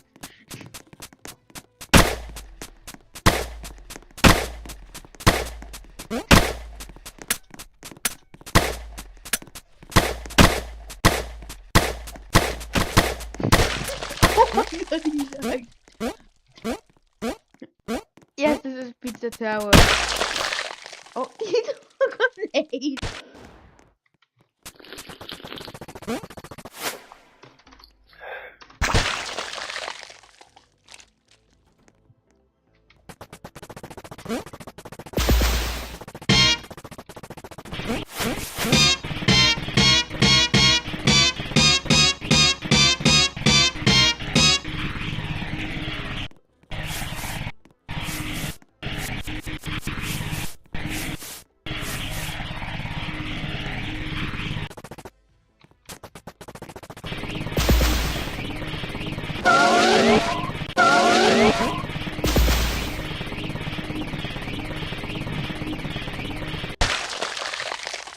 And after the villager's name, and positioning the cursor before the villager name, you can then spam any character to move the villager name off the page entirely. From here, you can move the cursor as far to the right as possible, and just hold down any character. After listening to this wonderful character spam, you'll eventually hear the sound of bells being deposited, and you'll notice your bell count goes from 0 to millions. What's happening here is that by performing these steps, we're actually going beyond the bounds of the letter, and we're now inserting characters into different sections of memory. This glitch allows for you to go up to 256 bytes beyond the beginning of the letter, which conveniently begins to modify your inventory. After a certain point, you begin writing memory values directly to your wallet, which allows you to get millions of bells in seconds. This glitch was discussed for quite a long time on Japanese forums, dating back to at least 2011. Anyways, as you can imagine, this glitch is pretty powerful, and essentially works as a memory hex editor, allowing you to overwrite things in your inventory with basically whatever you want. As long as you know where you are in the buffer, and what Japanese character hex values translate to proper item IDs, you can write a myriad of items directly into your inventory. And yes, this includes the seeded objects and buildings we talked about earlier. So as long as you're on a Japanese 1.0 version of the game, I guess you don't really need a cheating device to access seeded items. Anyways, I hope you enjoyed our first look at some of Wild World's exclusive quirks and glitches. While I generally focus on the GameCube original, I've come to learn more about each game in Animal Crossing series and discover... Mais non! Attends, c'est dingue!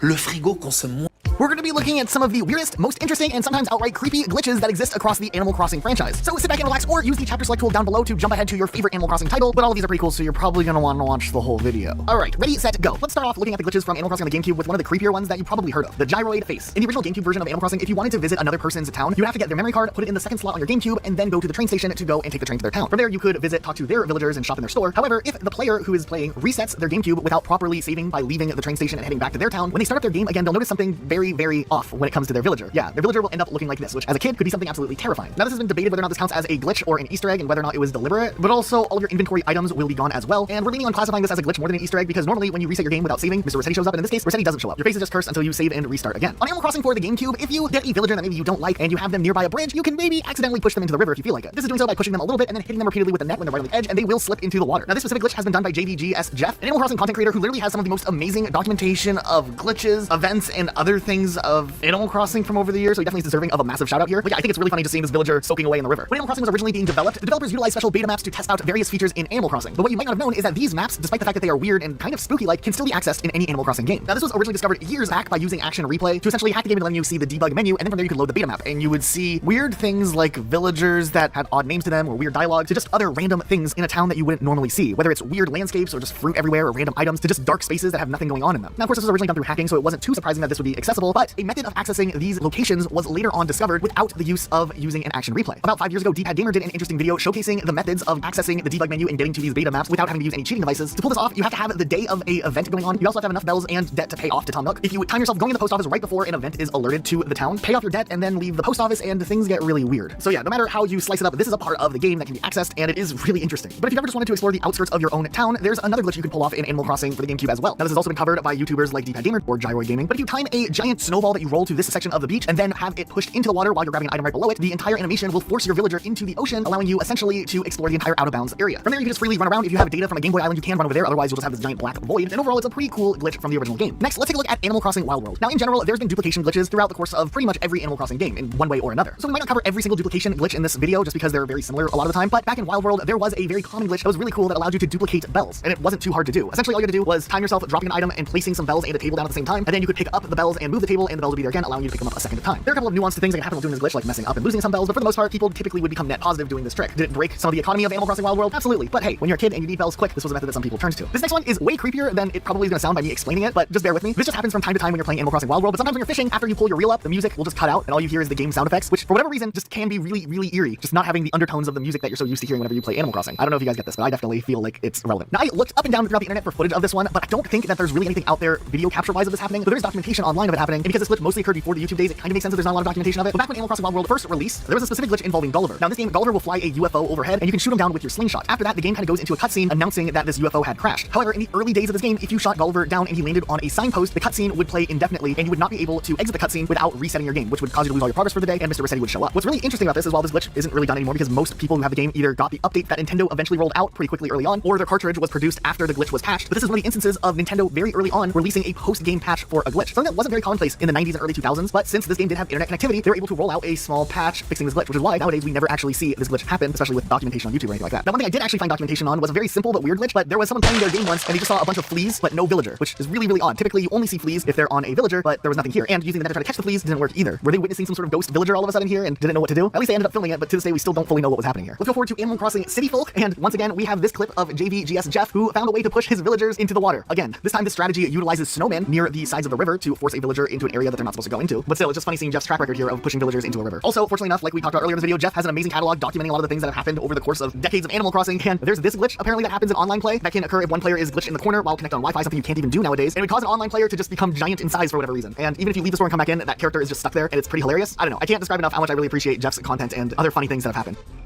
City Folk did have some other interesting glitches as well. This was a game that had a lot of people exploring the limits that could be pushed with online play. For instance, a YouTuber named TGHD86 and his friend decided to push Tortimer into a corner because of the way that online works, and there was two entities being there. Tortimer couldn't move and instead got clipped up on top of the windmill. Someone help this poor tortoise off of the windmill, please. Okay, then when it also comes to Animal Crossing City Folk, there were two glitches that were incredibly common that a lot of people used to do because of the online play. One of these was sometimes accidental and I guess sometimes intentional, but for whatever reason, occasionally you could end up glitching inside of another villager who's like visiting your town, and all of a sudden the two of you will be stuck inside of the same spot and neither person can escape, which just leads to this uncomfortable moment, I guess. But I guess this was back in the day where people were just trying to find ways to break the game new ways, and they definitely found one. Okay, then the other one's probably not that interesting, so I look at Tortimer, but you could get multiple players up on top of the windmill if you pushed enough people into that spot, similarly to what you did with Tortimer, and it was just this weird glitch thing that could happen. But then all of a sudden, this ended up becoming one of the cooler hangout spots in Animal Crossing City Folk for one reason or another. I don't know. 2008 was a weird time. Animal Crossing City Folk had just came out. Glitches were all cool. People thought there were hackers just for finding them. It was a big deal, and this was one that I think a lot of people might remember from all the way back in the earliest days of this game being released. Okay, now let's look to Animal Crossing New Leaf for the 3DS. One of the most popular Animal Crossing games in the series by far. This game, when it came to glitches, the biggest and most frequently used glitch were definitely those out-of-bound glitches that were discovered back in the day. And there was a lot of them, and they were all really, really fun and interesting to look at. But essentially, with using different methods, specifically one using the Cursed King Tut mask, you could end up falling close to a riverbank and force yourself into the river itself, which then gave you access outside of the main area of the map, and you could run around in the river without actually having to do the whole swimming mechanic. This allowed you to do a ton of fun and random things, and while it is really fun looking at these moments of just players from over the years running around through the water and going places they weren't supposed to go, there were other tricks also that were discovered, like being able to glitch in other sections of the map as well, whether it was getting yourself on top of a building or running around on railroad tracks, because what better place to play than on railroad tracks? Actually, one funny thing is I found someone who documented themselves doing this glitch and getting up to where the train was, and they filmed themselves interacting with the train as it was passing by, and you could hear it screaming as the train ran over, and it's just unsettlingly hilarious.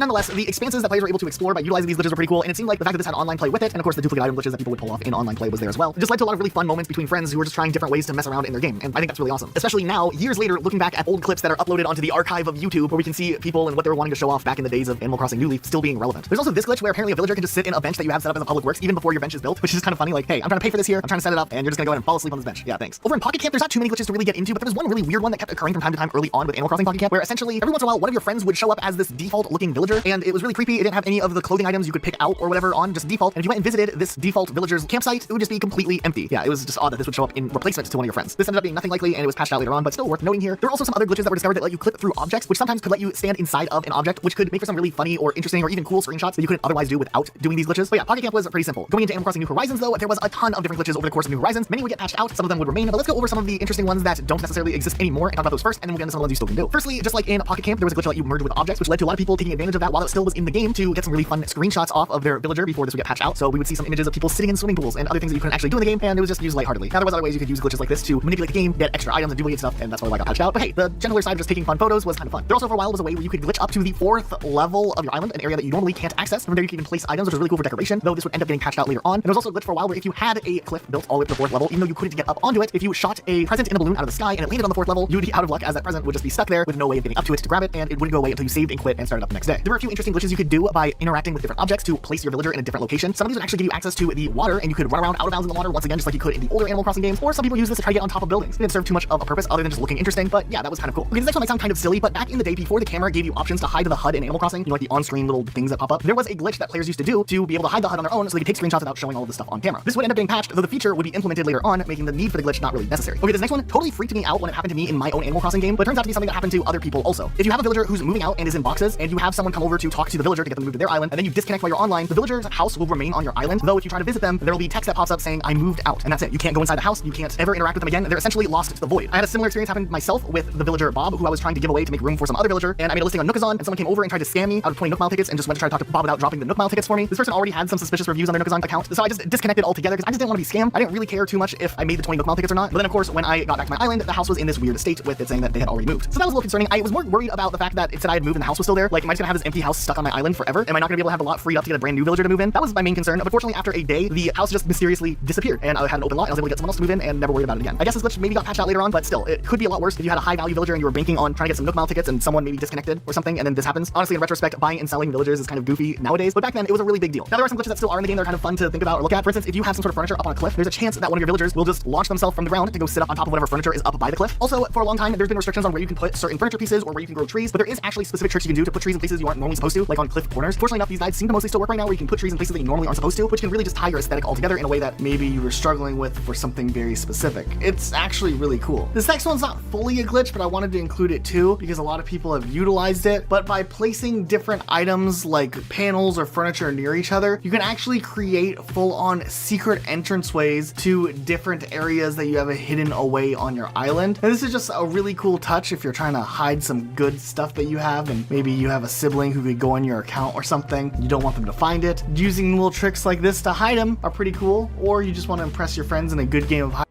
Super Meat Boy is one of the most influential indie games of all time. And secondarily, I guess it's also one of the hardest games of all time. So, to flex my gaming superiority as usual, in today's video I will be answering the age-old question. Is it possible to beat Super Meat Boy? Wait a minute, I'm a challenge YouTuber? When did this happen? Here's the thing, not only is this game already a challenge on its own, but it's also a pretty mechanically simple game, which only makes things harder for us. I know that beating games without jumping is generally my go-to, but with this game being a hardcore precision platformer, with jumping as its one and pretty much only mechanic, what would it even mean to try and play without the jump button? Well, as we'll soon see, it makes the game very, very interesting.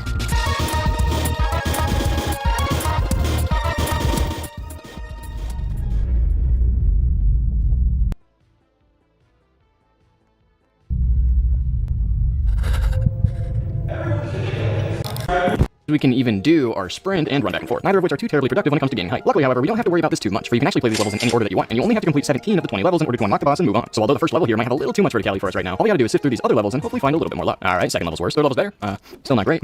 Yeah, it's interesting. Yeah, no, probably not this one either, or this one. Oh, look, I'm getting some height here. You know, some high ground, that's good. At least I can die on this one. Yo, is that audibletrial.com/sample a fast and free way to not only get access to a ton of great audiobooks, but also support me at the same time? Yeah, sign me up. No! Wait, hold on, got that block out of the way? Now check this out. There we go, that's progress, baby. Yeah, that's it for that one.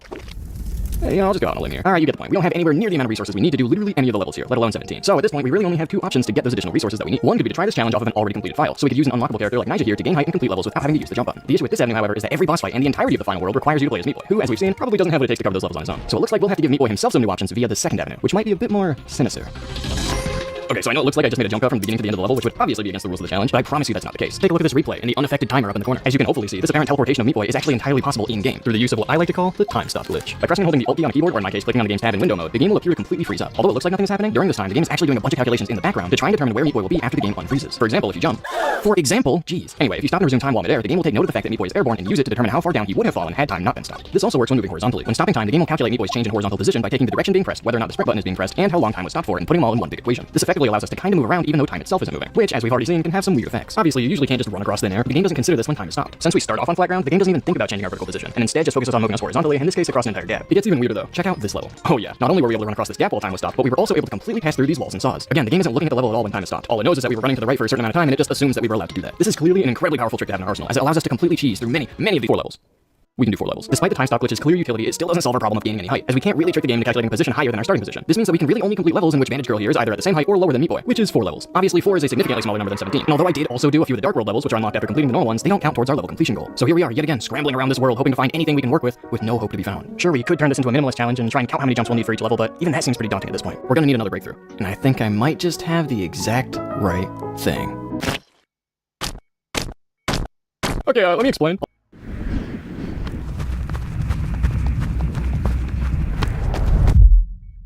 Although it definitely looks like I'm just straight up jumping here, I'm actually not even touching the keyboard at all. These jumps are just passively happening, courtesy of the auto jump glitch. This glitch is activated by holding down the jump button, pausing, letting go of the jump button, and then unpausing. Doing this incredibly simple string of actions for some reason confuses the game so much, causing a jump input to occur on every single frame, making Meat Boy bounce all over the goddamn place. Now obviously this breaks the rules of the challenge in at least some capacity, as I am just straight up jumping. But since activating the glitch only requires a single use of the jump button, I'll just be minimizing how many times I use the glitch. In this sense, don't think of this as a minimum jump challenge, but rather a minimum jump button challenge. So with this new trick, things still aren't looking too good to be frank. Even though the auto jump glitch is a pretty cool thing to have, it isn't preserved in between levels, meaning the best we'd be able to do at this point is complete 13 other levels in this world with 1 button pressed each before unlocking the boss, at which point we'll just keep having to use more and more of the jump button throughout worlds that are only going to get harder and more complex as we go on. So you know what? Screw this challenge. If we're already willing to walk through goddamn walls and farm infinite jumps in what is supposed to be a no jumping run, then let's just toss all our inhibitions out the window and see how much we can truly bend this game to our will. If you're going to give me an impossible challenge, then I'm going to give you an impossible solution. And it all starts with yet another insane glitch, bandage duplication. Strap in for this one. It'll be pretty easy to get lost here. Okay, so bandages are collectibles that can be found in a select few levels that usually just unlock other characters. And although farming infinite bandages to do so could certainly be useful, the actual reason I want to duplicate bandages will become apparent after I actually explain how we're going to go about doing it. The first step is finding what's called a warp zone, which are trios of bonus levels that can be found in some of the normal levels. Each world has 4 warp zones, and we have to choose one as our candidate to do the glitch in. A good candidate would be a warp zone that is accessible, completable, and has a bandage that I can collect over and over without having to jump too much. Immediately we can rule out this one, as red warp zones are just for unlocking garbage characters like this guy and don't even have any bandages in them. Every other warp zone though has exactly 2 bandages and are therefore at least viable candidates for the glitch. This guy though is looking a little sus, and that's because he's actually a Dark World warp zone. Like I mentioned a little earlier in the video, dark levels are unlocked by completing their normal level counterparts. So accessing this guy would require using 1 jump press to complete the normal version of the level and then another to actually enter the warp zone. This immediately makes him an inferior option to the 2 normal warp zones, as these guys both only require 1 jump press to reach. So now that we've narrowed down our options to 2 equally accessible warp zones, let's look at the 3 levels they are comprised of in order to determine which one is best for our purposes. Although the first warp zone initially appears fairly promising, as all 3 levels are actually completable without jumping, the same cannot be said about either of the available bandages. In the second warp zone, on the other hand, although only 2 of the 3 levels are possible jumpless, the bandage in the second level is extremely accessible through the use of the time stop glitch. This makes this warp zone an overall better candidate, as 1 jumpless bandage is more valuable than 1 jumpless level, since we're going to be collecting the bandage multiple times. So with our ideal warp zone chosen, let's restart the file and start getting to work. Immediately we ignore every single level and beeline it to level 19, in which we first pass through some walls with the time stop glitch before using 1 jump press to get the height needed to enter the secret area with the warp zone. We run through the first level like it's nothing, before then getting to the bandage that we gotta start duplicating. First, we just gotta collect the bandage and complete the level normally, or as normally as we're used to anyway. From there, we activate yet another godforsaken glitch, the warp zone replay. Okay, I'll make this one quick. Usually when you complete a level, a little animation of Bandage Girl getting kidnapped plays out and a replay of all your attempts at that level begins. However, there's a built-in functionality that allows you to skip the Bandage Girl animation and immediately view the replay by pressing either the jump button or the pause button. Warp zones, on the other hand, aren't supposed to have replays at all, but the functionality that allows you to skip to the replay still exists for whatever reason, allowing you to force your way into an otherwise unviewable replay by simply pressing the pause button once you complete the level. From here, we have the option to play through this level again. And since this isn't supposed to be possible in warp zone levels, collecting the bandage again in our second run through tricks the game into thinking we've collected 2 bandages in this single level. Hence, bandage duplication. Finally. But we only have to do this once before then using another jump press to make it through this last level, collecting a 3rd bandage on our way out for good measure. And there we go. We pulled off bandage duplication with only 2 uses of the jump button. That's not too bad, but what did that actually do? Well, although it may not look like anything terrible is happening, know that behind the scenes, us collecting that single extra bandage is currently ruining the game. And in order to understand why, allow me to introduce you to this guy.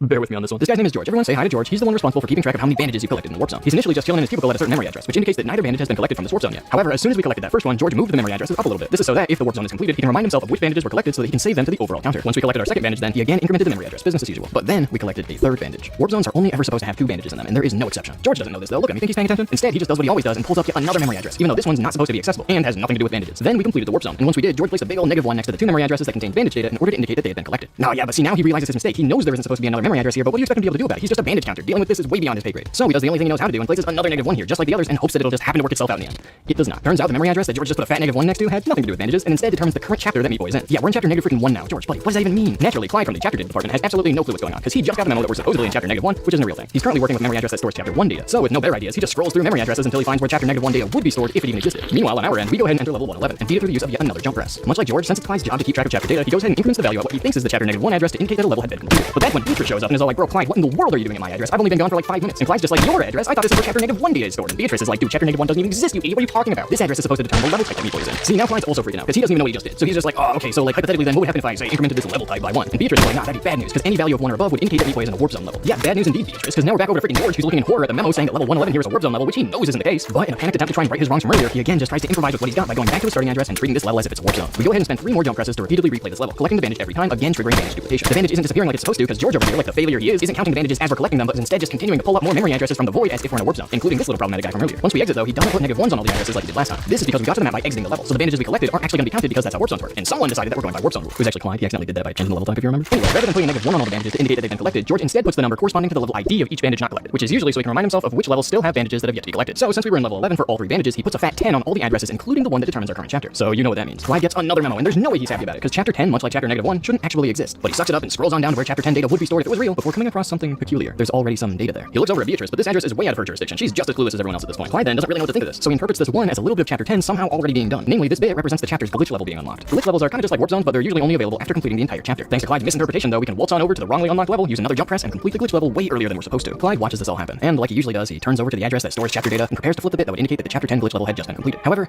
he hesitates. For the past couple minutes, everything has seemed like chaos, and it seems like that chaos is sourced from actions just like this one. Changing data and memory addresses whose purpose he doesn't actually know. He's just assuming that this is where chapter 10 data is stored, just like he assumed the level type address was where chapter -1 data was stored, and just like George assumed that the current chapter address was where warp zone bandage 3 was stored. Clyde knows this is a bad assumption though. After all, there was some inexplicable data already in there, which doesn't make any sense if this actually was a chapter 10 data address. Heck, chapter 10 still doesn't even exist, so why would there even be a memory address for it at all? But alas, he's got no better ideas. With very little faith in himself, he flips the bit. So then, what was that address? Why was there data in it? And what did Clyde's little change just do? Well, to answer all 3 of those questions, the address he mistook for chapter 10 data actually stored data for unlocked chapters. There was a 1 already in there because we obviously have chapter 1 unlocked, and from that you might be able to guess what Clyde's little change ended up doing. Folks, this is the Super Meat Boy Wrong Warp, the weirdest and most complex glitch I've ever had the luxury of researching and explaining. And although it did take a few jumps here and there to set up, skipping over 4 entire chapters seems well worth the effort to me. It might be possible to reduce the number of jumps used in chapter -1 here, but I seriously tried as many things as I could think of, and nothing yielded any worthwhile results. But that's fine by me, because now we're in the end, with only 5 required levels in the way of us reaching the end of our journey. Yeah, this level's pretty rough though, and although I did find out that you can travel up a single tile at a time by extremely precisely using the time stop glitch, it didn't end up saving this level from adding to our counter. The second level on the other hand, oh yeah, we're in there. Level 3 though is just a tad bit more complicated. These moving platforms move even while time is stopped, meaning they aren't safe to stand on while teleporting. So making it all the way across this level took a lot more precision than you may expect. That being said though, it is still miraculously possible jumpless. Yeah, this one isn't though, not much I can do here. And despite how it may initially seem, this next level is also unfortunately impossible. Although Bandage Girl is below Meat Boy's starting position, which is historically the one condition to make a level possible jumpless, she's actually too far away to reach her with the time stop glitch. For longer levels like this, you can't just hold the glitch for as long as you want to teleport across the entire thing. For at some point, Meat Boy's intended next position once time is resumed will be completely off screen. And if you go off screen in this game, you die. This means that I had to use another jump press to get more initial height before canceling the auto jump glitch to do some teleports. It's worth noting that canceling this glitch requires pressing the jump button again, but it doesn't add to the overall counter so long as I continue holding the jump button until the next time I have to activate the auto jump glitch again, since it only requires holding and releasing the jump button. So yeah, it's a half button press. There you go, I said the line. You happy now? Anyway, as I just implied, canceling the glitch in this level isn't a problem because I can just use that same button press to activate the auto jump glitch in the boss, finally defeating this guy. And with that, we only have one more final stretch before we make it to the end of our long, perilous journey. And although the trigger for the ending cutscene here is a little above Meat Boy's spawning position, which would usually discourage me from trying a jumpless, we might be able to use a little trick we discovered earlier to help us out a bit. See, we could use the time stop glitch to teleport to this platform here, but we can actually do better by repeatedly running into this rubble to our right. It might not look like it, but since the time stop glitch can allow us to travel up 1 block at a time, we can actually treat the rock layout over here as a bit of a staircase. And sure enough, with enough steps climbed, we can use this initial height to teleport all the way over here, with a significant height increase from where we were without this climb. This gives us way more options regarding how we approach the end of the level, which, as I kind of mentioned earlier, is just a big box this time. I need to be close enough to the box to be able to teleport into it, but I also need ground to stand on in order to actually do the glitch. Since getting the height needed to reach this upper area seems unfeasible, given that this potential staircase is nowhere near as useful as the first, the most promising area here seemed to be this little bit of ground here. But as I soon found in my attempts to get there, it wasn't quite enough. Now here you might be thinking, yeah, obviously it didn't work, you missed the end of the level by a mile. But the endgame trigger actually does extend all the way out to here. Instead, the issue is that I'm a single tile too low to activate the trigger, which is obviously a problem. This means that we need to find some ground to stand on in this final area that is at least 1 block taller than all of these platforms. But in that same sense, we can't get enough height to access the platforms that are all the way up here. And as I'm sure you've noticed, this doesn't leave us with many options. But there is in fact one bit of ground here that might just fit all of the criteria we're looking for. This thing. A tiny, tiny hole in the wall. As I found out over in this area, it is actually possible to stand in these types of holes in the wall so long as I can teleport into them. And conveniently, there just so happens to be a random platform all the way over here that lies at the exact same height as the hole. All we needed to do at this point was get to that platform and pray that the gap is small enough to teleport all the way over. No matter how many times I tried though, I just couldn't make it. I'd rather stop time for too long and die off screen or not hold it long enough to make it all the way in the wall. It seemed so precise that I actually decided to pull out the task tools to pull some of the way for me. And by task tools, I mean I used an auto hotkey script like a caveman. But with this, I was able to tweak how long I would stop time every time I went for the trick. I kept changing it and then testing it and changing it and testing it until I finally honed in on what might just be the perfect in-between value. This isn't what actually happened. Turns out the gap really is just 1 tile too large to cross, even if you do go as far as the time stop glitch allows. And as far as I could tell, there's no other way to clip into this wall and land on this platform. There are so many things here that if changed just the tiniest bit would make this last hurdle possible. But alas, that's just not the case. In a lot of my other videos, things can end up turning out so perfectly that it almost feels like the challenge was meant to be possible. But it's situations like this that remind us that, no, this isn't how the thumb switches. Worried about hacks? three of the stupidest bots you can imagine. Randy, who only knows how to do completely random inputs with no logic at all. Mashroom, who only knows how to mash one button really fast. And Luigi, who does absolutely nothing. Today, Randy, Mashroom, and Luigi will all be teaming up to see if they can beat a master CPU in a game of Mario Party. We'll be doing a 15-turn game on Rainbow Galleria with no handicaps. The only goal is to not let the master CPU finish in first place. All right, Randy is going to kick us off here by forcing everyone to watch him study the board. What is he looking for exactly?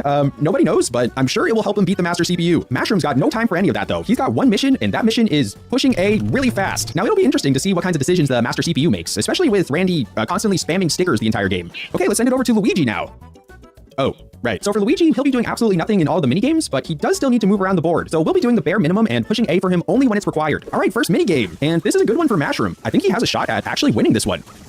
Oh, that's not a good sign. Looks like we're gonna have to rely on some good plays on the board here. What you got for us, Randy? Well, Mashroom is making moves, buying a double dice without hesitation that he'll never use, but I like the confidence. Okay, I don't know who thought it was a good idea to let Randy control a giant punching robot, but at least he's keeping it far away from everyone so far. Oh, never mind. But you know, that's a net positive because Mashroom and Luigi both got coins, so good thinking taking the L there, Randy. All right, Randy, you are falling a bit behind everyone else, so let's get a big roll to catch up. Okay, Mashroom's got this whole rolling thing down though, and actually that's enough to reach the first star of the game. And look at that, the next star is just a little further ahead too. This is looking great. We're off to an amazing start here, but I'm sure the master CPU has something up his sleeve. Oh, busting out the pipe. Okay. Interesting. Well, despite that maneuver, Luigi is still behind Mario somehow. Oh, but hold on, this could be huge. You know, we'll still take that. All right, 2v2 minigame. Let's see how this one goes. Right, turn 4. We've got Bowser Jr. on the board now, so that could be a big swing if someone can pick him up. Okay, looks like Randy's trying to locate him right now. He's having a bit of trouble, it seems, but that's okay because we are zooming now. So Mashroom is only 7 spaces away from the next star already, but rolling low here is actually good so he can build up more coins. And there go all of his coins. All right. Uh-oh, the master CPU is making some moves now, and ooh, he's passing the boo space. Dang, going for poor defenseless Luigi? This guy has no mercy. Ooh, okay, we've got Stamp Out. Here we go. Looks like it could be anyone's game here, really. Ah, so close. We've got a flash sale. Everything is half price this turn, Randy, so let's hit up some shops.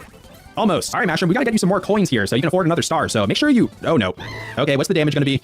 You know, all things considered, that's not too bad. At least he didn't lose a star.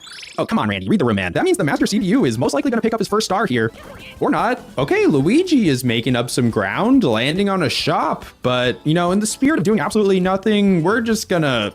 Now, at first glance, it may appear like Mashroom is being a bad teammate, but he already knows that this strat is good enough to beat Randy. So, Randy, you are in last place right now, but try not to think about it too much. As long as you just keep that fact out of your mind. Oh, well, hey, you're not in 4th anymore. Well, that didn't last long, but hey, that actually gave Mashroom enough coins to get another star. So, great teamwork, Randy. Way to help him out. I gotta say, Mashroom is killing it so far. It doesn't even matter that he keeps landing on red spaces, because apparently the game just really wants him to win. The master CPU has been a bit too slow getting to these stars, but he is the first one to reach Bowser Jr., so he'll have a big advantage headed into this showdown minigame. But who knows, maybe one of our 3 heroes will surprise us here. Almost. You know, Mashroom is actually keeping this relatively close, though. Let's see if he can break some balloons. Mario has Bowser Jr. now, but we'll worry about that later. There's no option to do nothing here. Sorry, Randy. All right, Randy, again, don't worry about being in last place. Let's just get you far away from this shop so you can finally forget about... Oh, no. You know, since you're here, you might as well check out the items they have to offer. Yep, take your time, review the board, and...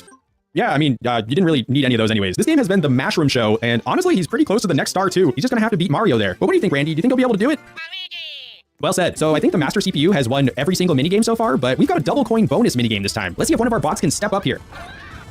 Nice try, guys. Almost had that one. Okay, Randy, yeah, let's check out the board here and see what the situation is. Looks like, yep, you are still very far away from the star. So let's try to get moving here. All right, not bad. Oh, actually, Randy has enough coins now to steal a star. If only the master CPU had one, that would have been perfect. But yeah, good call, Randy. Let's just keep those stars on Mashroom. I mean, you could have stolen coins from Mario, but that's okay. At least Mashroom can handle Boo. Ooh, Mashroom unfortunately coming up just short of another star, which opens the door for the master CPU to swoop in if he can roll a 7 or higher. Nice. So Mashroom has somehow acquired a UFO with giant spiky platforms. The good news is we all know where he's dropping them, so everyone should be safe here. Oh, okay, bye, Randy. Mashroom may not be the best at that minigame, but you know what he is best at? Picking up stars. I don't know what difficulty would be above Master, but I guess that's what Mashroom is because he is making this look easy. And you know what's crazy? He's already in striking distance for another star. Let's see if the master CPU has finally learned how to roll high yet. You know, I'm starting to think Randy's stickers are actually having an effect on him. Luigi, how are you doing up there? Nice. Keep it up. All right, another 2v2 game. Looks like Randy and Mashroom are teaming up again. Okay, I think we all know who's winning this one. We've got another flash sale, and with the new star placement, Randy is actually just 3 spaces away all of a sudden if he takes the elevator down. Come on, Randy, you got this. You know, I try not to doubt Randy, but this game isn't going so great for him. He's been in last for a while now. Oh, hold on. Okay, I'm a believer again. He clearly knows what he's doing. And you know what? Randy was even more big-brained than I was giving him credit for because that maneuver allows Mashroom to pick up his 4th star. Now, I don't want to get too ahead of myself here, but guys, this is looking pretty much over to me. I don't know if the master CPU is even going to get 1 star at this rate. Oh, never mind. Well, that's okay because Mashroom is still really far ahead. How's it going, Luigi? Oh. Okay, Good work over there. All right, everyone, listen up. Be very careful. Make sure not to run into Luigi's hammer. He's very dangerous. Final 5 turns. Mashroom is absolutely dominating and apparently doesn't want to listen to his cousin over here talk at all. Looks like Randy's going to choose the special events now. Oh, yep, take your time. This is a very important decision. Okay, so we've got a second star on the board now and a new Jamboree buddy. Things could get interesting here. It might not be over quite yet. Ooh, but Mashroom is actually first to reach Yoshi, so he's going to get an advantage in the Jamboree buddy minigame. Let's see how well he utilizes that. Here we go. Yes, this could be anyone's race, really. It's so close, it's hard to tell who's in the lead here, but I do think Yoshi is going to go to the Master CPU. Oh, just kidding, I guess Mashroom won. And we've got a versus minigame, folks. 20 coins from everyone on the line here. So I want to see all 3 of you locked in for this one. I believe in you guys. Okay, all right, turn 12. So Randy, if you go right and take the elevator, you'll actually be super close to the star. Or, yep, okay, that works too. Oh, I guess he just really wanted to duel the Master CPU. That makes sense. Whoa, okay. I thought he was going to wager 133 coins for a second. And you know, it's a good thing he didn't. Okay, Mashroom needs a 9 for yet another star, and that's not going to do it, which opens the door for the Master CPU here, and oh man, that is not good. Because he has Yoshi with him now, he can actually buy 2 stars here. Who was saying that this game was over a couple turns ago? Was that you, Randy? You know what we need? A minigame victory. I think that would be a good morale boost. Nice try, Mashroom. Wait a minute, Randy is actually locked in right now. He's hanging on for a while. Okay, if Mario falls off, then Randy wins because Luigi isn't... Dang, so close. I'm still proud of you, Randy. That was great. Only 3 turns left now, and whoa, okay, I guess Randy is done messing around. A 16 will get him pretty close to the star. Ooh, and a super shop. Randy, you should probably get something here. Okay, never mind. Oh, no, wait. Mario is actually in range of the star, though, and he has a custom die. Yep, here it comes. Oh, Master CPU, ladies and gentlemen. I will say the board play AI definitely needs some work, but at least he's better than these 3 at minigames. Final 2 turns. Randy is only 11 spaces away from the star, but even more importantly, he is passing Boo this turn. Now, Randy, ideally you would steal a star from Mario here, but for the love of all things random, whatever you do, please do not steal a star from Mashroom. Mashroom has worked so hard to get to this point, and now on the second to last turn, all of a sudden, the Master CPU is in first. Oh, Randy. It's not over yet, though. Mashroom can still get close to the star with a big roll. Uh-oh. The Master CPU is using a curse die on Randy, too, ruining his chance of reaching the star next turn. This is looking pretty grim. I was so confident just a few turns ago. I guess this is just a sign of how quickly fortunes can change in Mario Party. But we still got 1 more turn to go. Randy is cursed, so he can only roll a 1 through 3. Wait a minute. We've got a chance time, folks. An opportunity for Randy to right his wrongs. All right, let's see what he does here. Okay, Mario. Oh, man, this could be huge if he takes a star away from him. Come on, Randy. No shot he does pull that off. Who is swapping all of their stars and coins with Mario? Luigi! Randy, you are insane. That was literally the best possible outcome. And to be completely honest, I kind of forgot that Luigi was even part of this game. But you know, Randy had a plan this entire time, and I guess he just really wanted Luigi to win. We still got bonus stars though, so let's hop right into the final results. This will determine who actually comes in first place. All right, the first bonus star is item bonus, and that goes to the Master CPU. Makes sense. Next, we've got the misfortune bonus. This one goes to Mashroom. Honestly, that's pretty fitting based on how the last few turns have gone, which means the winner of one of the strangest, dumbest games of Mario Party I've ever witnessed is Mashroom. Sorry, Randy, I know you really wanted Luigi to win. So what have we learned today? Maybe we've learned that the Master CPUs aren't very good in this game. Or maybe it's just the perfect combination of mashing, doing nothing, and a little sprinkle of pure random chaos that makes the ultimate unbeatable combo in Mario Party. I'll let you guys decide. Let me know in the comments who you were rooting for. Subscribe if you enjoyed these kinds of 99?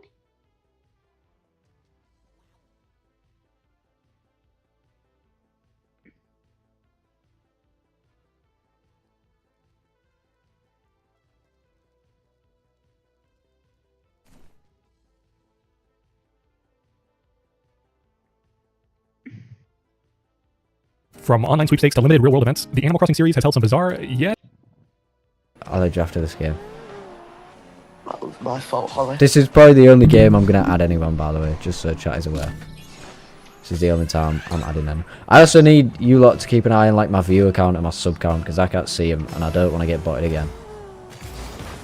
This is the real Revy. I don't have access to my main right now. Alright, Revy. Good bump. Ah, you look Ow, smegged. I got demoed. You look smegged. Go on, Holly.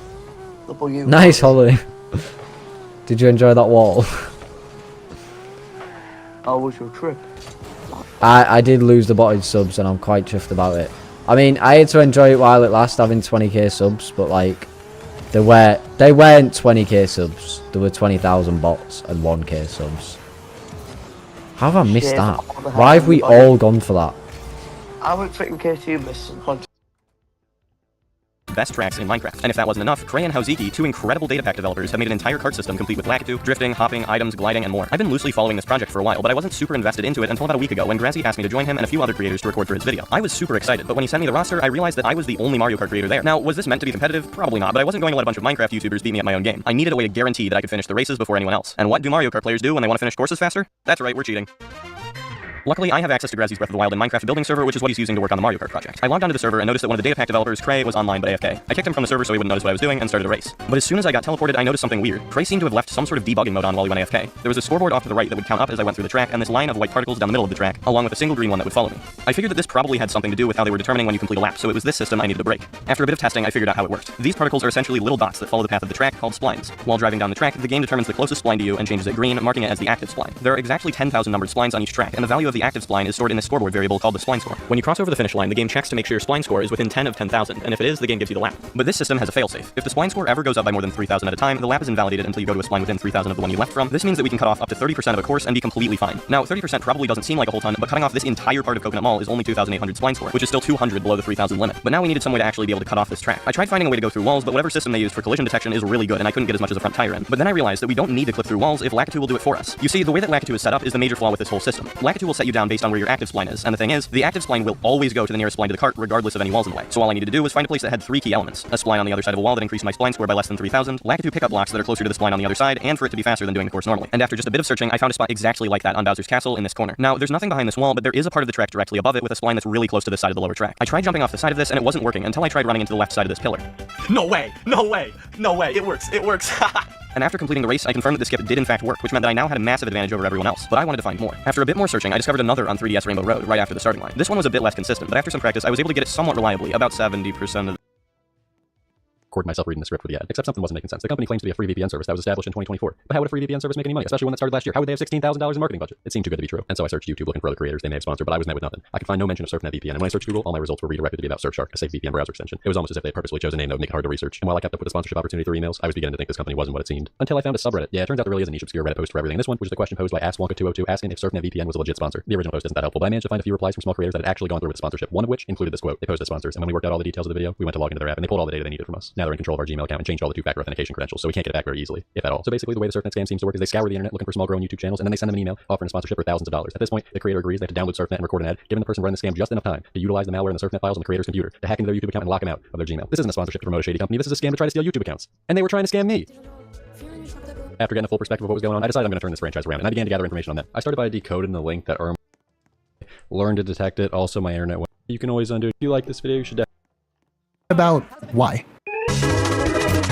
I think it's important to begin by saying that while Kirby is very terrible, he's quite functional as a character, with fewer meleeisms than you'd probably expect. Instead of any combination of jank holding him back, he's terrible more so because he lacks almost every attribute that makes a good or even half-decent character in Melee. Let's compare Kirby to Jigglypuff, for example, a character you might look at and be tempted to question how it's possible that Puff, who is so similar to Kirby, is on the opposite end of the tier list. Well, their similarities are pretty superficial. Both Kirby and Jigglypuff have 6 jumps, but Jigglypuff, who has the most aerial drift in the game, is nearly twice as fast as Kirby in the air, aiding in her ability to carry opponents off stage with repeated aerials, easily and quickly go out for edge guards, and recover.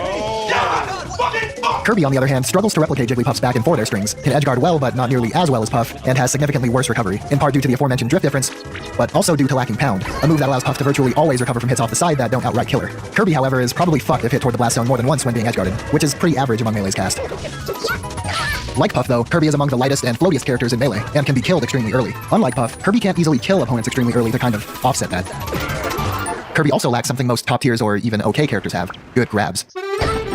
While down throw and up throw can lead to some extremely niche situational strings, like down throw tech chases on platforms and down throw into pray you read your opponent correctly, back and forward throw are infamously horrible. You might already know them as the only 2 throws in the game that can be escaped during their throw animations, but you might not know how modest the mashing can be, going from a leisurely 1 input from 0 to 11% to escape, to a harder but still possible actual mash at around 100. With these 2 throws kind of shit, the nearly universal ability to throw an opponent off stage and go for a gimp is kind of taken away from Kirby.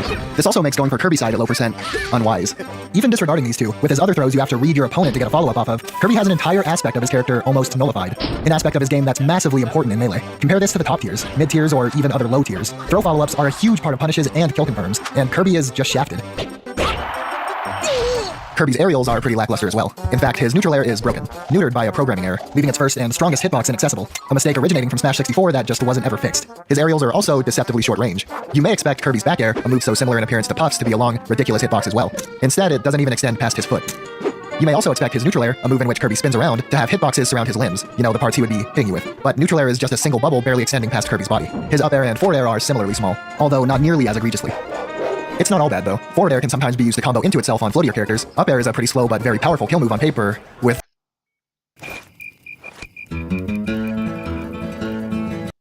a pretty obvious foreshadow of what considering I usually make shorter Counter-Strike videos, but I'd really...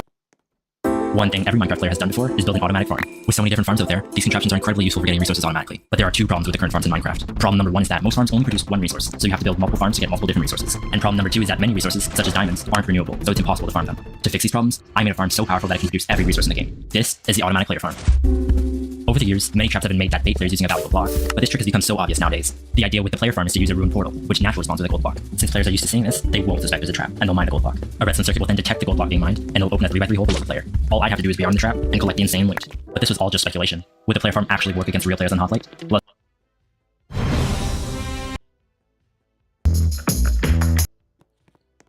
I'm gonna need y'all to get me some obsidian. And you're good, bro. You can just stay up here for now. Come on, bro. You really think I date you? You gonna join? Hey, are you gonna join us? I said, are you gonna join us? Are you gonna join us? Oh, hey, little guy. No, your dad's in a better place. You get out of here. See? Grox wouldn't let him get away. Can't let him get away. Okay, you know what? None of this proves I'm Grox. And for the record, I'm Grox. You killed my son. We have a Declaration of Independence. You can't attack us. Oh, that's sick. Hey, can I see that? Oh, sure. Fuck out of here with that bullshit. Alright, man. Let's do it.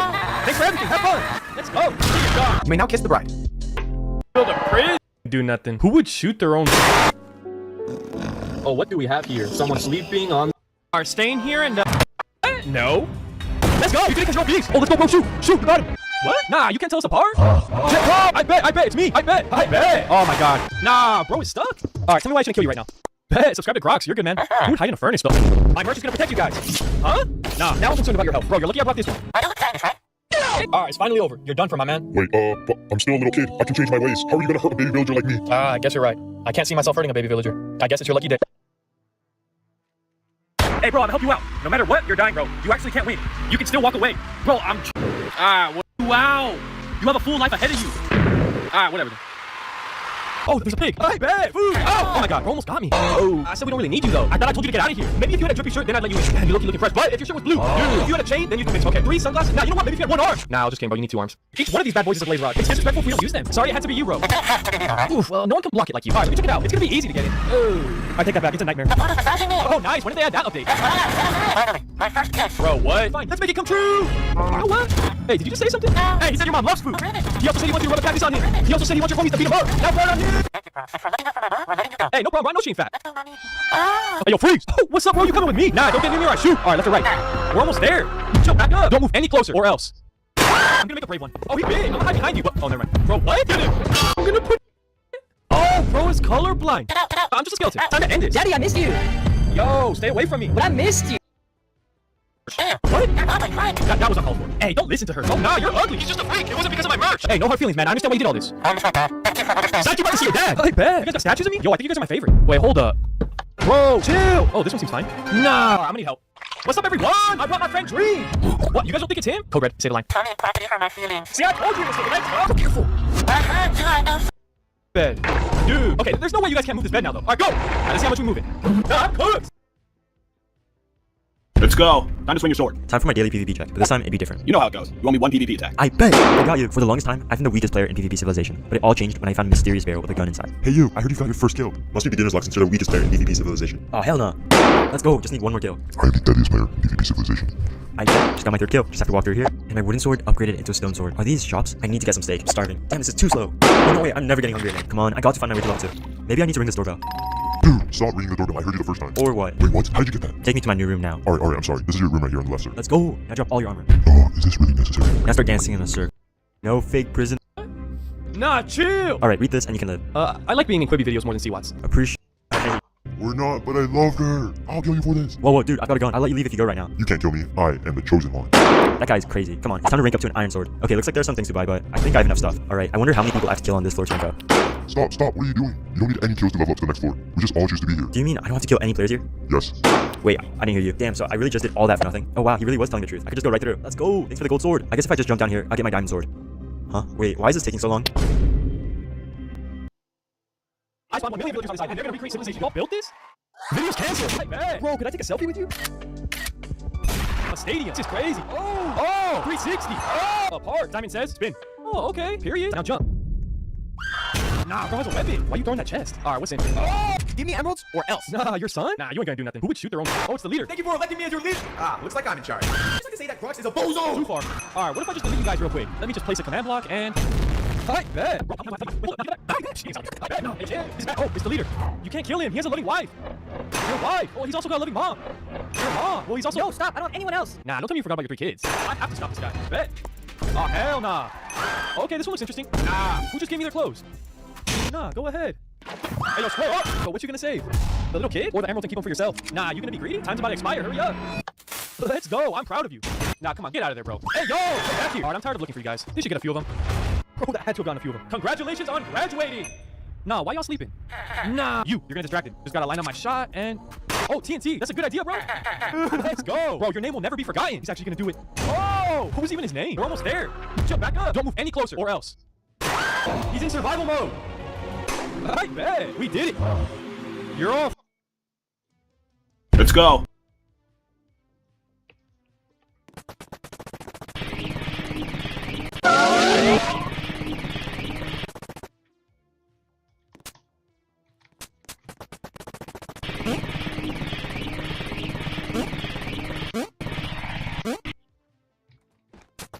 Bugs. Wow, I can't climb.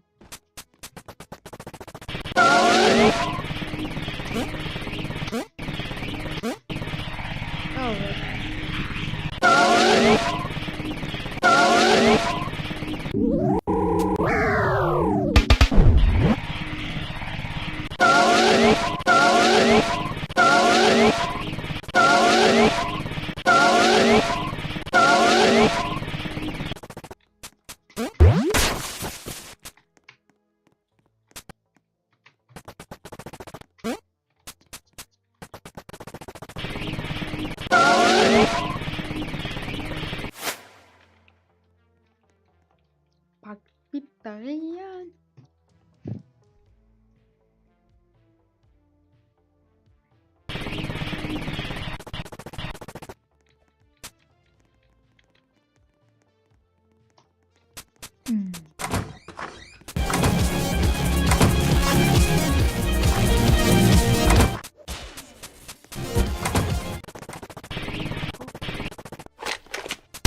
Hey!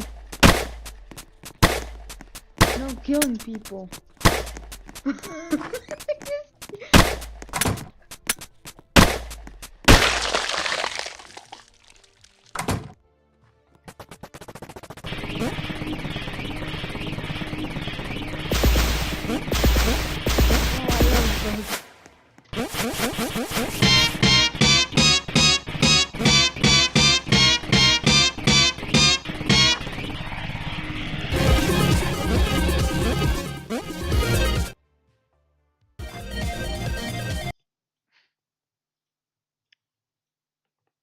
I'm gonna take some water. I'm gonna drink some soup.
Hello, I'm back.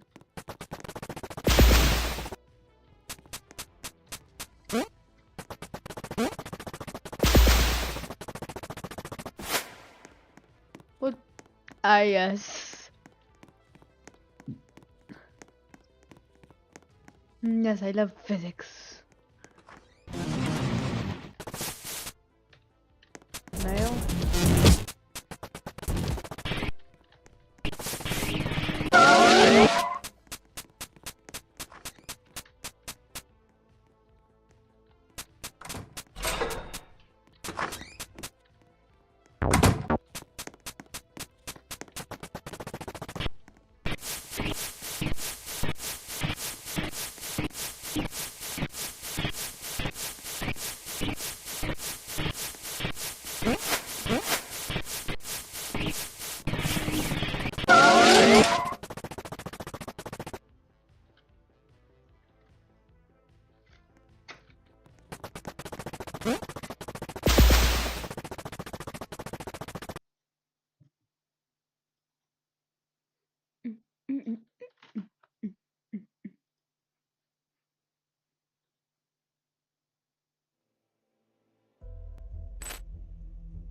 Recently, the owner of the popular Roblox game Grow a Garden has been exposed on Twitter, and the Roblox community is teaming up to destroy this person's reputation. And honestly, it might be rightfully so. BMW Lux, otherwise known as Adrian, the owner of Grow a Garden, has been getting destroyed on Twitter, where people are calling him out for things like Roblox's DMCA takedown system, scamming developers, and worst of all, threatening the victims of his alleged actions by doxing them and forcing them to silence. This Roblox developer is insane, and in this video, everything will get called out. But before that, please make sure to like and subscribe and share this video with everyone, because this is also putting me in danger, because I don't know if this guy will try and strike down this video. Anyways, let's begin with the DMCA. Adrian, the creator of Grow a Garden, has been exploiting the DMCA system in one of the most underhanded ways imaginable. Instead of using the DMCA takedowns to protect his intellectual property, he's been using them as a tool to erase competition. Here's basically what he does. When Adrian sees a game he wants to replicate or feels that it threatens his own success, he issues a DMCA takedown to remove it from Roblox entirely. Once the original game is taken down, Adrian swoops in, recreates it under his own name, and profits from the work other developers put in. He steals the assets, he steals the mechanics, and most importantly, the player base. This isn't about protecting intellectual property, it's about removing any potential competitors and making money off of their work. It's a pretty clear pattern of exploiting the system to get ahead without doing the work himself. Rather than being a creator, Adrian's been more of a using other people's hard work as a stepping stone for his own financial gain. One of the most glaring examples of these comes from a victim named Nuke Studios. Nuke's had a game and running on Roblox when Adrian decided to issue a DMCA takedown. After Nuke's game was taken down, Adrian recreated the same game with little to no changes, essentially stealing everything Nuke's had worked on and hijacking the player base completely. It's clear that Adrian used the DMCA system not to protect his own work, but as a weapon to crush his competition and profit off of their efforts. You can hear directly from Nuke Studio about this issues, where they break down how Adrian's DMCA ruined their game and their project. Take a look at the clip just to see how far Adrian is willing to go. BMW looks like that game might snowball, and took advantage of the DMCA process to get it taken down. After our game was removed, he used that time to create an exact copy of our game, releasing it with the same name, My Snowball, to confuse players and make it look like his version of the original. So what he did after that is he used his strategy to ensure his version gained popularity while ours was still unavailable after he deleted it. By the time our game could be restored, he had already attracted a large number of players and started profiting off our hard work. Now, in comparing the two games, one which was made by Nuke Studio and the other one which was made by Adrian, you could pretty easily tell that they're practically identical. And it doesn't just stop there. Under that same video, one of the top comments pointed out that Adrian's done this exact same thing to another Roblox game called Crazy Chefs. According to the comment, Adrian stole the title and the concept of Crazy Chefs, then waited until his version of the game gained more traction before the DMCA system to get the original removed from the platform. It's a really disgusting pattern. Steal the idea, build a copy, get more players, and then wipe the original game off of the face of Roblox once it's no longer useful to him. After doing more digging into Adrian's history, it turns out he's left a trail of victims across the platform. A developer named Tommy came forward to warn others, posting, "Do not share information about your game with @KillsKiltra," which is Adrian's Twitter account, known as BMW Lux. We were friends for years, but I shared stats with him about a game I made recently called Tallest Diving Board Obby. He, without my knowledge, did this. The tweet was followed with a screenshot of Adrian's new copy of the game, completely re-uploaded under his own name and branded as his own project. The original developer named Tommy even shared part of their chat history, where Adrian practically demands access to the game's stats and immediately starts discussing ownership and revenue split before he even offers to help. Tommy then made another follow-up tweet saying, "Information shared with one another. I gave him access to my stats. This is crazy. I can't believe he decided to steal my game and re-upload it as his own." This wasn't just another case of a shady DMCA. That was a personal betrayal. Adrian took advantage of someone who trusted him, took their game, and made it his own with zero regard for fairness or permission. It's completely unbelievable that someone like this is still allowed on the platform. But it doesn't even stop there. Another person has recently come forward on Twitter exposing Adrian once again, this time with receipts. A developer named Aiden publicly revealed that Adrian is in fact owner of Grow a Garden on Roblox, and questioned how someone like him, with this track record, could possibly be behind such a successful game. But more importantly, Aiden didn't just speak out, he shared full chat logs that leave no room for doubt. This was Adrian, and the messages speak for themselves. It starts with Adrian mocking Aiden over a game link and immediately going on the offensive. Lol, you're a little...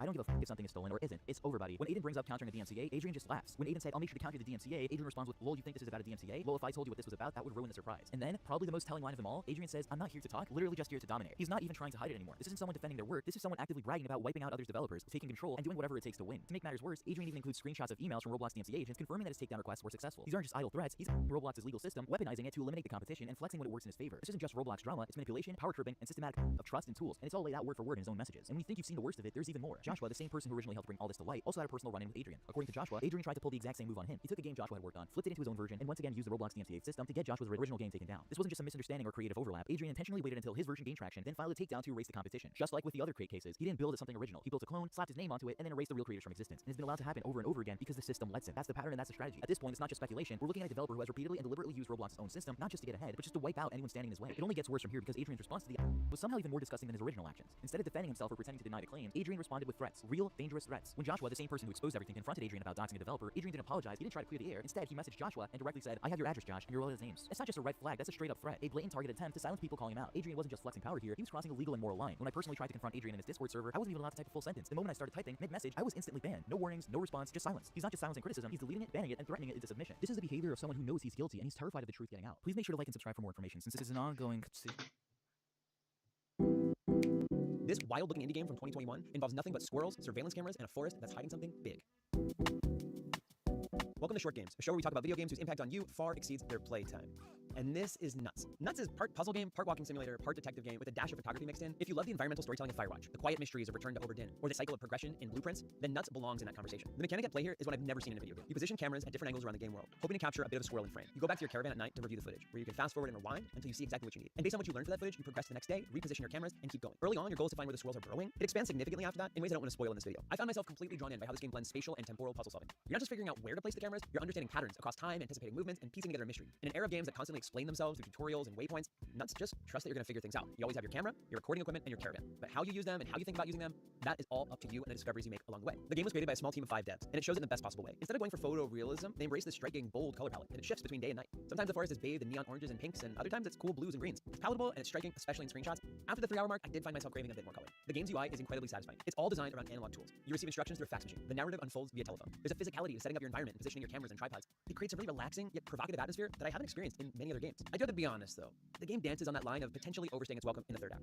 There were moments where I found myself knowing exactly what I needed to do, but not quite having as much fun doing it anymore. And that highlights something that I believe deeply about short games with neat mechanics. They need to know exactly when to stop, to leave you wanting just a bit more. Shape of the wall, so I don't know if we can see it, but when it closes, you can kind of see that it like starts going bumpy, and the wall updates instantly, like all the way up and down. So that's why we kind of have like instant wires from the bottom to the top. Redstone and data pack created by Snaz. Okay, so there's a link, I guess. There's his channel, NBS file, so I guess the music file from this guy. He modified it, and my boy Rick. Yeah, this thing's pretty cool. It says it's called a fish tank door. I'm pretty sure it's just a 3x3 with just fish in the middle, so. Oh my god, that was loud. But yeah, there we go. There's just fish chilling in there, and I guess when you open it, they just all die. Actually, it's double-sided, right, too? Oh, that's so cool. Look at that. Oh, poor fishies. This one just said it was a useless machine, but this looks pretty big for a useless machine, so I wonder if this is gonna be like a special kind. You have a chest for some reason, so let's just see what happens. Oh, wow, that is a useless machine if I've ever seen one. Hold on, let's look at that again. Hold on. It retracts. Get a triple piston extender. A double that breaks the lever. Oh, that's so fun. That's so funny. Hold on, I want to do that one more time. It goes up. It goes across. This thing powers it. Oh, that's...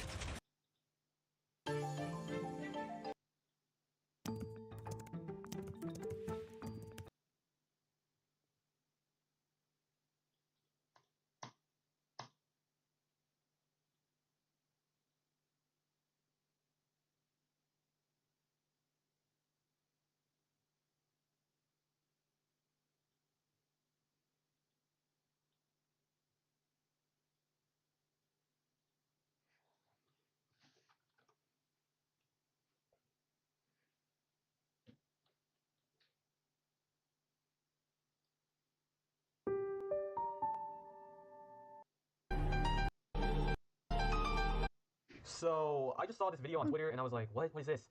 And like, they can't solve math. You can't answer 4 plus 6. Yeah, it's basically, so basically this game is just where people try and solve math problems and apparently they're just too stupid to do it. And this is yes, a this game is the where hardest. 6 times 4 is considered an extreme problem. Like what? Like this is not extreme. He put 32! Holy crap, bro. Oh my god, yeah, so I was like, what is this game? And then I saw this reply here, tell me the game, I gotta bully younger people. And then someone answered that, math murder. You are a blessing to people older than 10 years old. So, yeah, you already know what I'm gonna do. I'm gonna go ahead and bully some Roblox noobs who are mad at math, because I'm bored. Okay, so, I'm playing the math game now, and we're gonna see how many brain dead people are here. Oh god, this is an extreme one. 3 times 7. We live in a society where 3 times 7 is an extreme question. Oh, this one's actually kind of tricky. It's 10. Nope, I got it wrong too. It's not 21. It's not 21. Yeah, 50, right? Nope. I guess it wasn't 50. I think it was 60. Yeah, alright. As a person in Algebra 2 who has no idea what they're doing in that class, I think I should be chilling. Oh, okay. Okay. That's the correct answer. Alright, so we're starting off easy. Alright. I can low-key cook on this. I can low-key cook. Come on, bro. It's not that hard. It's 3 plus 4. What are you doing? Oh my god, they left the game. It was too hard for me. Come on, man. Come on, bro. Please. It's not that difficult. It's 2 plus 1. Oh, yeah, use your fingers, bro, at this point. Oh god, it's me. My turn. 7? It's 7, right? Okay. Yo, alright, yeah, this guy's playing. You're not even funny, bro. Be original. Alright, come on, bro. How is this medium difficulty, bro? I could've done this question in the 1st grade. Man, when are they gonna start introducing like quadratics or something? Answer this correctly. Yeah, what are these voice lines? Answer this correctly. Yo, you're not funny, bro. You did the same joke twice. Okay, guys, he put the funny number. What is the correct answer? God, I don't know what the correct answer is. It's too hard. Oh, it's a hard one. Ooh, this is kind of tricky. All right, use your brain. Holy crap. We're cooked. This generation's cooked. This generation's cooked. You guys are actually like the second grade. They see a multiplication sign. They have no idea what it means. It's 19, guys. How is this extreme? It's 11 minus 7. Come on, guys. Come on. We can't be that stupid, right? Oh, come on, bro. Come on. We were talking about division problem is impossible. Okay, this one's a bit tricky, but it is 14. Where are the quadratics? Where are the trinomials? Come on, bro. Give me the algebra problems. Oh, crazy. Whoa. 11, right? There you go. Yeah, there you go. But yeah, I had to pull up the calculator for that one. Okay. 120? Yeah, you just added zeros to the end of the 12 to make it, 12 times 10. Yeah. Answer to this question. What's the answer to this question? 58? Okay, yeah, it was 58. I was scared for a second. I was scared. You almost had me. Oh, 108. Come on, bro. You know your 12 times tables, right? Yeah, there you go. Okay, 159. I actually was struggling with that one. Oh, shoot, I didn't get that one right. Oh, wait, Brett. It gave me an easy one. This might be rigged. It might be rigging in my favor, which I low-key appreciate. Yeah, me and this guy the only ones that actually have like functioning brains here, bro. Oh, I actually don't know this one. Oh, he got it. Oh my god, it gave me a third good question and said it was crazy. What are they doing, bro? Let me win this, bro, please. I need to win this first try so I don't look stupid. 70, yep, 70. I almost got that one wrong. I might have to pull out the calculator, guys. I'm not too sure. I might have to pull out the calculator. Oh, what the? What? He was typing 11. He was typing 11. He was typing 11. What the freak? Become teacher. I need to become a teacher. I need to punish these noobs. The teacher is choosing the next word. Oh, okay. Here, let's start them off. I know this guy's really smart, so yeah, we'll give him the hardest one here. I'm gonna give everyone the hardest one, bro. I don't care, bro. I'm giving everyone the hard ones. Come on, Monique. Okay, thank you. Let's do some subtract. Let's go off Spider-Man 3, 3, 4 key. Come on, bro. Yes. Yes. 3 minus 2 equals 5.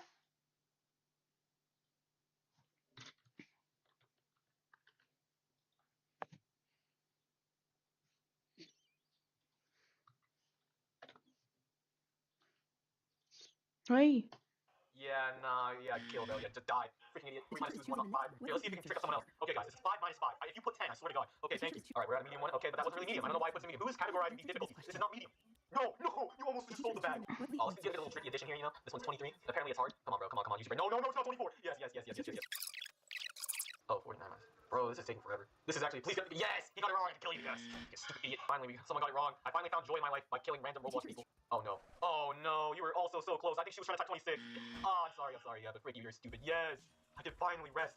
Yeah, this guy's not funny. Get this guy out of here. Who does this guy think he is? We just had some person that did that joke. Who would ever do that joke? Am I right? Who would ever do that? Oh, wait, hold on. Yeah, 7. Yeah, I knew that, yeah. Oh my god. I thought, bro. Okay, you're dragging it at this point. How you scared, bro? You're dragging it at this point.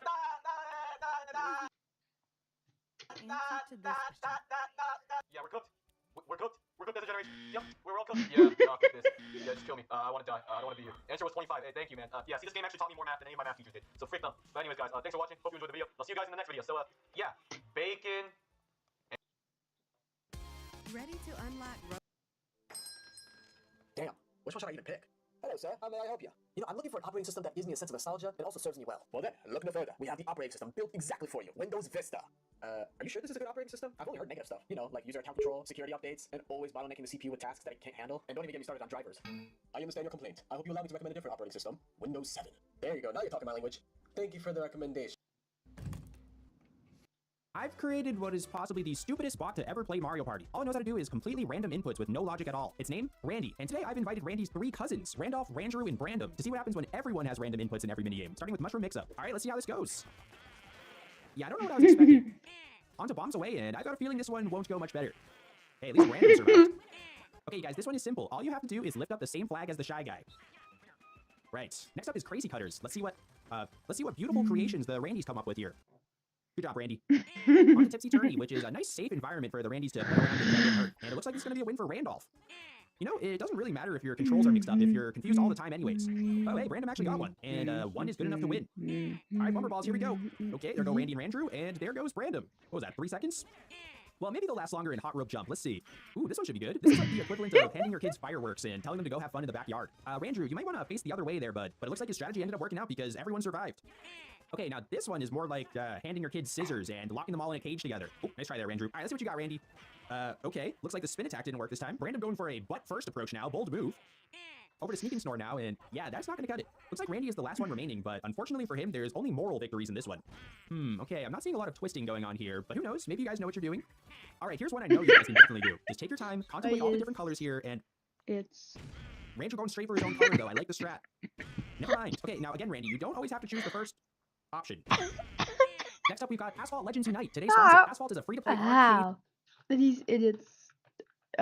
Dude, yeah, just shoot like yeah. Let me choose the first Toaster one. not confirmed. Even though Asphalt Legend Unite's release is still a few weeks, so 17 and racing interesting strategy. You know, I'm just glad whoever organized this race brought them way up in the sky here where no one else can get hurt. Anyways, looks like Randy's got a pretty comfortable lead here, slowing down at the end though to make it interesting, but that's a win. Next up, we've got Roll Call, and I know Randy's been working on his pounding skills, but I'm not so sure about his cousins. I guess practice pays off. One downside about having random inputs is that you lose your ability to differentiate between fruit and beehives. Randy takes this one. Now here you want to be careful not to fall off the mountain. Good job, Randolph.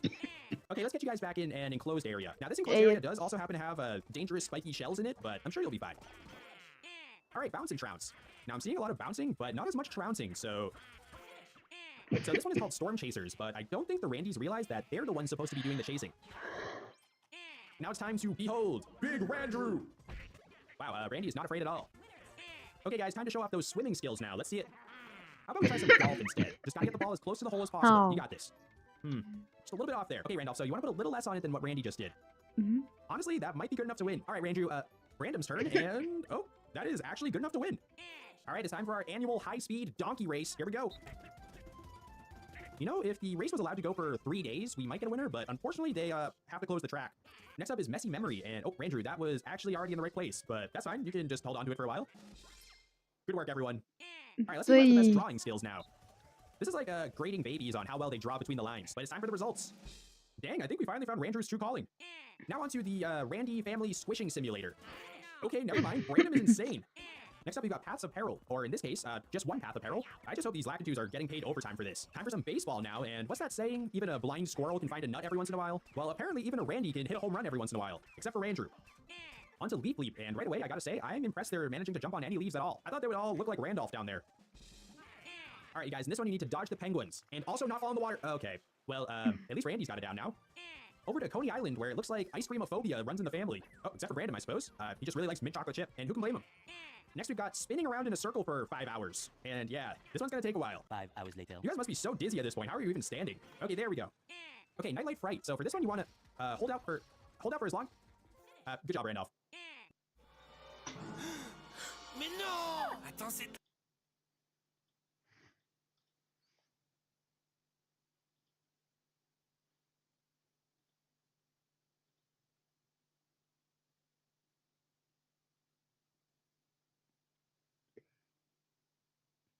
Yo, that's FTB quest.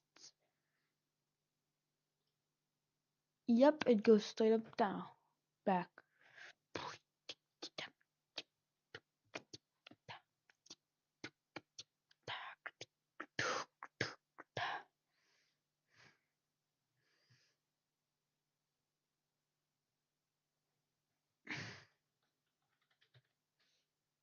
Nah.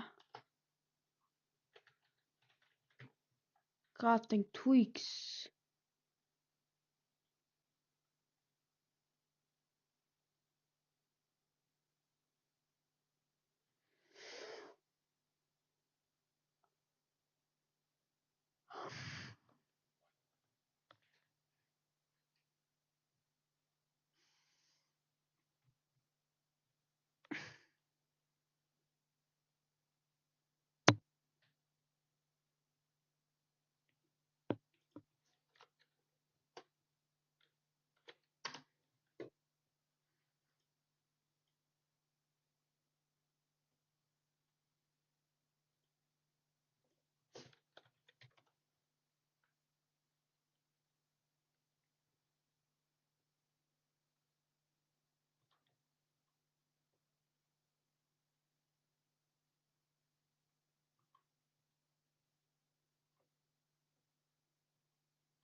that side comment.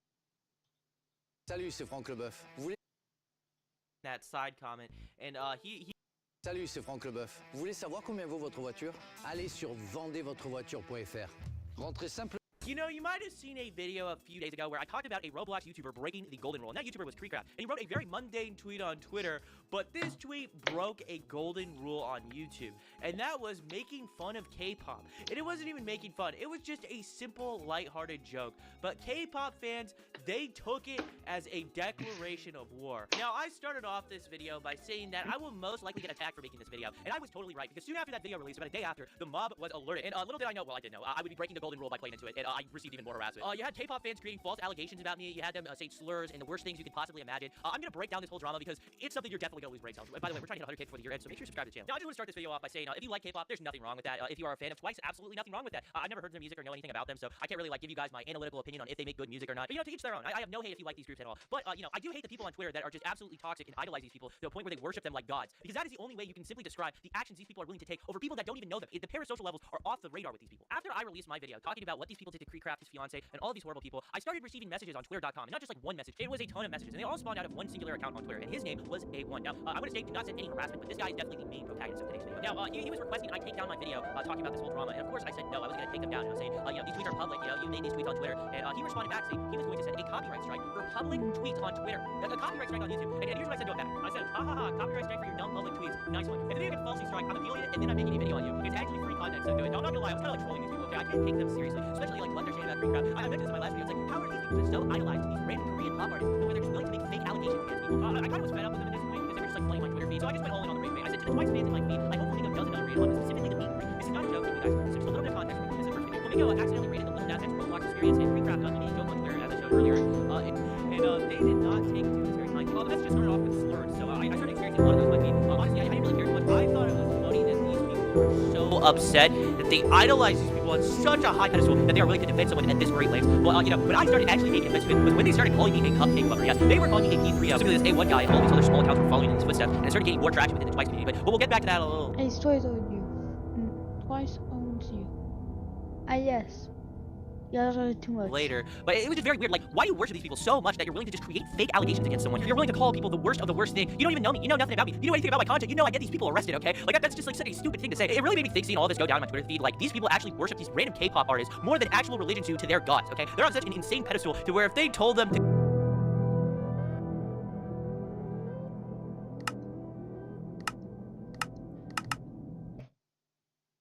Yeah, we have cucumber.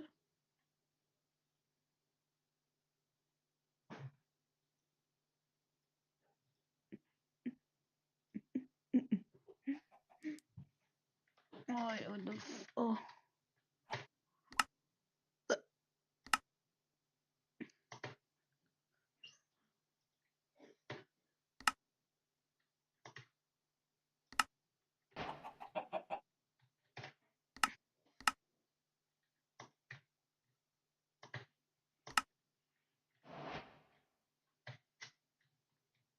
Well, we got to 1.12. We have no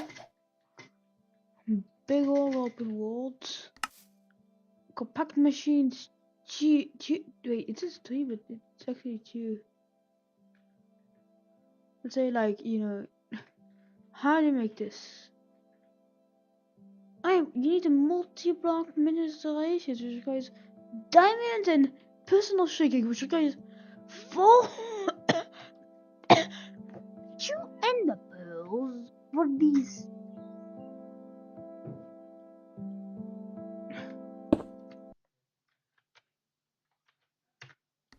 Hold up. So let's actually create a new map pack like 1.10.2. Like, this is like the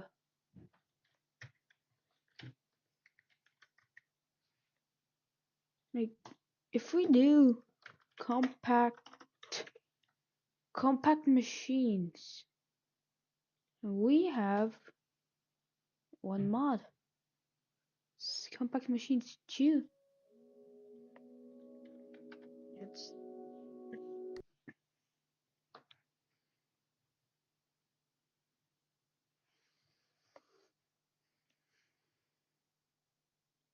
Welcome back to Slop Live. Over the last few days, Digital Foundry, known for their great reputation with gameplay comparison videos, uploaded a sponsored Legend of Zelda post, which wouldn't necessarily be a bad thing, but it turns out the entire video contains no analysis from Digital Foundry and is actually just a one-to-one re-upload of a video Nintendo uploaded 2 weeks ago. Naturally, every single comment is saying how disappointed they are, calling them shameless among other things. Some people saying this isn't even sponsored, this is just a straight up ad. And they did update the title to say ad instead of sponsored, but that doesn't really help too much. And I know the dislike extensions can be inaccurate, but they apparently have 31,000 dislikes and only 3,000 likes on the video. Whilst they did still upload it, Nintendo probably should have let them do their own analysis. What sort of person would buy something made by Nintendo anyway?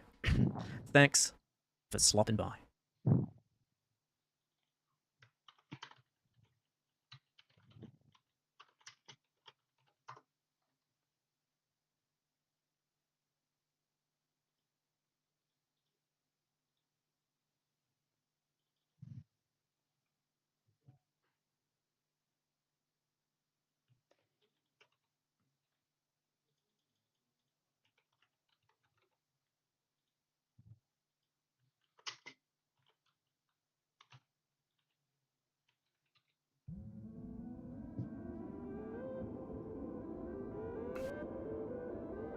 And take stuff away.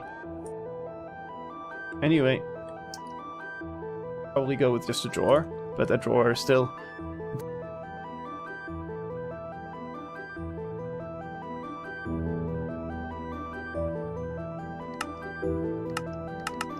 Something okay? Like, I don't know how I started. Something.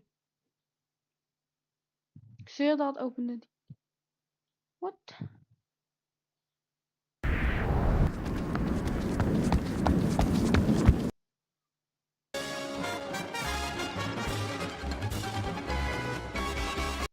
In early 1989, famous animation director David Silverman drew this very picture. It contains a relic of the past.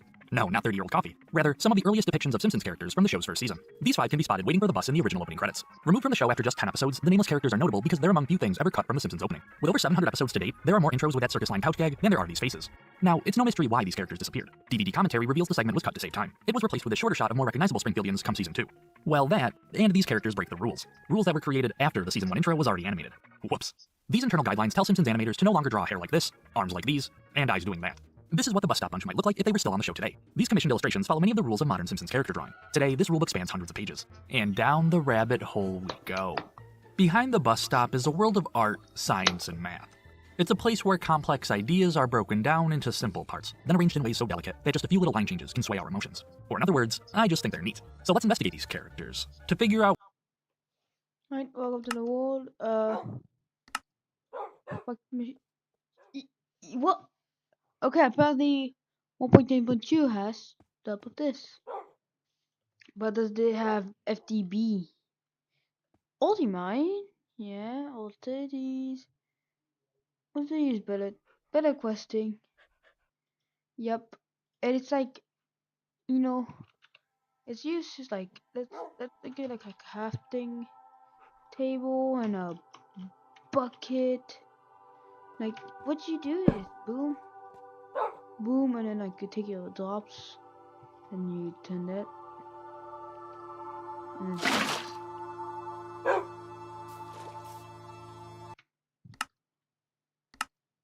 it becomes smaller than a block. And no joke, it's actually smaller than a block.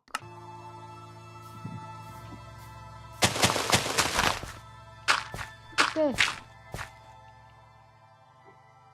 And you get stuck in.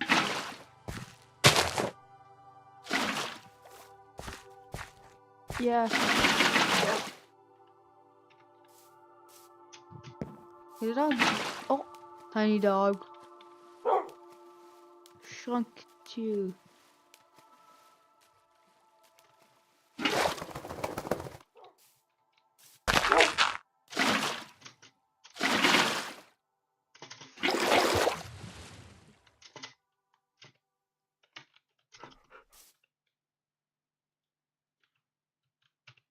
Let's say we have like a big machine and then we go in.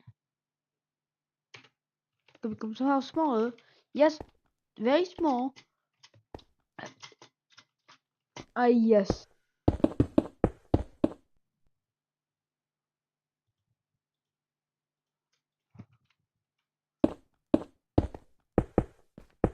Oh, you can't even break it. And here's the normal wall that you can make. Yep. The difference between the normals is that you just break them.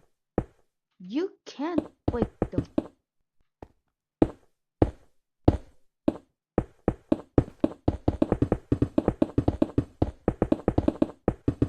Ah yes, I love walls that make me get stuck.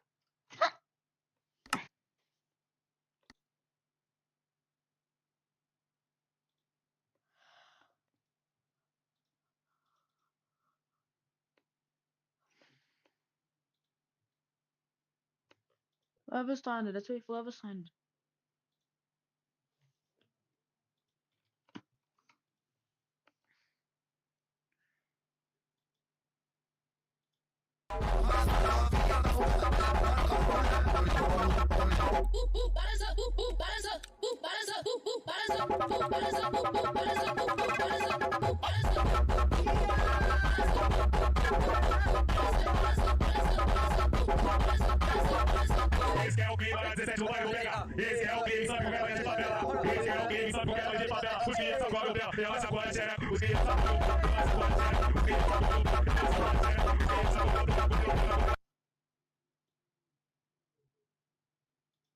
Probably be flipping patties right now or like delivering pizzas if this thing didn't exist. Yeah.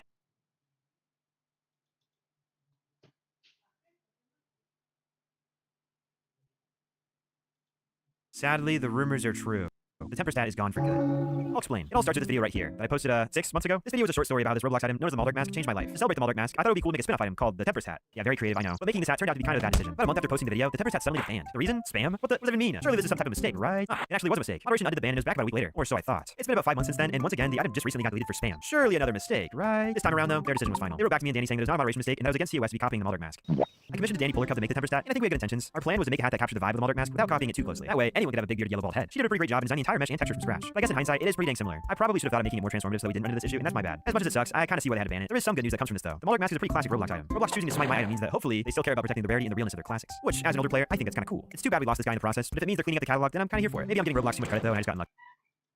Today's an interesting video because a bunch of different Roblox updates have been released that are pretty small, but some of them have people a little bit mad. Roblox is instantly banning people that put something into their Roblox games that is very popular. A really weird and bad Roblox game is finally shutting down, and it's not due to Roblox for some reason. And just a bunch of more stuff I want to talk about after I ask you to subscribe because it means a lot, and it's scientifically proven that if you subscribe, your day will get a lot better, guys. Surely that'll happen, so do it, and I like the video. Anyways, let's move on to the first story, which just happens to be the small stuff, because apparently people have been lying about Roblox on TikToks. Now, I've seen this a little bit on TikTok. I've been scrolling, doing my scrolls, and I've seen a couple TikToks about this, and it's always kind of confused me because I don't think it's real, but basically, a tweet talking about this whole, rumor has blown up. As you can see, it says, TikTok is crazy because there's literally nothing stated that Roblox changed their logo to blue because it was Eric Castle's favorite color. With a screenshot showing off one of the biggest TikToks that was, spreading this rumor that says this: people hating the new Roblox logo without knowing the meaning behind it. And then in the description of the image it says, no hate. One of the Roblox developers died because of cancer and his favorite color was blue, so the rest of the developers decided to put the logo as his favorite color, but some people started hating on the logo and saying it's in stuff, which is sad because it is an honor to someone's life. They meant honor.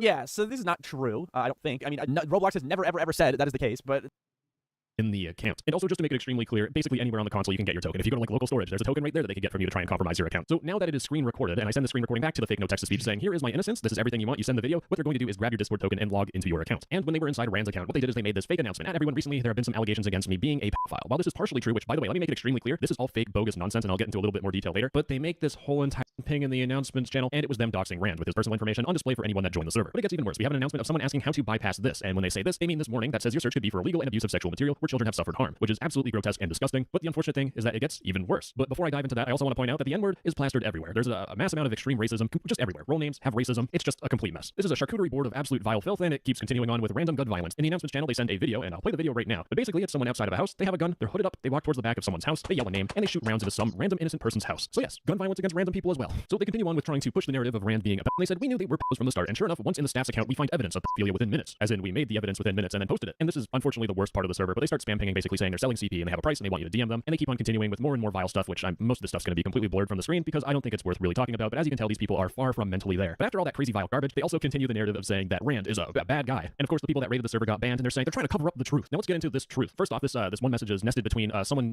just having the N-word plastered everywhere, and then another message below it also filled with vile garbage. So it's basically a sandwich of garbage in between this fake and bogus statement saying, "Hi everyone, I want to clear some things up. I am the victim, and yes, he went to my DMs and attacked me. God, my acting is as terrible as theirs. I'm getting flooded in DMs, and I'm very insecure about this entire situation. Just leave me alone about this situation. I feel very harassed." And I want to point out they want you to leave them alone because they don't want to feel the repercussions of them just spamming complete garbage and complete nonsense and slandering some random innocent person's name. But the thing I want to point out is that this monkey NFT profile pictured person, I'm not going to say their name or show their tag, they are in fact an admin on the server, and the raid server has the role N-word leaders. Now, of course, this should hopefully set off some red flags, but if we go back to Rand's original message, so the one where he got exposed for being some sort of creep, you can see that the messages occurred at 7:55 p.m. And the thing about these messages is that they were almost smack dab just before the whole entire server raid, which should make it extremely clear that these messages were sent from Rand's account when Rand was compromised after showing his Discord token in a screen share or a screen recording. It also doesn't help that this specific person, I searched on the Beluga server, they literally had no messages sent at all. But of course, we're on Discord and deductive reasoning is non-existent. Now, thankfully, the announcements get a little bit nicer and a little bit funnier to laugh at, but they make an announcement saying, to those of you asking if we want to sell the server, the answer is no. I'm already insanely rich, and they just show this Bitcoin wallet address that has $1 million. Everyone, I will be giving away $100 soon. Make sure to stay tuned, and I bet your rear end that this giveaway is also going to be some sort of scam. If you get randomly banned off a server that you literally haven't talked in, then just take a step back and slow down and think, am I about... Alright fellas, today we're going to be guessing what's wrong with this Minecraft screenshot. If it can't happen in vanilla survival Minecraft, then it can't happen at all. For example, this creeper has one yellow pixel. It's tiny, but it's there. Are you boys ready? Let's go! Let's do this! Welcoming Havenhand, our host! Hello, Bloxer. So yes, 10 of my community members. Okay. You can't put a bundle. Is this an Xbox screenshot, or the bundle's always looking like that? I think the bundles always look like that. Bing bong, Henry. Hey man, you can't put a bundle in another bundle. Yes, you can. Well, you can't put into a bundle. It's 15 of nothing. What? No, that's glass panes, Bill. That's grey glass panes. Uh-oh. Oh, the shield can't have the banner on it that it's got on it. It can't. Stupid. There's literally one in the bundle, one in the inventory, like, hello. Billy, Enderman Whoops. What is that? That's not a real word. Whoops. Is that what noise that they make? And it says that, so deaf people reading the subtitles read Whoops. I don't know what that means. And they also read donkey hee-haws. That makes way more sense than Whoops. My favorite thing is that if you can get like suspicious stew from mushrooms, you can suspiciously milk a mushroom. That's crazy. I hope Billy does that on the weekends. Is this the easiest one out of them all? Because this is going to be a rough day. Oh no. Oh, I got it. Henry, go for it. It's the old bed texture. It is the old bed texture. That is correct. Yes. Yeah, the new bed texture is more of a 3D model, which, yeah, that's fine. So, yeah, 1 point to Henry. Congratulations, my friend. There are a lot of people who don't know how to make start spaces, and I would not say that I'm one of them. I mean, I've got countless videos on my channel which showcase start spaces. That then got me thinking, why do I find it so easy? But some people just, they can't. Is my brain more developed than yours? No, I would not say so. I mean, you can look for yourself if you like. Welcome to my brain. It's filled with interesting thoughts. Now, if we take a little bit of a deep dive into my brain, we can see that there's a formula. This is the formula to making amazing start spaces. What does it say here? They're quite nice. I'm gonna download this. I didn't even think this was gonna work, but this is a great mod. And then this one says it doesn't work for me. Why? Do I need to run a command or something? It might be broken. DM me on Discord. And then there's a Discord. Nina Bad is the name. So unfortunately, Boise downloaded this mod, which did happen to be a rat mod. And if you don't know what a rat mod is, basically it steals your session ID for 24 hours, I think. I'm not going to explain too much, but basically they get a hold of your accounts. They can take all your stuff, transfer it out to their own accounts. Now Boise had downloaded 2 mods at the time, but he was convinced that this one was a rat mod. But I decided to double check. So if we go to his GitHub where the mod is posted, we can see, is it a virus? No, LOL. If you want to make sure, run it through VirusTotal's website. So you go to VirusTotal's website, and it's just a virus checker for like generic files, not even for Minecraft mods. So I downloaded the mod here. I obviously did not put it in my mod folder. And if we go and check it, it says no security vendors and no sandboxes flagged this file as malicious. So he just puts this checker here to make his mod seem reputable. But if we go to an actual mod checker, we can put in the mod again. It will say the file is not known, so go to this website. We can do it one more time here. And let's see. Big reveal, guys. What do you think? This file is a rat. There you go. And then I also decided to check out NinaBat on the scammer list. And as you can see, this user is a scammer. Reason, Ratcher. So why are the comments all positive? So I go to click on these guys and see what their channels are about. Some of them have nothing, but like, let's look at this guy. This guy, dope dupe, Hypixel Skywalk. This guy's literally duping. And if you go to his other videos here, want to know how I did it, making 60 bill coins in 2 weeks? Big surprise, I ratted people. It's just legit ratters. So they're probably just on the Discord server. They share their links and then they have everyone just comment positive reviews. So it looks legit. It is crazy, and I've not really seen this done before. Before we start today's video, as it turns out, I actually have to make a LinkedIn account. Now, we stay in unemployed for life, broskies. Don't worry. And I promise y'all, I'm only making a LinkedIn account just to prove something, alright? We stay in unemployed here. Unemployed gang all the way. Just don't take this the wrong way, alright? Alright, guess I gotta sign up real quick.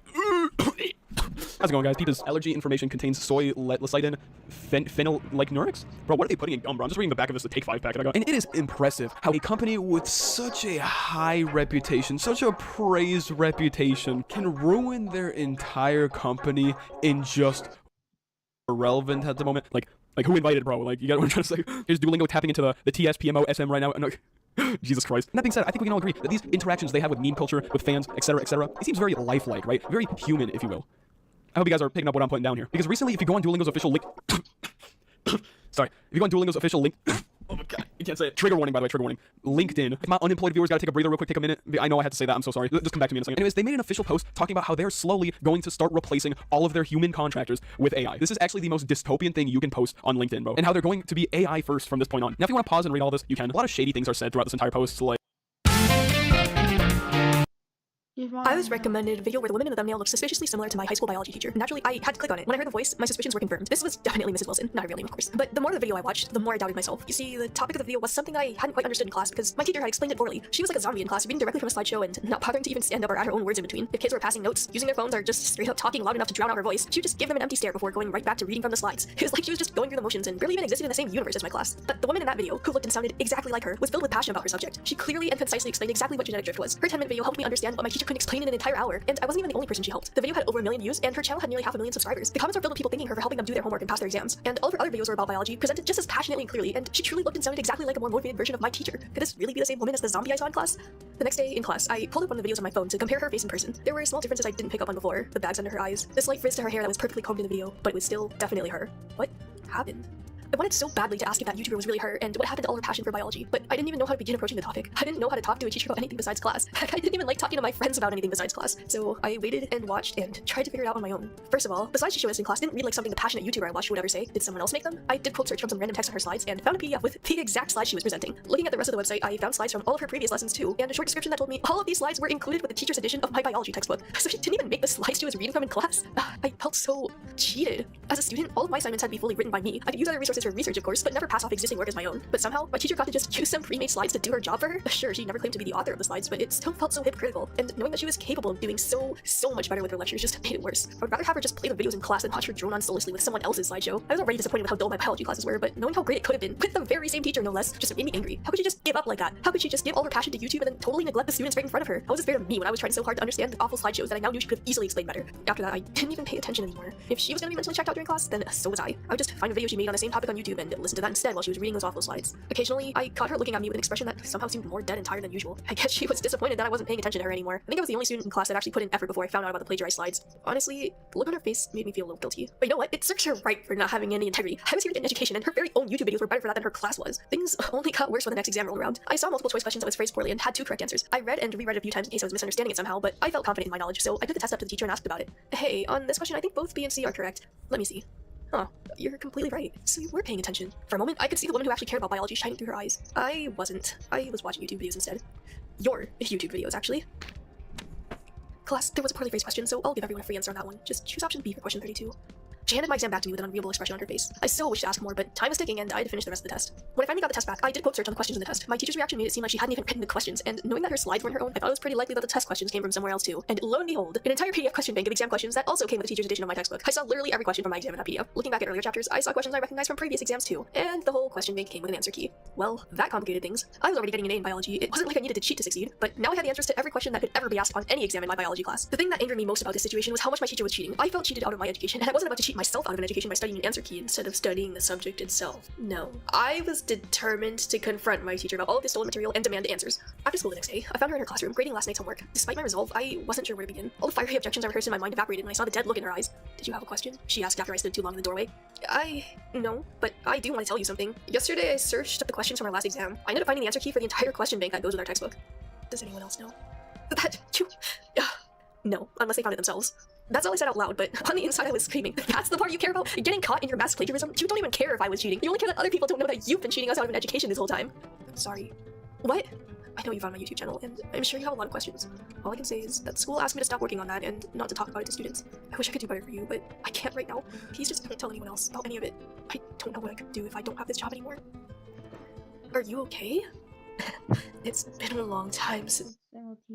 Technoblade was not just the best Minecraft YouTuber, but the best Minecraft player that ever lived. He cheered up tens of millions of people through his videos. He raised hundreds of thousands of dollars just for charity, and he was also just generally a good person. I'm not gonna act like he didn't, because Technoblade died exactly 2 years ago as I'm writing the script. And that put a giant hole in the Minecraft community forever. He definitely didn't deserve the cancer he had, but he definitely understood a few things that modern YouTubers just don't get. And those things made him the best Minecraft YouTuber ever. I'll start with his Minecraft skin. He's a pig with a crown, which is already extremely unique. Not many other players are even animals, and he was in Minecraft. He also didn't make the skin too simple, having a crown and a royal jacket. He was literally the king of Minecraft, having a crown and suit to prove it. This non-simplistic skin is the first thing modern Minecraft YouTubers get wrong. Blob skins. You likely already know what blob skins are. They're literally skins with just 1 or 2 or maybe even 3 colors if that person is creative enough. These are also very bright colors, like orange, blue, white, purple, and especially green, which is what Dream uses. Technoblade was the exact opposite. His skin was complex and actually had texture to it. Not even to mention the crown and suit, which also had a detailed backside to it. And also off topic, but am I the only one who thinks that Mojang should add a Technoblade themed cape to the game just for him and his friends? That'd be cool. The next thing Technoblade got right that modern YouTubers don't is editing. You know how it is with 2024 editing. The video has to be as optimized as possible with as many cuts between scenes in the intro as possible, and maybe even subtitles too. Oh, also, don't forget the loud and dramatic background music that likely either came from Undertale or Super Mario Galaxy. And okay, I might be guilty of this. In fact, I might have done this in the intro of this video, but it's kind of sad that I actually need to do this to hold people's attention. You probably already know the retention situation on social media right now, so I'm gonna talk about why Techno's editing is so great. Let's look at his last video before his passing. For example, let's watch the intro. Yo, what up guys, they're playing Minecraft VR. He literally greets the viewer, which is what old YouTubers did, but he didn't do it in a cringe way. He wasn't like, what's up guys, welcome back to another crazy video. He was more like, yo, what up guys, calm and quick. Literally last less than a second. What more could you want? The next thing he does is restate the title of the video, but add even more. The title is The Minecraft VR Experience, but he says that he's gonna play Minecraft VR in hardcore mode. Then he cracks a joke that hits every single time. Then he says some other stuff and plugs his merch. Now, when other people plug merch, they probably formatted like an actual ad, saying stuff like, do you want these cool clothes? Buy them now or whatever. But Technoblade does it perfectly. He cracks another joke, which again hits every time, but that joke keeps the viewer watching the ad. Then the rest of the ad plays, just repeating what happened in the first second of the ad perfectly. He doesn't even have background music in his videos, which just adds to the humor. He's just a really funny guy, and he shows that in his videos. Technoblade's editing is extremely unique. Let's go to something else that he understood that modern Minecraft YouTubers don't. Thumbnails. Now, when I search up Minecraft, look at this. Oversaturated thumbnails, big bright text, simplicity. But what Techno got right is what I call thumbnail art. This is what animation YouTubers do. They make a Minecraft video, then just draw it. Pure art. Not even cubes or or anything. They just draw their own little cartoon characters and set it as the actual thumbnail. It's not like this hurts the video, because look at these view counts, man. And even on the video where Techno came back after 2 years, you can see the thumbnails just aren't. If I scroll down to this part of the channel, you can see that over half of the thumbnails aren't even Minecraft. They're just 2D drawings, and it works. You can especially see this with the Great Potato War video, because all 3 of them are 2D illustrations. The final thing that I'll mention that Techno got right and others don't is the calmness factor of his videos. In only rare scenarios does he actually get excited, like only when he's close to death, which is impossible, because Techno never does. But anyway, most of the time he's calm, and the joke lands even harder. Like in 2024, look at YouTubers like MrBeast, where he's screaming into the intro at 1000% volume just to keep the retention up. But Techno, nah, he built different. His lack of enthusiasm is just insanely funny. Imagine if someone in Minecraft said, I'm gonna murder someone with an axe, which is funnier. I'm gonna murder someone with an axe, or I'm gonna murder someone with an axe. Now for reasons I quoted in Minecraft, I'm not an axe murderer IRL, but the calmer one is just definitely better, because you're just casually dropping the fact that you're gonna murder someone with an axe in Minecraft. Anyway, thanks for watching. Donate to Minecrafters vs. Cancer if you want. There's a secret Techno blade somewhere in this video. Comment where it is, why not? And I personally think that you will enjoy this video, because if you didn't watch it already, you already know it's a W video. Just because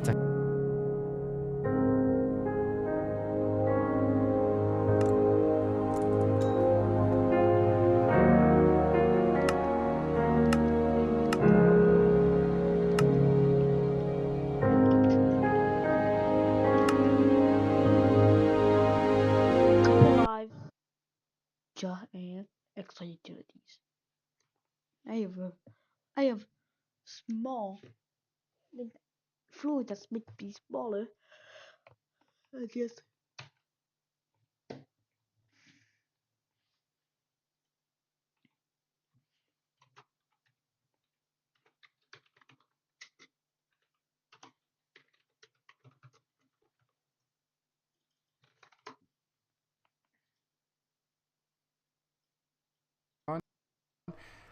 It also a key thing for me, but it definitely. Today we have one of the most confusing but positive videos in a while. It's so confusing because basically Roblox has banned the use of external clients on Roblox, which seems like a good thing, but a lot of people seem to be confused or mad. And I want to go over all that and a lot more because also Roblox changed the rules a little bit. Roblox is adding this new thing to the chat for some reason, and even Grow a Garden apparently got exposed, okay? Before I get all that more, please subscribe. It's scientifically proven that if you subscribe to this very YouTube channel, you become, maybe like 3x times cooler, guys. So hit the button, okay? Anyways, let's move on to the first story, which just happens to be the smallest story and one that I already talked about, but it finally happened because when I talked about it, it was just announced. But basically, Chipotle has finally came to Roblox and it's finally like did its whole thing where basically Chipotle gave away 50,000 free burritos through their Roblox game. Now apparently they're doing this over 5 days and it's only been happening for around 2 days, but I imagine all of the burritos have been claimed by now. Like there's no way 50,000 burritos have not all been claimed already. I mean, in the grand scheme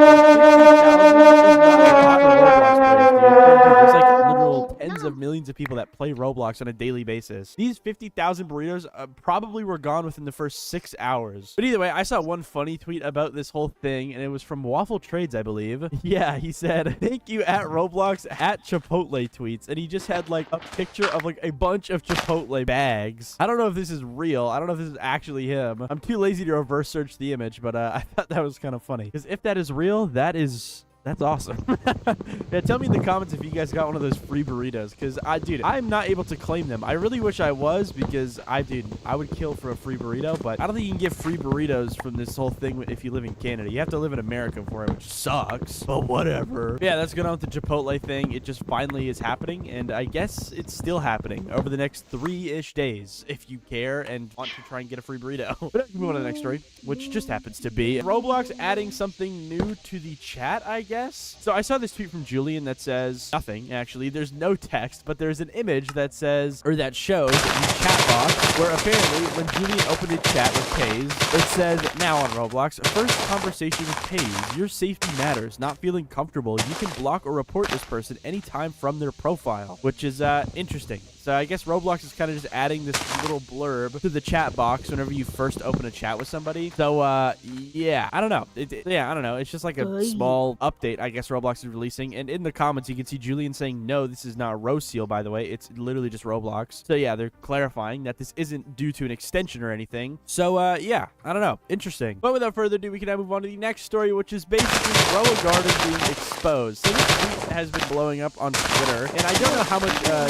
can go into this tweet because it's very confusing, and I have no clue about anything on here. But let's talk about it, okay? So this is the tweet. It has around almost 4,000 likes so far, and it's by this person named Joshua, and he pinged a bunch of YouTubers. He wants people to talk about this, but it says, front page Roblox developer and creator of Grow a Garden exposed. BMW Lux Lux and /Adrian has a long history of scamming, backdooring, false bans, DMCA abuses, and even the D word, which I don't know if I'm allowed to say on YouTube, and I might have to blur it. And now his new game, Grow a Garden, recently hit 1.5 million concurrent players. So basically, if you go into the thread, you can see that there's a bunch of stuff here where apparently this Joshua person actually interacted with BMW Lux in 2022, where apparently Adrian took his game files or something. So let's just keep reading. It says, my story. In 2022, I shared my game files with Adrian under a 50-50 revenue deal. When our first game hit 1,000 players later that year, he ripped out my payouts and kicked me from the group and stole all the revenue. With screenshots showing proof that he was removed from the group, and then just some like previous messages he had with someone, and that's really it. That's all for that one. But then if we move on, there's a screenshot that I don't really think I can show, but it basically shows Adrian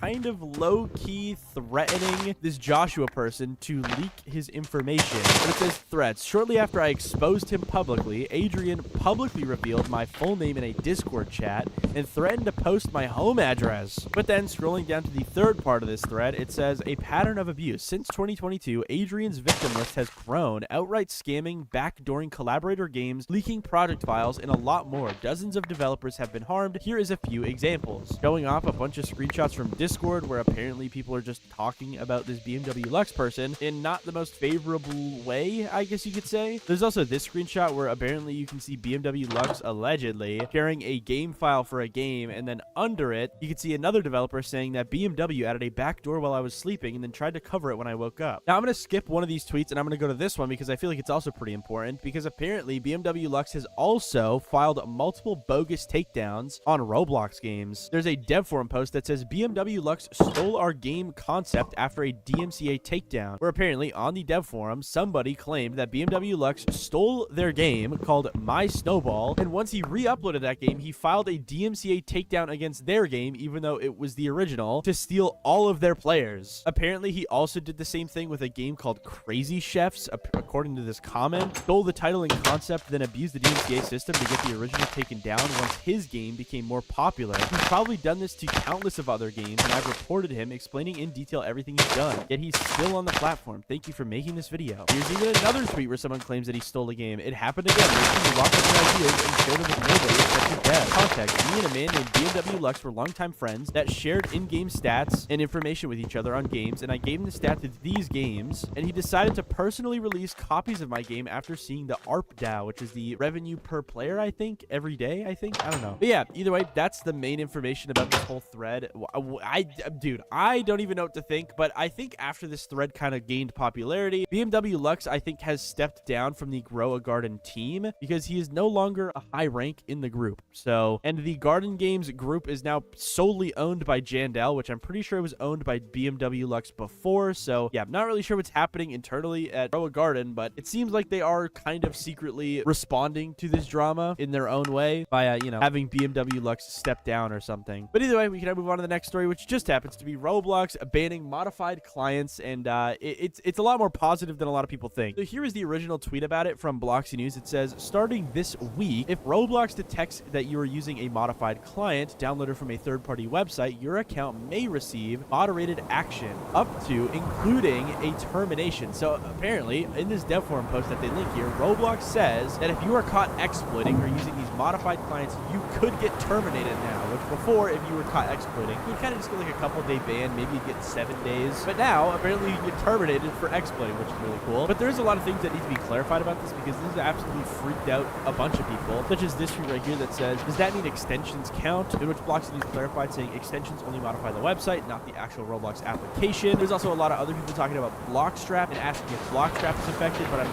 pretty sure it's not, because the person that is kind of like the most knowledgeable on the Roblox anti-cheat, BitDancer, has been pretty open about Blockstrap not being a bannable thing. So yeah, but either way, if you read this dev forum post, you can get a lot more information, and it actually is pretty insane. Because the dev forum says this: an update on automated action against modified clients. Earlier this year, we shared our high-level plan this year focused on preventing account farming and exploits. And we want to share an update on how we're preventing exploits through automated actions. Starting this week, if we detect that a user is using a modified client, we may take action on that account, up to and including an account termination. Over the past few months, we've been testing and refining multiple layers of automated checks to detect when people run modified Roblox applications applications. Modified clients are custom versions of the Roblox application binary downloaded from third-party websites or running instances of the official Roblox version modified by external tools at runtime. Yeah, modified clients is a lot more than just downloading a fake Roblox client. It also means that if you are someone that uses exploits, if you run those exploits on Roblox, it'll count your client as modified and you can get banned for it. But yeah, either way, they go into some nerd stuff here that is pretty hard to understand. But basically what Roblox says is that you need to ensure that you are using the official Roblox version and that you should only download Roblox from the official source, such as Roblox.com, the App Store, or Google Play. Do not run any software on your computer that claims to modify Roblox in any way. This stuff like shaders probably are banned. But yeah, I personally think this is a good thing because if you go to the bottom of this post here, it says, as a creator, how will this impact my game? If your game experiences exploits and cheats, you should see a reduction of the number of users using exploits, which is good. It's very good. Now, another thing that I saw is that apparently in this post, Roblox basically said that they've been running these tests for a long time, which basically means that Roblox probably has a huge ban wave coming, which is really exciting. And I'm excited to report on that when it does happen. But as of right now, be careful with where you download Roblox. Make sure it's only from official sources, because even if you get like a fake copy of Roblox that isn't really meant for exploiting or anything, you could still get banned due to it just simply being unofficial, which is kind of unfortunate, but I imagine Roblox would unban you if you were in that type of situation. Now, one thing that kind of confused me is that they don't mention any other third-party app stores to get the Roblox app, and I do know that a lot of people do get Roblox from different app stores that are not Google Play, so I wonder what the clarification is on that. I imagine they're fine because most of those like third-party app stores for Android usually do source from Google Play, so I imagine that you guys will be fine. But yeah, either way, if you can, just get Roblox from the official sources and you'll be okay. Don't use exploits. And I think the best part about this whole update is the fact that this is most definitely going to stomp a lot of the bot issues on Roblox, because if you don't know how bots work on Roblox, is they do use custom Roblox like applications on mobile to actually like farm games. And I guess this update is probably going to have the biggest effect on bot accounts. And I mean, that's what they said in the beginning of the dev forum post. It says that it's mainly to prevent account farming and exploits. So I guess it's like it's supposed to prevent both, but I feel like the main use case is for preventing, you know, bots. And I'm super excited to see like how much this affects games player counts, because like, dude, so many games are full of bots, like literally so many, dude. I'm very excited to see how much player counts start dropping in this next week. I'm very curious. But anyways, now we should move on to the next story, which is Roblox changing their rules. Now, I don't really think much changed, but basically, Blox News tweeted out this: effective June 4th, 2025, Roblox will be updating their terms of use and privacy policy. You can view the high-level summary of changes below. So it says that the changes are them adding a description of Roblox's new features and to help third-party brands collaborate. Boring. And it also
versus Bosso. Huh?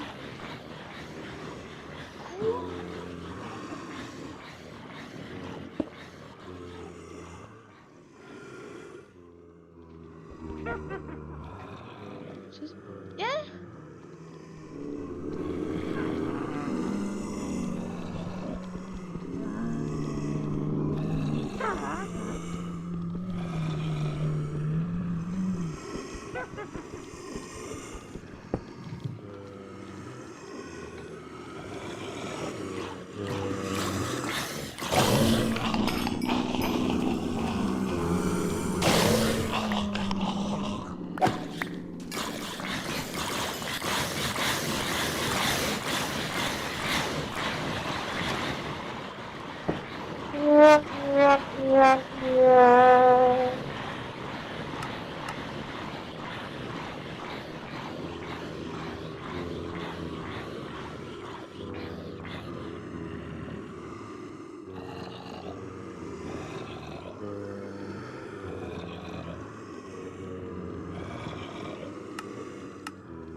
Oh, the Spice of Life. Ah. So much.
Says that they added something to be in compliance with the UK Online Safety Act. But then wait, what is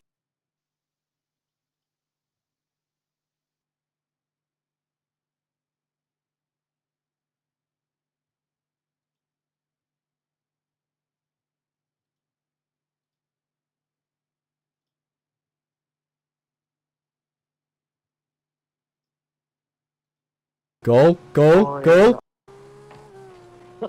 Shit is God. I think that Ultimate Chicken Horse is one of the greatest party games ever made. Because it's such a great party game, most people don't expect it to have a competitive scene. But it does. And this game goes deeper than you could possibly imagine, not only in tech skill and mechanics, but in strategy too. And today I want to tell you a story. A story about the strangest strategy that I've ever seen. A strategy so crazy that it had never been used before. A strategy that against all odds outperformed one of the greatest players of all time. The date is February 22nd, 2025. Raito and Japausia, the 3rd and 4th ranked players in the world, are facing off in winners finals of the Frostbite Pro bracket.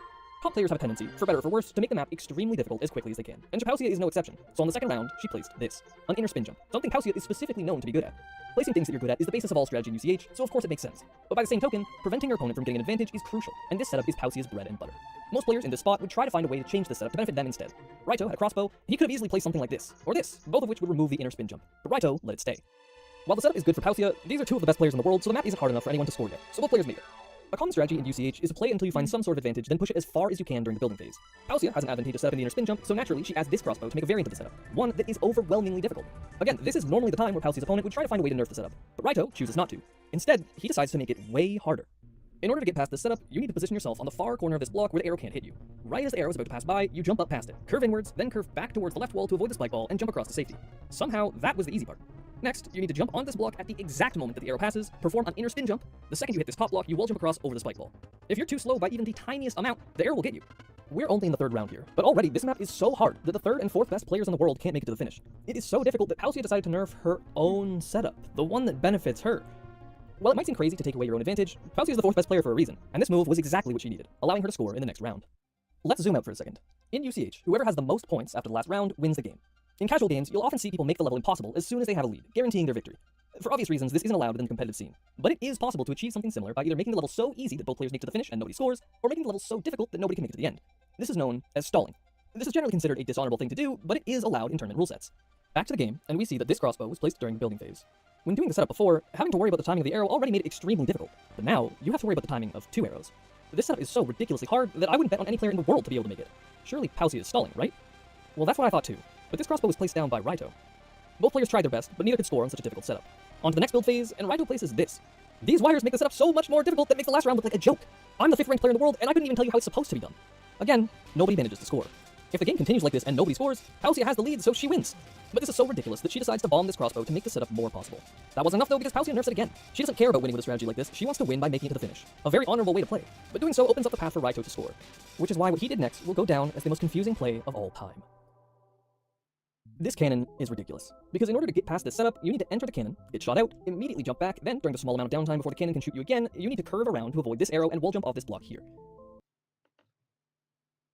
If you've ever played Animal Crossing, you've probably noticed your villagers doing different activities during their playtime. At one point in the day, they're outside walking around, but later on that day, you find them at home. I know these NPCs are here to help entertain us while we play, but I've always wondered, how does a villager spend a full 24-hour day on the island? This is Marshall, and this is Marshall's house at 4:58 a.m. In Animal Crossing, the cycle of a new day begins at 5 a.m. So I wanted to make sure to be right outside Marshall's house right when the day resets to begin our experiment. Breaking news. This just in, it turns out Marshall the squirrel doesn't wake up at 5 a.m. This is because his personality is smug, and it's something I forgot to remember when picking him for this video. Villagers in Animal Crossing can have one of 4 personality types depending on if they're male or female, and for smug villagers, they're all programmed to wake up at 7 a.m. So naturally, I spent 2 real hours of my morning to see if something different would happen. Surprise, he woke up at 7 a.m. Marshall opened up his window curtain, which was my cue to barge in. He started off the day as anyone else would by asking me for a fish that had been staying warm inside my pockets to be his new pet. Afterwards, I settled in to observe his morning routine. Now, I've always just assumed that the NPCs in this game were programmed to change what they were doing every new hour. With this in mind, I waited inside Marshall's house for another hour until 8 a.m. When the new hour started, nothing really happened. So I decided to talk to him to potentially trigger a response, but again, nothing. After learning this, I decided to experiment with a new test, manually changing the clock myself. On the Nintendo Switch, you can desync your clock from real time and adjust it to any time you'd like. Since Animal Crossing reacts to your console's internal clock, I'm able to change the time to whenever I want. For the sake of getting an authentic day in the life of a villager, I didn't want to do this right away for the video. But after essentially standing still for 3 real-life hours of my morning, I decided now was the time to try moving the clock manually. After some time traveling, I went back to Marshall's and he was still inside. I moved the clock forward again to 10 a.m. and while he was still inside after I returned, this time he had a visitor. I was starting to wonder that maybe because I saved the game while he was inside, the game loaded him back inside after manually adjusting the clock. So rather than time traveling, I wanted to see if I could come up with something to make him leave the house organically. I ran around my island as if I was normally playing, walking in and out of different buildings to maybe give the game a chance to load Marshall in a different location. After about 5 minutes, I returned to find him still inside. I time traveled again from about 10:05 to 10:57, right before the new hour started. Assuming the game would keep him inside before 11 a.m. hit, I started up the game and to my surprise, he was outside. I figured he would have still been inside based on previous moments time traveling, so this made me feel like I still knew too little about how villagers were programmed. The good news is that now that he's outside, the real fun can begin as we can now study exactly how a villager moves around outdoors.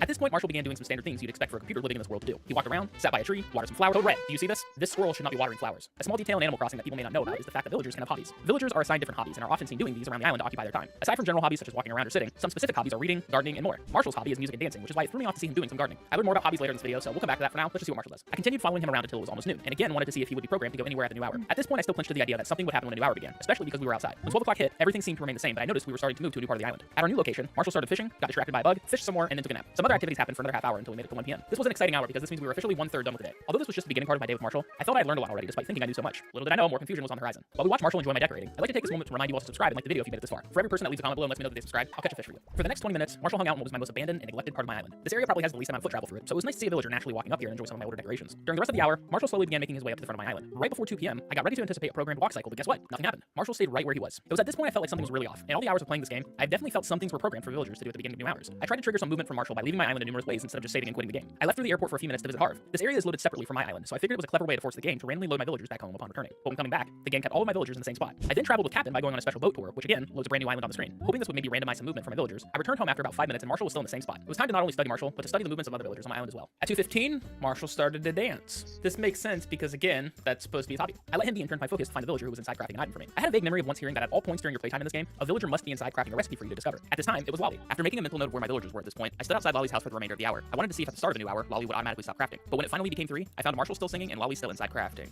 I went to the internet to clear any suspicions about when villagers stop and start crafting and found out that during the course of a day, there are 3 instances where a villager can be found inside crafting. This means we found 1 of the 3 so far, as long as no other villagers were crafting earlier this morning. I ran around my island for 10 minutes or so to study what everyone was doing before starting another reset. This reset wasn't to start a new hour, but instead to see if quitting out of the game causes all the villagers to move around. We know from earlier in the video that when changing the clock to nearly an hour in the future changed Marshall's location, but what about the others? I reloaded the game and now found that Tangy was crafting, even though it wasn't a new hour just yet. Moving forward to 4 p.m., Marshall is now MIA. We'll find him again soon, but I wanted to shift my focus to Tangy and this whole crafting thing now. I arrived at Tangy's and found out she was still crafting during the new hour change. While it started to settle in that my previous assumption of new hours changing my villagers' activities was in fact wrong, I did learn that something does change. The villagers' outfits will be randomized every time you quit and load back in, assuming you have gifted them some new clothes already. At least one new fact has been learned.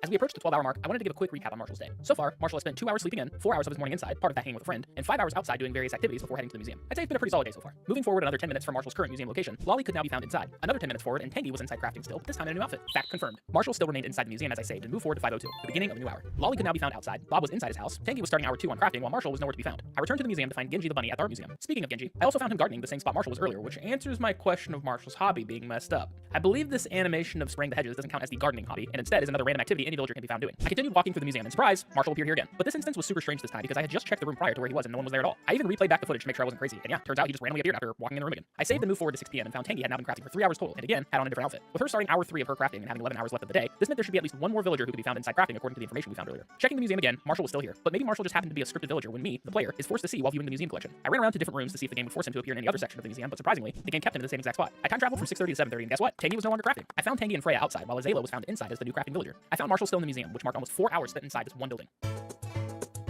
An hour later at 8:30, Tangy, Freya, and Azayla remained in the same exact spot. I ran back to the museum and checked every room thinking Marshall would still be here, but to my surprise, he was back at the plaza singing. Another hour later, around 9:30, Azayla could no longer be found cooking, officially confirming 3 villagers crafting in a single day. This new hour also meant that we were 2/3 of the way done with this challenge. While looking for Marshall, I checked his house, Nook's Cranny, and the Able Sisters, but for whatever reason, he was back at the fossil section in the museum. I saved the game and moved forward expecting him to stay here for the rest of the night. At the 10:45 mark, the Able Sisters store was now closed and Freya was still outside. At 10:55, Marshall was still in the museum like I expected. I moved forward to 11:55 to wait and see what would happen at midnight. I've been wrong about every instance of villagers being programmed to do something at the start of the new hour, but surely a new day meant villagers would do something, right? At 11:58, I found Marshall outside the museum and waited for the clock to strike midnight. When the clock rang, Marshall continued to just wander around. I followed him around for a couple minutes, but he basically remained still. I traveled again to 12:58 and found Marshall had gone inside. While inside, a cool detail I learned while hanging with him was that you can actually hear the chewing and swallowing of food the villagers are eating.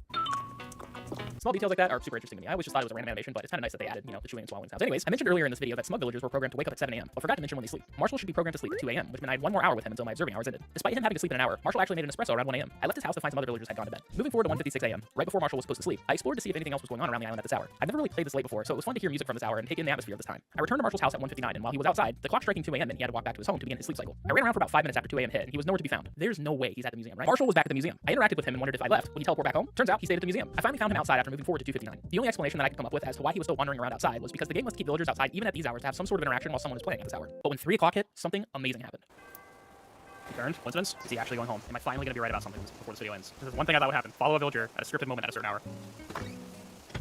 That's it. Finally, a scripted event happened at the beginning of a new hour. At 3 a.m., Marshall immediately turned around and started walking back home. I even tried to disrupt it by talking to him, but he still remained focused on his programming to get inside. I moved the clock forward to 4 a.m., and at this point, 1 hour remained in the full 24-hour day. I walked around and found only Roll was outside and confirmed everyone else was asleep. I moved to 4:58 and spent my last couple minutes of this experiment with Roll. A cool thing that happened this time at 5 a.m. that I didn't notice earlier in the video was that I couldn't find a single normal villager walking around. The only one who was awake at this time was Lolly. And technically Lolly is programmed to wake up at 6 a.m. as she's a normal type villager, but again, I think this game forces someone to be awake so that the player has someone to interact with. But with that, the 24 hours were done and we can finally answer the title of this video. What does a villager do during a 24-hour day? I can't say for certain what happens on every other day of the year, but Marshall the Squirrel spent a single day in November doing the following: 4 hours sleeping, 5 hours inside, 8.5 hours outside, and 6.5 hours at the museum, mostly at the fossil section. Please like and subscribe if you want to see more videos like this. Thank you for watching.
Vanillish, where is he?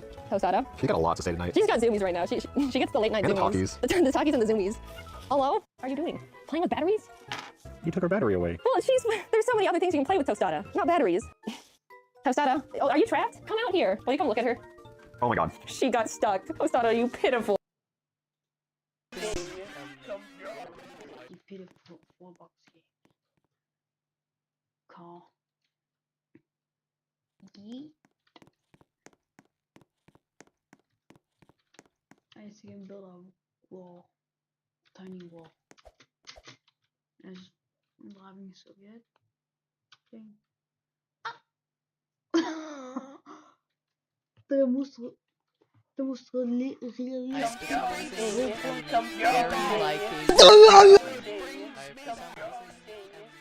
I see that guy. What the hell, man? I just floating pod.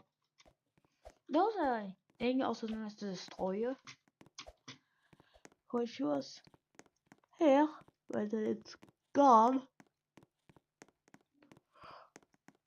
I moved nothing.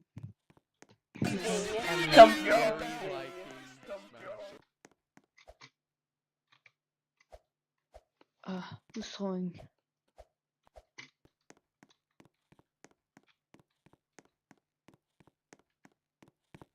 This is cool box. This is my trailer.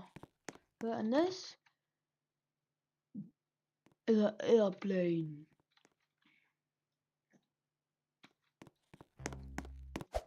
That's your normal airplane. Then there's one driver's seat. It struggles to turn though. For speed, turning it. It's actually huge. Flip. Dun, dun, dun, dun, dun, dun. I just had to do some vehicle.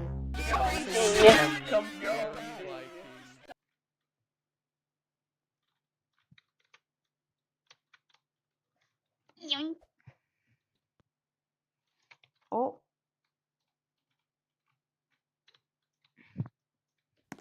My car. Everybody's car.